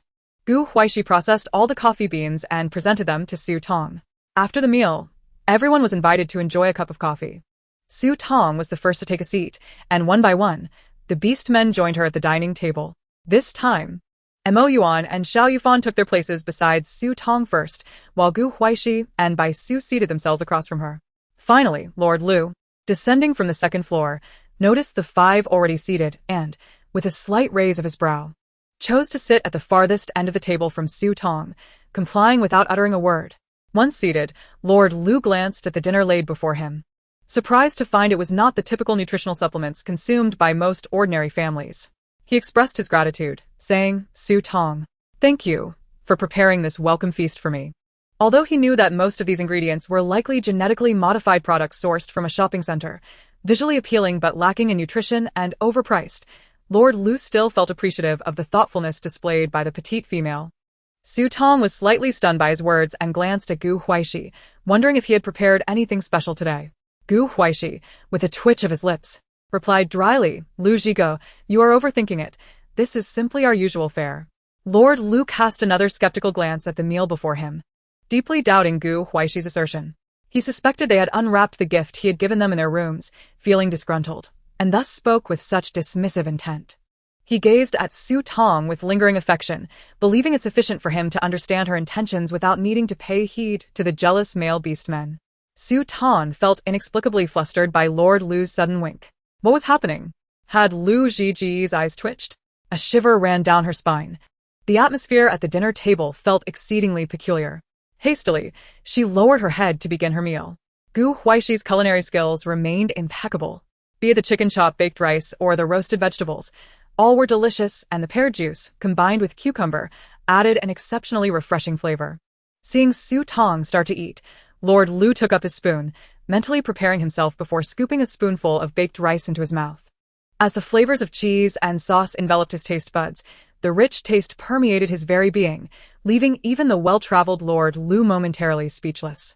A fleeting expression of disbelief crossed his handsome features as he looked down at his plate, stunned for 2 seconds. He then swiftly sampled the chicken chop, roasted vegetables, and pear juice. The stellar energy infused with the natural flavors of the food nourished every fiber of his body. To his astonishment, every ingredient was imbued with stellar energy. This meant they were all products from Su Tong's space. They were not the overpriced, unappetizing garbage sold at shopping centers. For the first time, the unmarried Lord Lu indulged in the bounty produced by a female, effortlessly gaining stellar energy. Previously, he would either consume a meager portion of his mother's spatial produce or directly absorb cores to convert stellar energy. He had seldom savored natural foods, typically opting for nutritional supplements for convenience. Now, as he feasted upon these delights, his usual restraint and nobility were momentarily cast aside, transforming him from a refined gentleman into a ravenous glutton. In a whirlwind, his plate was utterly cleared. Su Tong was astonished by the speed at which he consumed his meal. The other 4 beastmen were equally taken aback, and upon regaining their composure, they quickly understood Lord Lu's reaction. Their initial experience with Su Tong's spatial produce likely mirrored his own. Once Lord Lu's plate was impeccably clean, he instantaneously reverted to his noble demeanor, as though the gluttonous persona had never existed. He delicately picked up a napkin to dab his lips and, with an elegant smile, inquired, "Is there more in the pot?" Su Tong was uncertain and turned to Gu Huaixi for guidance. Gu Huaishi's lips twitched as he replied, "There's a little left." In the next moment, Lord Lu had already taken his plate to the kitchen, standing by the pot. It turned out that Su Tong's family had traditionally left the final tidying up of meals to Xiao Yufan, as he possessed the highest level of ability and required the most stellar energy food. However, from that day onwards, the role had suddenly shifted. Lord Lu stuffed the last piece of chicken chop into his mouth, still looking as if he could eat more. It was worth noting that he had consumed at least twice the amount Xiao Yufan had, and had downed more than 2 cups of pear juice. Su Tong suddenly realized that she had not merely gained another beast man, she had acquired a veritable super glutton. This further convinced Lord Lu that tonight's dinner was specially prepared for him by Su Tong. Though the stellar energy within him had only replenished to 20% from this meal, he felt an unprecedented sense of satisfaction. After all, he was an 8th level ability user. Previously, To obtain this stellar energy, he would have to expend dozens of 6th or 7th level cores. After the meal, Su Tong invited everyone to sample the coffee made from the coffee beans. The coffee brewed from the beans had a rich, roasted flavor, perfect for settling the stomach after dinner. However, since it was evening, Su Tong refrained from indulging too much and only had a small half-cup. Lord Lu, however, drank the remainder of the coffee pot, resulting in a sleepless night. That night, the 4 beastmen, wary that Lord Lu might attempt to share a bed with Su Tong, took turns guarding her room. To their surprise, Lord Lu did not emerge from his room after returning. The next day marked the occasion when Su Jingru had invited Su Tong to a family gathering at the Su residence. Early in the morning, had it not been for the reminder message from Su Jingru via the Star Network, Su Tong would have completely forgotten about the event. However, upon seeing it, she chose to ignore it, as she had no intention of attending the family gathering. Furthermore, she casually blocked Su Jingru's Star Network account. Su Jingru gazed at the dialogue box, unable to send any more messages, and his already dismal expression darkened further. Chapter 165, Ruthlessness. The Su family lunchtime. The dining room on the first floor of the villa was lavishly set, with an abundance of dishes prepared. In anticipation of Su Tong's return for the meal, more than half of the ingredients were sourced from Su Lanqin's personal space. Among them were various rare fruits, dairy products, assorted meats, and mushrooms that her beast husband seldom had the chance to enjoy. As the gathering time approached, Su Tong's absence became increasingly conspicuous. Su Lanqin glanced to her wristwatch, then turned her gaze to her eldest son, Su Jingru. You were supposed to invite Su Tong back for dinner. Where is she? When will she arrive? Dressed in a pristine white suit, Su Jingru's eyes flickered momentarily, feigning calmness. Mother, I personally went to invite her. Su Tong clearly agreed at the time and accepted the items I brought. This morning, I even sent her a reminder via her StarNet account. I cannot fathom why she is yet to arrive. Xian can attest to this. Upon finishing, Su Jingru cast a glance at Su Xian, who quickly nodded in affirmation. After waiting for half an hour in the living room, Su Tong was still nowhere to be seen, while the hot dishes on the table had grown lukewarm. Su Lanqin's expression darkened further. Mother, I believe Su Tong is deliberately toying with us by promising to come but not showing up. Su Jingru remarked. Su Lanqin shot him a disapproving look, prompting him to fall silent. Su Lanqin then instructed her second son, Su Hongyi, contact Su Tong and inquire about her whereabouts. Upon hearing his name, Su Hongyi's brows furrowed. Though reluctant, he couldn't oppose his mother in front of the family and reluctantly dialed Su Tong's StarNet number. Before the call connected, a mechanical voice interrupted. Hello, the number you have dialed is out of service. Su Hongyi realized the watch could not possibly be turned off. The only explanation was that Su Tong had blocked him. In truth, Su Tong had not only blocked Su Jingru and Su Hongyi, but the entire Su family as well. Having been ousted from the Su family, there was no reason to maintain contact. Even if they reached out, it would surely not bode well. No matter how Su Lanqin intervened, the outcome would remain unchanged. What was supposed to be a warm family gathering in Su Lanqin's eyes was now shrouded in gloom. Ultimately, the meal at the Su family was consumed in silence. Even with the exquisite dishes prepared from ingredients in Su Lanqin's space, the atmosphere was one of tastelessness. The only one who might find solace in this situation was perhaps Su Xian. With Su Tong absent, she would be the sole representative at the meeting with the city lord of Lu. Her mother, brother, and fathers could only rely on her. If she could win over the city lord of Lu, her status in the Su family and a city would elevate immeasurably. The thought that the city lord was an 8th-level ability user who had never been matched in marriage filled her with ambition. If the city lord became her beast husband, her space level might soar to at least level 5. A level 5 space would place her among the elite in S City. Su Tong would never catch up to her. With that thought, a fierce ambition ignited within Su Xian's eyes. Although Su Lanqin believed that during the negotiation with the city lord, he had intended to meet Su Tong rather than Su Xian, given that Su Tong was not returning, Su Xian had to go alone. Desperate times called for desperate measures. After all, the Su family supply of Tamo liquid had still not reached half of what was needed.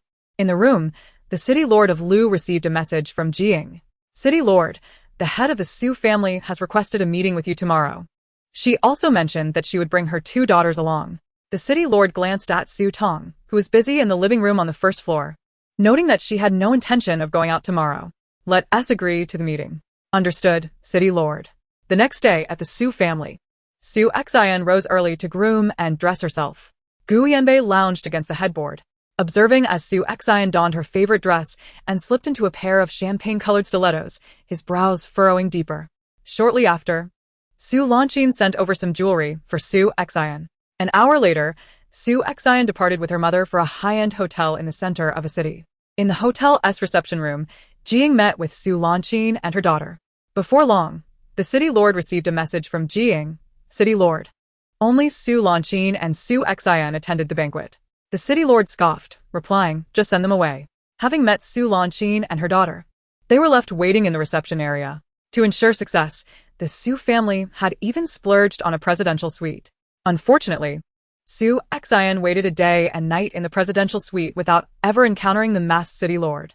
It was at this moment that the Su family realized the city lord had never regarded them with any seriousness. The previous interactions and meetings had merely been out of consideration for Su Tong. Now that Su Tong was absent, Su Xin, the head of the Su family, could not even secure a meeting with the city lord. Upon returning to the Su family, Su Xin's expression was more severe than ever. She instructed her servants to summon Jian and Du Pei to the study. Moments later, the two beast husbands arrived at the study. Su Xin inquired. "How much Tamil liquid have we secured so far?" Jian hesitated, offering a bitter smile. "We haven't even managed to gather enough for 3,000 safe houses." This was despite the Su family paying a premium for the Tamil liquid, nearly 3 times the cost of previous years. The target of 30,000 units felt utterly unattainable. With the rainy season upon them, the price of Tamil liquid would only continue to rise. Previously, whether it was Su Jingru's gambling debts or the compensation for the No. 2 bridge, the Su family had suffered significant losses. Even though they had some savings over the years, they could not withstand such depletion. Su Xin pinched her brow and then asked Du Pei, "Is there any chance of establishing connections with the rest of the Liu family?"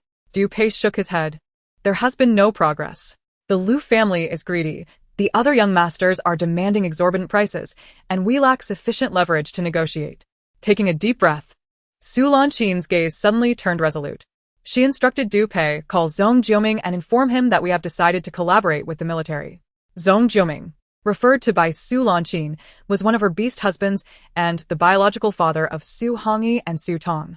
Serving in the military in a city, he held the rank of lieutenant colonel and possessed considerable influence within the military, currently at the peak of 8th level abilities. If not for Zhong Jiuming, Su Hongyi would not have navigated the military so smoothly. Upon hearing Su Xin's decision, Jian and Du Pei were taken aback. Jian quickly interjected, "We may not be able to meet their demands." Su Xin turned to glare at Jian. "What? Are you worried about your son? Jingru is not just your son. He is my son too." Jian's eyes flickered, his tone softening. "I cannot allow Jingru to go alone. As a father, I cannot rest easy." A fierce glint flashed in Su Xin's eyes. "Do not fret. Jingru will not go alone. Xiner will accompany him, and Su Tong will go as well." At this, Du Pei's eyes widened in shock. He had always known Su Xin to be ruthless at critical moments, but this was beyond what he had anticipated. Was this truly a good idea?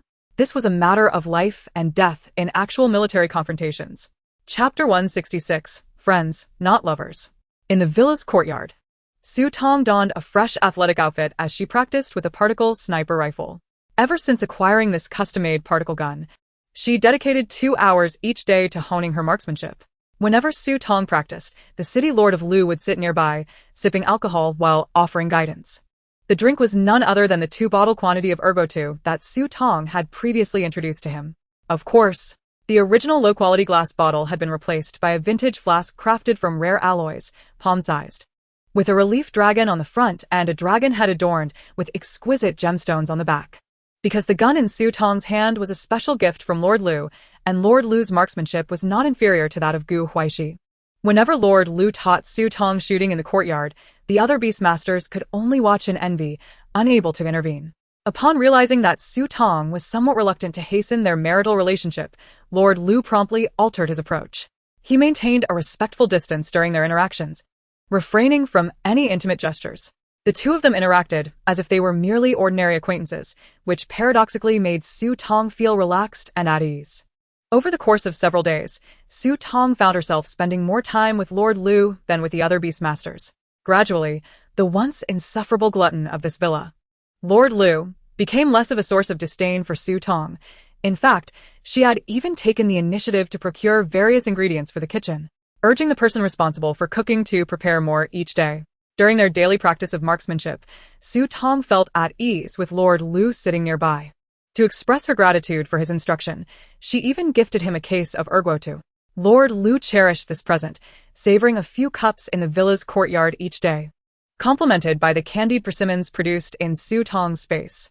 Observing Su Tong practice her shooting while enjoying his drink and the sweet persimmons became Lord Lu's most relaxing moments of the day. After just a few days of living alongside Su Tong, he, who had never felt an abundance of star energy, surprisingly experienced a sensation of fullness in his star energy.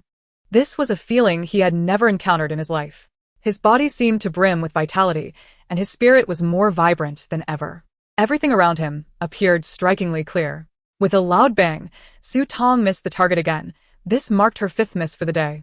Despite being more focused than the previous day, her performance had not improved. She gazed down at her particle gun, feeling that something was amiss with its handling today. Typically, when faced with issues regarding firearms, she would consult Gu Huaixi, as he was the most knowledgeable among the beast masters. However, after spending a few days with Lord Lu, Gu Huaixi was no longer Su Tong's first choice. Furrowing her brows, she approached Lord Lu and inquired, "Lu Zhigo, could you come help me with this gun? I keep missing the target today. Is it the gun's fault or is it my posture?" Sitting nearby, Lord Lu heard Su Tong's question and rose with a smile. Dressed in casual athletic attire, he radiated a clean and refreshing aura. With long strides, he approached Su Tong, taking the particle gun from her hands to inspect it meticulously. Standing beside Lord Lu, Su Tong felt at ease, her curiosity piqued as she leaned slightly against his arm, even rising onto her toes. From a distance, they appeared less like friends and more like a couple in matching attire, with the female taking the more assertive role. Lord Lu leaned down to explain to Su Tong, who was a head shorter than him, this particle gun needs recalibration after approximately 2,000 shots. See this button here? Just press it, and the gun will automatically reset to its original state. Now, give it another try. Listening attentively, Su Tong nodded and accepted the adjusted particle gun from Lord Lu, positioning herself to aim at the distant target. Lord Lu moved closer and gently lifted her left arm, instructing, "Your left arm should not drop. Keep it level." Su Tong complied, entirely unbothered by Lord Lu's occasional physical contact. Bang! This time, not only did she hit the target, but she also achieved a perfect score of 10. Seeing her results, Su Tong's face lit up with joy as she embraced Lord Lu's arm, exclaiming, "So it wasn't that my shooting skills had declined. This is wonderful. Lu Zhigo, you are truly amazing." The sight of Su Tong's radiant smile caused Lord Lu's lips to curve upward as well. Just returning from patrol, Yuan witnessed this scene and furrowed his brows in discontent. This Lu Zhigo was being intentionally provocative. How could Su Tong fall for it? Yuan's expression darkened as he addressed Lord Lu. "Lu Zhigo, it's your turn for patrol in an hour. Therefore, you should not linger here in the courtyard." Shamelessly hovering around Su Tong. Shooting? The other 4 beastmasters can guide her. Upon hearing Yuan's voice, Lord Lu did not budge. Instead, he turned to face Yuan, who stood at the villa entrance clad in a black leather outfit, deliberately raising an eyebrow in a provocative manner. "Is it my turn to patrol?" "Yes. Didn't we discuss it during dinner last night? Since you are living in the villa, you must also participate in the patrol duties. During the day, everyone takes turns for an hour, and at night, it's 2 hours each." Bai Su added.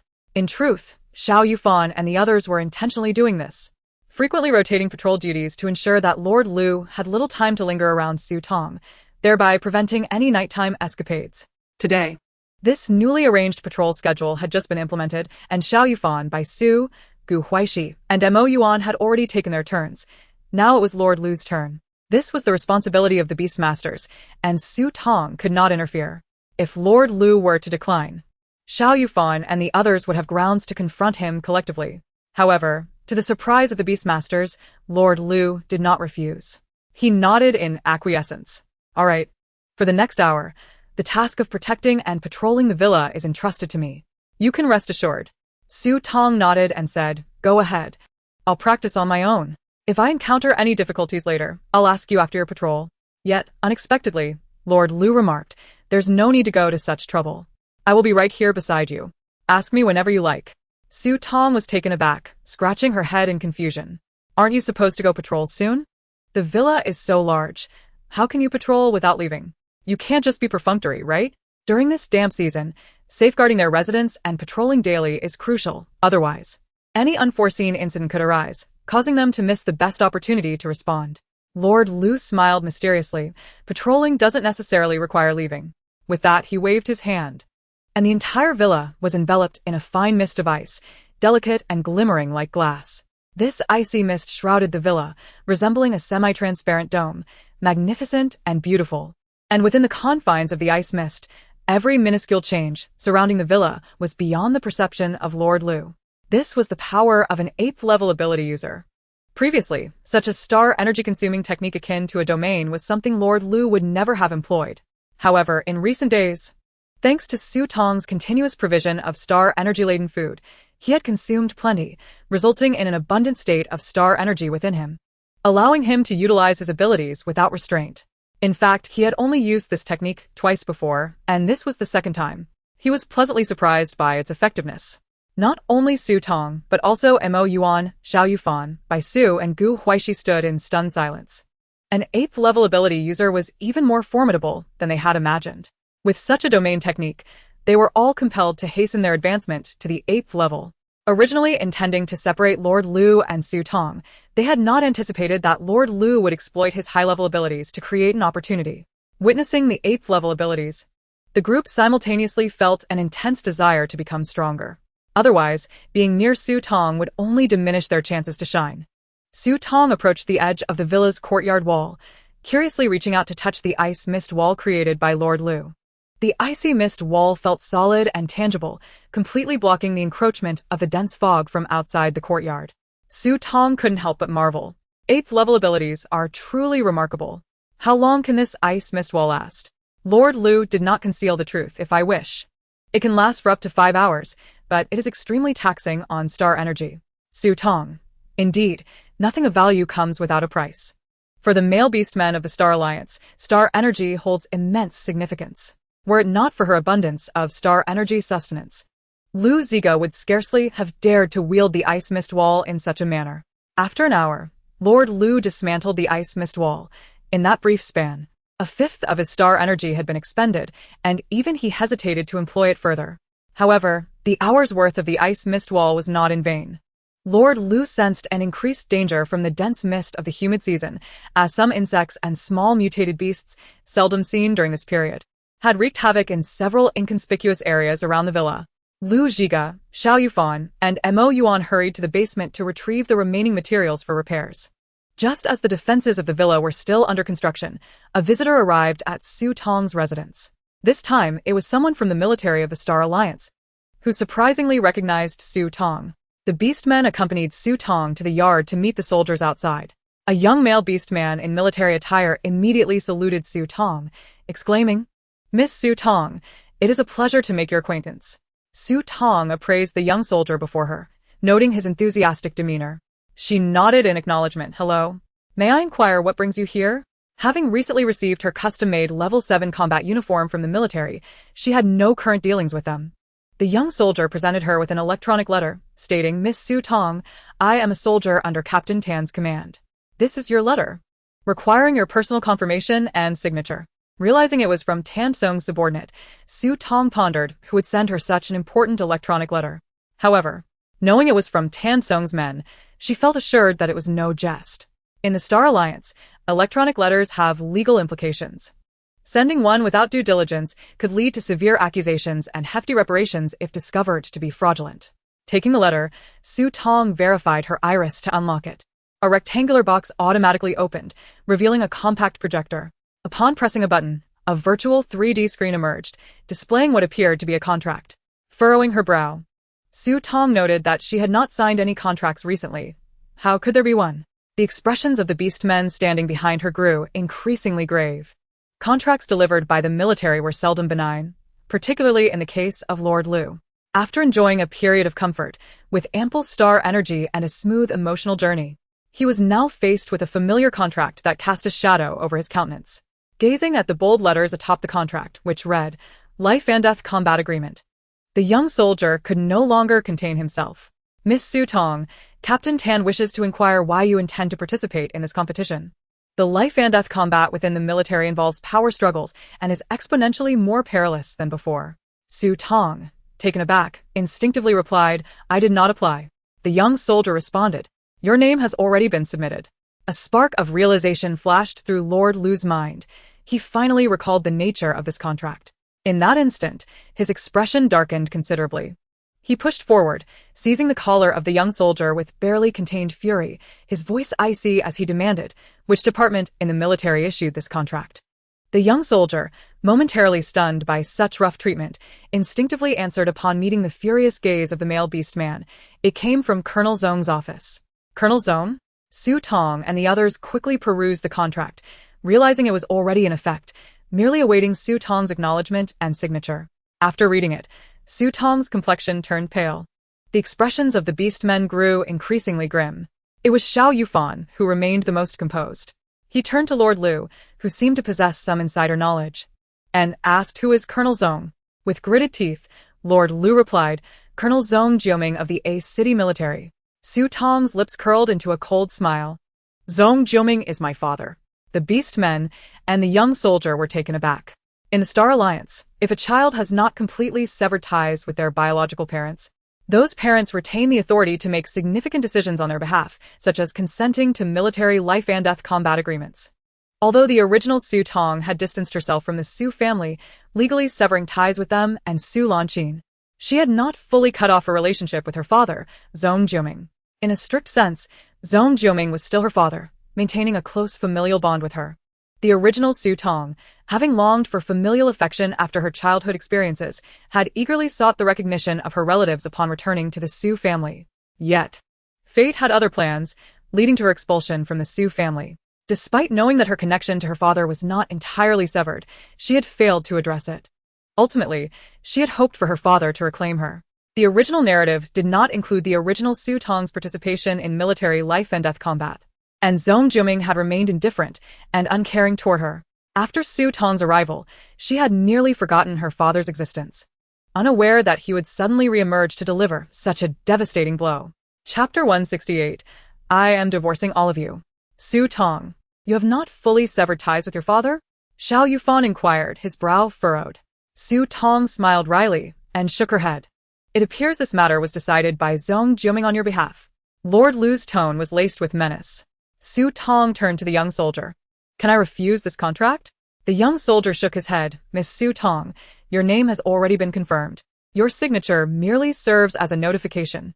It holds no legal weight. Su Tong retorted. Then what is the purpose of my signature?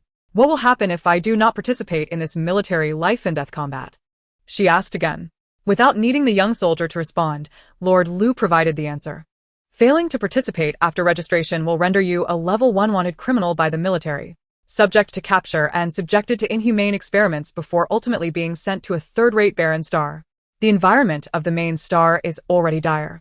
Survival is even more precarious on a third-rate barren star, particularly for male beast men, let alone for the physically fragile female. Su Tong realized that her name had already been submitted by Zong Jioming, leaving her with no choice but to participate. Seeing Su Tong's despondent demeanor, the young soldier felt a twinge of sympathy. He remarked, Miss Su Tong, Captain Tan has instructed that if you need anything, you may contact him, and he will assist you to the best of his ability. Given that her signature bore no consequences, Su Tong decided not to complicate matters for the young soldier delivering the message. She swiftly signed her name on the screen, copied the contract, and returned the electronic letter to the young soldier. Though Su Tong felt flustered, those around her, including Mo Yuan, regained their composure. Mo Yuan addressed the young soldier. May I ask if Captain Tan has any information regarding past military life and death combats? The young soldier eagerly nodded. Yes. Captain Tan instructed me to bring it, stating that if you wanted it I should provide it to you. As he spoke, he retrieved a small chip from his pocket and handed it to Mo Yuan. All the information is contained within. Thank you, and please extend our gratitude to Captain Tan, Mo Yuan replied. The young soldier quickly waved his hands, humbly stating, I did not assist you much, so there is no need for thanks. With the message delivered, the young soldier soon departed, vanishing into the mist of the humid season. Su Tong, her expression taut, returned to the villa with the beast men. The once light-hearted atmosphere of the villa transformed into one of tension and gravity due to the sudden news. Yuan and Xiao Yufan had already settled on the sofa, poring over the military information on life and death combat. True to Captain Tan's preparations, the materials were comprehensive and detailed. Upon discovering that no female had ever participated in the military's life and death confrontations, their brows furrowed into a deep crease. It is known that only females possess spatial abilities. And though they are exceedingly rare, their presence is indispensable, especially among high-level spatial females. In military logistics and combat, females remain crucial to support efforts. Even during family-oriented training in war zones, females are essential, for without them, the transport and handling of supplies would be exceedingly cumbersome. The absence of females in these life and death military confrontations suggests that such contests have historically been akin to breeding venomous insects. If the objective is to eliminate the opponent, how could Su Tong, as a female with limited combat prowess, possibly survive such confrontations? As a high-ranking official in the military, could Zhong Jiuming truly be unaware of this? If he is aware, yet still arranges for Su Tong to participate, what could his intentions be? Is he seeking to teach her a lesson? Or does he intend to send her to her demise? Or could there be a conspiracy at play that remains hidden from them? Upon realizing this, the beast men were filled with indignation. Suddenly, Lord Lu, seated in a single sofa nearby, interjected. Historically, the participants in these military confrontations have predominantly been male beast men with abilities rated at level 7 or 8. The other beast men, who had not yet examined this information, looked at Lord Lu in disbelief. What? Level 7 or 8 abilities. Apart from Lord Lu, the most powerful among Su Tong's beast men, Xiao Yufan, barely possesses a level 6 ability. As for Su Tong, her spatial ability is currently only at the intermediate stage of level 4. The gap to level 7 is insurmountable. Initially, they had considered accompanying Su Tong in this forced military confrontation, believing that as a couple, they could face the challenge together.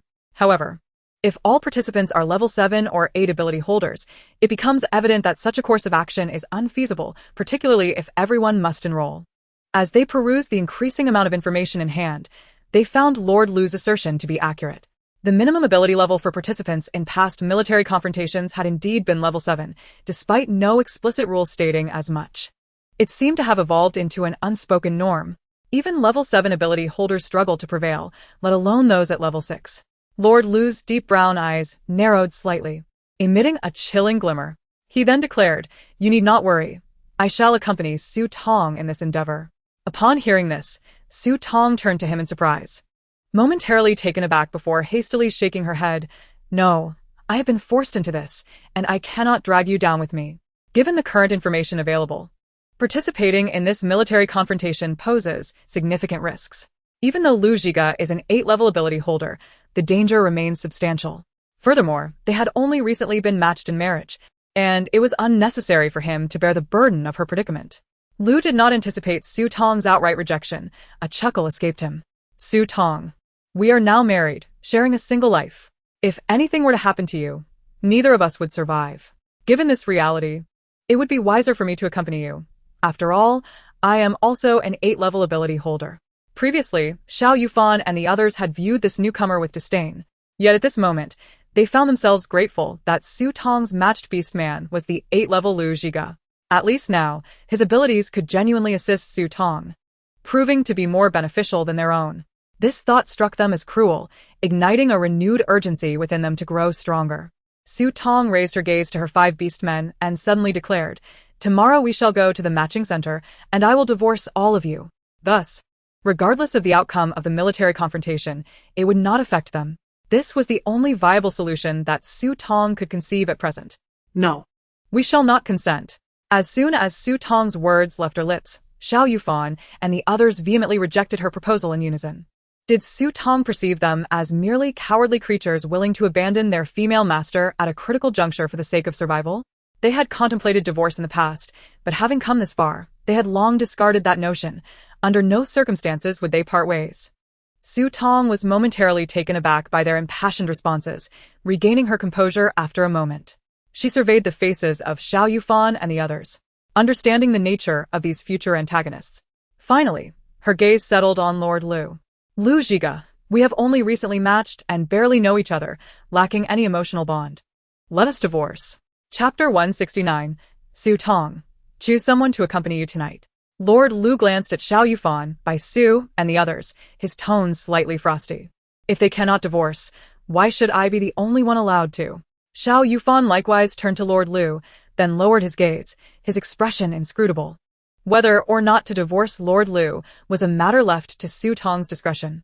Previously, they had hoped for her to part ways with Lu, but in this situation, his presence actually ensured Su Tong's safety. Upon hearing Lord Lu's statement, Su Tong furrowed her brow. Taking a deep breath before addressing her beastmen earnestly, this life and death confrontation involves our very lives. Regardless of how capable a female is or how abundant star energy and crystals she possesses, without life, everything else is meaningless. I sincerely wish to offer you a choice. Whatever you decide, I will not hold it against you. Just follow your hearts. At this moment, this was the greatest kindness Su Tong could extend to them. Having emerged from a modern background, despite her own selfishness and vanity, she lacked the absolute self-centeredness that many females in the Star Alliance's beast world possessed. This was the first time Su Tong spoke so solemnly to her beastmen. Mo Yuan, Bai Su, Gu Huaixi, and Xiao Yufan fell silent. Even Lord Lu was momentarily taken aback. The beastmen gazed at the seemingly fragile, yet resolute female before them. Though Su Tong's attire appeared ordinary today, in their eyes, she seemed more beautiful than ever, irreplaceable by any other female. Previously, they had harbored some reservations due to their shared fate as a couple, but upon hearing Su Tong's words, they were completely willing to stand by her side. Especially Lu Zhiga, who never anticipated that in this brutal world of the Star Alliance, such a naive and innocent female could exist. So innocent that he felt an overwhelming urge to protect her, shielding her from even the slightest harm. The living room fell quiet for a moment before the typically gentle Gu Huaixi spoke first. I do not wish to divorce. Bai Su puffed up his cheeks, his rabbit ears standing tall. Su Tong, you cannot shake me off. Isn't it just a life? Ultimately, we all die. If divorce could avert death, then all male beastmen in the Star Alliance would be immortal, Mo Yuan scoffed. Suddenly, Xiao Yufan chuckled, resembling a refined rogue. Su Tong, having you accompany me on the path of death would not be so lonely. Lord Lu remarked, these competitors truly possess their own flair. Su Tong. I have already stated that I will accompany you in this life and death confrontation. Hearing her beastmen affirm their commitment once again left Su Tong momentarily at a loss. Unsure whether to feel moved or elated, she found the situation both amusing and perplexing. However, her previously anxious heart miraculously calmed as all her beastmen chose to remain by her side. It would be disingenuous to say she was not touched. After all, she was also selfish and small-minded. Having someone to share the burden with made an entirely different kind of pressure. Suddenly, she rolled her eyes at her beastmen in a playful manner, saying, "This is your own choice, not something I forced upon you. If we all end up in the afterlife together, do not blame me." Mo Yuan, who typically bore a somber demeanor, let out a scoff, and surprisingly, the beastmen erupted into laughter. The atmosphere transformed into one of unprecedented harmony. Once the entire household felt united, it seemed as though they were not about to face a brutal life and death confrontation in the military, but rather a minor challenge easily surmountable. Lord Lu wiped the smile from his face and stated, "In that case, let us divide our tasks and collaborate." No one objected to this proposal. In City A, I possess certain connections within the government, which I intend to leverage to gather intelligence regarding the imminent military confrontation. Lord Lu has willingly taken on this task. I seek to engage in conversation with Tan Kong, Xiao Yufan remarked. Bai Su scratched his head, declaring that he would take charge of the patrols around the villa for the next few days. I'll handle the cooking, Gu Huaixi proposed after a moment's thought. Mo Yuan interjected, Lu Xinheng will also participate in this military confrontation. I shall inquire with him. Su Tong questioned, you all have assigned your roles. What about me? Upon witnessing Su Tong's bewildered expression and her vacant gaze, all the beast men turned their attention towards her. Feeling slightly flustered under the scrutiny of 5 men, Su Tong stammered, "Why are you all looking at me?" I am responsible for preparing star energy food." Suddenly narrowing his eyes, Lord Lu inquired, "Su Tong, what level is your spatial ability?" "It's intermediate level 4, she replied. "I was previously at the initial level 4, but I recently advanced a tier." "Insufficient," Lord Lu declared bluntly. "My ability is at level 8, and the star energy consumed in utilizing it is 7 to 8 times that of a level 6. Even if Su Tong possesses great potential, her spatial output is merely at intermediate level 4, meaning she can only provide level 4-star energy food.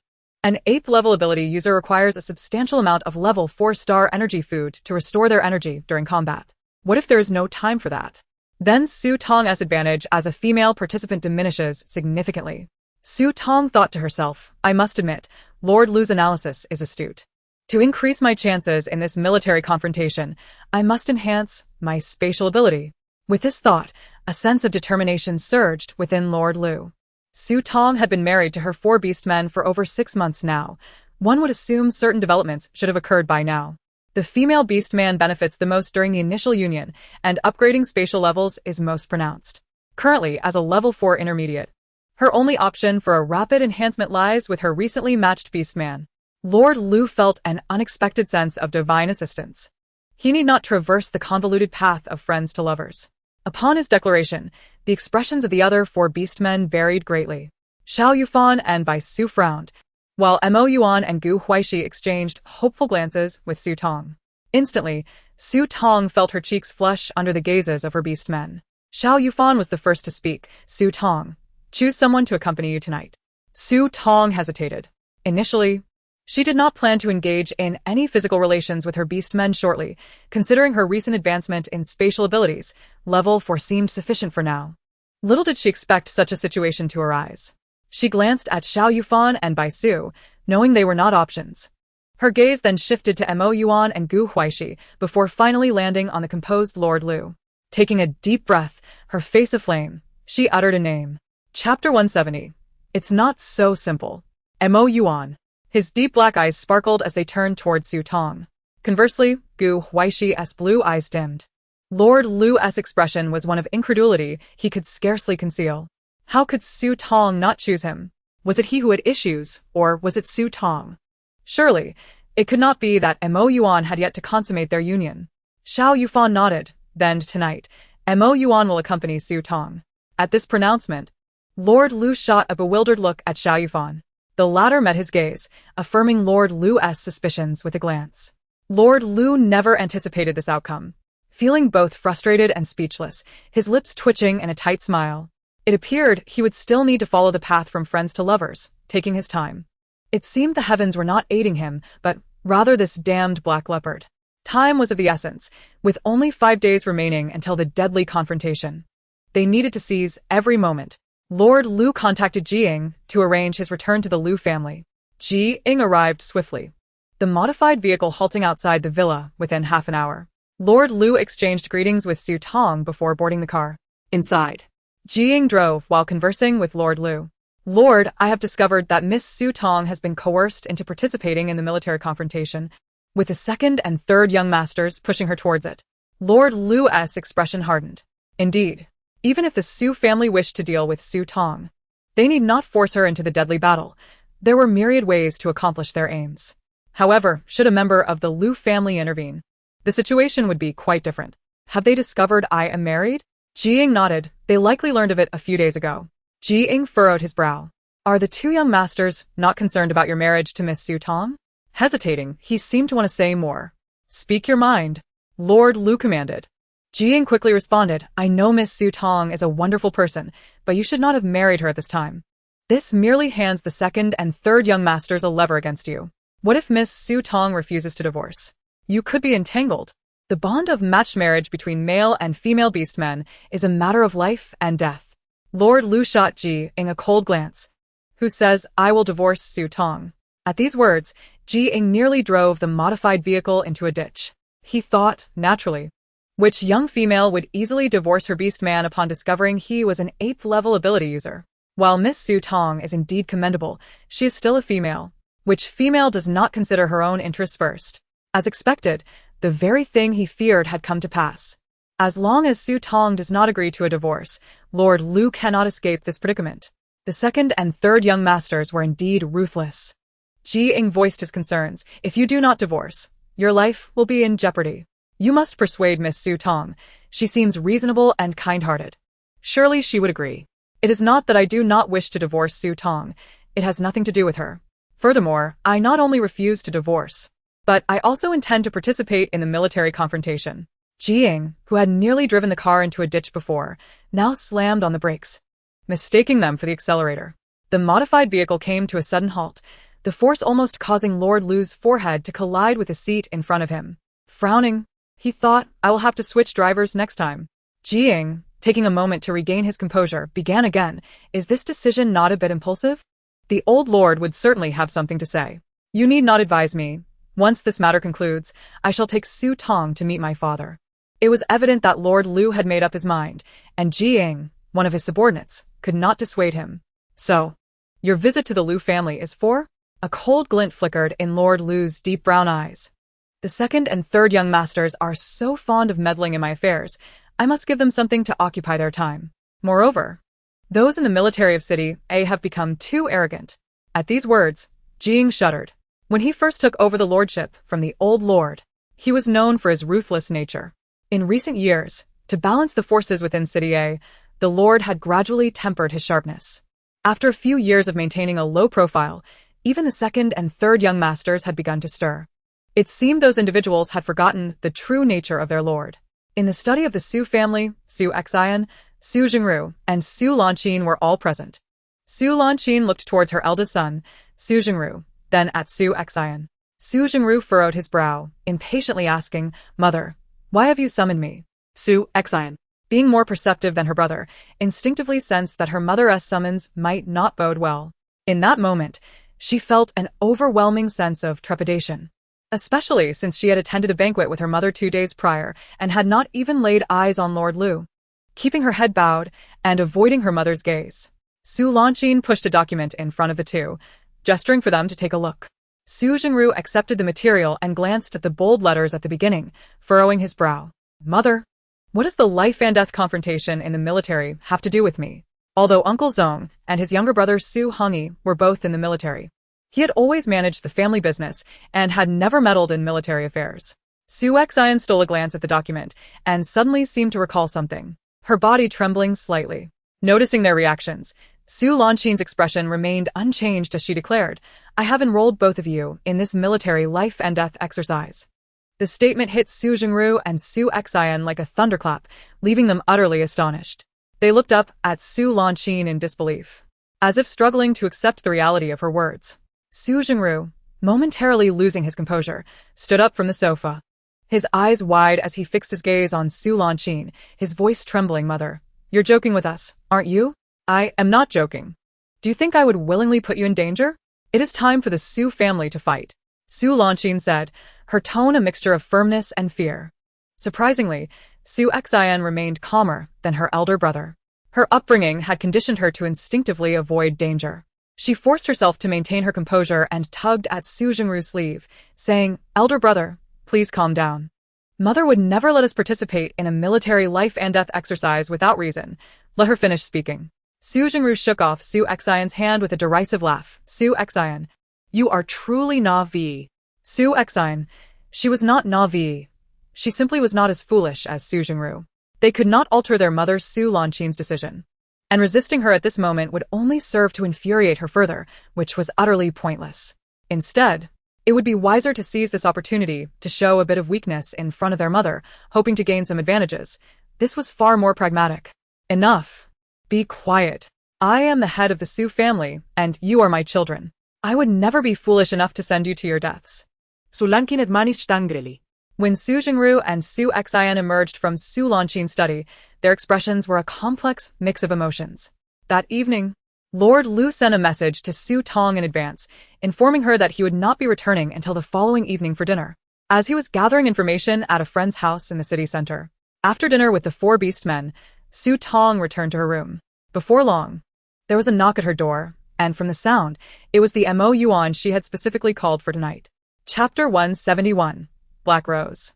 Previously, when she had not considered elevating her spatial level, even meeting daily had not felt awkward.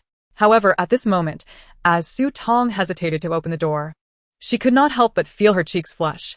Taking a deep breath to steady her racing heart, she approached the door and opened it. The moment she did, her gaze met the broad, bare chest of Yuan, glistening with a hint of moisture, clearly having just emerged from the shower. Su Tong. She twitched her lips. Had Yuan finished his shower just to deliver himself to her? His black hair was still damp, with a few strands falling across his forehead, and he lowered his head, his dark eyes firmly fixed on Su Tong, resembling a black panther that had finally caught its coveted prey and would not let go. At that moment, Su Tong's shoulder-length straight black hair fell naturally, perfectly concealing the delicate straps of her nightgown, while her fair, smooth skin glowed with a pearl-like sheen under the light. The loose nightgown could not hide her shapely feminine figure, with her slender legs and petite, snow-white feet.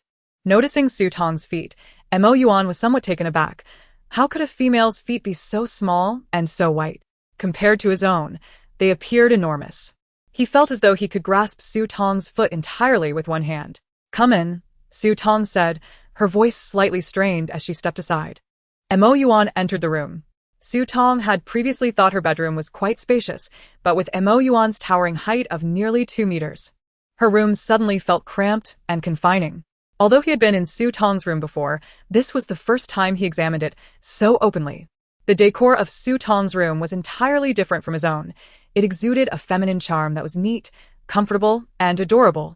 On the beige fabric sofa against the wall sat several stuffed animals, a blue whale, a yellow puppy, and a type of black and white creature resembling a bear that he had never seen before. A camel-colored plaid throw blanket was casually draped over the arm of the sofa. Nearby, a tea table held a bouquet of pale pink chamomile. The entire room was imbued with a refreshing, elegant fragrance that captivated him without him realizing it. Seeing him stand awkwardly in the middle of her room, Su Tong felt her nervousness dissipate. "Please have a seat and rest," she invited.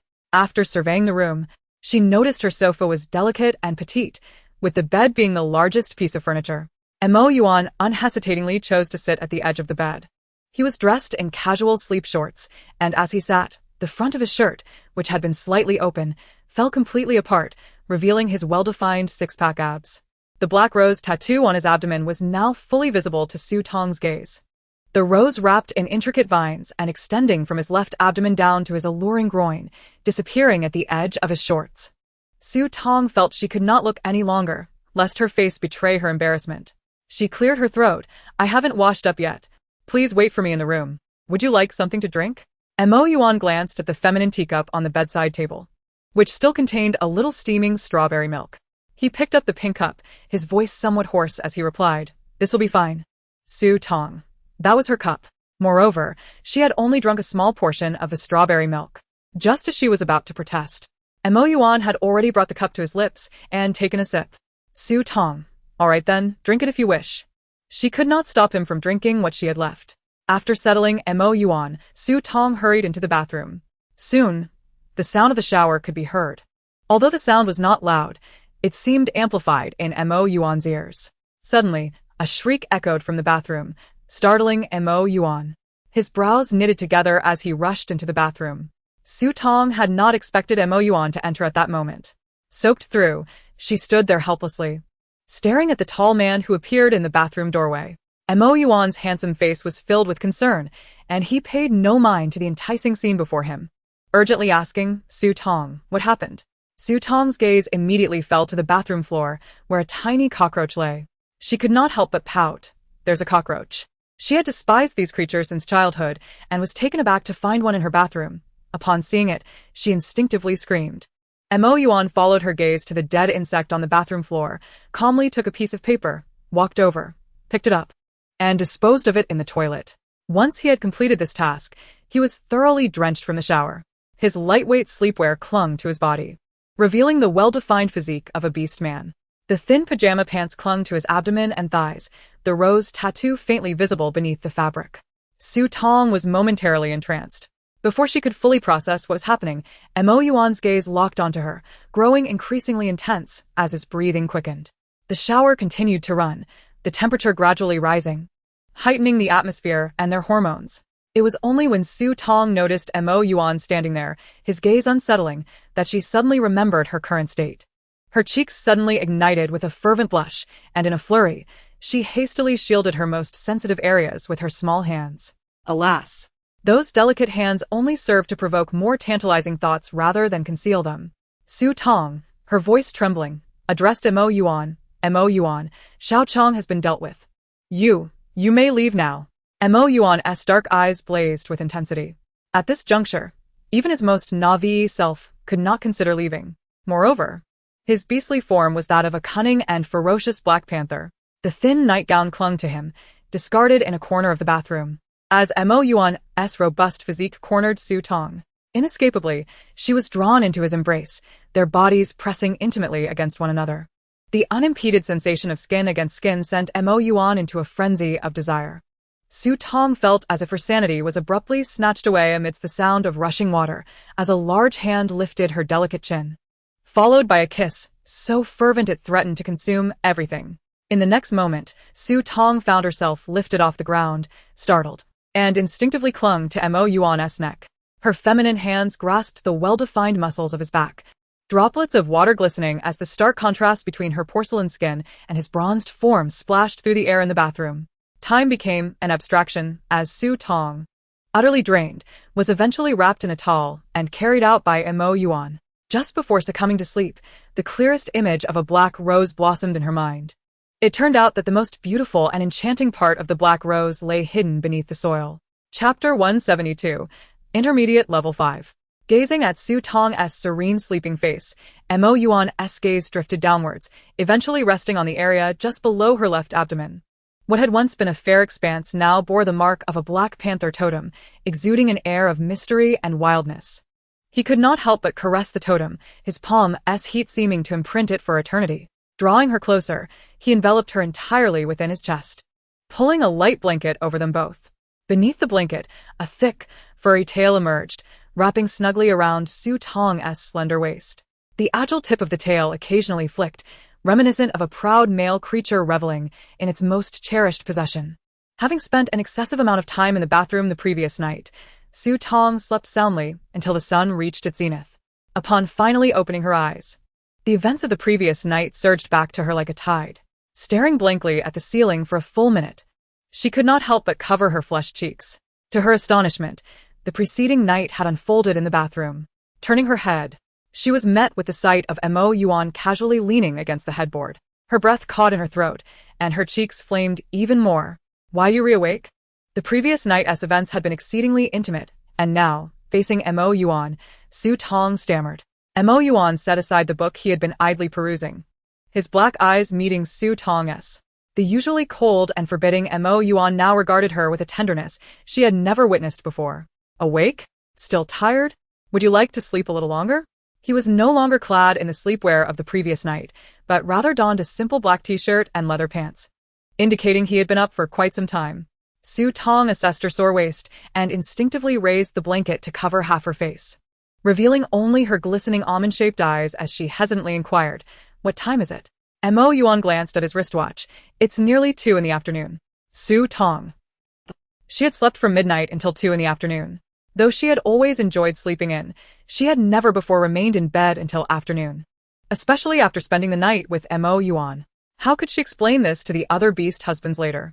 Upon realizing the time, Su Tong sprang upright like a startled cat, determined to find her sleepwear. However, she soon discovered she was already dressed. She wore an exceptionally loose black sleeveless t-shirt that enveloped her from head to toe, reaching down to her knees. To her surprise, a matching black choker adorned her neck, making her resemble a petite Black Panther maiden. Seeing Su Tong standing before the mirror in his oversized shirt, Yuan cleared his throat to explain. "Your sleepwear was soaked and unwearable, so I simply grabbed one of my shirts for you. I didn't expect it to be so large." What fit him perfectly now resembled a dress on Su Tong. Nevertheless, witnessing her in his clothing, imbued with his scent, filled him with an unprecedented sense of satisfaction. In that moment, he wished to keep her all to himself, a treasure solely his own. Su Tong had not anticipated this. Aside from the shirt being too big, she actually quite liked the combination of black attire. She dashed into the bathroom for a quick wash and retrieved a fresh outfit from her space. When she emerged, Yuan's gaze was fixed on her, unable to look away. Su Tong had chosen an all-black ensemble, a snug off-the-shoulder t-shirt paired with a mini leather skirt, the black choker still in place, and her long black hair tied into a ponytail.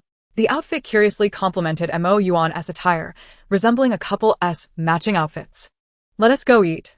I'm famished," Su Tong declared to Yuan, who leaned against the bed. A smile, as warm as melting glaciers, graced his features. As they stepped out of Su Tong's room together, They appeared to be the most perfectly matched couple in the world. Descending the staircase, all eyes in the living room were drawn to them. Xiao Yufan narrowed his eyes at their attire, his calm demeanor shifting. Bai Su's expression was even more pronounced, his cheeks puffing with indignation. Gu Huaixi, holding a serving platter, darkened his gaze but managed a strained smile. Su Tong, come have lunch. I made your favorite pan-seared chicken and latte. Su Tong hurried to the dining table, and indeed, Gu Huaixi placed a sumptuous meal before her. Pan-seared chicken, omelette rice, a tomato salad, and a latte adorned with a heart-shaped design, a feast fit for a queen. Meanwhile, Yuan sat beside her without such luxuries. His spirits remained high, and he showed no annoyance as he simply helped himself to the kitchen. Before long, he emerged with a large plate piled high with rice and chicken, accompanied by a washed tomato and lettuce, but no coffee, just a large glass of water. The stark contrast between the coarse meal Yuan consumed and the exquisite dishes Su Tong enjoyed was like night and day. Su Tong watched in amusement as Yuan nonchalantly devoured his food, prompting her to take a bite of the omelette rice. While she savored the delicious meal prepared by Gu Huaixi, Yuan had already finished, washed his dishes, and tidied up. Gu Huaixi took Su Tong's plate away, and it was then that Xiao Yufan spoke up. Su Tong, has your space upgraded? Upon waking, the first thing Su Tong saw was Yuan's strikingly handsome face, reminiscent of the previous night's wild yet restrained passion, causing her to momentarily forget about checking her space. Reminded by Xiao Yufan, she quickly replied, just a moment. Let me sense it. The beast husbands fell silent as Su Tong closed her eyes, delving into her space to perceive any changes. In no time, she confirmed that her space had indeed upgraded. It was now at the intermediate level of 5. An entire level gained. It was worth noting that the higher the space level, the more challenging it became to elevate it. Over the years, Su Xin's space had barely reached the pinnacle of level 6. Not rushing to investigate the specifics of her space's evolution, Su Tong withdrew her consciousness, opened her eyes, and shared the delightful news of her space's upgrade with the beast husbands. Upon learning that Su Tong had ascended a full level, Xiao Yufan, Bai Su, and Gu Huaixi were all momentarily taken aback. Ascending from level 4 to level 5 was not to be equated with ascending from level 3 to level 4. The energy required may well exceed that necessary for a transition from level 3 to level 4.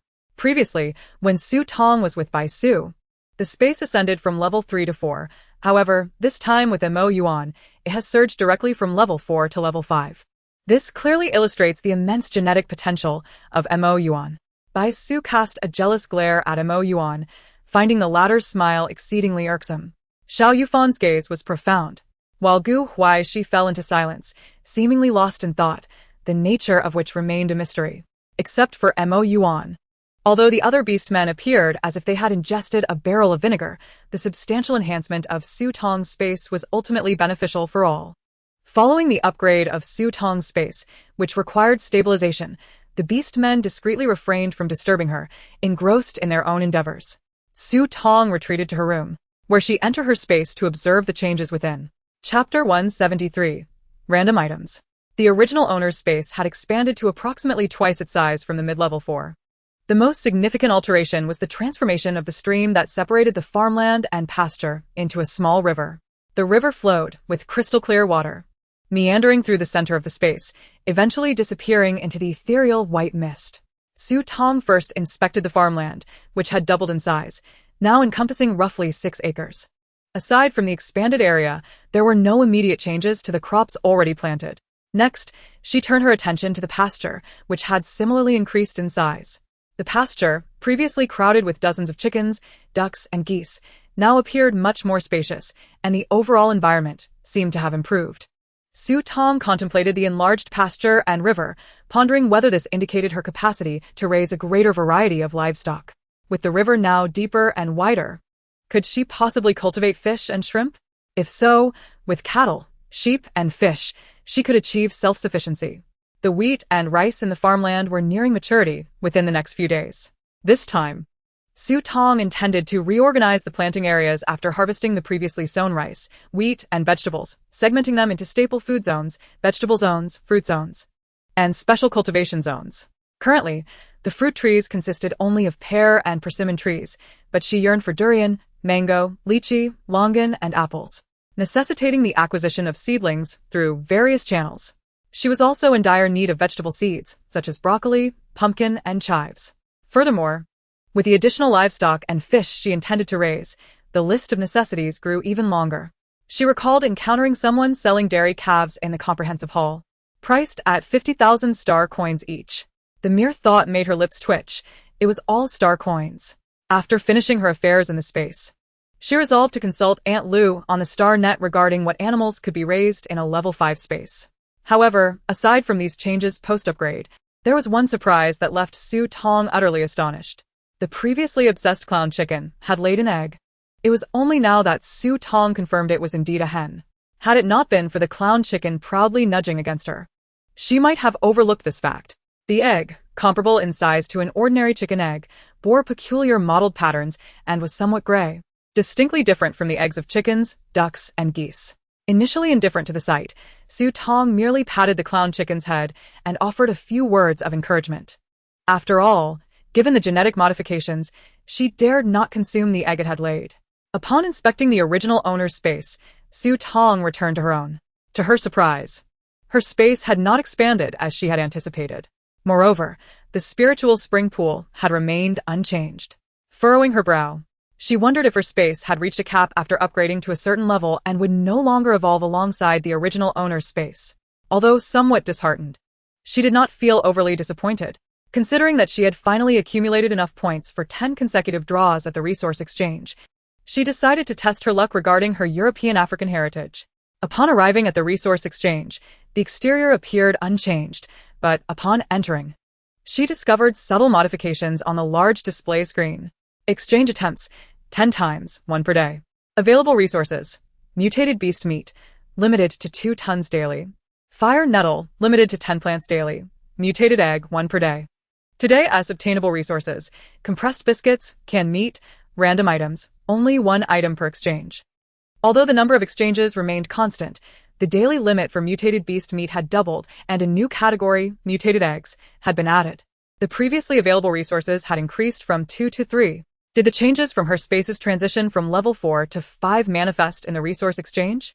If her space were to upgrade further, might the resource exchange undergo even greater transformations? With renewed anticipation, she stood beside the resource exchange, her excitement bubbling as she prepared for her 10 draws.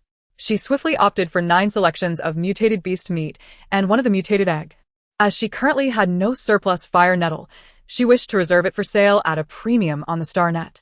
Based on the rules she had previously deduced, items not present in her space would never appear in the resource exchange. The addition of the mutated egg indicated that there must be at least 1 such egg within her or the original owner's space. After making her selections, the image of the mutated egg displayed on the screen bore an uncanny resemblance to the egg laid by the clown chicken. Suddenly enlightened, Su Tong realized that the egg laid by the clown chicken was indeed the so-called mutated egg. Taking a deep breath, she pressed the confirm button.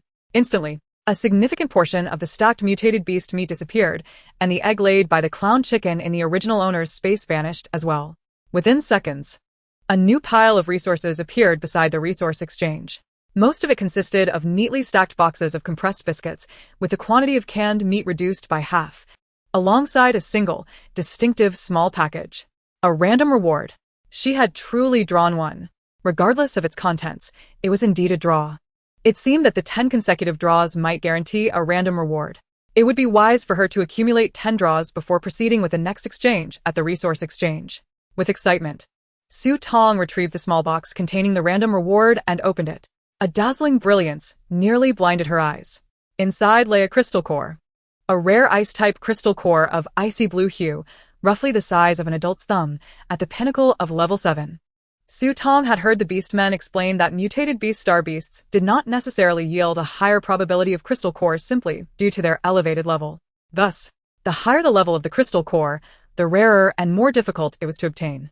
Slaying 100 level 1 mutated beasts was relatively easy, but dispatching 100 level 7 mutated beasts posed a considerable challenge. Higher level mutated beasts were far rarer than their lower level counterparts, possessing abilities and powers exponentially greater. This was precisely why, when Tan Song and others had come to assist previously, they were elated to procure 2 level 7 initial stage crystal cores. Those were mere ordinary crystal cores. Rare ones were even scarcer.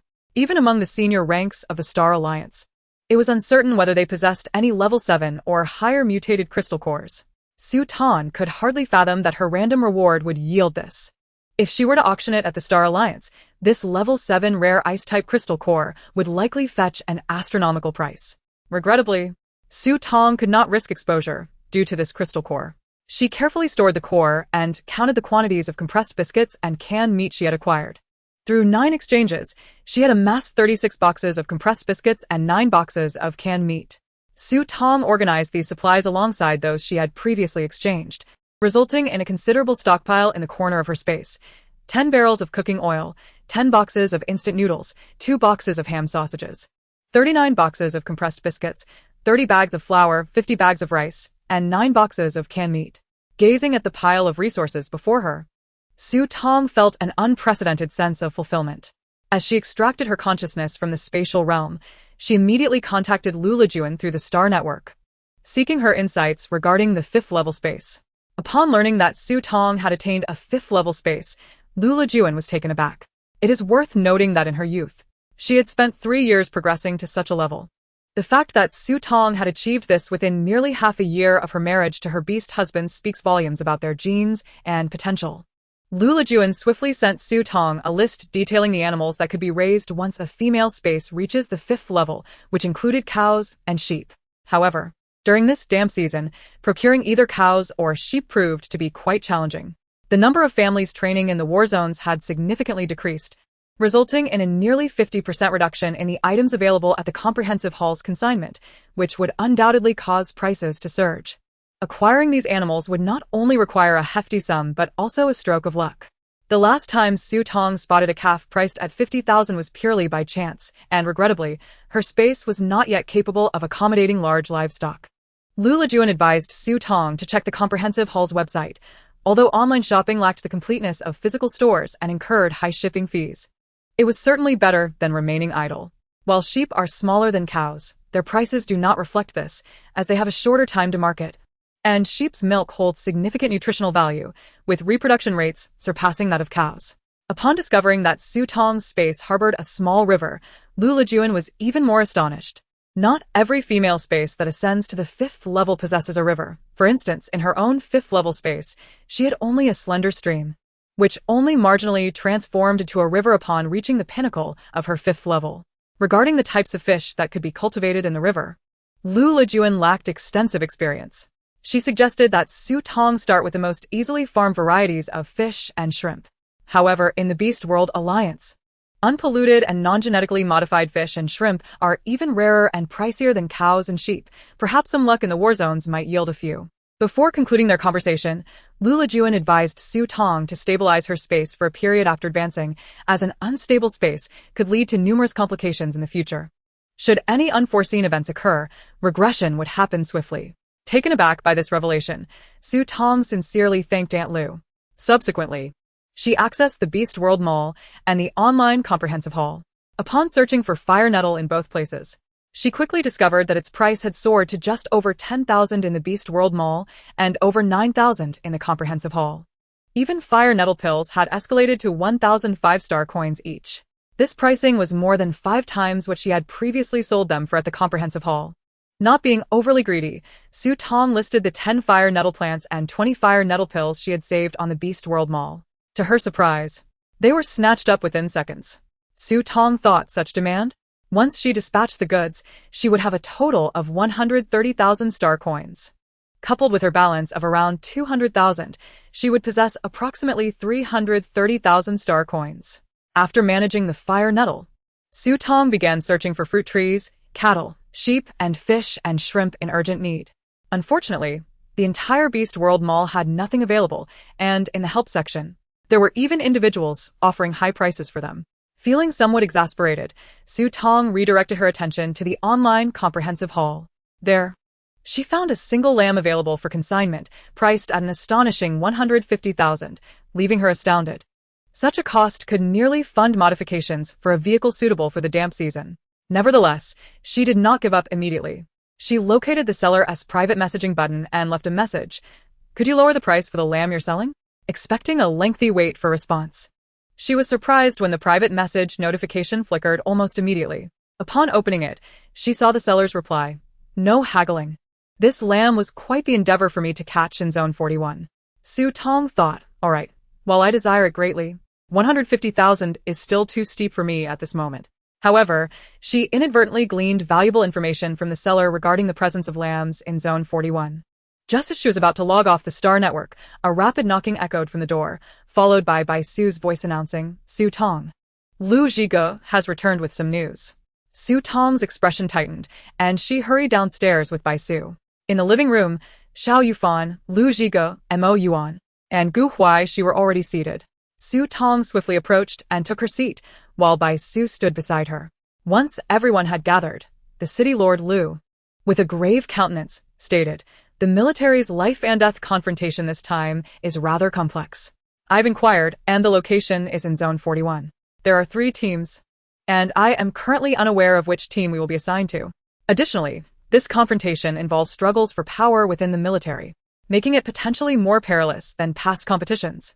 Zone 41 wasn't that the same area where she had just inquired about the seller capturing lambs? Xiao Yufan promptly activated the virtual screen on his wristwatch to search for information regarding Zone 41. Moments later, with a furrowed brow, he reported, Zone 41 is one of the main active areas for 7th level and 8th level mutated beasts. Previously, in Zone 11, we could hardly handle a 7th level initial stage mutated beast, let alone the fact that there are 8th level beasts in Zone 41. After Xiao Yufan's revelation, an air of silence enveloped the room. The city lord, however, paid little heed to the atmosphere, continuing, Su Tong, we must depart early tomorrow morning. There are many specific details that can only be clarified at the military district. Initially thinking they had 5 more days, the realization that they were to set off the following day left Su Tong feeling anxious, despite having upgraded her spatial abilities. Su Tong, we will accompany you, Mo Yuan declared resolutely. Even if they could not attend the confrontation alongside her. He did not wish to part ways with Su Tong beforehand. Once Mo Yuan spoke, the other beast husbands echoed their agreement. Su Tong did not object. Taking a deep breath, very well, we shall depart together tomorrow morning. After a moment of contemplation, she turned to the city lord, saying, Lu Zhige, come with me to my room.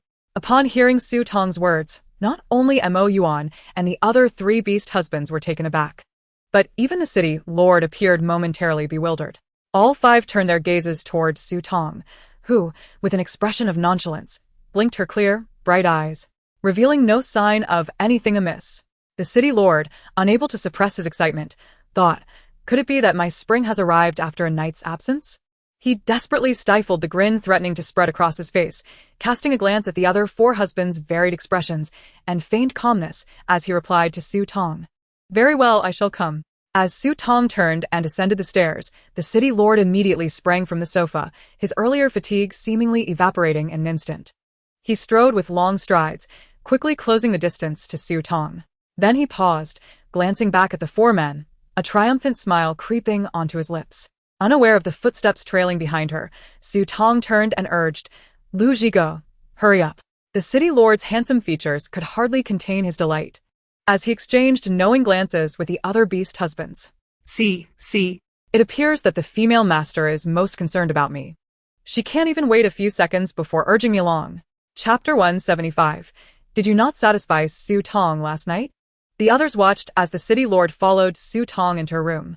Subsequently, Xiao Yufan and Bai Su exchanged glances with Mo Yuan, a look of disdain crossing their faces as they asked, Mo Yuan, did you not satisfy Su Tong last night?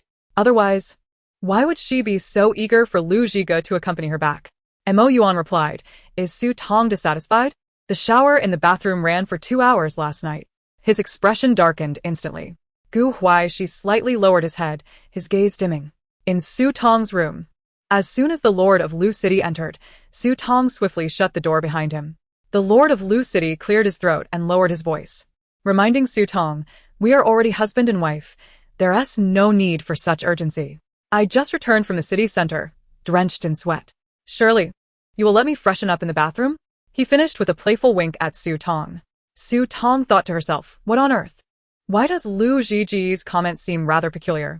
The Lord of Lu City glanced around Su Tong's room, which was infused with a distinctly feminine atmosphere, devoid of any masculine, beastly artifacts, and he felt quite satisfied.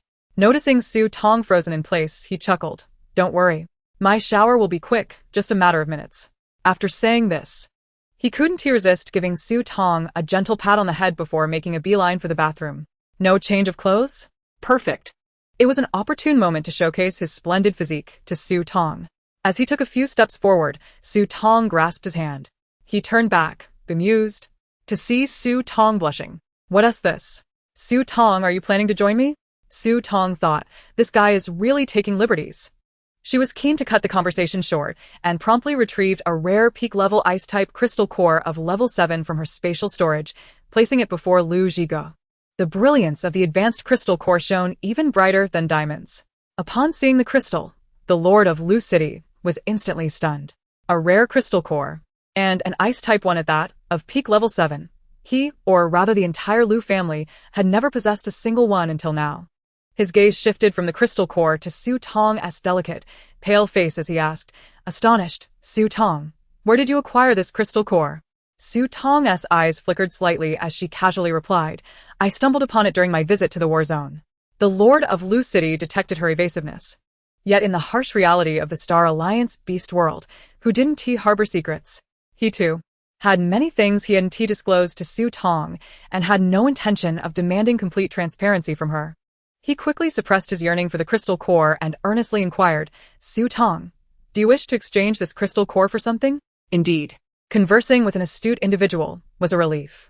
A smile finally graced Su Tong's lips as she stated, Lu Zhigo, being an ice-type ability user. This crystal core is most suited for you. However, I would like to trade it for other level 6 or 7 crystal cores. Lu Zhigo was an 8th level ability user, and his attire hinted at an impressive lineage. Achieving such high-level abilities at a young age meant he possessed considerable resources. Given that he was now her beast husband, he was far less likely to deceive her compared to a stranger. Thus, exchanging resources with him felt the safest and most fitting option. Lu Zhigo raised an eyebrow, noting his little female master's cleverness. Without hesitation, he agreed, all right. Hearing his affirmation, Su Tong exhaled in relief. Thankfully, Lu Zhigo did not let her down, otherwise, if he also lacked level 6 or 7 crystal cores, she would have been at a loss for what to do. Now, aside from her beast husband, Su Tong dared not let anyone else know about this level 7 mutated crystal core. She handed the level 7 mutated crystal core to Lu Zhigo.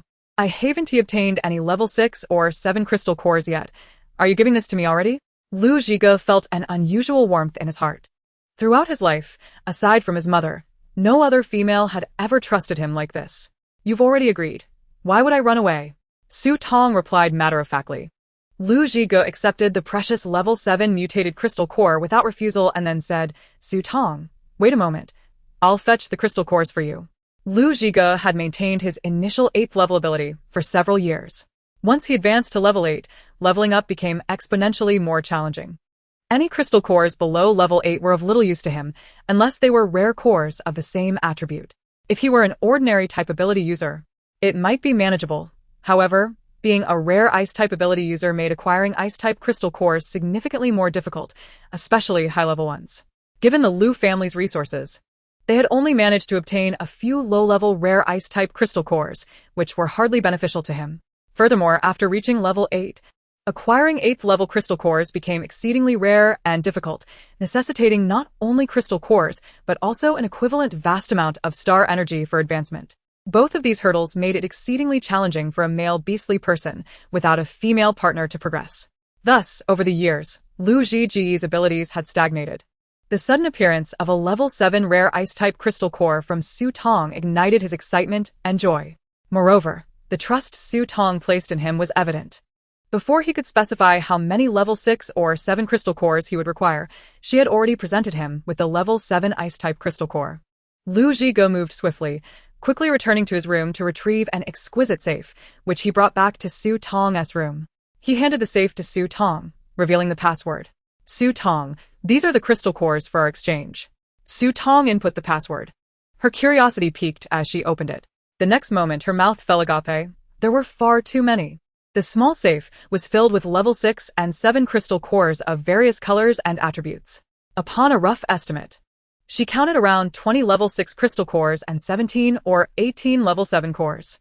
Almost 40 crystal cores in exchange for her single level 7 peak ice-type crystal core felt somewhat overwhelming to Su Tong. She quickly pushed the safe back, exclaiming, "This is too much. Lu Zhigo, you should take half." No matter how precious the level 7 rare crystal core was, it hardly warranted such a vast exchange. Lu Zhigo's smile was softer than ever. "Su Tong, why are we being so polite? You keep it all. For me, this rare crystal core is far more significant than all these ordinary ones. Besides, upgrading to level 8 requires you to provide the star energy." Lu Zhigo was insistent, and Su Tong, albeit with a tinge of guilt, accepted it. Upon acquiring the crystal core, Lu Zhigo's first thought was to absorb it for an upgrade. Su Tong escorted him back to her room and, following Lu Zhiji's request, left him a box of compressed biscuits while promising to check on him every 2 hours to see if he needed more star energy. Having completed these tasks, Su Tong carried the safe filled with crystal cores to find the other 4 beast husbands. Chapter 176, The Glutton. Upon seeing Su Tong emerge from her room, the 4 men breathed a sigh of relief, particularly Mo Yuan, who certainly did not wish for Su Tong to be with Lu Zhigo so soon after their encounter the previous day. Su Tong approached them, placing the safe before them with a smile. "Guess what's inside?" They were utterly clueless. The 4 of them shook their heads. Su Tong decided not to keep them in suspense and swiftly opened the small safe.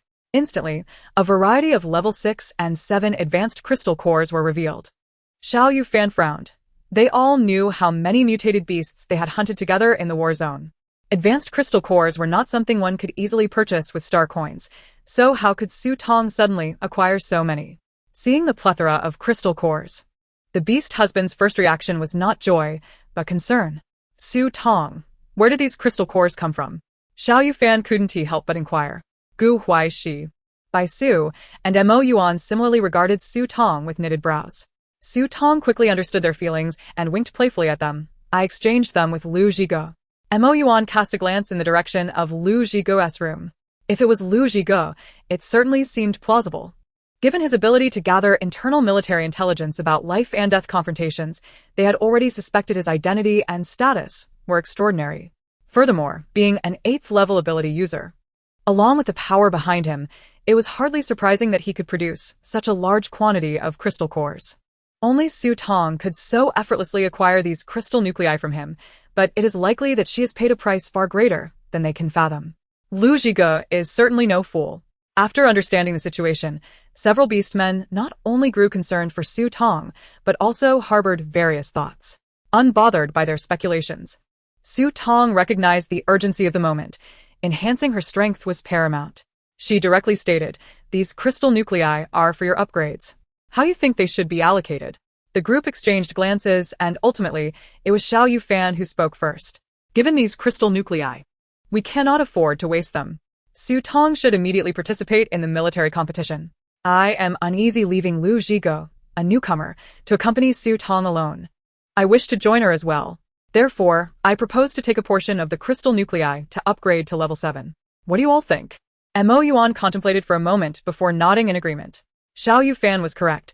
Regardless of Lu Zhiji's high ability level, they did not fully trust him yet. Having another person besides Su Tong would certainly put their minds at ease. Bai Su and Gu Huaixi, after some deliberation, also expressed their approval. Xiao Yufan set his sights on reaching level 7. Being a level 6 ability user, he could utilize level 7 crystal nuclei. The 3 of them allocated all the level 7 crystal nuclei to Xiao Yufan, dividing the remaining 20 level 6 crystal nuclei equally among themselves. In truth, each of them felt a sense of reluctance. Their aspirations mirrored those of Xiao Yufan. They intended to use these level 6 crystal nuclei to push for upgrades. Not necessarily to reach level 7, but at least to attain the pinnacle of level 6, so they could accompany Su Tong in the life and death competition. No one could provide the same reassurance as they could by standing beside Su Tong. The beastmen, filled with a newfound determination to elevate their ability levels, momentarily set aside their concerns for Su Tong and the villa's safety. Mo Yuan, Gu Huaixi, and Bai Su organized the patrol schedule, and aside from those on duty, everyone else returned to their rooms to absorb the crystal nuclei. As the beastmen busied themselves, the villa fell into a profound silence. Su Tong, not one to remain idle, retreated to her room and immersed her consciousness in her space, harvesting the crops and vegetables she had cultivated. After 2 hours, she visited Lu Ziji's room, only to discover that the box of compressed biscuits she had previously left him was entirely consumed. Meanwhile, Lu Zigo was still absorbing the rare ice-type crystal nucleus. With a sigh of resignation, Su Tong retrieved another box of ham sausages from her space and placed it beside him. Considering the convenience of such instant food, it was more suitable for outdoor consumption. At home, given the resources available, she ought to utilize the staple foods in her space, such as rice and flour. Resolving to take action, Su Tong ventured into the kitchen, extracted several bags of rice and flour, washed the rice, and placed it in an enormous rice cooker. She then employed a multifunctional cooking machine to knead the dough with yeast, preparing steamed buns. After over 2 hours, Su Tong had consumed 10 bags of rice and 10 bags of flour. Once the rice had cooled slightly, she wrapped it in lettuce leaves, portioning it neatly, and once fully cooled, packed it into plastic containers. The steamed buns emerged from the multifunctional cooker in perfectly formed pieces, more convenient than rice, merely requiring a brief cooling before being stored in plastic boxes. Thankfully, the kitchen appliances in the Star Alliance Beast world were not only spacious, but also highly efficient, saving Su Tong a considerable amount of time. Otherwise, she might still be working with such large quantities of rice and flour. When Su Tong checked on Lu Qingzhu again, she found that the box of ham sausages had also vanished. Exasperated, she refrained from wasting the instant food she had exchanged for and placed a box of rice balls and a box of steamed buns beside Lu Qingzhu. The remaining rice balls and buns were stored in her space, where time stood still, allowing her to retrieve them whenever she desired. While the beast men absorbed their crystal nuclei, Su Tong returned to the kitchen to prepare another 10 bags of rice and 10 bags of flour, along with several hundred pounds of vegetables and boiled hundreds of eggs. After completing these tasks, she felt utterly exhausted. Before sleeping, she added 3 boxes of rice balls and 3 boxes of steamed buns for Lu Zigo, finally feeling assured enough to return to her room for rest. Setting an alarm for 6 a.m., Su Tong was awakened by its ringing and promptly got up. She swiftly prepared herself, donned her level 7 combat uniform, tied her hair into a spirited ponytail, and descended to check on the beast men. Upon entering the living room, she was surprised to find all the beast men gathered together, their spirits evidently high. Seeing their vibrant demeanor, Su Tong's eyes brightened, and she could not help but inquire, "Have you all leveled up?" Lu Zigo, holding an exquisite little flask, took a sip of the strong liquor, his mood evidently buoyant as he replied, "I've reached mid-level 8. One must understand, I hadn't made any progress in my abilities for 3 years. This time, a single level 7 peak ice-type crystal nucleus allowed me to break through a small tier. Of course, the more significant factor was the ample star energy Su Tong had provided him." Su Tong exclaimed, "Is it truly this slow to upgrade after reaching level 8? She curiously asked, "Did you consume all the star energy food I gave you yesterday?" Liu Shi nodded, somewhat sheepishly. In truth, he had devoured 99% of it, discreetly saving only a few packs of compressed biscuits and a couple of ham sausages. Su Tong widened her eyes in disbelief. "Indeed, you are a bottomless pit. Yesterday and last night I provided you with 4 boxes of rice balls for boxes of steamed buns, along with a box of compressed biscuits and a box of ham sausages. And now, as a mid-level 5 space user, you claim that such a substantial amount of level 5 star energy food is merely sufficient for an 8th level beastman to ascend a small tier? It would not be unjust to declare you a glutton." Chapter 177. Major Upgrades. Su Tong thought of rolling her eyes at Lu Qingzhu, and then her gaze fell upon Xiao Yufan. He had regained his usual calm demeanor, now at the initial stage of level 7. Su Tong felt a surge of joy. She had not anticipated Xiao Yufan could elevate from level 6 to 7 in just over a night. Lu Qingzhu expressed mild surprise upon hearing Xiao Yufan's statement, casting a glance at him, astonished that this sea eagle demonstrated such remarkable potential.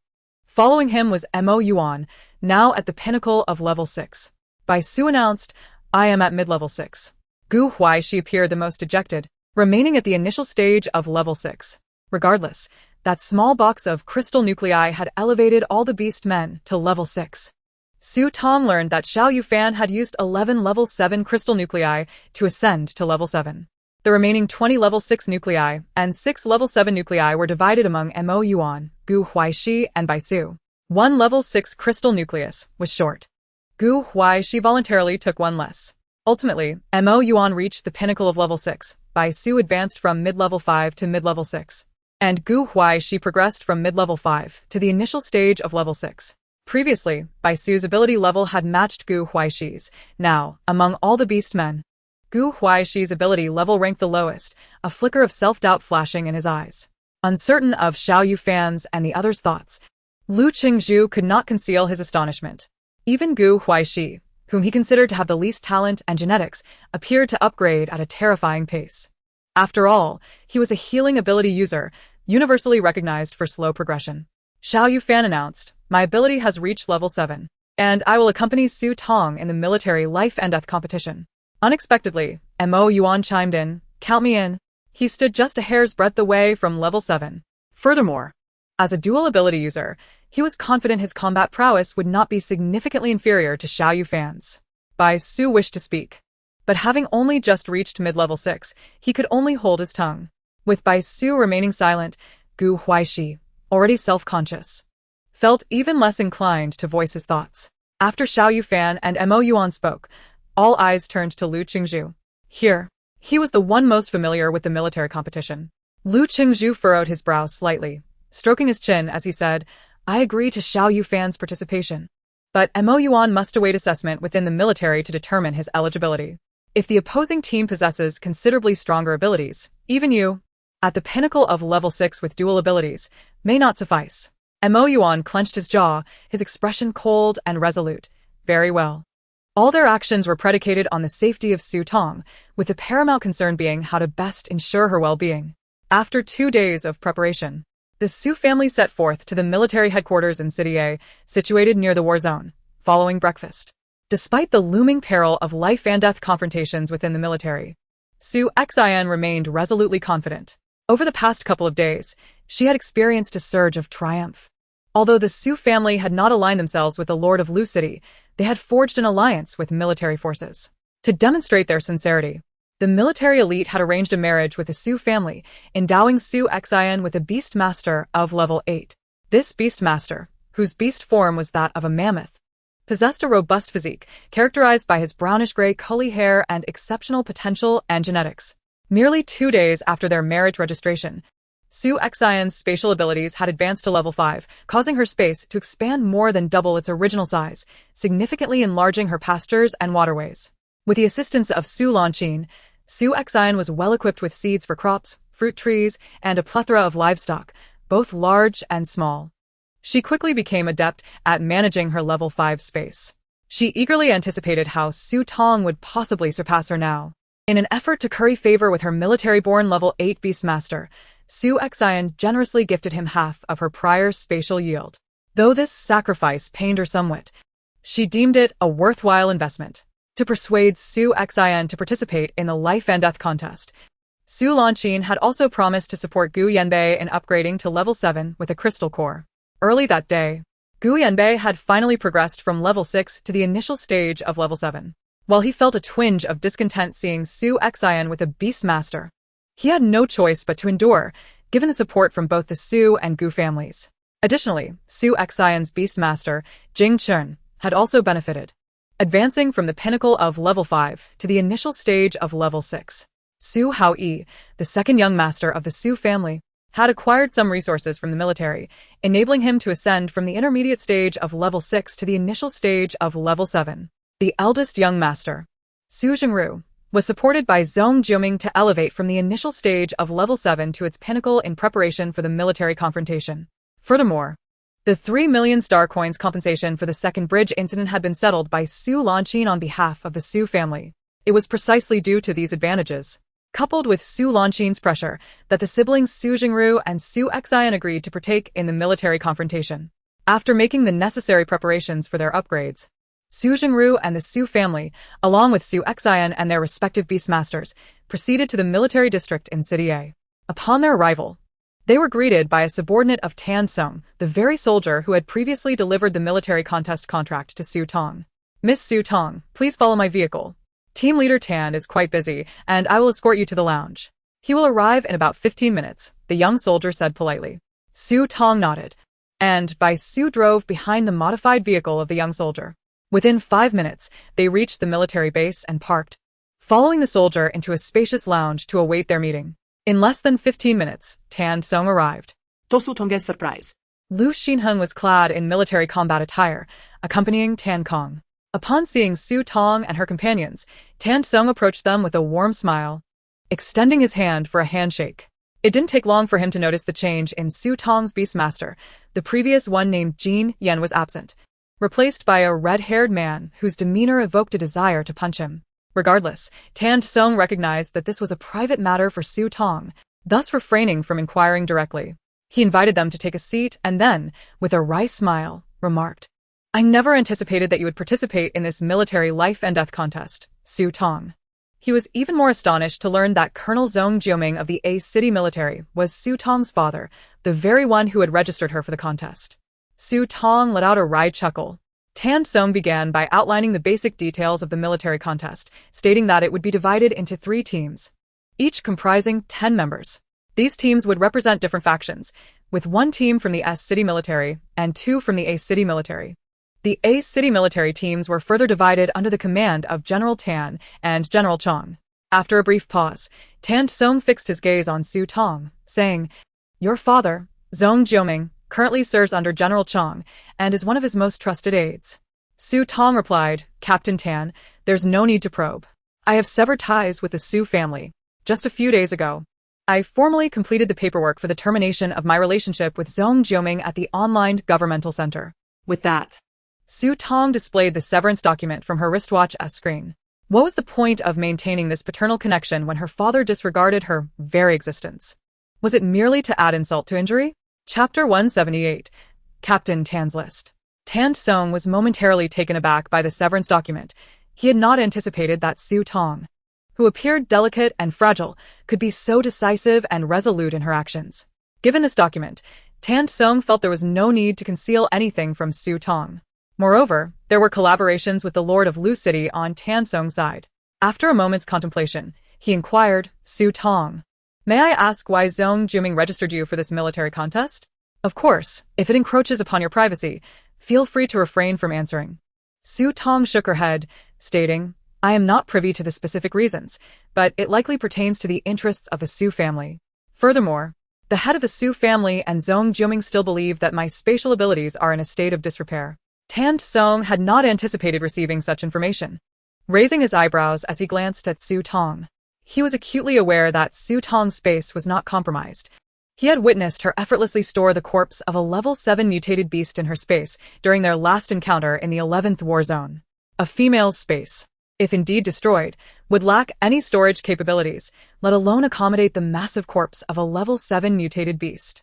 What grudge did the Su family harbor against their own daughter to cast aside such a promising child so callously? With this in mind, he felt more assured about the group arrangements. The rules for this military life and death contest had undergone slight modifications. Each of the 3 teams must include 1 female participant. Females were exceedingly rare in the Star Alliance's Beast Realm, and it was initially planned to draw lots among active military personnel to determine who would participate. However, with 2 females voluntarily registering, there was no need to waste additional military resources. Only 1 female needed to be drawn. Initially, General Tan had been reluctant to include Su Tong in his team, as an unfamiliar female could pose significant unpredictability.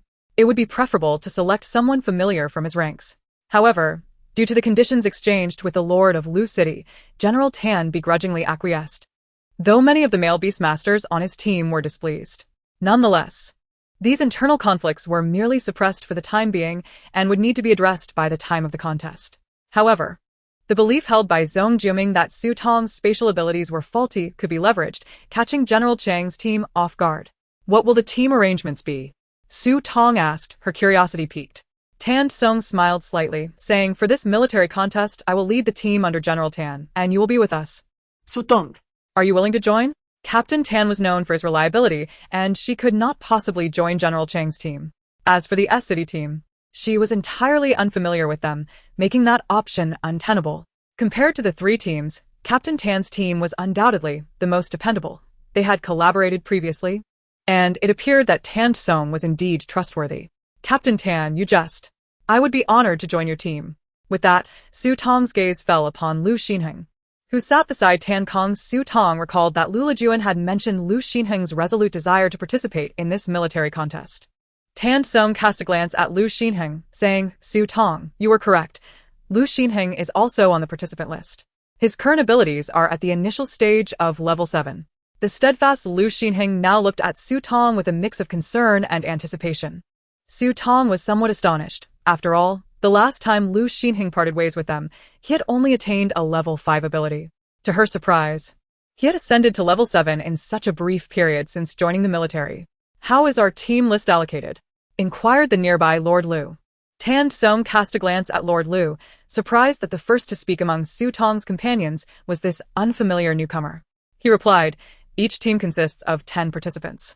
My elite squad currently has 6 members, and with you and Su Tong's beast partner, we now total 8. There are 2 spots remaining. If you have no objections, Su Tong, I will select from candidates under General Tan at the A City Military District. Previously, only Lord Lu had signed up among Su Tong's beast partners, as the others had lower ability levels and thus did not register. At this moment, Xiao Yufan declared, I wish to enroll. I too wish to sign up. Montag Yuan eshotiagali. Tan Song's sharp gaze fell upon the two, and he queried, what are your current ability levels? Xiao Yufan responded, level 7, initial stage. Mo Yuan added, level 6, peak. Tan Song frowned for a moment. The minimum requirement for participation was level 7, initial stage, making Mo Yuan's peak level 6 somewhat inadequate. Based on the information we have gathered, our opponent's male beastmen have yet to fall below level 7. I understand your concerns for Su Tong, but lacking sufficient strength may hinder her instead. Mo Yuan remained silent. Tan Song's words were clearly weighed with consideration, and upon seeing Mo Yuan relent, he continued, Xiao Yufan. With you included, there remains 1 spot, which I will finalize today. Su Tong, for the next few days, you and your beast partners will reside at the military base. I will notify you of some fundamental training sessions, and in 3 days, the official competition will commence. Su Tong solemnly acknowledged. Tan Song appeared quite busy, instructing his subordinates to escort Su Tong and her companions to their accommodations, while he and Lu Xinheng swiftly departed. The military base was not far from the comprehensive hall in the safe zone. Seizing the opportunity, Su Tong visited the hall to inquire about news regarding fish, shrimp, and livestock. She soon learned that the most economical way to acquire these resources was to seek them in the battle zones. Although the battle zones were overrun by mutated beasts, their natural resources were better preserved than those in the safe zones. Records in the comprehensive hall indicated that individuals had discovered livestock and seafood in various battle zones. However, a consistent observation showed that higher-level battle zones had a greater probability of yielding these resources, likely due to their more intact environments and lesser gene invasion. She wondered if participating in the competition in the 42nd battle zone might yield some unexpected gains. Due to their ability levels, Mo Yuan, Gu Huaixi, and Bai Su were unable to join the military competition. Not wishing to waste time or be anxious while waiting, they decided to register as a team in the comprehensive hall to hunt mutated beasts in Zone 11. Now that they had all reached level 6, Zone 11 posed little threat to them. If they could hunt several level 6 mutated beasts and accumulate enough crystal nuclei, they might soon break through to level 7. The trio planned to set off for Zone 11 as soon as the military competition began. The final participant on Tan Song's list was a level 7 mid-stage soldier named Sun Jia. Aside from General Tan, no one knew that Sun Jia was actually an ally of Lord Lu. In the blink of an eye, 3 days passed, and the day of the military life and death competition arrived. All participating teams were required to assemble in the safe zone outside the battle zone, after which the military would dispatch mechs to transport the 3 teams to the 41st battle zone. Su Xin, Su Sengru, Heu Janbei, and Su Xian's new beast partner Kong, who arrived first at the assembly point in a military vehicle from General Chang's command.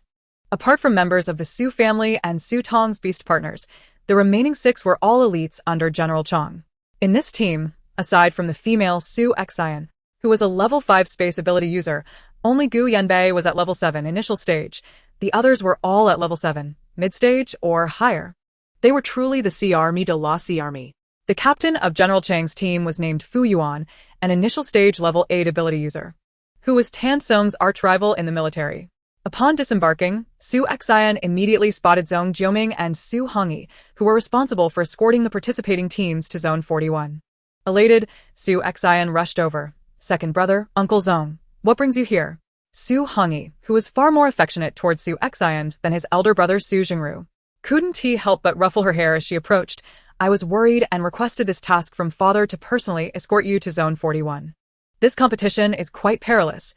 Exiner must be cautious at all times. I will be waiting for your safe return. He then asked Captain Fu Yuan to take good care of Su Xin. Fu Yuan nodded, assuring him, rest assured, with us here, Miss Su will not come to harm. Zhong Jiuming, with a stern expression, instructed Gu Yanbei and Kong Hua, you two must keep a close watch on Xiner. As a high-ranking officer, Zhong Jiuming's words commanded immediate compliance from the two. Onlookers might have assumed that the two young female members of the Su family participating in the military life-and-death battle were actually Zhong Jiuming's biological daughters, with Su Tong merely being the adopted one. Su Xin smiled sweetly, trying to win favor with Zhong Jiuming. Uncle Zhong, if I come across anything good in Zone 41, I shall bring it back as a token of gratitude. Zhong Jiuming, in a fatherly manner, replied, just take care of yourself. You need not worry about anything else. And Xingru too. Su Xingru inwardly scoffed. Even if they gained considerable benefits from this competition, he was reluctant to express it. Besides, Zhong Jiuming was not his biological father. So, why should he owe him filial piety? However, as Zhong Jiuming held sway in the Su family and his mother valued him highly, he dared not voice these thoughts, merely responding with a perfunctory acknowledgement. Meanwhile, Tan Song's team arrived as well. Leading the way, Tan Song was the first to descend from the military vehicle, followed by the participating soldiers. Last to disembark were Su Tong and her group. Upon seeing Su Tong, the innocent demeanor Su Xin had displayed towards Zhong Jiuming and Su Hongyi instantly vanished, replaced by a look of intrigue. Su Tong and her beast partners were clad in the combat uniforms previously tailored for them, which were of slightly lesser quality than the military issue. Su Xin, feeling the fabric of her newly acquired level 7 combat uniform, finally felt a sense of balance and even superiority. On their way to the military base, her second brother had distributed the latest combat uniforms to her and her beast partners, making her superior to Su Tong's. Look at Su Tong's team, which lacked even new uniforms. It was evident that they were not held in high regard by Tan Song's team. A faction as discordant as theirs would be easy to deal with. Su Xin couldn't help but smirk. However, she suddenly noticed a strange male beast man accompanying Su Tong, appearing quite intimate with her. Moreover, where was Jin Yan, one of Su Tong's beast partners? Suddenly, a thought surged into Su Xion's mind. That striking red-haired male beast man couldn't possibly be Su Tong's new partner, could he? As soon as this thought crossed her mind, Su Xion couldn't resist consuming star energy to activate her special ability. The moment she did, she nearly overexerted herself, leaving her pale and breathless.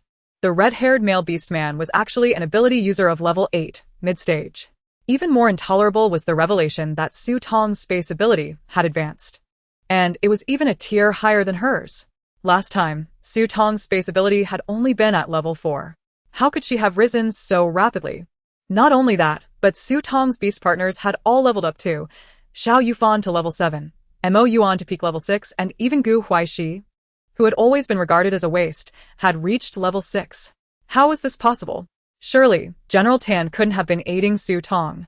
A flicker of panic crossed Su Xion's eyes.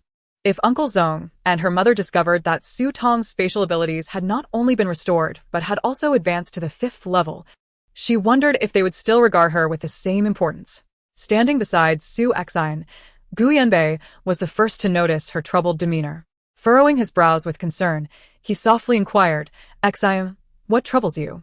Are you feeling unwell all of a sudden? Su Xin was jolted back to reality by Gu Yanbei's words. Noticing that Kong Hua and the others were also looking her way, she quickly bit her lip and shook her head. I'm fine, just a little anxious about the upcoming competition. Kong Hua snorted dismissively, exuding confidence as he declared. There's no need for Xiner to worry. Among the 3 teams, our team is undoubtedly the strongest. Besides, we are married, and in critical moments, you can assist both me and Gu Yanbei with your star energy replenishment, making it easy for us to defeat our opponents. Kong Hua had heard the rumors that Colonel Zhong's biological daughter was not only a thankless wretch, but also a complete failure in terms of spatial abilities. If it were not for this, how could Colonel Zhong possibly have sent his own daughter into battle to fend for herself? If he were Colonel Zhong, he would have made the same choice. A daughter like that would only bring disgrace to the family. For some reason, Su Xin found comfort in Kong Hua's words. Upon reflection, she realized he had a point. Although Su Tong's space had surpassed hers by a minor rank, Su Tong lacked the support of a mother. The various resources required for spatial abilities, including livestock and cultivation materials, would not be within Su Tong's reach. Moreover, advancing to a higher level in such a short time meant that Su Tong's resources were certainly inferior to hers. Ultimately, despite Su Tong's slight edge in rank, she remained at a disadvantage. That red-haired male beast man, despite being Su Tong's new partner, was an 8th-level ability user, whose consumption of star energy far exceeded what any 5th-level spatial ability user could provide. Kong Hua himself was at the initial stage of the 8th level, a fact Su Xin was well aware of. The red-haired man was at the intermediate stage of the 8th level, indicating an even greater energy demand. There was no way Su Tong could supply him with sufficient star energy. Furthermore, even if he were at the intermediate stage of the 8th level, their team captain, Fu Yuan, was also at that level. With these thoughts in mind, Su Xin felt a wave of reassurance wash over her, and her confidence returned. Meanwhile, Su Tong had also noticed Su Xin among the opposing team. Observing Su Xin's fluctuating emotions, breathe, anxiety, and then calmness, she couldn't help but wonder if the original protagonist had a few screws loose. Nearby, the Lord of Lu City leaned in and whispered to Su Tong. The imposing male beast man standing beside Su Xin is her new partner, Kong Hua, at the initial stage of the 8th level. Su Tong was momentarily taken aback, surprised that Su Xin had already acquired a new partner. It seemed that the original text had not mentioned anyone named Kong Hua. As Su Tong pondered this, the military team from S City arrived. Following closely behind, a person stepped down from the military vehicle, someone Su Tong knew all too well. Chapter 180. She already has another partner. Jin Yan. Su Tong was taken aback. She had previously arranged to meet Jin Yan before their divorce, but had only received a response via the StarNet dialog box, after which he seemed to have vanished completely, leaving her unable to contact him. Su Tong never expected to see Jin Yan again under such circumstances, especially as a member of the military team from S City. At that moment, Jin Yan was clad in a military green combat uniform suitable for the damp season, his golden hair slightly obscuring his eyes. With long legs and a slim waist, he stood out even among a crowd of military elites. His chiseled features appeared gaunter than before, and the once defiant glint in his eyes was now tinged with gloom. Su Tong pursed her lips and averted her gaze. Although she felt a twinge of concern for Jin Yan, their relationship was now over. Focusing on him excessively would not benefit either of them and could lead to unnecessary complications. The other beastmen naturally noticed Jin Yan as well. Xiao Yufan frowned slightly, while the Lord of Lu City raised an eyebrow at Jin Yan. So, the young master from S City was Su Tong's former partner. Now that they were face to face, he was quite handsome, but it remained to be seen how his abilities compared. Upon spotting Su Tong within the opposing team, Jin Yan's pupils dilated in shock. He had been kept under strict confinement by his father, with his wristwatch confiscated, leaving him with no way to connect with the outside world. His only option had been to focus on upgrading himself using the crystal core sent by his father, hoping to win the military competition. He was completely unaware of the details regarding his opponents and had no interest in them. All he could think about was escaping his father's control to find Su Tong after winning the competition. However, he never expected that Su Tong would also be competing in this military contest, and worse still, she was on the opposing team. His mind raced with turmoil. How could such a brutal contest involve a fragile female? In the next moment, he could not restrain himself and took a step towards Su Tong, intending to confront her directly about this situation. Surely with Xiao Yufan and the others around, they would not let Su Tong face such danger. Yet, just as he moved, he was stopped by Captain Lu Si, who was leading the S City military team, gripping his arm firmly. "Third young master, what are you doing? You need not concern yourself," Jin Yan replied coldly. Lu Si followed Jin Yan's gaze towards General Tan's team and lowered his voice. "Third young master, what did you promise the general? If you break your agreement now, you will have only one path left to choose." Furious, Jin Yan clenched his fists, his voice icy as he demanded, "Why is Su Tong participating in the competition?" Lu Si frowned. That was not the general's decision. It was a sudden rule imposed by the military forces from a city. The general is powerless to change it. He then glanced at the female teammate beside them, adding, "We also have a female member in our team." Only then did Jin Yan notice the young female soldier standing next to him.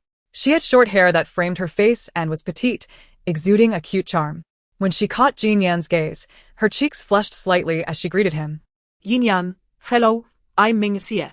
Jin Yan furrowed his brow, nodding coolly at Mingjia. He felt an unsettling familiarity with her. Lucy warned. Mingjia's spatial level is at the peak of the 5th level. She is a crucial teammate and protected target in this competition.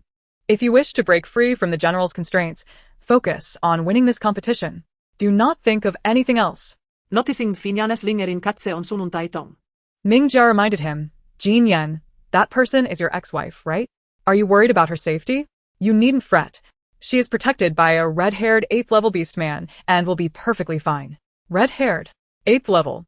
The word struck Jin Yan like lightning, causing his mind to spiral. He turned to stare intently at Mingjia, his expression twisted in a snarl. What did you say? What red-haired beast man? Su Tong's partner does not include any red-haired male beastmen. Third young master. What are you doing? You're scaring Mingjia. Lu Si interjected hastily. Mingjia is correct. The red-haired 8th level beast man is indeed Su Tong's husband, and they were married not long ago.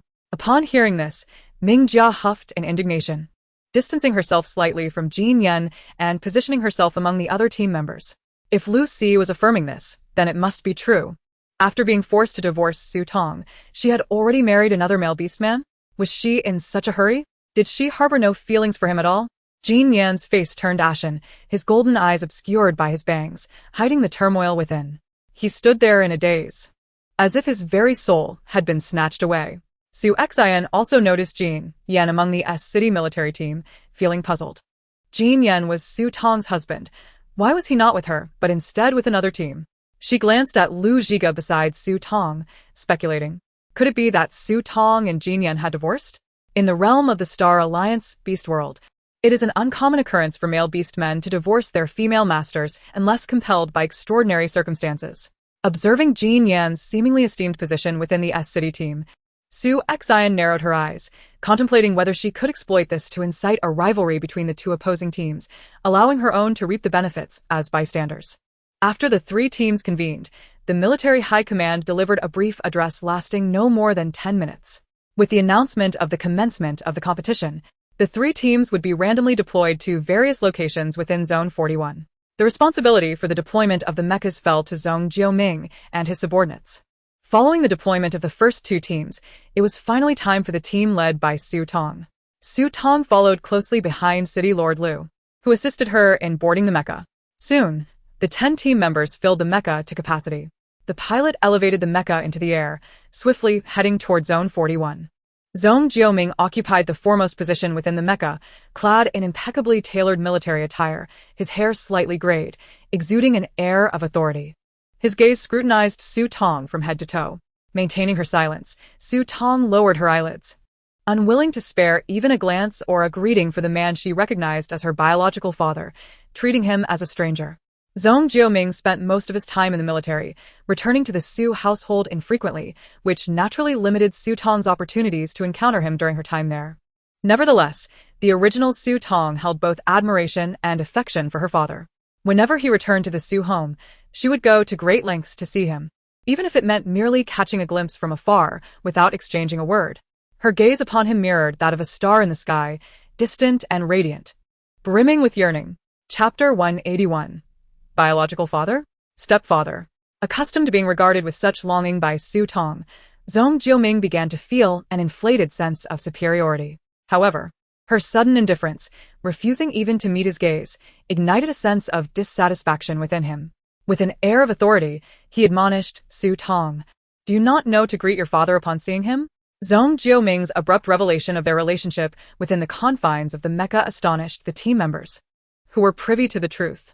Su Tong, unsure if Zhong Jiuming's intention was deliberate, finally lifted her head, casting a cool glance in his direction. However, the look she directed at him was now entirely different from what he had previously known. She regarded him as one might regard a complete stranger. Her demeanor calm, yet tinged with disdain.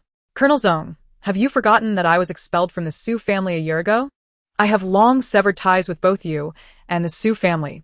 Zhong Jiuming was taken aback by Su Tong's words and the piercing glare she cast upon him, a swell of imbalance rising within him, further aggravating his wounded pride.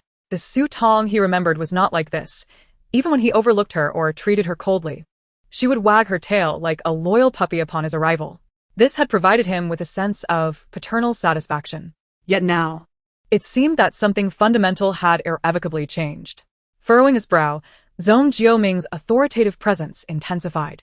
Even if you are no longer within the Su family, you remain my daughter. You ought to heed my commands. When I instruct you to go east, you must do so. Su Tong had always brought shame to the Su family. Did she still believe she had any justification? With a scoff, Su Tong exhibited no fear of Zhong Jiuming's imposing demeanor. She felt a sense of injustice on behalf of the original Su Tong, who had to contend with such an irresponsible father demanding obedience. In this harsh Star Alliance beast world, familial bonds and filial piety held little weight. She would not be shackled by sentiments of kinship. Legally, their relationship had been severed, and as long as their interactions remained lawful, they could coexist as adversaries. The outcome of having you as a daughter is merely to be exploited and ultimately led to ruin. Such a privileged title is better bestowed upon someone who truly desires it. For the first time, Zhong Jiuming found himself confronted by his previously meek and timid daughter, and his embarrassment quickly morphed into anger. Do you think you have ever brought honor to the Su family, or to me? The family has suffered disgrace due to your incompetence. Su Tong, far from incensed, merely chuckled. Oh, I had no idea that the Su family's reputation depended solely on me. No wonder they remain disgraced to this day, considering I was expelled. Zhong Jiuming's expression darkened significantly. Known for his calculating nature within the military, he was ruthless toward his subordinates, and few harbored genuine affection for him, particularly among General Tan's ranks. Witnessing Zhong Jiuming being openly challenged by his own daughter elicited a sense of secret satisfaction among the team members. Some struggled to suppress their amusement, lowering their heads to hide their grinning faces, though their trembling shoulders betrayed them. Zhong Jiuming had not anticipated that, after only a few months apart, his daughter would return not only with a changed disposition but also with a sharper tongue. Reflecting on the previous setbacks he had endured, he regretted not having enrolled Su Tong in the military competition sooner. As he opened his mouth to respond, he was interrupted by his aide. Colonel. We are nearing the deployment site. It is time for the participants to prepare to disembark the Mecha. With this reminder, Zhong Jiuming realized he had allowed his emotions to get the better of him and had lost his composure. Taking a deep breath, he suppressed his fury, diverting his gaze from the source of his ire, Su Tong, and instead instructed the pilot, deploy the participants in 10 seconds. Understood, Colonel. As the countdown commenced, the mecha's deployment hatch slowly opened. Upon hearing Zhong Jiuming's command, Tan Song's expression shifted, prompting him to urgently alert his team to prepare for landing immediately. Originally, there had been a 30-second preparation time for deployment, but it appeared that Zhong Jiuming, in his embarrassment, had intentionally reduced it to 10 seconds. Su Tong, untrained in the military's rigorous regimen, would find it impossible to prepare for deployment in such a brief interval. Zhong Jiuming sought to deliberately reprimand her. As the hatch opened, the participants were unceremoniously expelled from the mecha, without exception. Su Tong, a delicate female, was naturally unprepared and slow to react. However, she had Xiao Yufan by her side. The moment the hatch opened, he transformed into his beast form, the majestic Heidonking, and propelled Su Tong out of the mecha, landing safely within a minute. Upon witnessing Su Tong standing unscathed on the ground, Zhong Jiuming huffed disdainfully and ordered the mecha to depart from Zone 41. After Su Tong and her team entered Zone 41, Mo Yuan, Gu Huaixi, and Bai Su departed to team up and hunt mutated beasts for upgrades. The previous night, after informing Su Tong of their plans, she had provided them with a box of rice balls, a box of steamed buns, and some instant food for energy replenishment. On Su Tong's side, once the entire team had landed, Tan Song couldn't help but give Su Tong a thumbs up, although they had faced Zhong Jiuming's retaliation. Witnessing him brought low as a first, and being ejected from the mecha a few minutes early was of little consequence. Furthermore, Su Tong's attitude had inadvertently dispelled any lingering hostility among the team members toward her group. After all, their team was in opposition to General Chang's, and the daughter of the enemy leader among their ranks raised questions of espionage or infiltration. Captain, this is the fire field. Suddenly, one of Tan Song's subordinates warned gravely. Upon hearing this, the group quickly huddled together, their spirits heightened. Xiao Yufan, City Lord Liu, and Liu Xian Hung made certain to shield Su Tong within their midst. Before the competition commenced, Tan Song had distributed documents regarding Zone 41 to the team members. This time, there were 10 deployment points, from which 3 would be randomly selected. Among these 10 points, 2 were deemed particularly perilous: the fire field and the orange pool. In the arid season, the fire field, despite its scorching heat, remained bearable as the dense fog did not obscure visibility. However, with the onset of the humid season compounded by the war zone and the fire field, the oppressive heat, coupled with high humidity and thick fog, rendered the surroundings nearly invisible. The fire field was dotted with numerous small active volcanoes and partially solidified magma. Home to a particularly vicious type of 7th-level intermediate mutant beast known as the Flame Bird. Renowned for their ambush tactics and fire-breathing capabilities, these creatures found the dense fog of the humid season to be the perfect cover for their stealthy assaults. Just as Su Tong was alerted, she heard the sound of several piercing rushes through the fog approaching her. Suddenly, she recalled her monster-absorbing constitution. Chapter 182. Stunned. At times, possessing such a constitution proved advantageous. However, there were moments when it was anything but like now. They were unprepared, and amidst the fog, an unknown number of flame birds were launching their attacks. Aware of Su Tong's peculiar ability, Xiao Yufan reacted swiftly, urgently calling out, "Lu Zhiga, protect Su Tong." The Lord of Lu waved his arm, and it seemed as though an icy domain enveloped the humid air, shielding the team within its bounds. In the next instant, the ferocious flame birds, concealed by the fog, crashed violently against the icy barrier, with some even tumbling from the sky. Tong observed the scene in astonishment. Previously a peak-level 7th-level Earth ability user, he had been upgraded to an initial 8th level by General Tan as provision of crystal cores for this competition. Becoming an 8th level ability user granted one the power to manifest a domain specific to their ability. However, utilizing domain abilities consumed a significant amount of stellar energy, and his grasp of it as an initial 8th level user was merely superficial. He would not dare to use it lightly, reserving it as a last resort.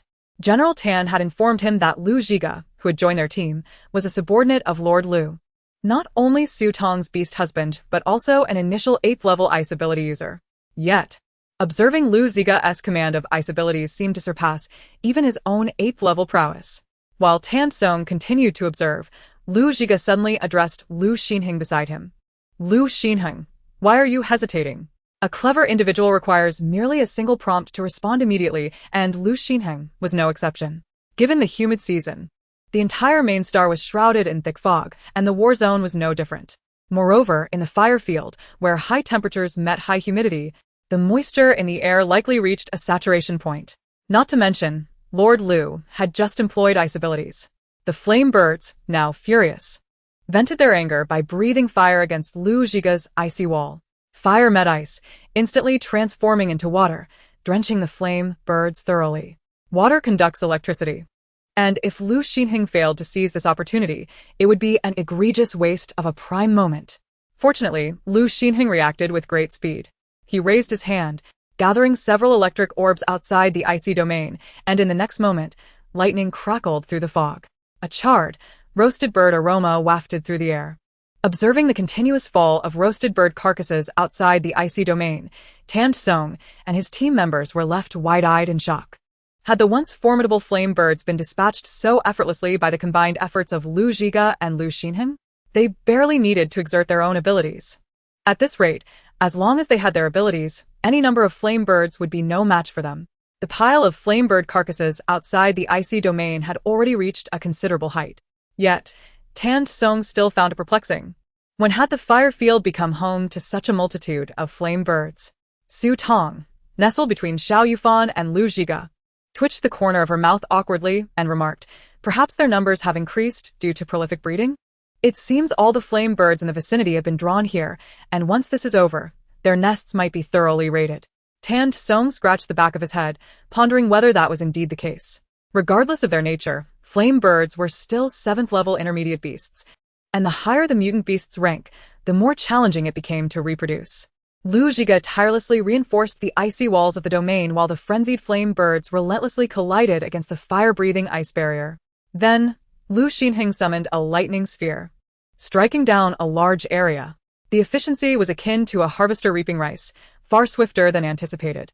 This spectacle lasted nearly 10 minutes, until finally, the sounds of flame birds crashing against the icy barrier ceased. The group sensed the absence of mutant beast presence around them, and with a wave of his hand, Lord Lu dispelled the icy domain.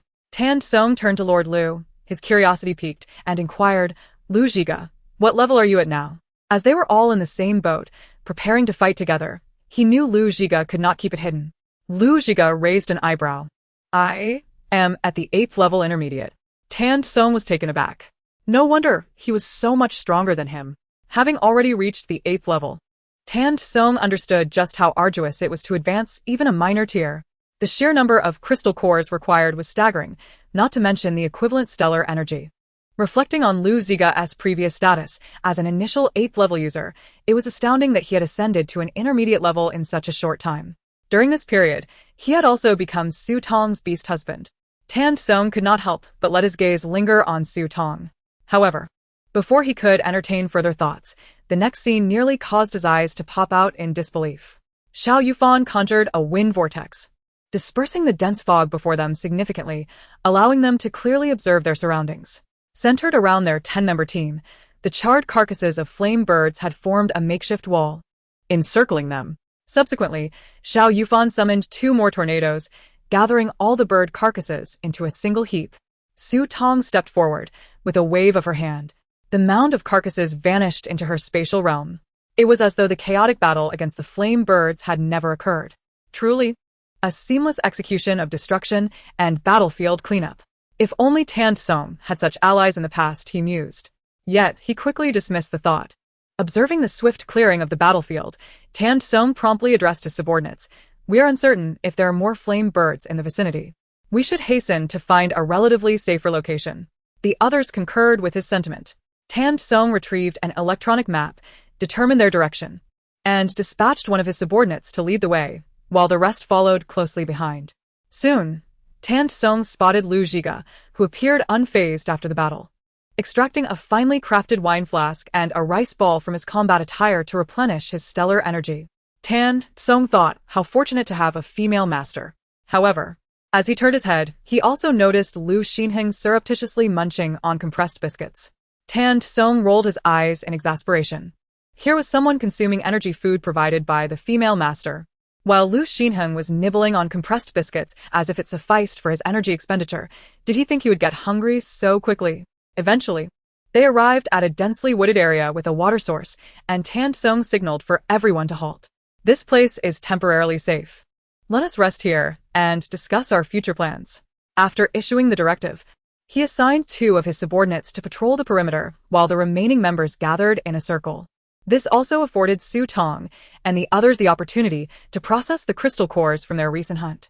Though the flame birds were not particularly large, their tough skin made extracting the crystal cores a challenge for Su Tong. She remained astute, refraining from revealing all the flame bird carcasses she had stored in her spatial realm, instead only producing 2/3 of them. In the chaotic environment, with the fog and the rapid movements of both her and Xiao Yufan, Tan Song would have no way of discerning the total number of flame birds that Lu Zhiga and Lu Xinheng had dispatched. Presenting too many carcasses might instantly raise his suspicions. Nevertheless, even with the limited number displayed, the sight of the mound of flame bird corpses left Tan Song and the others in awe. Yet, even more astonishing revelations awaited him. Chapter 183. Brother Jin. After opening the boxes of 21 flame birds, they astonishingly discovered 7 7th-level crystal cores. Such an extraction rate. In the past, they had slain dozens of 7th-level mutant beasts, only to obtain 1 or 2 crystal cores at best. 7 crystal cores, resulting from the collaboration between Lu Zhiga and Lu Xinheng in vanquishing their foes, were distributed with Lu Zhiga receiving 4 and Lu Xinheng 3, the former having exerted slightly more effort. The Lord of Lu City handed the 4 acquired crystal cores to Su Tong, stating with an air of expectation, "Su Tong, take these." Su Tong glanced at him without uttering a word, promptly stowing the cores into her space, along with the open firebird, which she also returned to her spatial domain. In the ongoing confrontation in Zone 41, aside from annihilating the other 2 teams as a path to victory, survival for 10 days while hunting mutant beasts and gathering various resources for maximum points constituted another means of triumph. A level 7 mutant beast was worth 2 points, necessitating that its carcass be brought along. After Su Tong dealt with the firebird's remains and the crystal cores, Tan Song quickly inquired, "What strategy do you propose for winning this life and death contest?" Su Tong turned her gaze towards Captain Tan, her delicate brows knitting slightly. Noticing the silence from the others, Lord Lu raised an eyebrow and remarked, "This question ought to be directed at Captain Tan, don't you think?"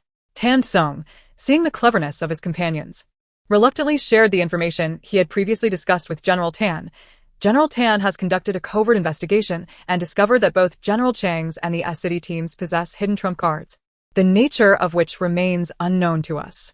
Therefore, I suggest we adopt a conservative approach to the confrontation until we uncover the opponent's hidden cards.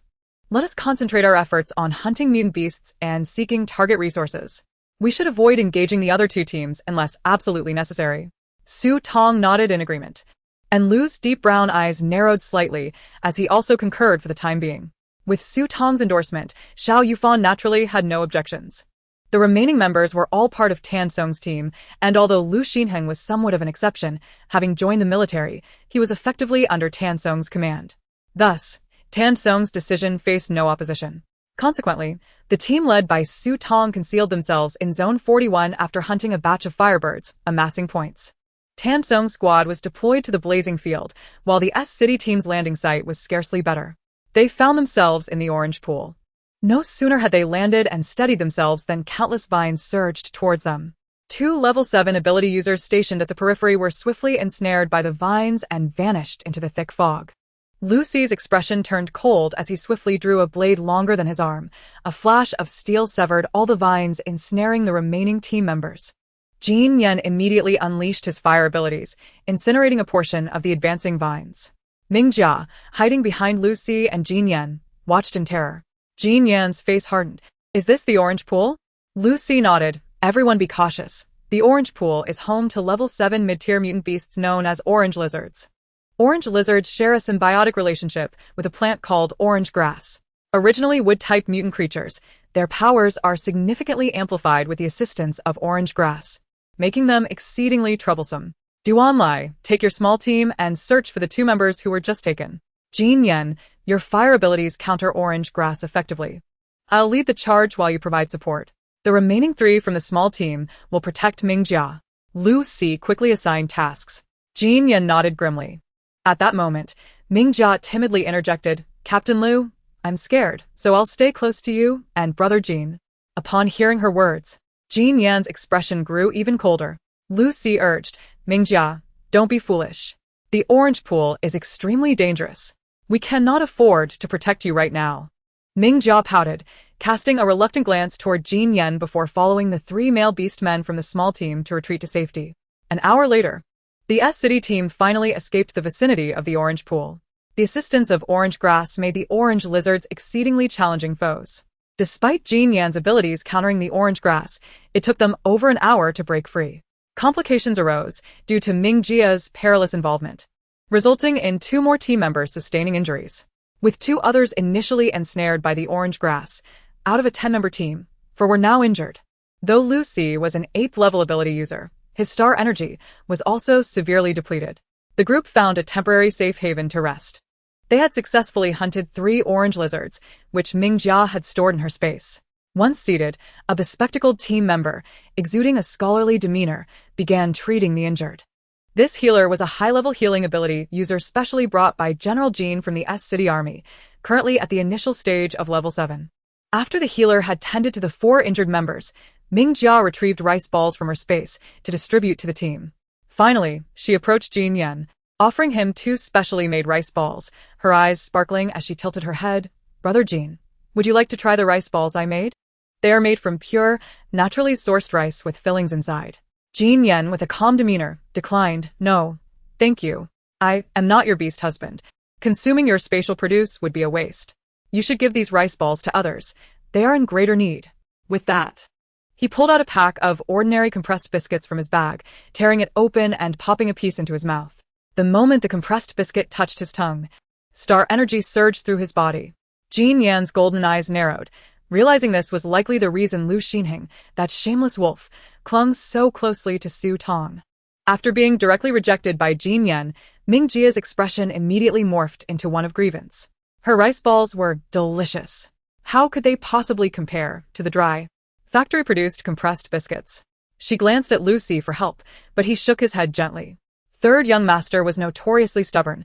The more she pursued him, the less he would pay her any heed. Ming Jia huffed in annoyance, promptly shoving the 2 rice balls into Lu Si's hands. Although Lu Si's face showed little change, his heart was filled with delight. If third young master refused, he could gain 2 energy-infused rice balls for free. Ming Jia was a peak level 5 spatial ability user, and the food produced from her space was abundant in star energy. Unbeknownst to the other teams, among the 8 individuals in this team, aside from Jin Yan, all had temporary marital ties with Ming Jia. General Jin had utilized his connections to keep this matter confidential. Thus, except for Jin Yan, they could all consume Ming Jia's spatial produce to replenish their star energy. In preparation for this military contest, Ming Jia had started storing spatial produce 2 years ago. They were determined to outshine the A City military. In a concealed location unbeknownst to the S City team, Su Xin squinted her eyes, lowering her voice. Why are they all consuming that female's spatial produce? Indeed, why are all those male beastmen feasting on a female's spatial output? It's common knowledge that female spatial produce is precious, a cherished source of star energy, rarely shared outside family ties. This scene appeared rather unusual. Gu Yanbei interjected. What connection does that female have with the S-City team? Su Jingru scoffed. Are we to assume that all the male beastmen from the S-City team are that female's husbands? Although Su Jingru intended it as a jest, his words plunged the group into silence. Kong Hu grinned menacingly, is it? We shall find out. With that, Kong Hu whispered to Fu Yuan, the captain across from him. Fu Yuan, the level 8 mid-tier one is yours. I'll deal with the level 8 beginner. Su Jingru, the rest is up to you. Both Su Jingru and Fu Yuan signaled their agreement. Prior to the match, Zone Jiuming had already conferred with Fu Yuan regarding the deployment locations of the 3 teams. General Tan's team was placed in the Blazing Field, the most perilous landing site in Zone 41. The S-City team was positioned in the Orange Pool, while their own team would be deployed in a safe zone near the Orange Pool. They took advantage of the opportunity to closely observe Team S-City, deliberating whether to launch a surprise attack. At present, Team S-City had already expended a portion of their star energy due to the orange lizard, rendering them vulnerable. They had also noticed peculiarities within Team S-City, making this the most opportune moment for an ambush. They would undoubtedly seize it. As a golden sphere hurled towards him from Fu Yuan, Lucy sensed something amiss. His expression hardened and he shouted, "Everyone, enemy attack! Defend yourselves!" No sooner had his words left his lips than Fu Yuan was already upon him. Lucy drew the large blade from his back to meet Fu Yuan's golden sphere. Meanwhile, Kong Hu targeted Team S-City's second-ranked combatant, Duan Lai. The two engaged mercilessly, but Lucy and Duan Lai had already exhausted some energy in the orange pool, and they were soon forced to retreat under the relentless assault of their opponents. Gu Yanbei led the other team members to confront the remaining members of Team S-City. In an instant, the vicinity of the orange pool erupted into chaos. The male beastman healer, Xiao, safeguarded Ming Jia as they retreated to the edge of the battlefield. After several minutes, Gu Yanbei transformed into his beast form, the vermilion bird, and simultaneously withdrew from a clash with Jin Yan. Although Gu Yanbei maintained a calm exterior, his heart brimmed with astonishment. Jin Yan had inexplicably reached the initial 7th level, and he was somehow able to hold his ground against Gu Yanbei. Despite their equal powers, Gu Yanbei possessed the bloodline of the ancient vermilion bird, which should have granted him greater potential and strength. What was a mere ordinary golden lion beast form worth in comparison? Gu Yanbei felt a surge of imbalance within him, and as the vermilion bird, he charged once more toward Jin Yan. Throughout their battle, Jin Yan furrowed his brow, sensing something peculiar about Gu Yanbei's Team's ambush. It seemed they had overlooked something significant. Yet, faced with Gu Yanbei's onslaught, he could not spare a thought for anything else. Although Team S-City initially found themselves at a disadvantage during the ambush, their fighting spirit began to rise as the skirmish progressed. All were elite soldiers, meticulously selected for their exceptional talents, and Lucy, Fu Yuan, Duan Lai, and Kong Hu were all of the same level. As long as they avoided a prolonged conflict, they could continue fighting for hours without issue. Lucy struck Fu Yuan back with a blade, sneering, "Fu Yuan, I advise you to be sensible. If we continue like this, we are merely wasting our abilities and star energy. Who knows, another team might be lurking in some corner, waiting to reap the rewards." Fu Yuan panted heavily, refusing to yield. "How can we know if it's useless without a fight? Enough chatter, come at me. Let me show you my ultimate move." Unyielding. Lucy's expression hardened, and he too ceased holding back. On the other side, Duan Lai and Kong Hu were equally exerting themselves in battle. Everyone was embroiled in a fierce struggle, oblivious to the shadow that was stealthily approaching through the thick fog. Xiao, the healer from Team S City, pulled Mingjia into a concealed spot at the battlefield's edge. Observing the prolonged stalemate with growing anxiety, Mingjia urged, "I'm safe here. You don't need to worry about me. Hurry and help Captain Lucy and Brother Jin." Both bore wounds, but with Xiao's healing, they could surely last longer than their adversaries, enhancing their chances of victory. Xiao frowned, contemplating, "No, our team is different from the others. I must prioritize your safety." Xiao, How can you be so stubborn? the other teams are unaware of that secret. Hurry up. I'm perfectly safe here. Xiao glanced between the battlefield and Mingjia, mentally torn. Mingjia continued to insist, "Look, this hiding place is well concealed. No one has discovered us yet. We'll be fine for a while. Just go." Ultimately, Xiao's sense of duty tipped the scales, and he sternly instructed Mingjia, "I'll be back quickly." You must not move from this spot. Yes, I understand." With that, Xiao dashed toward the battlefield, quickly vanishing into the fog. Mere seconds after his departure, a figure emerged not far from Mingjia. A male voice called from behind her, "Miss Mingjia, what are you doing all alone here?" Upon hearing the unfamiliar voice, Mingjia's body stiffened, slowly turning to face its source. There stood a male beastman from the opposing team, not one to be easily fooled. Mingjia's face paled instantly, and she opened her mouth to call for help. Xiao had just left. He couldn't have gone far. If she cried out for help immediately, he would surely return in time to save her. Alas, before she could utter a sound, Su Xin had already pulled the trigger of his raised right hand, delivering a precise shot to the heart of Mingjia. Without a male beastman nearby, the female was utterly defenseless. Moreover, she faced Su Xin, who was at the pinnacle of the 7th level. He needn't even resort to his abilities. A modified sniper rifle sufficed to send Mingjia to her demise.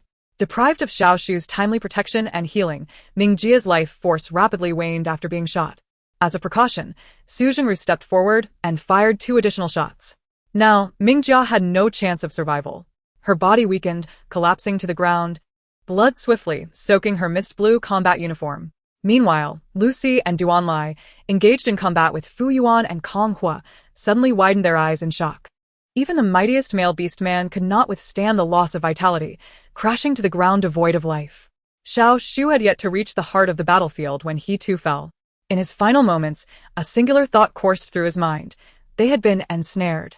The enemy's target had never been the male beastmen but solely Mingjia. Team A City had discovered their secret. Chapter 185. Only Jin Yan remains. Engaged in battle with Gu Yanbei, Jin Yan's wristwatch suddenly indicated the loss of all teammate signals. Jin Yan's countenance darkened, and the peculiar feeling that had troubled him earlier crystallized into clarity. Gu Yanbei's team was staging a diversion, while Mingjia had been ambushed. Mingjia, along with all the other male beastmen in her team, shared a temporary marital bond. Their fates were intertwined. If one fell, they all fell. With Lucy, Duanlai, and the others out of contact, it was evident that Gu Yanbei's team had successfully executed their plan. He could no longer afford to prolong the battle with Gu Yanbei. Otherwise, when others arrived to assist, he would have no chance to escape. Realizing this, Jin Yan made a swift decision. Unleashing a fire net toward Gu Yanbei before transforming into a golden lion and sprinting toward the densely wooded area. The oppressive fog thickened all around, preventing Gu Yanbei from noticing Jin Yan's departure at first. He dispatched the fire net that Jin Yan had cast and hastily moved forward, only to find Jin Yan's figure absent from his sight.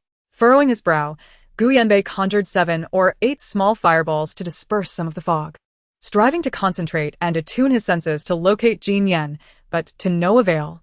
Clenching his teeth, Gu Yanbei transformed into the vermilion bird and soared into the air, hoping to gain a vantage point to survey the area. Unfortunately, the heights were shrouded in fog as well. The humid season's mist served as an ideal cover for stealth, rendering even the bloodline of the ancient vermilion bird incapable of piercing through the veil to see far beyond. At that moment, Gu Yanbei heard hurried footsteps and immediately turned toward the sound. Upon recognizing it was one of his teammates rather than Jin Yan, disappointment washed over him. Fu Yuan arrived.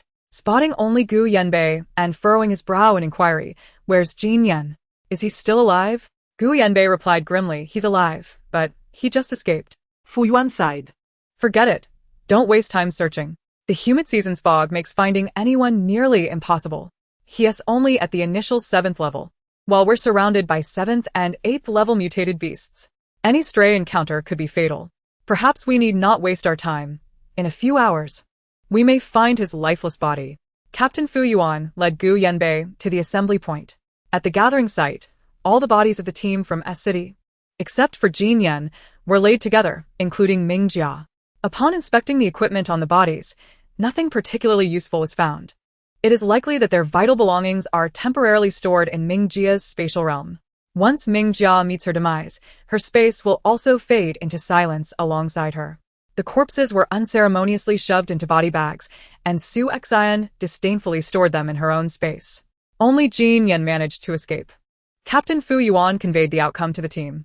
Su Xin scoffed. He is merely a level 7 novice. Hardly noteworthy. Moreover, Jin Yan has divorced Su Tong. Even if fortune smiles upon him and he finds Su Tong, he will lack the energy replenishment. Over time, his abilities will dwindle, and his fate will be grim. Having entered Area 4-1 for less than half a day, they had already eliminated a team, achieving a resounding first victory. The team members inquired of Fu Yuan, "Captain, what shall we do next?" Fu Yuan stroked his chin and, after a couple of minutes of contemplation, decided, although our recent pace was swift, to avoid detection by Tan Song's team, it is prudent for us to depart from here post-haste. We are currently unaware of Tan Song's team's condition, and everyone has expended considerable energy. Before tomorrow, we shall rest and recuperate to restore our stellar energy. At dawn, we will scout the vicinity of the fire field. Upon hearing Fu Yuan's words, everyone nodded in agreement. Subsequently, Fu Yuan determined the direction, and all team members headed towards their temporary resting place. From the outset of the competition, their sole intention had been to eliminate all opponents, so they had not entertained the thought of hunting mutated beasts for points and supplies. Along the way, Kong was sidled up to Su Xin, feigning weakness. "Shiner, you must not let Gu Yanbei out of your sight for even a moment. Otherwise, I fear my frail state will leave me unable to protect you at a critical juncture." Hearing this, Su Xin immediately cast a concerned glance at Kong Hua. Noticing his pallid complexion, she promptly retrieved some rice balls and fruit from her space and offered them to him. "Kong Hua, we are husband and wife. There is no need for formality.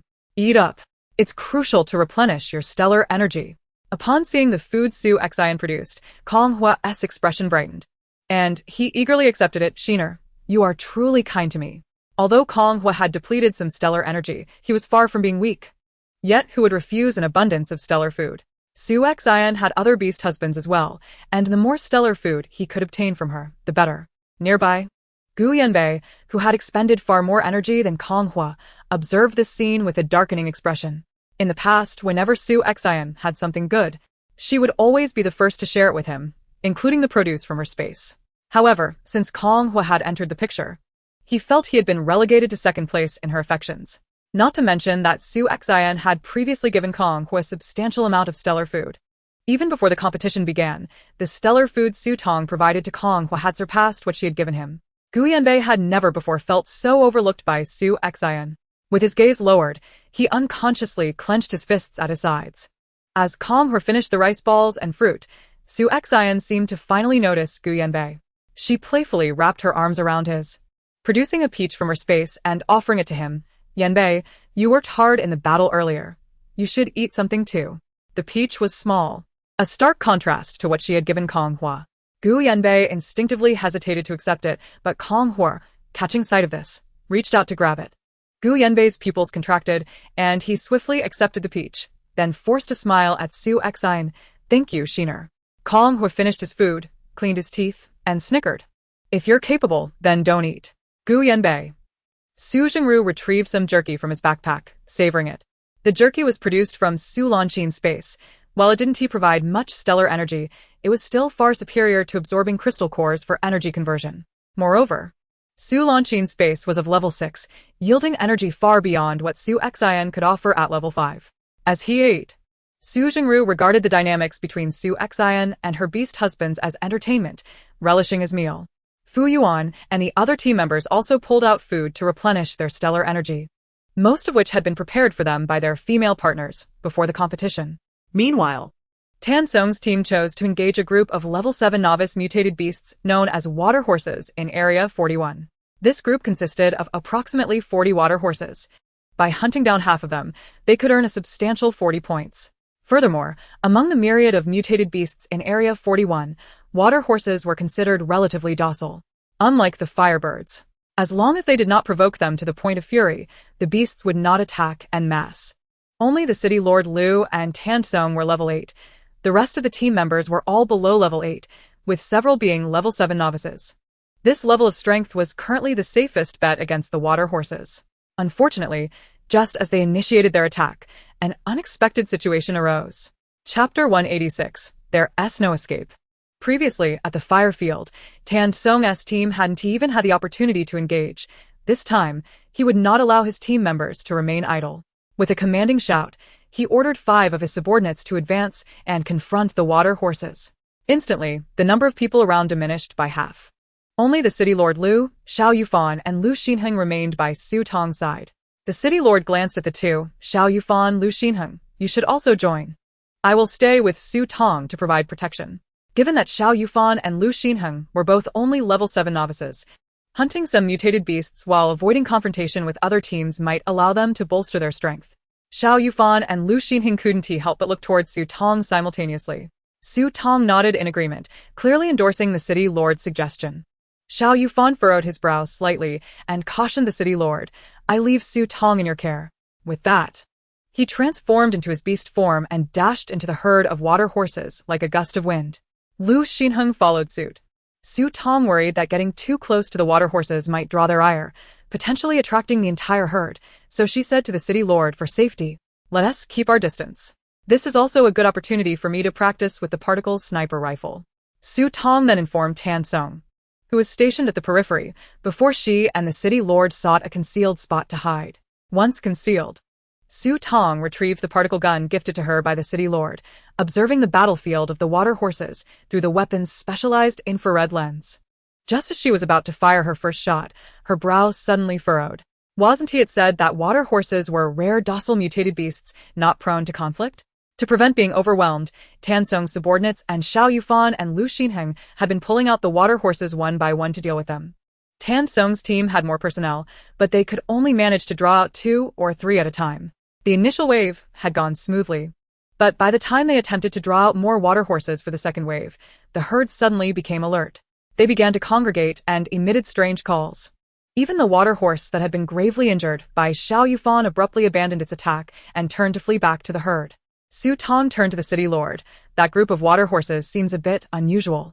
Lu Zhiga, who had been observing the surroundings, immediately focused his attention on the distant herd of water horses upon Su Tong's warning.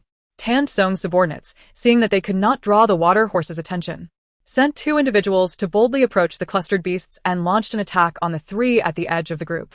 The water horses, struck by various abilities, let out cries of pain, and the 3 turned back, glaring angrily at the beastmen who had attacked them.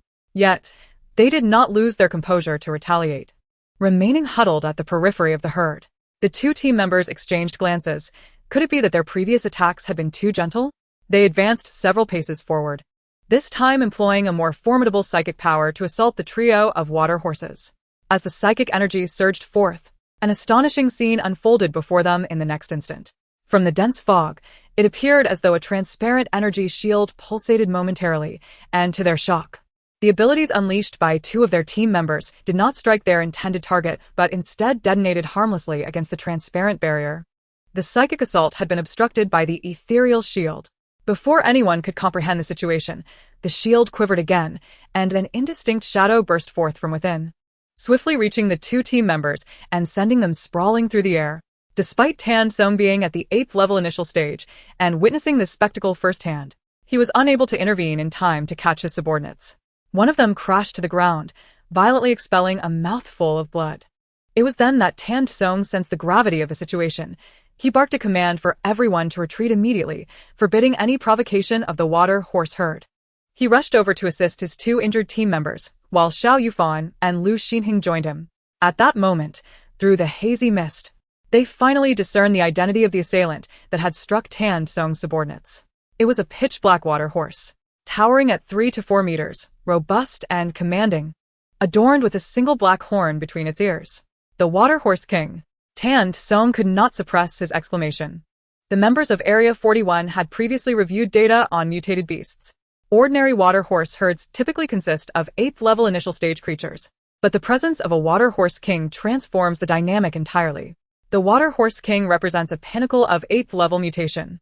Such a rarity would not be found in every 10 water horse herds. Their encounter with this extraordinary creature was purely coincidental. Moreover, the highest rank within their ranks was merely the 8th-level intermediate Lord Lu. When they initially attacked the water horse herd, they had failed to detect the water horse king's presence until the anomaly of the herd became apparent. It seemed this water horse king had deliberately orchestrated the situation. After their initial successful hunt of several water horses, it was merely luring them into a trap. "Captain, what shall we do now?" The vice-captain, Shang Shiji, immediately inquired of Tan Kong, furrowing his brow. Song fixed his gaze upon the water horse king's crimson eyes and gravely commanded everyone to flee. As he shouted the order, he did not forget to press a button on his wristwatch, sending a short-range message to Tong and Lu Zhiga nearby, urging them to escape together. Prior to the competition, the participants' wristwatches had been upgraded to feature short-range communication capabilities. Upon Tan Song's command to run, everyone immediately turned and dashed in unison towards the same direction. This was no jest. An 8th-level pinnacle creature was beyond their current capability to confront. Tong received Tan Song's message almost instantly. Rising to her feet, she glanced in the direction of Tan Song and the water horse king. Liu Shiye. "We must leave at once." Lord Lu suddenly let out a bitter laugh. "We cannot escape."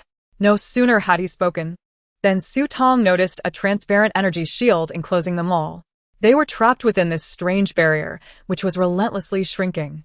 Lu Zhiga crouched slightly, sweeping Tong into his arms, and swiftly made his way towards Tan Kong. Taken aback by a sudden action, Tong instinctively clung to Lu Zhiji's neck. Her upper body nearly pressed against him, inadvertently placing her softest point against the side of his face. Unbeknownst to her, Lord Lu was momentarily taken aback, his handsome visage flushing involuntarily. Soon, Tong and Lord Lu joined Tan Song, Xiao, Yufan, and the others. After they had covered half the distance, Tan Song ordered everyone to halt. At that moment, as the transparent shield closed in, he realized they could not escape. "Lu Zhiga, do you have any ideas?" Tan Song asked, his expression grim. Lord Lu shook his head, stating, "We can only press on." Chapter 187. 2 Lives, a Deadlock. The Water Horse King was at the pinnacle of the 8th level, and 7th level initial stage psychics would not last more than a few rounds against it. The principal forces to confront the Water Horse King would have to be Lu Zhiga and Tan Kong. Xiao Yufan, protect Tong, Lu Zhiga instructed. At that moment, Xiao Yufan had already positioned himself beside Tong, while Lu Xinheng had also unknowingly taken his place on her other side. The Water Horse King cast a disdainful glance at the group before it, pawing the ground twice and letting out a piercing neigh as it charged directly at them. With its cry, the herd of water horses, previously clustered together, seemed to receive a command and charged towards Tong and her companions. An 8th-level pinnacle water horse king, leading nearly 40 water horses, was advancing against Tan Song's squad. Their retreat was entirely cut off, leaving them no choice but to engage head-on. At that moment, Tong, shielded by Xiao Yufan and Lu Xinheng, drew her particle gun and aimed it at the herd. Just before the water horses crashed into their ranks, Tan Song plunged his hands into the earth, causing the ground to rise dramatically, as if a dragon were twisting beneath the soil. As the mounds of earth surged towards the water horses, a dozen ordinary water horses were instantly hurled into the air. Meanwhile, Lu Zhiga waved his arms, and countless ice blades swiftly coalesced in the air, shooting towards the herd in the next instant. Just as the myriad ice blades were about to penetrate the water horses, the transparent shield reappeared before them. However, this time, the shield did not obstruct all the ice blades, it only intercepted half, allowing the remainder to breach the barrier and strike the herd. Several ordinary water horses were immediately injured. The Water Horse King raised a foreleg, deflecting the remaining ice blades. Some grazed its dark hide, while others struck directly, leaving only a shallow gash on its body despite the 8th-level intermediate power of the ice blades. In that fleeting moment, the water horses had closed in on Tong and her companions. As the water horses bore down upon them, Tong fired off a flurry of shots, managing only to wound a single ordinary water horse. It became apparent that a rapid-fire particle gun lacked the necessary potency to contend with high-tier mutated beasts. Once Su Tong finished shooting, Xiao Yufan swiftly shielded her, unleashing several small tornadoes. Lu Xinheng, utilizing the cover of the tornadoes, infused them with electricity. As the swirling winds enveloped a water horse, the lightning struck it immediately. The combination of wind and electricity delivered a devastating blow, severely injuring the creature. Their coordinated assault had incapacitated several water horses in an instant. Tan Song's subordinates also unleashed their various abilities. However, they were still outnumbered. With Tan Song and Lu Zhiga occupied with the Water Horse King, while Su Tong had yet to demonstrate her combat prowess. This meant they were facing 7 against nearly 40. Once the water horses breached their ranks, they charged with reckless abandon. Their robust physiques and powerful impact leading to devastating consequences. A careless collision could send someone flying or, worse, cause grievous internal injuries. A 7th-level male beastman might withstand a blow, but a fragile female like Su Tong would likely not survive a direct hit. Therefore, Xiao Yufan and Lu Xinheng remained vigilant, with Xiao Yufan transforming into his beast form and soaring to low altitudes while carrying Su Tong. Although this required constant evasion of the water horse's psychic attacks, it was preferable to being trampled on the ground. Su Tong clung tightly to Xiao Yufan due to her ability to attract monsters, even midair. Half of the water horse's abilities were directed at her. Xiao Yufan darted and weaved to evade, his energy reserves depleting rapidly. The sole solace they found was that the water horse herd comprised primarily 7th-level initial stage creatures. Had there been any 7th-level intermediate or pinnacle beasts among them, their chances of survival would have been exceedingly slim. After more than half an hour, they had managed to hunt down a dozen water horses, with several more severely injured, leaving only a handful capable of continuing the fight. In the Tan Song squad, 2 individuals sustained injuries, leaving the remaining 3, along with Lu Xinheng and Xiao Yufan, as 5 male beastmen whose star energy was depleted by 80 to 90%. The group fought while replenishing their star energy, barely sustaining their presence on the battlefield, and finally glimpsing a sliver of victory on the horizon.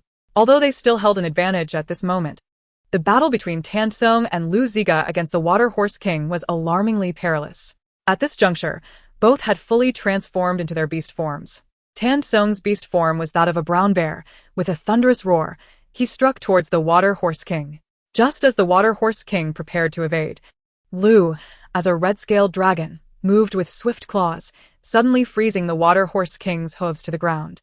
Originally, Tan Song's attack was one the Water Horse King could have easily dodged, yet due to Lu's strategic cooperation, the Water Horse King lost its opportunity to escape. Its crimson eyes sharpened with intensity, and unexpectedly, instead of retreating, it raised its head defiantly, charging straight towards Tan Song's impending strike. Upon their collision, a glimmer of cold light flashed from the black horn atop the Water Horse King's head. Tan Song's powerful paw not only failed to injure the Water Horse King but was instead pierced by its menacing black horn. Pain surged through Tan Song's paw instantaneously, and Lu, sensing the grave danger, narrowed his eyes. The dragon circled in the air, swiftly encasing the Water Horse King in an icy domain, granting Tan Song a momentary chance for retreat. Seizing this fleeting opportunity, Tan Song immediately withdrew, narrowly evading the Water Horse King's subsequent lethal assault. Panting heavily, he momentarily could not maintain his beast form and reverted to his human shape. Upon transforming, he swiftly retrieved an emergency spray from his backpack, applying it to his bloodied right hand, followed by hastily consuming star energy food. Lu was in a similar predicament. Although they faced setbacks and sustained injuries while battling the Water Horse King, after more than half an hour of exertion, they had nearly depleted its extraordinary abilities.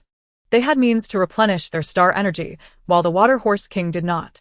As long as they continued this relentless struggle for another half hour, even if the Water Horse King was at its peak level 8, they could outlast it. However, the Water Horse King seemed to have caught on to the human's cunning strategy. With labored breaths, its coat bore the deep and shallow wounds inflicted by Lu and Tan Kong. As they replenished their star energy, the Water Horse King suddenly let out an enraged roar. The transparent energy shield that had surrounded them transformed, gradually shrinking in size. In the next moment, the shield shattered, dispersing into countless specks of black light that infiltrated the bodies of every water horse, including the Water Horse King. Just moments ago, the Water Horse King, utterly fatigued, appeared as if rejuvenated by some miraculous elixir, its wounds visibly healed at an astonishing rate, and its spirits soared. Within mere seconds, The Water Horse King astonishingly regained its peak combat prowess from when it first appeared. What plunged Tan Song's squad into despair was that, on their side of the battlefield, aside from the slain water horses, the others that had been severely injured or excessively drained also regained their strength due to the invasive black light. It was as if these water horses possessed two lives. How could they possibly contend against such odds? Lu's expression turned gravely serious. He did not focus on the Water Horse King before him, but instead gazed towards the area where the water horse herd had previously congregated. His voice turned as cold as ice. This transparent energy shield was not summoned by the Water Horse King. There was another high-level special water horse nested within the water horse lair.